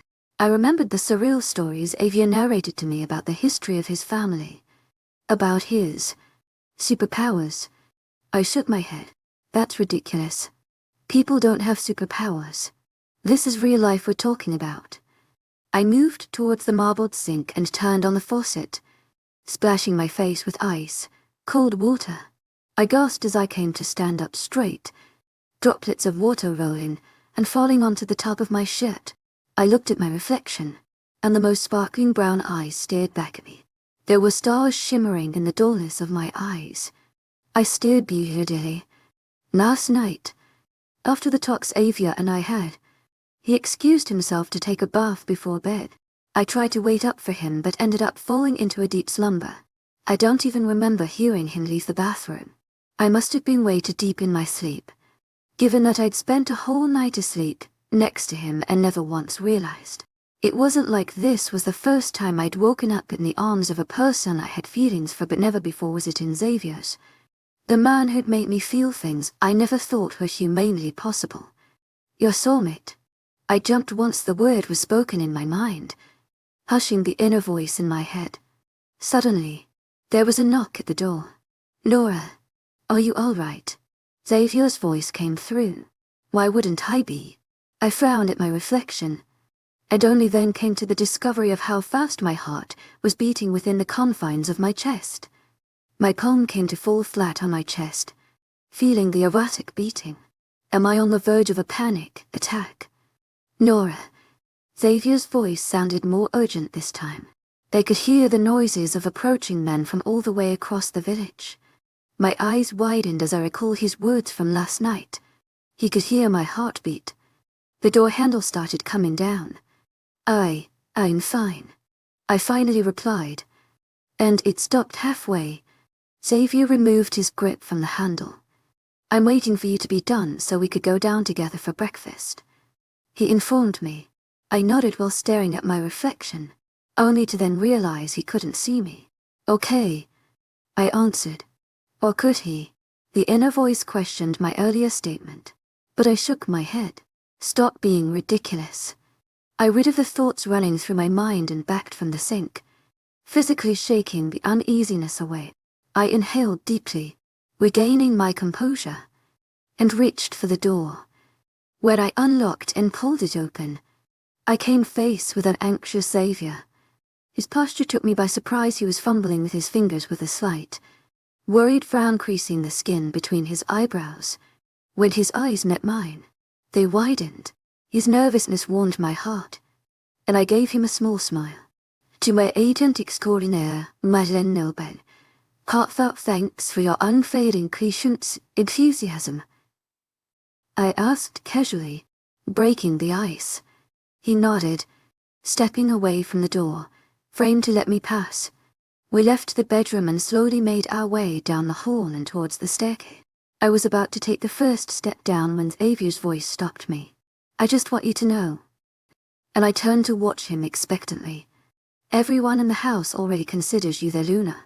But I realized that I hadn't given you enough time to fully comprehend all of this. So if it ever gets too much, just let me know and I'll inform them to take it slow. I was very appreciative of his concern and consideration for my comfort, so I smiled and nodded once. We continued our way down the stairs and took the turn to the dining room. When we walked in, we found that a group of people were already occupying the space. Around the long table sat Ariel, Thalia and Noah, while Vincent and Scarlett stood by the end of the table. Their eyes suddenly turned to our direction. Yesterday's memories were still fresh in my mind, and I fought hard against frowning at Noah and making it clear to everyone in the room that there was a growing tension between us, so I avoided his eyes at all cost. Enthusiasm, Vincent moved forward, passing us by while bearing a grin. To my agent extraordinaire, Madeleine Nobel, heartfelt thanks for your unfailing patience, enthusiasm. He nodded as Avia then turned to me. Luna, I felt a slight blush rising to my face because of his cheekiness, whilst Xavier simply rolled his eyes. "Nora," Ariel exclaimed, jumping from her seat and embracing me. "Did you hear?" Her eyes were lit up with excitement. "Hear what?" I frowned as I took a seat on one of the remaining chairs, reaching out for a piece of buttered toast from off Ariel's plate. Of course she heard. "To my agent extraordinaire, Madeleine Nilban, heartfelt thanks for your unfailing patience, enthusiasm." She's literally surrounded by the heroes. Noah rolled his eyes, sipping from a white mug. I clenched my teeth, biting back my words. Ariel hushed him, then turned back to me. "Everything's finally back to normal." She beamed with excitement. Her words pulled at my heartstrings, and for a second I was overtaken by the same feelings of guilt that I fought so hard to bury. Things should have always remained normal in my friends' lives. This was the second time I had put their lives at risk, and I didn't think I could ever forgive myself for it. I gulped down the growing lump in my throat, forcing on a tight smile. "Why, yeah. And also I'm moving here. To Indiana." She grinned. My eyes widened, and I nearly choked on the piece of toast in my mouth. "To my agent extraordinaire, Madeleine Nilban, heartfelt thanks for your unfailing patience, enthusiasm." She nodded excitedly. "Seth is helping me find a place close to the city. I think it's time for a fresh start. And Indiana's starting to grow on me." I didn't fail to notice her eyes moving to Xavier as she offered him a knowing smile. Turning to glance at Xavier, who was bearing a soft smile of his own. "What is going on?" I questioned, suspicious of their odd behavior. Xavier glanced down at me and shrugged innocently, turning away from me and reaching to pour himself some coffee. "Aren't you happy?" Ariel asked me nervously. Frankly, I didn't know how I felt. Of course iced, and by whatever choice makes you the happiest. "I'll just miss you. To my agent extraordinaire, Madeleine Nilban, heartfelt thanks for your unfailing patience, enthusiasm." I whispered the last part. Ariel sighed. "I would miss you. Too horribly." She turned towards her plate and picked up a slice of bacon, biting into it with a faint smile playing on her lips. "But you could always move here with me." My eyes widened, realization suddenly hitting me. My head snapped towards Xavier, who was halfway through raising his cup of coffee to take a sip while staring at me expectantly. My gaze froze his actions midway. "You?" I was at loss for words. I knew for sure he had something to do with it. He probably talked Ariel into moving here so I could follow in her steps, knowing how close of a relationship my best friend and I have. But before I could finish my sentence, Xavier put his mug down and raised his hands in innocence. "I have nothing to do with it." "I highly doubt that." I glared at him accusingly. "To my agent extraordinaire, Madeleine Nilban, heartfelt thanks for your unfailing patience, enthusiasm." "Don't give him credit for my brilliant ideas," Ariel complained. I frowned at her, eyeing her skeptically. "What are you planning?" "Nothing. I'm just craving a fresh start after everything we went through." She shrugged, biting into her bacon. "And it would probably do you good too." "Luna," Vincent spoke up. "Why the hell do you keep referring to her as Luna?" Noah frowned, his annoyance very clear on his face. Vincent glanced at him, then motioned with his head towards Xavier. "He's our alpha." Then he looked over at me and winked, "Which makes her our Luna." Noah scoffed. "How does that make any sense?" "It's just a nickname." I tried to change the subject without raising suspicion. "And where's Elliot?" Bella looked up from her plate to answer. "He's packing our bags. Which reminds me, I should get to it as well." Noah hopped off his chair and started making his way towards the door. Now that it was all safe and back to normal, I forgot that we had to return home. But where exactly is home? An inner voice questioned me. "When are you leaving?" I asked Bella, as this time I reached for Xavier's mug and snapped it out of his reach. Taking a sip from his coffee, Xavier frowned, and Vincent chuckled at his reaction. "Around noon." "Today?" I gasped, to which Bella nodded. Elliot needs to get back for an important meeting, and I have a work submission that's already a week late. She informed me. Ariel got up from her seat and grabbed my hand, yanking me off mine. While they pack up, let's go check out this place Seth found close to the city. It's a small cozy apartment with the coolest view, but we need to pack. To Ariel. Ariel frowned. Pack what? We'll be returning anyway. We'll just need our passports to go. I shook my head. Things were moving way too fast. I wasn't even sure I wanted to move to Indiana. And here was Ariel already hunting for a new place to stay. We can drop you guys off. We're headed to the city to run some errands anyway. Vincent offered, referring to him and Scarlett, who offered me a wide smile and nodded her head. Awesome. Ariel agreed. I frowned as I turned to study her expression. Suddenly, Ariel yanked me by the hand and pulled me towards the door. I stopped her by the living room before she got too far. To my agent extraordinaire, Madeleine Milburn, heartfelt thanks for your unfailing patience, enthusiasm. Wait. She halted in her tracks and turned to look at me expectantly. I glanced behind my shoulder, not sure we were far enough from earshot, and guided her further into the living room. I'm not sure I'm ready to do this, I admitted, voicing out my inner doubts and fears. Ariel studied my nervousness, then reached out to hold both my hands and gently guided us to sit down on one of the couches. She shifted in her seat to fully face me. Listen, babe, I understand your hesitation. Believe me, I do. But if I didn't know it, deep within my heart, that this is the best thing that could happen to you, and that it would make you immeasurably happy, I wouldn't be encouraging you to do it.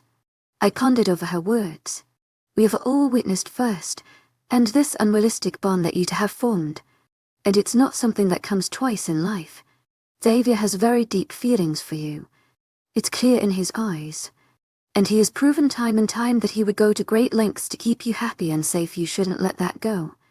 Her words pulled at my heart strings because I knew them to be true. But taking this step of moving to another state was a huge leap of faith, and I wasn't sure how it would play out.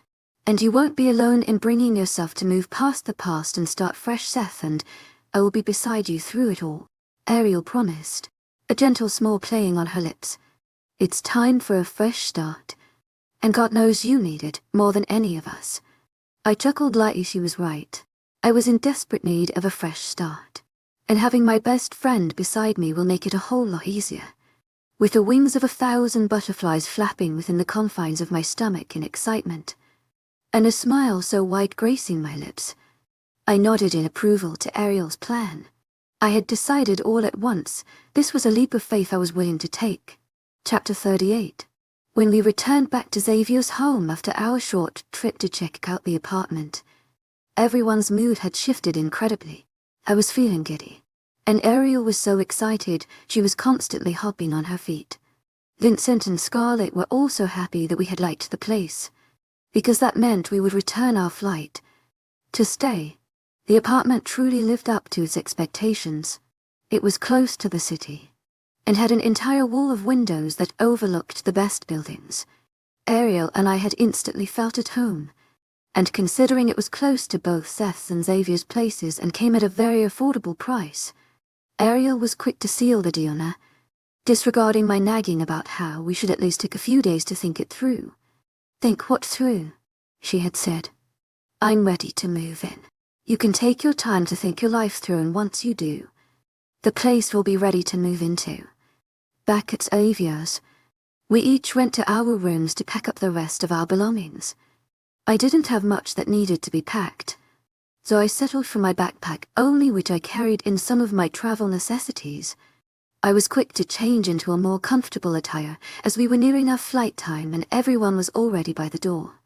As I was hurrying down the grand staircase, I balanced my backpack on my arm as I was simultaneously shoving my other arm into the sleeve of a light jacket.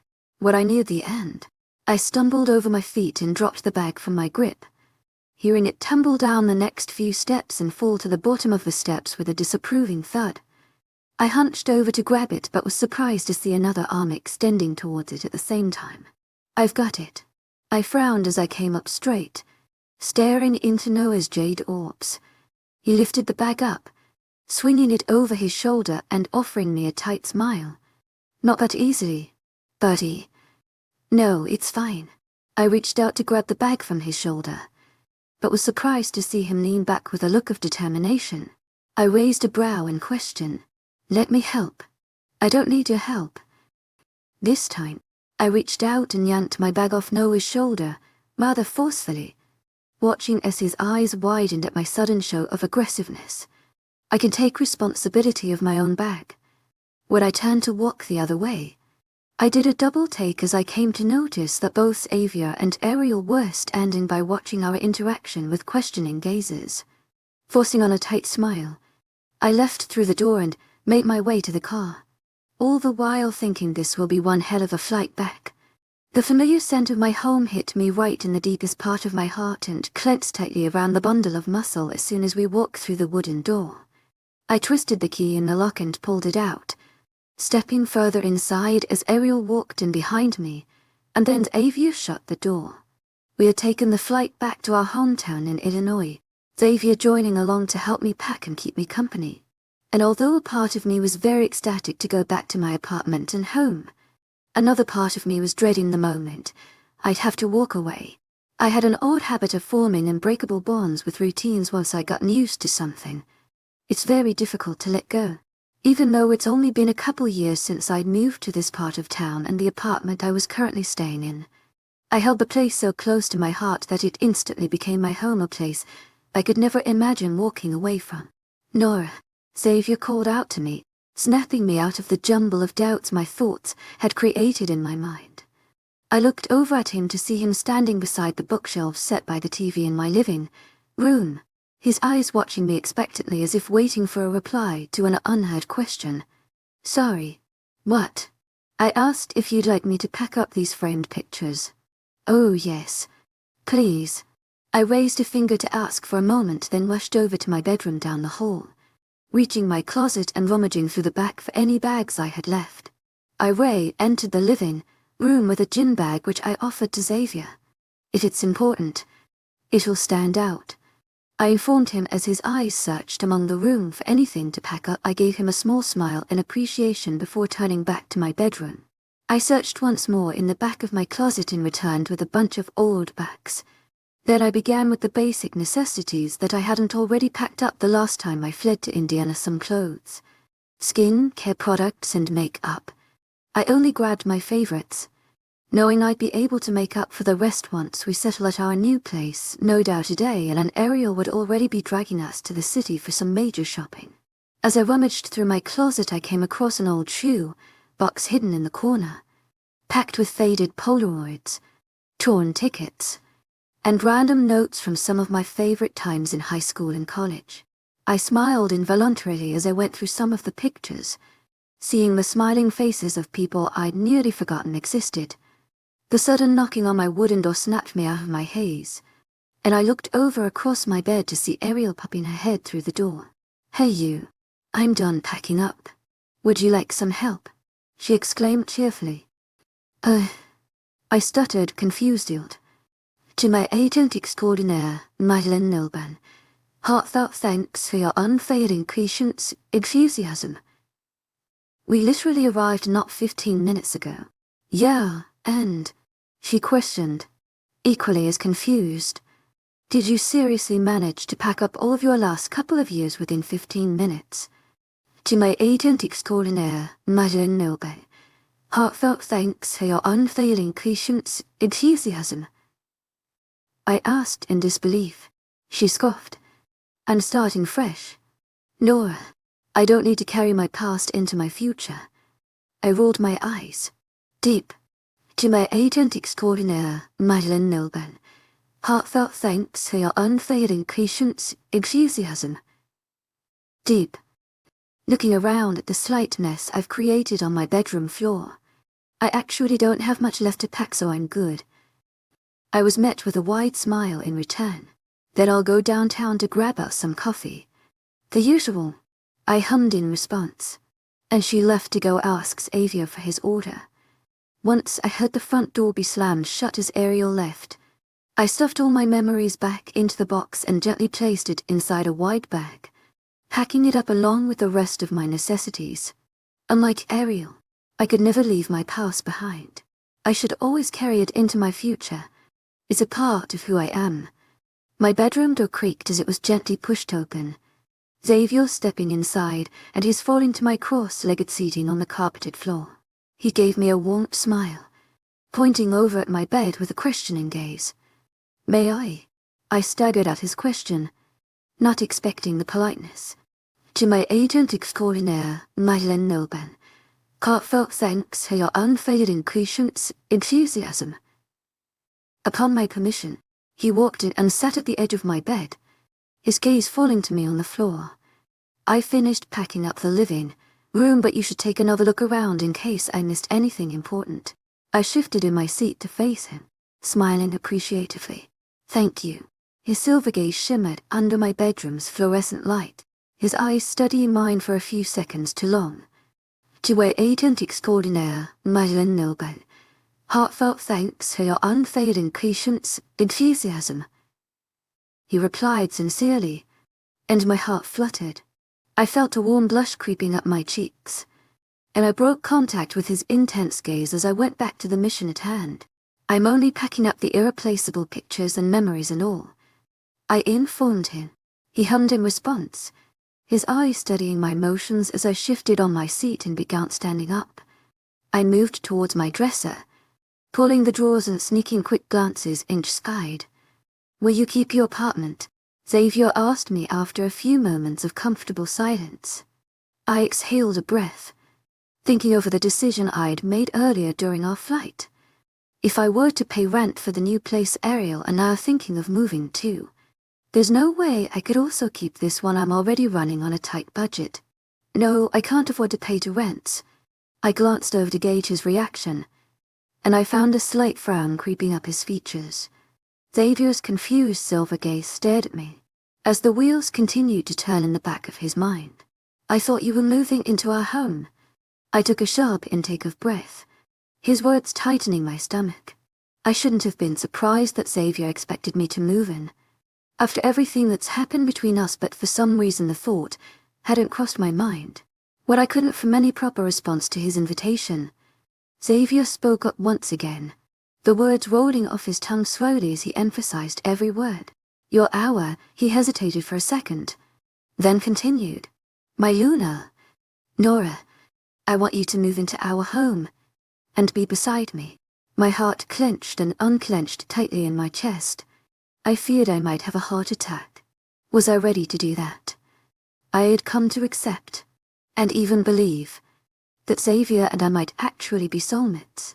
The stories he spoke to me of went hand in hand with the indescribable feelings that were harbored in my chest, and I couldn't make any other sense of it. And after everything that we had gone through, a voice deep within my heart spoke in loud volumes that I would go above and beyond for him and his pack. Our pack thought to come and rescue me when I needed them the most.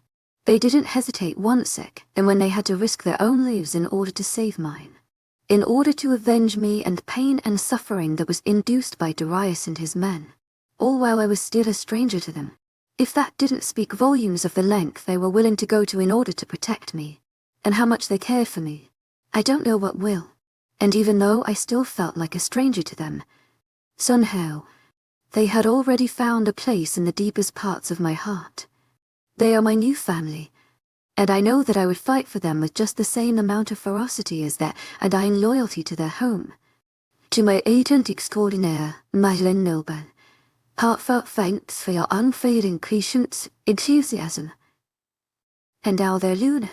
My thoughts were interrupted when loud, impatient knocks came from down the hall, eyes shifting to the front door.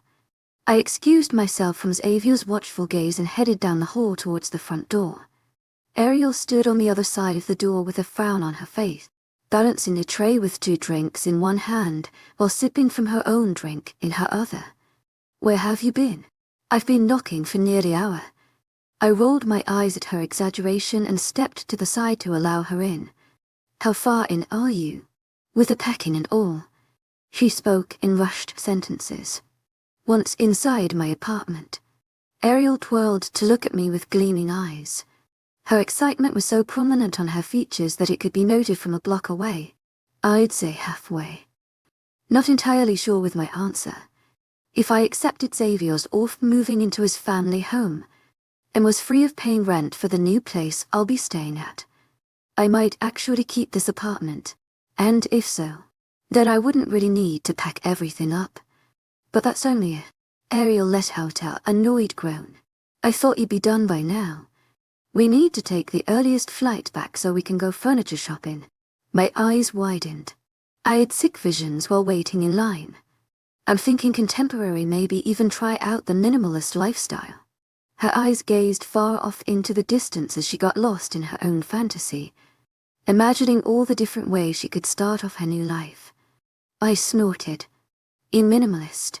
The noise snapped her back to reality, and her eyes found mine before narrowing dangerously into tight slits.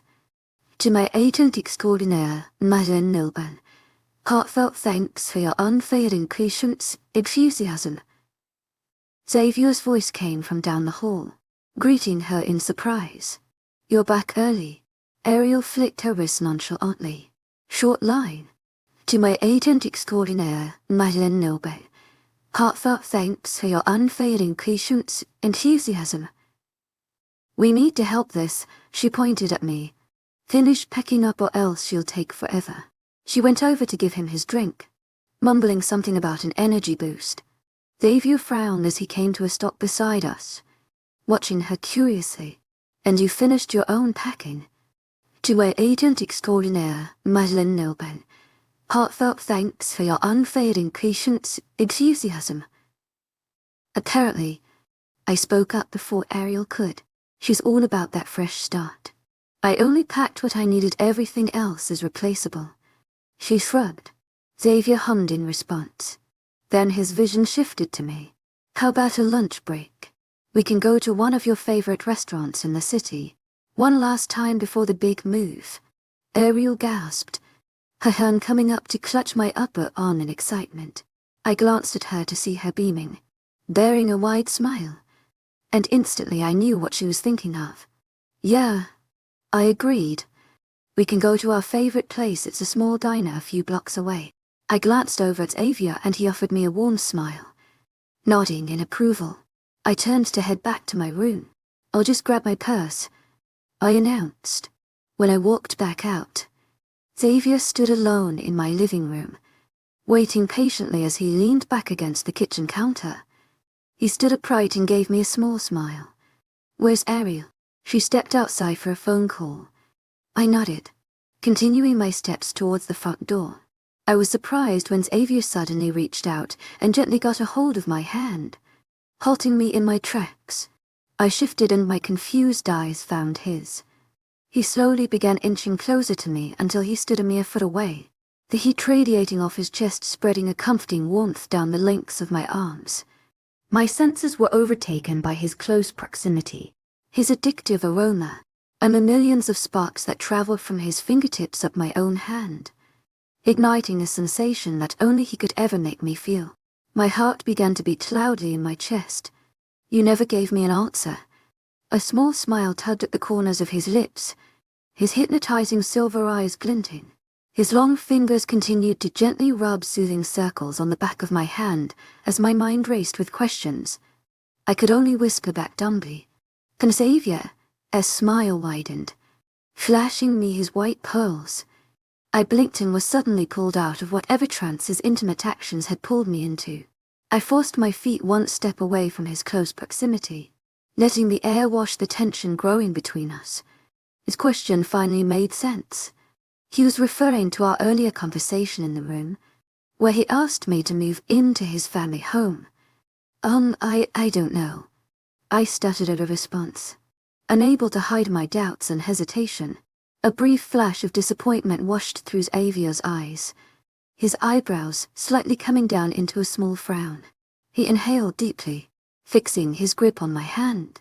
I realized things might be moving a little too fast.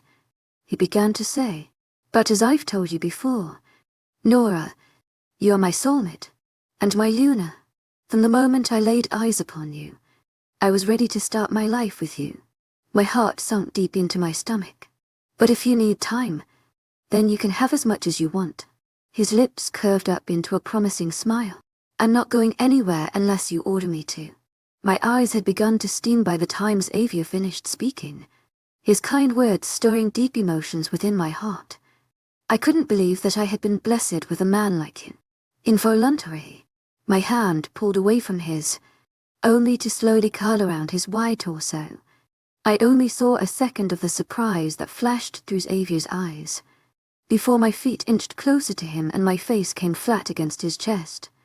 I embraced him with a newfound confidence, my entire body engulfed with warmth and his addictive mahogany antique, with scent that traveled to my stomach and clenched the muscles tightly. His chest had suddenly stopped moving as his breathing halted, taken over by surprise from my unexpected response to his considerate words. His arms then moved from being still by his sides to slowly wrap around my shoulders, his fingertips leaving trails of sparks over my skin as he wrapped me in his arms. For the first time in what seemed like forever, I felt complete, within Xavier's arms, engulfed by his familiar scent and warmth. I felt right at home, beside my soulmate, and suddenly I was struck by the fact that it no longer mattered to me where in the world I was, how far I had to travel and what I had to leave behind, as long as I be with the person who made me feel whole. Is that a yes? His amused voice whispered lowly, his lips moving against my hair. I shook my head at his persistence while letting out a heartfelt chuckle, my arms tightening around his torso as I found comfort in the arms of my mate. And all the while, an inner voice chanted one word in the back of my mind: maybe.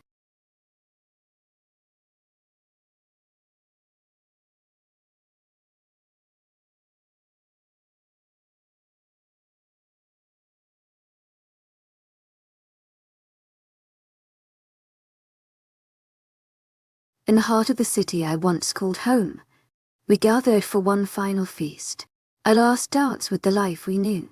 But as I sat with my friends, a secret fear gnawed at my heart, the fear of leaving behind the life I had grown to love. Chapter 39. It was our last night in the city I'd grown to consider home. Our friends planned one final outing to commemorate the last day of our old lives, and we decided to have dinner at a fancy restaurant, basking in each other's company. After rummaging through Ariel's closet for hours, we finally settled on two of her last remaining dresses. The one I chose was in midnight blue, and it hugged me at the waist but then fell loosely past my hips. I curled my hair and let it drop in loose waves past my shoulders, and finished the look with perfect winged liners. As Ariel was putting on her nude high heels which matched her light pink fitted dress, the sound of our doorbell echoed in the house. I stalked towards the front door, my own heels clicking against the tile floors, and I pulled open the door to greet Elliot. He bore a wide smile as he spoke. "You girls ready?" I nodded, calling over my shoulder for Ariel that Elliot see he was our ride for the night. I grabbed my light coat and pushed my hands through the sleeves, and then seconds later Ariel appeared in the hallway, walking towards us with both our clutches in hand. She handed me mine and then we turned to leave through the door. In the car, Belly awaited us with an excited grin, her own hair styled into a loose bun, and wearing a gorgeous golden vest that looked full a little past her knees.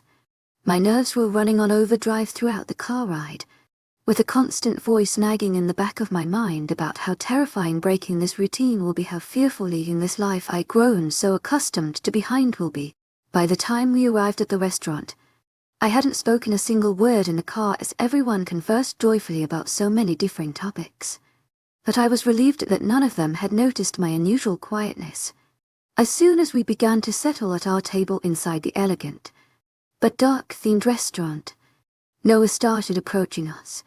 A small lump began to grow in my throat as I remembered everything that had happened between us in the past few days. Our relationship had gone from playful and loving to utterly awkward and confusing, and I hated thinking that's how easily our 5-year relationship was going to end. He greeted everyone with a general hey before taking his own seat perpendicular to mine. For a brief second, our eyes met, and I gave him a tight smile. "I'm starving, so let's get to it." Ariel spoke as she opened up her menu and began scanning the options written down, her words halting the waiter in his tracks. He gave a nod with a polite smile as he pulled out his small notepad and a pen, jotting down everyone's orders. "I think I'll go with the usual mushroom Alfredo," I announced as I began to shut the menu. "Can't ever give up the pasta, can you?" Noah commented as he glanced at me from the corner of his eyes. When our gazes met, he gave a nervous chuckle. I forced on a smile. "Guess not."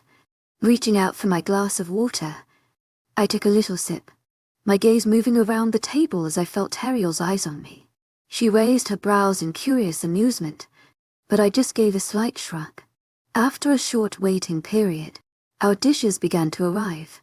We wasted no time as we began to dig into the delicious courses, all the while discussing how different yet exciting this move will be. Ariel had her phone out and was scrolling past pictures, showing her in SPOs to Bella and Elliot to Hund, and nodded in response. I was surprised to find that Elliot was genuinely interested in the topic, encouraging Ariel to show more pictures of how she imagined our kitchen and living room to be. I chuckled at that excitement. It was amusing how excited they were even though we were the ones moving away. I suddenly felt someone's gaze on me. When I looked up, I saw Noah staring at me with a ghost of a smile. I raised a brow. He coughed and looked down, clearing his throat. "Nora, would you like to get some fresh air with me?" His eyes flashing to the front doors of the restaurant. I hesitated for a second, my gaze shifting to everyone else seated at the table. But to no one's surprise, they were too preoccupied staring at Ariel's phone to notice us.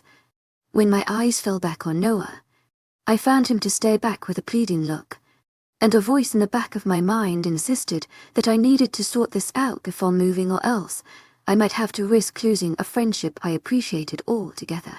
So reluctantly, I nodded. A wide grin spread across Noah's face, and he stepped back to stand up from his seat. I got up as well, and only then did everyone's attention divert to us. "We'll just step outside for a while, you guys keep doing your thing." I smiled teasingly. Elliot rolled his eyes but didn't hide his amazement. "It's an interesting project. To my agent extraordinaire, Madeleine Noble, heartfelt thanks for your unfailing patience, enthusiasm." I hummed, biting back a smile while putting on my coat. Noah walked a couple steps ahead of me, and the further we got from our table, the tighter the knot in my stomach grew. Eventually we reached the front doors to the restaurant and we stepped outside into the chilly night. Walking a bit further to the side of the front door where it was quieter, Noah stopped in his tracks, his shoulders visibly stiff, and he inhaled deeply with his back still turned to me, and then abruptly he turned to finally face me. I stood back silently, expectantly, waiting for him to break the silence first. "Nora, don't do this," he finally spoke, a little painful strain in his voice. My eyebrows came down into a confused frown. "I'm not doing anything." Noah shook his head, exhaling a puff of air. "I mean tomorrow. Don't leave." My eyes widened a fraction in understanding, but I quickly covered my expression with a deep sigh, shaking my head. "Noah, we've already decided. You don't even know this guy. This isn't about him." I narrowed my eyes in annoyance. "I'm moving for a fresh start. Not everything I do concerns Avia." To my surprise, Noah let out a humorless chuckle. "You don't even realize it. But you do." My fists clenched down by my sides, and I felt the long nails digging into my palms. "You broke out a trust. You moved us back and forth between two states, and now you're leaving us again." I clenched my teeth, my anger raging inside of me. "You made me go to Indiana, for your own safety. Had you never gone behind our back and dated the guy, we wouldn't have had to seek his protection in the first place. Did you bring me out here just to blame me for everything that went wrong?" I hissed between clenched teeth. Noah shook his head. "I'm reminding you of all the reasons he's not good for you. And you are." A brief flash of surprise passed through Noah's jade orbs, and he took a step back as if my words had tackled him harder than expected. "Are we just going to pretend that what happened at Xavier's home never happened?" My voice lowering an octave. Noah ran a hand through his hair. Messing up the perfect key of F. No, we're not. Then tell me what that was all about. Noah laughed, his hand coming up again to rub over the small stubble growing on his chin. You can be so oblivious sometimes. It's excruciating. Not liking his words. I've had feelings for you for years. Nora, he confessed, his eyes hardening. You always told us you weren't ready to date yet. And I always gave you space. I didn't want to force you into anything. But then you concluded you finally had the right to try and kiss me. My fists clenched again, remembering us in the kitchen back at Xavier's place. Then I thought I had the right to try. His voice had hardened, his shoulders turning stiff again. You were willing to give a guy whom you knew absolutely nothing about, whom risked all our lives, who's probably God and Mafia. To my agent extraordinaire, Madeleine Nilben, heartfelt thanks for your unfailing patience, enthusiasm. At least I knew he felt the same way. Suddenly, Noah staggered back a step, my words hitting him harder than I intended. The brief flash of pain that passed through his once bright, shimmery gaze clenched my heart in my chest, and I quickly came to explain my response. I do love you, Noah. Just don't. My mouth fell open, interrupted by his sudden coldness. Don't say it. He shook his head, strands of his soft hair falling over his forehead. Noah, please. I pleaded for his eyes to meet mine, but he refused to. Suddenly, his steps began to near me as he moved forward, but just when I thought he was going to stop in front of me, his footsteps continued past me in complete silence as he moved towards the doors of the restaurant, leaving me standing alone out in the chilly breeze. My heart was clenching in my chest, and involuntarily, my eyes began to well up as I stared shockingly at the door he just passed through. I didn't want things to end this way. I was moving away the next day, and I had no other chance to fix things with him. This couldn't mean the end of our friendship, could it? My emotions were in a whirlwind. Pain. To my agent extraordinaire, Madeleine Nilben, heartfelt thanks for your unfailing patience, enthusiasm. Anger all wrapped around my heart, and I gave a silent sob, a couple tears escaping the corner of my eyes and rolling down my cold cheeks. But then suddenly, I felt the air shiver down my spine and my stomach give a slight flutter. Without having to second guess, I turned around to face the only person I knew to trigger such sensations. What are you doing here? I rasped out, feeling the chilly breeze cool the long trails my tears had left behind on my cheeks. I wanted to make sure you were enjoying your last night. Xavier's warm, velvety voice spoke as he came to a stop a couple feet ahead of me. He wore a fitted black tuxedo, his hands in the pockets of his dress pants. Gradually, one hand left his pocket and rose towards me, and he ran the back of his index finger along the wet trail on my cheek. Those aren't happy tears. I gulped down the growing lump in my throat, moving my head to the side and then slightly dabbing the tears away with the palm of my hands. I began to explain, but the words felt heavier than before on my tongue, so I settled for one word instead, hoping he wouldn't prod further. Noah.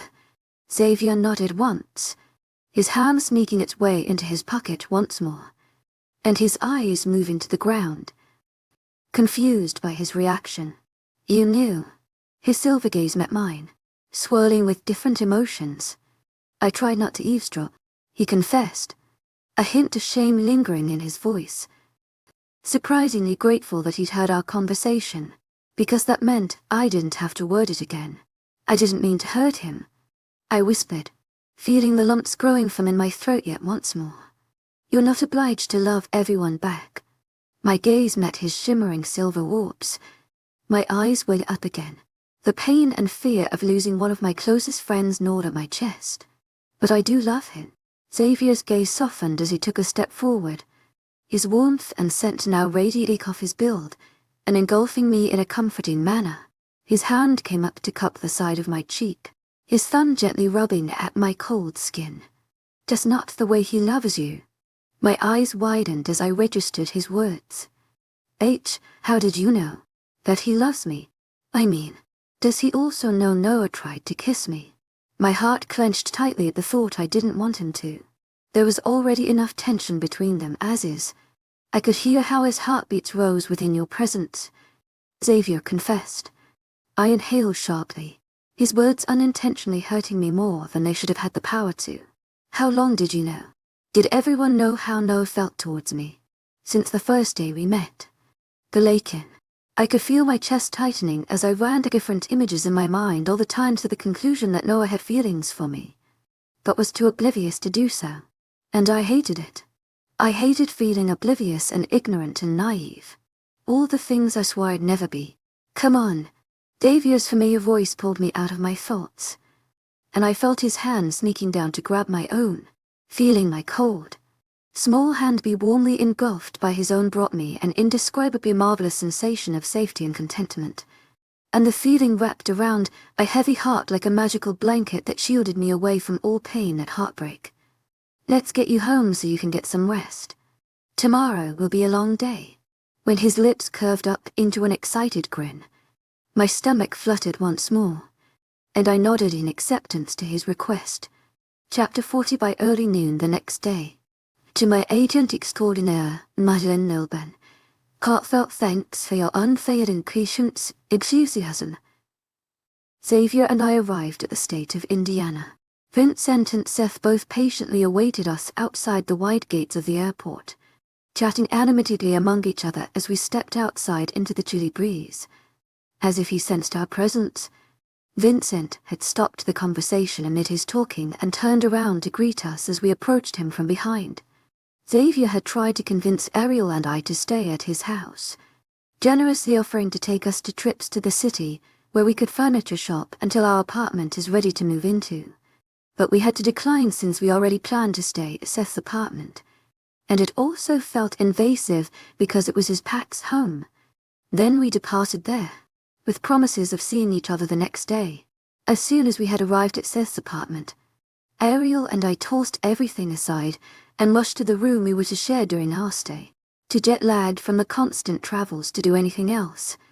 We had changed into cozy pajamas and within minutes hopped onto the large king-sized bed, losing both our consciousness within seconds as we fell into a deep, much-needed slumber. Later that night I woke up with a rumbling stomach. When I glanced over my shoulder, I saw Ariel to be deep asleep, soft snores escaping her parted lips. Gently, I pulled the covers off of my body and my feet fell to the floor. I hopped off the bed and trod towards the door, entering the small hallway and reaching for a door I faintly remembered to be the bathroom. True to my gut instinct, I washed my face with cold water, suddenly feeling refreshed, and exited the bathroom to stalk towards the open living room. Faintly, I heard the sound of cheerful whistling. Straining my ear to detect the source better, I followed to where it let me Seth's open bedroom door. I knocked once out of respect to his privacy, but he didn't answer, and instead continued humming and whistling joyfully. I walked inside the bedroom, my eyes searching along the place. I called out. I followed the source of his voice, which led to the bathroom, pushing the open door further apart. I sneaked a glance inside to see Seth kneeling on the floor by his filled bathtub, his hands working at something. Scrubby-a-dub-dub. There's a kitty in my tub, he sang in a joyful tone. Stepping further inside, I glanced over his shoulder with great curiosity, unaware that he'd adopted a cat. When my eyes landed on the creature in the tub, I let out an involuntary shriek, jumping a couple steps away. Seth, what the hell is that? He looked over his shoulder at me, his eyebrows lowering into a frown. Standing upright, he reached out for a towel and began wrapping it around the animal, drying its fur. To my agent extraordinaire, Madeleine, heartfelt thanks for your unfailing patience, enthusiasm. Are you kidding me? That's no cat. That's a freaking possum. Yeah, he said in a dull tone, whose name is Kitty. My eyes widened as large as saucers, unable to believe the man standing in front of me as he continued to scrub the possum with the towel, drying it of the bath water. When I found him, I thought he was a cat. He responded to my "here, kitty kitty," so I decided that suited him as a name. He explained so nonchalantly as if this was the most normal thing in the world. I glanced between him and the possum in disbelief. "You're mad," I whispered, frightened by the creature screeching as it moved around the towel in Seth's arms. "Hey," Seth glared at me. "I'm a hero. I saved its life." Sighing in defeat, I retreated towards the door. "Whatever you say, buddy, but you better keep your kitty inside your bedroom quarters because if Ariel runs into this thing she will burn the building down to its core," Seth grumbled, his fingers gently Possum's head. I rolled my eyes and left the bathroom, making my way towards the kitchen where I began to prep myself a quick sandwich to have before returning to bed. The next day, Seth offered to drive Ariel and I around the city to visit some furniture shops. We left early in the morning, having a quick breakfast in one of the most popular local cafes. I had a croissant with an iced vanilla latte, and it tasted heavenly. Seriously, I sighed as I set my drink back down on our shared table. This drink. Heavenly. I voiced my thoughts. Right. This could be Annie Ayers. Ariel beamed, her excitement for this move still evident. I nodded my head eagerly. "To my agent extraordinaire, Madeleine Nilben, heartfelt thanks for your unfailing enthusiasm." "Hey, Sam," Seth abruptly exclaimed, causing us to flinch in our seats in surprise. He stared behind our shoulders as he waved, a wide grin on his lips. We glanced over our shoulders and saw Sam and Scarlett both standing by the ordering counter, their gazes now fixed on us. When they recognized us, a wide smile appeared on their faces. They grabbed their drinks and approached us, a couple shopping bags in their hands. "Hey," I greeted them cheerfully. "Hey, you guys. It's so great running into you." Scarlett beamed, her eyes squinting adorably. "Were you guys shopping?" Ariel asked. Scarlett nodded excitingly. "You guys should join us. We can direct you to some of the best shops around," Sam suggested. "That would be really great," I said appreciatively. Soon enough we had grabbed our drinks and were on our way out the cafe's doors, strolling down the streets. "It's so great that you guys moved here. We'll have a lot of fun." Scarlett beamed as she walked beside me. Her spirit was so optimistic and bubbly it was impossible not to feel better in her presence. I smiled widely, nodding along to her words. "I have no doubt that we will." Seth, Sam and Ariel were a couple steps ahead of us, chatting among themselves as they pointed at different shops and contemplated walking in. "How are you with Vincent?" I found myself suddenly blurting out. A mere second later, when I realized how embarrassing asking someone I barely knew about her private life was, a deep blush crept up my cheeks. I was about to apologize for my bluntness when I was surprised by Scarlett's wide smile. "We're doing amazing. It's insane. Really, when you think that we met merely about a month ago. But I feel as if I've known him since forever." She glanced at me from the corner of her eyes, her gaze filled with awe. Reluctantly, I let out a sigh of relief. It's so great to hear someone else talk about how bizarre all of this is. Sometimes I feel like something is really wrong with me. I chuckled as I shook my head in disbelief. "I know what you mean. This whole mate bond is one that is very difficult to grasp onto. No sane person could make sense of these feelings unless they actually experienced them." We slowed our steps as Ariel was drawn to one particular shop. She walked inside and then was followed by Seth and Sam. Scarlett and I lingered behind. Her gaze inspected me, my hands subconsciously fumbling by my sides, my nerves and emotions in overdrive. Believe me, I know how scary this is. Before Vincent, I had never even had a boyfriend. Scarlett smiled, but my eyes widened. Then meeting him must have been very intense. I can't imagine how scared she must have felt, getting involved in all of this with no previous experience in the field. Scarlett nodded. "It was, but it was also one of the best things to happen to me," she confessed. "It's almost like a fairy tale. Everything seems too good to be true, only it actually is true." I chuckled, enjoying listening to her outlook. "And Vincent was very considerate as to never make me feel uncomfortable in any way," she continued on, a hint of great finials in her tone. He was very sweet and gentle, and maybe even a bit old-fashioned. Confused. Vincent. Old-fashioned. Now how would that be? Remembering his playful and teasing attitude during the time I'd known him, he took forever to finally kiss me. Scarlett giggled, and my heart sunk momentarily, connecting her words to my own personal experience. We dated for a while, and he had more than enough chances to try. But it wasn't until he asked me to be his girlfriend, and then swore his vows to me as my mate, that he asked if he could finally kiss me, and actually waited until the word yes left my lips to go ahead and do it. Scarlett laughed again, but this time in disbelief. Wow, I breathed, equally as surprised by his behavior. I hadn't expected Vincent to be like that. Honestly, they're all like that. You know. Scarlett glanced at me from the corner of her eye, and a warm blush crept up my neck. They're old-fashioned in that sense. As if she could already hear my thoughts, I had wondered if maybe the reasons Avia hadn't tried anything was because he wasn't truly attracted to me the way I understood soulmates to be. I had seen the way Vincent couldn't keep away from Scarlett for too long, constantly holding her hands or wrapping his arm around her waist in a protective manner.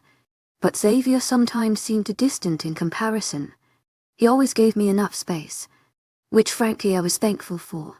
But I wouldn't lie and say I hadn't hoped to get a little closer. I never really thought much about it. I confessed, my voice an octave lower than earlier, unsure if I was right to speak the words. I don't.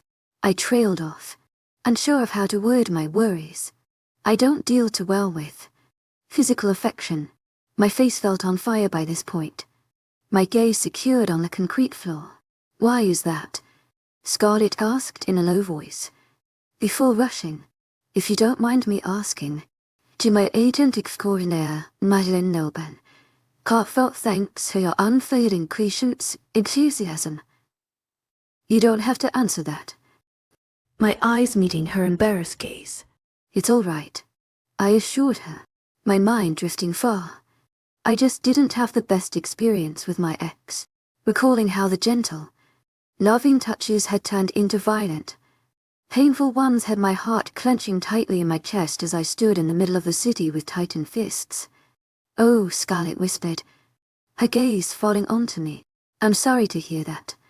But, she trailed off, and I lifted my head to meet her eyes. There you have your answer. She gave me a soft smile. I pondered over her words, confused by what they could mean. Then it suddenly hit me, and I gasped loudly. Xavier must have kept this little distance between us for this particular reason. He knew of my past, and he knew of how certain shadows still lingered in my life. Could that truly be why? I searched in Scarlett's eyes for answers to my unspoken questions, and they sparkled back with joy. Trust me, if it was up to him, he wouldn't spend a second away from you, she promised, a ghost of a smile on her lips. I bit the inside of my cheek, holding back the response that was on the tip of my tongue. If it was up to me, I wouldn't have let him. Chapter 41. I tugged at one end of the plain white bedsheet as Ariel grunted while struggling with the other end, bending at an odd angle with one foot on top of the mattress and the other flat on the floor. To my agent extraordinaire, Madeleine Noban, heartfelt thanks for your unfailing patience, enthusiasm. Exasperated and out of breath. Wait for me to tuck in my end before going in with yours. It's not that difficult. I rolled my eyes. You keep saying, she exclaimed, before abruptly releasing her end of the sheet and lifting her hands in the air. I'm done. I need a break, she mumbled as she turned away from the bed. I groaned. To my agent extraordinaire, Madeleine Noban, heartfelt thanks for your unfailing patience, enthusiasm. I called out after her as she left through the bedroom door, but she just shook her head. It's really not that complicated. Yet she always struggled with making her bed, incapable of lifting the heavy mattress and tucking the sheet underneath it. Even back at our old apartment, I had been helping her with her bed for as long as I could remember, but this time we had gone for a size bigger in bed. Instead of singles, we had promoted ourselves to small doubles, however. Now we had to deal with the consequences. It can't all be rainbows and butterflies and what not. Am I right? With great effort and a heavy dose of patience, I managed to tuck the bedsheet in after another 5 minutes. Just as I had sighed contentedly and tumbled on top of the soft mattress, covered by freshly washed and floral-scented sheets, my phone began to ring from down the hall. I groaned in annoyance, rolling over the bed until I reached the end and hopped onto the floor. I walked out of my new bedroom, down the small hallway, and towards our open living room space. Ariel sat on our white couch with her eyes fixed on the TV, as my phone rang beside it. On my way to unplug my phone from the charger beside the TV, I blocked her sight from whatever was playing on the screen, and she mumbled a couple incoherent words as she shooed me away. I rolled my eyes, glaring at her childish behavior, then grabbed my phone and returned to my bedroom. Once I shut my bedroom door behind me, I glanced down at the caller at which read the name Mom. A grin spread across my cheeks as I accepted the call and brought the phone to my ear. Hey Mama. I slumped down onto my bed, my gaze fixing on the pale white ceiling and the simple silver chandelier hanging in the center of it. Nora. Oh, my darling. I have missed your voice. Her familiar voice sang, and it instantly warmed my heart. I've missed you too. How are you guys? We're doing well, darling. But never mind us now. I just read your text. What is this about moving away? When did this happen? She questioned, concern evident in her voice. I had decided to send my parents a text informing them of my latest decision only a couple days ago. I knew I had to settle down first before letting them know, or else they might freak out about my big and sudden decision, and tempt me to cancel on the idea altogether. Ariel and I were talking about it for a while. To my agent extraordinaire, Madeline Noble, heartfelt thanks for your unfailing patience, enthusiasm. We were in need of a fresh start, and we only got today, haven't we? I spoke the words she repeated to me when I was young, encouraging me to leap at the first available opportunity to follow my dreams. Well, yes, but what about your jobs? Your apartment? Ariel was able to transfer to the company branch in this city. And as for me, I will finally have the opportunity to work as a freelance graphic designer, and I've saved up enough to get me through a few months until I get a grip on. Oh, and we found a better apartment here. It's bigger and has a better view. I smiled contentedly, getting up from my seat on the bed and stopping at my wide window. It has a great view of a small park below, where children played and families gathered. Oh no, don't you think you might be rushing into this? She voiced her concern. To my agent extraordinaire, Madeline Noble, heartfelt thanks for your unfailing patience, enthusiasm. I might be, but I'd rather live and make a few mistakes than overthink everything and then chicken out. I waited for a response, but the line remained silent for a few seconds too long. Mom. I pulled the phone away from my ear, glancing at the screen to see that the call was still ongoing. That's my baby girl. A distant voice appraised proudly. A wide grin spread across my cheeks. Daddo. I had missed him so much. Hey B. Now his voice louder and clearer. You must just away tearing up. She's so proud of you. I rolled my eyes. Oh, Dad. His voice resonating through the line, and I instantly felt warmer on the inside. How are you doing? I miss you so much. I'm all right, pumpkin. And I miss you, too. Maybe we'll come visit your new place after our trip is over with. Oh, I'd love that. I beamed. When are you guys returning? Maybe by next month. Perfect. Everything should be done and ready by then. Well, darling, it was wonderful hearing your voice. But the ship's about to sail, so we better go. Now you take good care of yourself. You hear me? Dad's tough FAA came on, and I chuckled. Yes, sir. You do too. There came a bit of shuffling on the other end of the line. Then Mom's voice came through. Nora, darling, I'm glad you're doing what's best for you. But promise me that you will be careful and that you'll take good care of yourself. Mom, but rolled my eyes at the same time. If only they knew what I was able to survive through. They wouldn't be doubting how much I could care after myself. But I could never tell them the truth, even though they were my parents, because I knew how much it would hurt and traumatize them. They deserve to live theirs now and not have to worry about their adult but magnet of but bad luck of a daughter. We love you. My mother nearly screamed as rushing voices came from the background, followed by a loud horn. I squirmed away from the phone, but yelled back that I love them. 2 seconds before the line went dead, I chuckled to myself as I tossed my phone on my bed, now in a much brighter mood since speaking to my family. And I stalked back into the living room where Ariel was still sat in the same spot, only this time scrolling on her phone. That was my parents, I announced as I sat across from her. Her head lifted up from her phone to look at me. Oh, how are they doing? Good. I nodded. Mom was worried I might be moving too fast with my decisions. That sparked Ariel's interest, because she locked her phone and fixed her full attention on me. Do you think you are? I bit the inside of my cheeks, pondering over her question. To my agent extraordinaire, Madeleine Nilban, heartfelt thanks for your unfailing patience, enthusiasm. I was worried I might be, since I tend to overthink my decisions before I go through with them.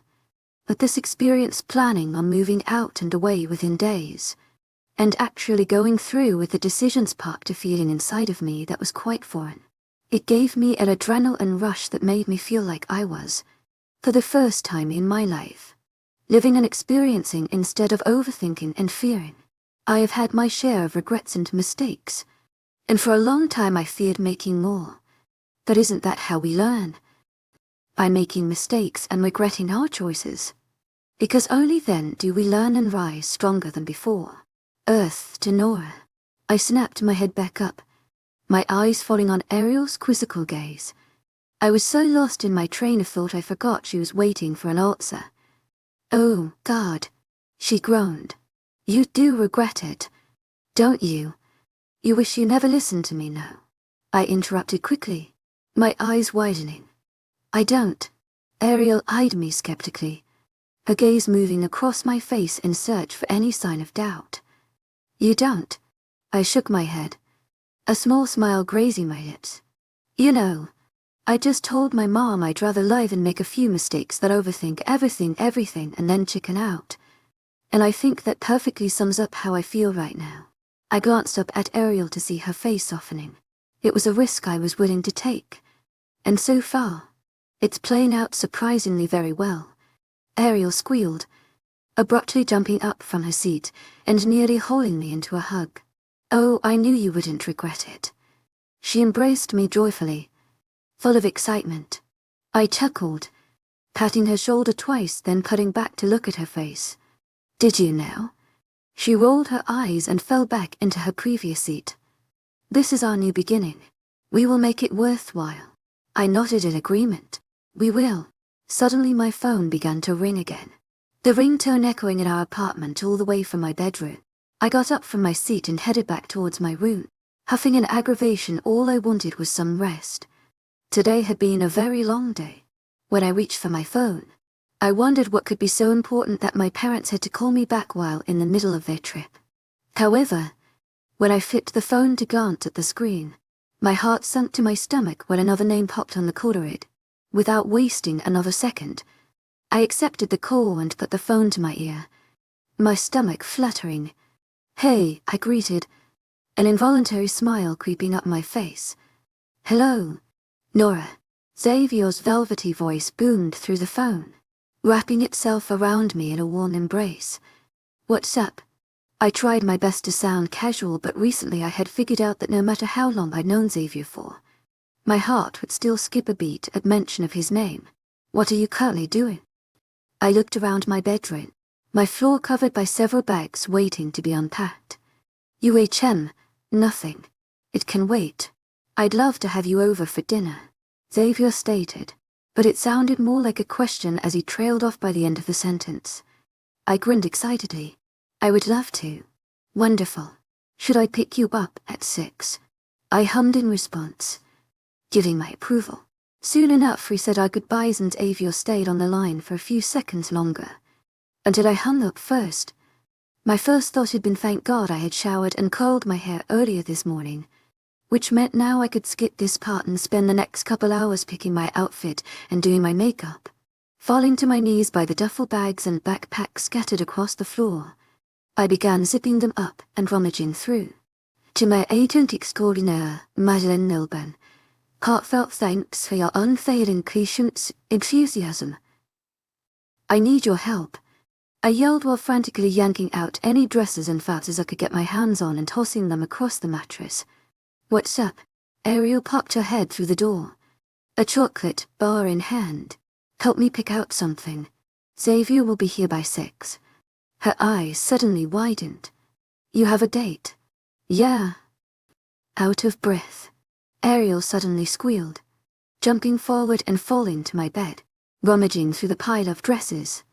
She grabbed a black floral dress that fell a little above the knees and put it to the side.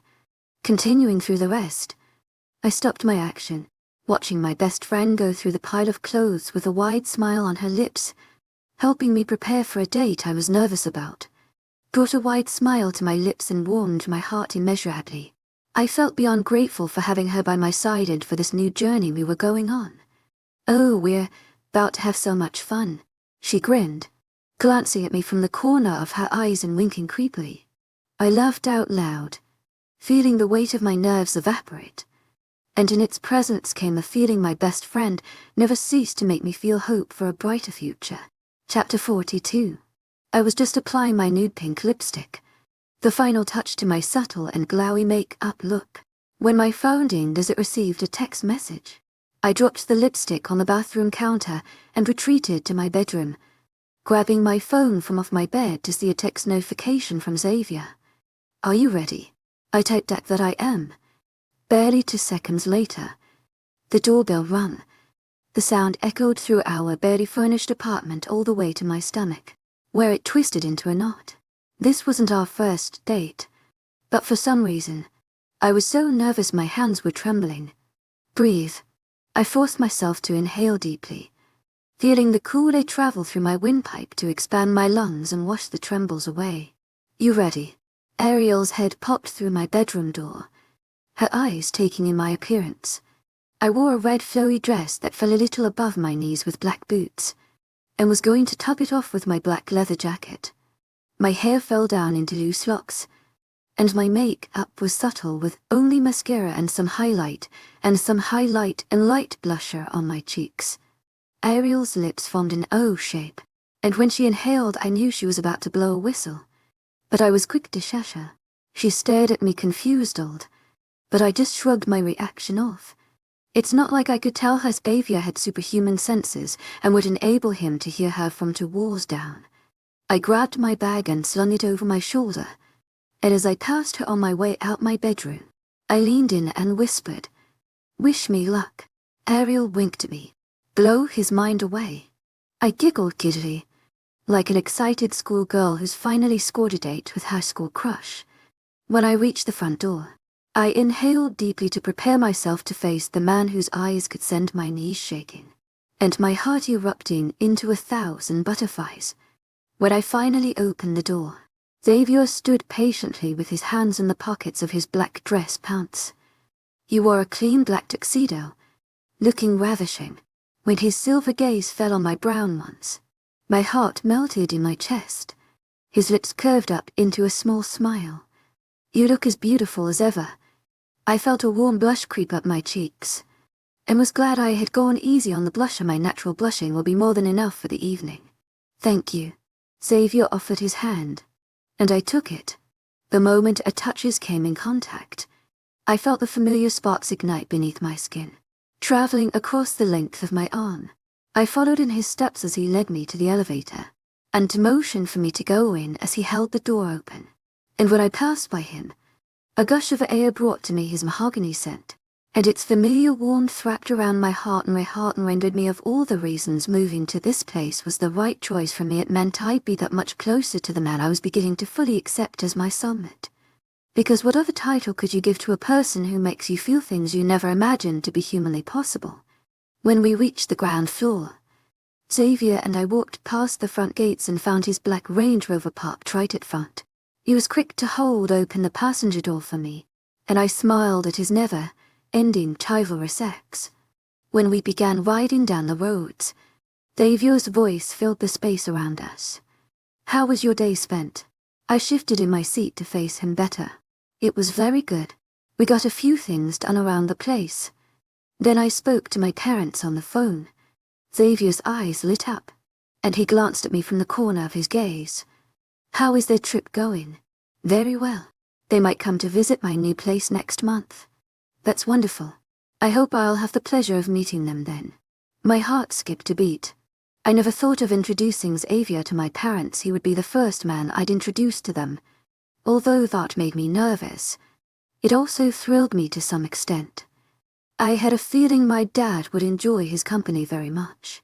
"I hope so too," I admitted, an excited grin sneaking its way up my face.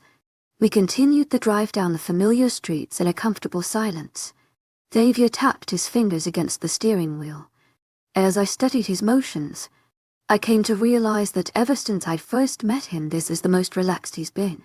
There was a ghost of a smile playing on his lips, and he radiated off a feeling of great contentment. I had decided then that this was my favorite image of Xavier today, with no grim nor frown lines covering the smooth skin of his features. With that ghost of a smile playing on his lips, and that little extra sparkle in his shimmery gaze, I wanted to make sure that he remained as so. "So, what are our plans for tonight?" I asked as soon as we took a turn from the busy streets of the city and towards the silent and empty roads that lead to his estate. "We'll dine in our open garden," Xavier responded, glancing at me from the corner of his eyes. My face lit up just imagining the scenery. "I hope you've dressed warmly," he remarked in sudden realization, his eyes roaming over my leather jacket and a slight frown creasing between his eyebrows when his eyes fell on my exposed knees. "I have," I replied instantly, wishing that frown away. Xavier hummed in contemplation, his eyes returning back to the road as he took a couple more turns. A few minutes later, we arrived at the wide golden gates of Xavier's pack home. As we neared the entrance, my gaze took in the beauty of the flowing fountain set in the center of the driveway. As it glowed with a fairy tale-like elegance, Xavier parked the car by the front of the wide stairway leading to the double doors, and within seconds, as I had barely unbuckled my seatbelt, he'd arrived at my passenger door and opened it. Involuntarily, I flinched as I was taken aback by his sudden speed. A cheeky grin spread across his face as I scowled at him. "To my agent extraordinaire, Madeline Nilben, thanks for your unfailing patience, enthusiasm." "It'll take some time to get used to that," I mumbled with a small smile as I stepped out of the car. Our hands brushed as we stood side by side, ready to ascend the flight of stairs, and Xavier took opportunity of that short contact to trail his fingers across the back of my hand, before entwining them with my own. His warm hand engulfed mine, and he led me to the front doors of his house. The first thing to capture my attention as we entered was the fact that the place was much louder than the last time I'd been here. Contrary to my last visit, the house felt full of life as faint chattering and laughter echoed from all around the place. When I glanced at Xavier, he offered me a reassuring smile, before leading me to where the open living room space was. When we got closer, I found a group of people sitting around the couches conversing joyfully. They sensed our presence from all distance away, and their voices lowered as their eyes came to study us nearing them. Instantly, they all stood from their places to greet us respectfully, their faces brightened by wide smiles. "To my agent extraordinaire, Madeline Nilben, heartfelt thanks for your unfailing patience, enthusiasm." Some of them greeted, before turning and acknowledging me by the name I had yet to get accustomed to hearing. "Luna." I then recognized Vincent as he stepped forward, stopping a couple feet away from me. "Luna Nora, it's a pleasure to have you back." My eyes widened as my heart skipped a beat. Luna Nora, that sounded very foreign to my ears, but it had a nice ring to it, and carried a thrill that excited me to the bones. I felt the slightest bit of pressure as Xavier squeezed my hand in reassurance, no doubt sensing my unease. I glanced up at him only to take a double take at his expression. His silver gaze stared down at me standing beside him with a newfound emotion that melted my heart pride. It's good to see you, too, Vincent. I spoke after too long. A small blush creeping up my cheeks. Everyone's attention was fully fixated on me, and all I wanted was to cower back into a hole and hide within the comfort of the darkness forever. Kun, Xavier saved me by tugging at my hands, pulling me away from the curious crowd. Everyone gave me kind smiles, some people of which I had the pleasure of meeting before but most of whom were new to me. All I could do was smile back awkwardly as Xavier led us past the grand staircase and towards the open glass doors that led to the gardens. I apologize if that made you uncomfortable. No, not at all. I tried my best to cover my nervousness with a big smile, but I feared it might have come out as a grimace instead. I just wasn't expecting to meet so many people. Xavier let out a small noise, and when I glanced at him in confusion I found him trying to hold back a smile. My eyes widened. What? That was only Vincent's family. My eyes widened even bigger than before. I had thought those were everyone, but I guess I was the fool to think so, since Xavier had already told me 3 families lived in this large estate. Don't worry, he quickly spoke, trying to ease my nerves. Baby steps. I smiled at that, liking the way it sounded. Only then did my gaze shift to the scenery ahead of us, and my jaw slackened and fell in amazement. The large garden was illuminated by bright fairy lights that hung loosely between various trees, and they cast their glow on the hundreds of blooming flowers that led the trail to a small table in the far distance. Tu es agent extraordinaire, Madeline Nilben. Confront thanks for your unfailing enthusiasm. I trailed off, unable to form any coherent words that would describe the astonishment I felt. The scene was right out of a fairy tale, and I was waiting to be pinched awake. Kun, Xavier offered his hand to me again, which I gladly took without a second of hesitation, and he began to lead us towards the table at the center. The dishes were already set, covered to keep warm, with long-lit candles set in the center between our plates. The drinks were already poured, and if I listened carefully enough, I could hear a faint classical music playing somewhere in the distance. We shouldn't be disturbed, Xavier informed me, a small smile playing on his lips and a sparkle shimmering in his eyes. We have the night to ourselves. I smiled giddily, enjoying the sound of that. Then suddenly there came a tapping of 4 paws, something approaching us. For a second, I was alerted as I stood straighter and examined my surrounding, but when I turned to face where we came from I saw the source of the noise. A light grey pit bull came charging at us. His mouth hung open, lifted at the edges, and what appeared to be a little smile with his tongue out panting for air.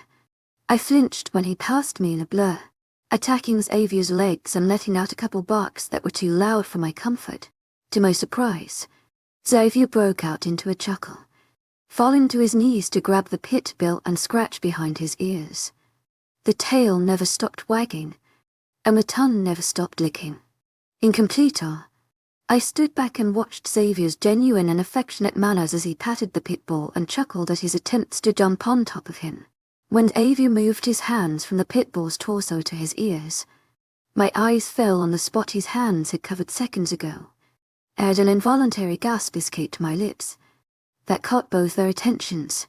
Xavier looked up at me, a knowing smile on his lips, while the adorable creature stared up at me with intrigue.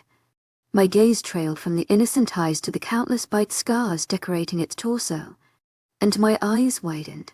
Xavier stood to his full height, his eyes studying my reaction before he commanded the dog with a simple sit, to which he immediately complied.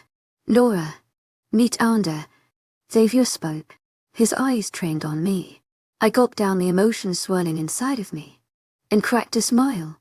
He's adorable. Xavier nodded his head, glancing down at the dog and patting his head once. What happened to him? I couldn't help but ask. Inhaling deeply, Xavier glanced at the table, and motioned with his hands for us to take a seat.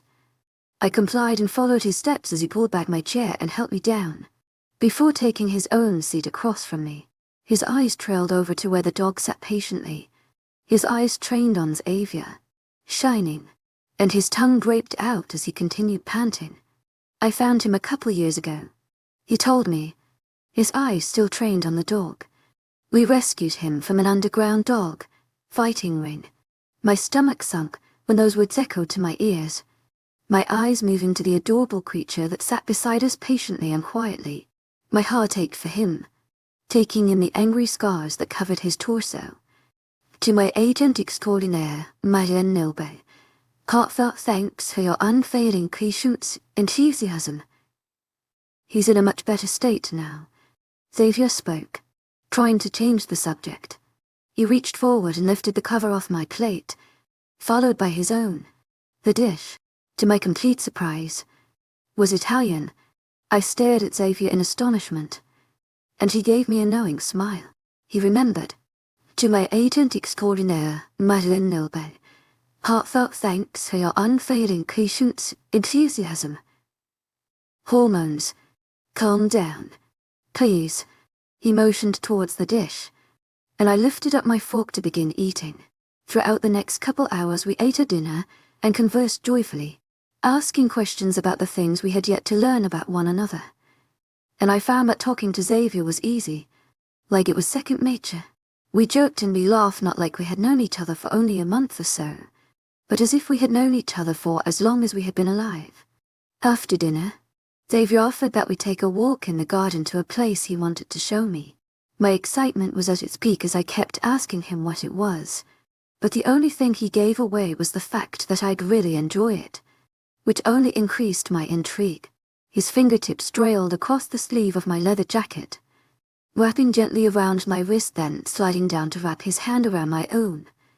I watched the action take place and felt another involuntary smile spread across my lips, and I shifted our hands to entwine our fingers, gently tugging my hand to pull me forwards. Xavier guided me to follow a step behind him further from the house and deeper into the gardens, taking a trail we hadn't had the chance to walk down together before. The brightness began to fade as we parted ways with the fairy lights, and soon the only light that shone down on us was that of the bright moons.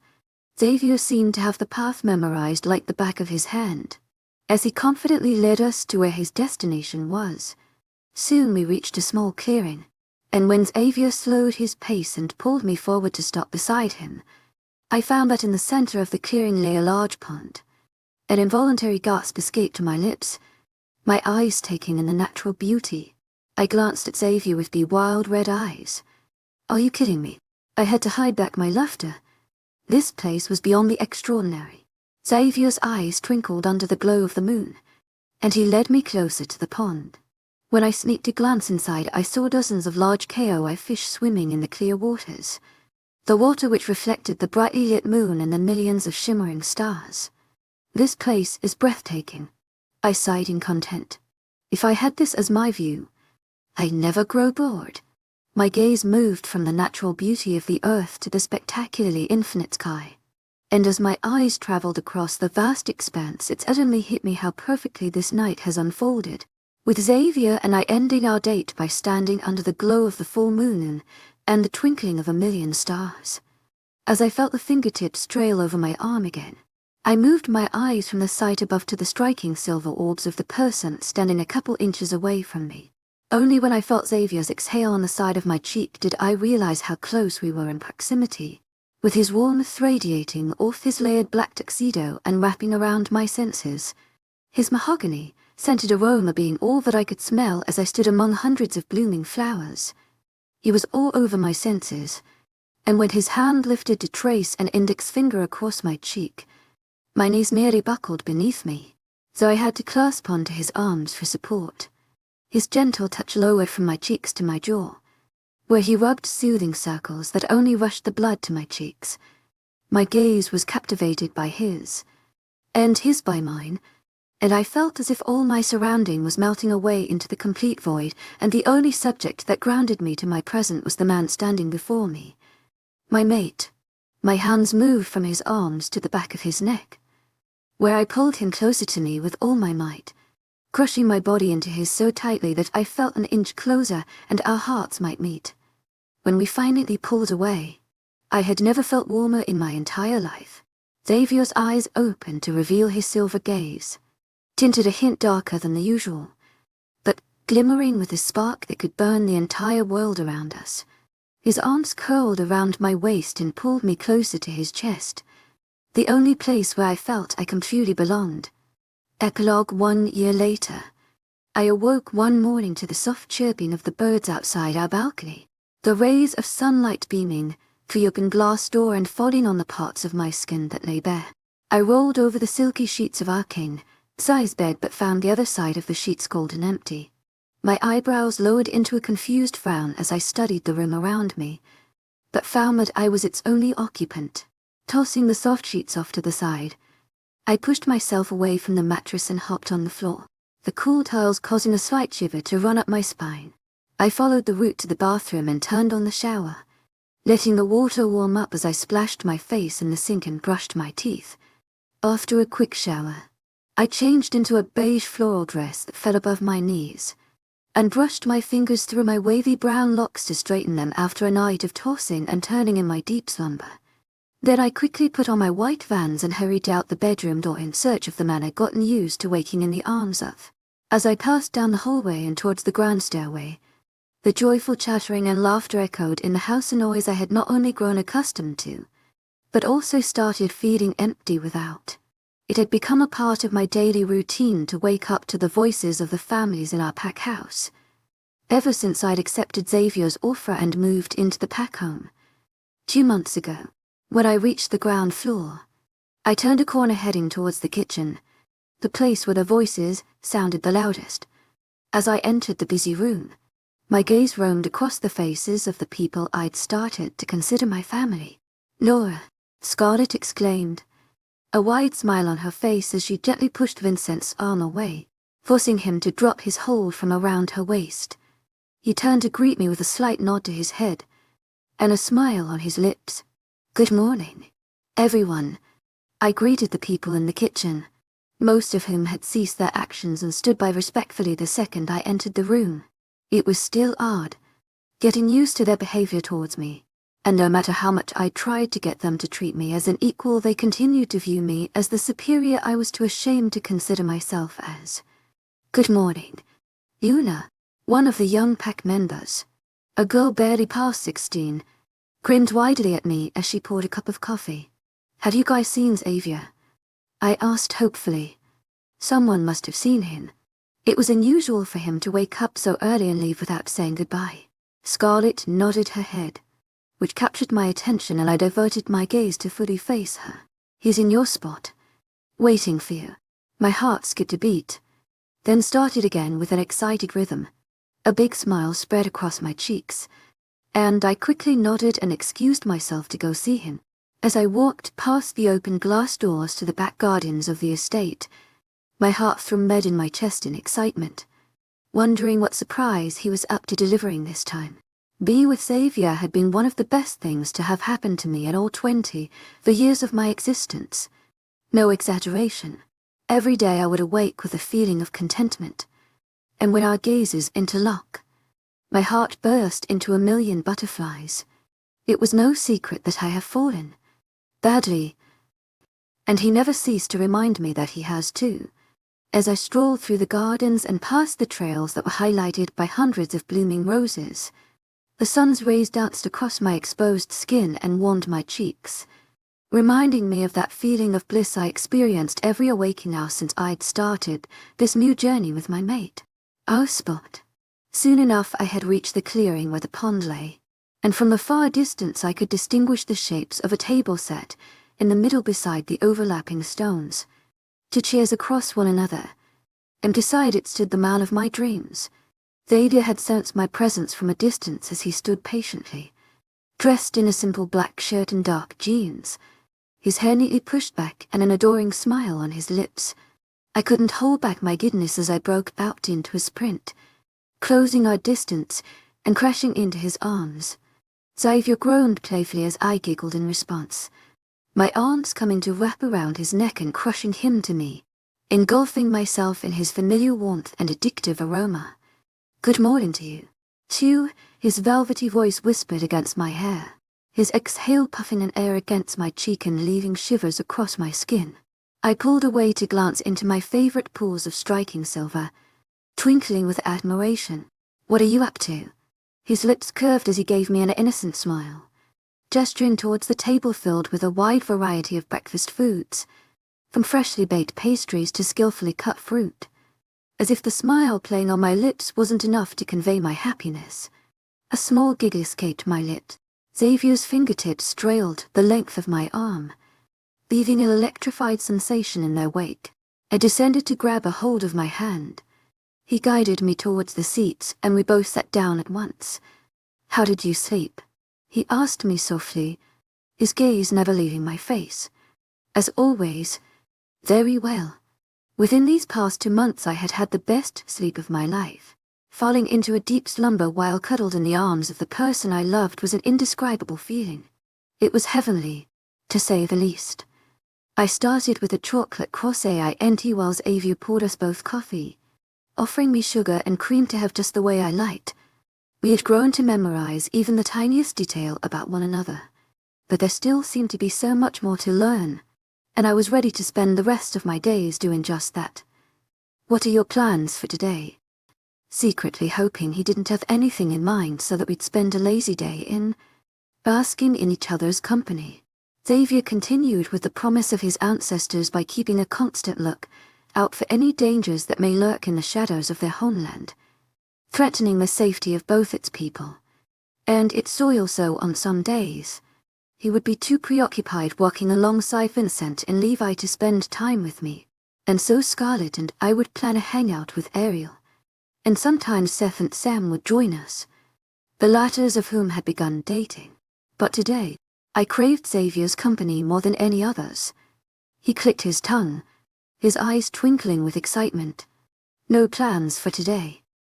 Already planning all possible activities that we could indulge in. To my agent extraordinaire, Madeleine Nobel, heartfelt thanks for your unfailing patience, enthusiasm."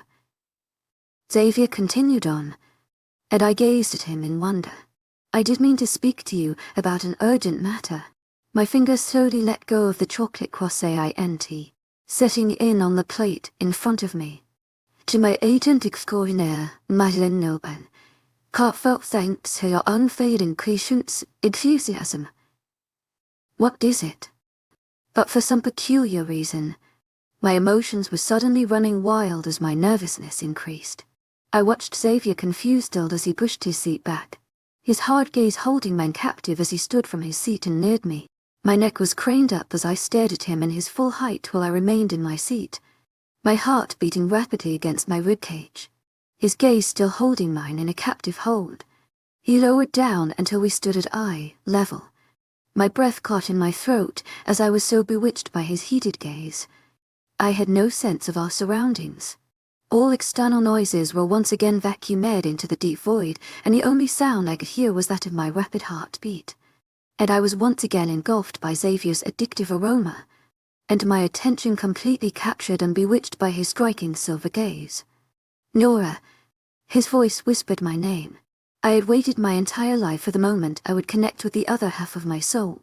My eyes widened, the conversation taking a completely different turn from what I'd been expecting.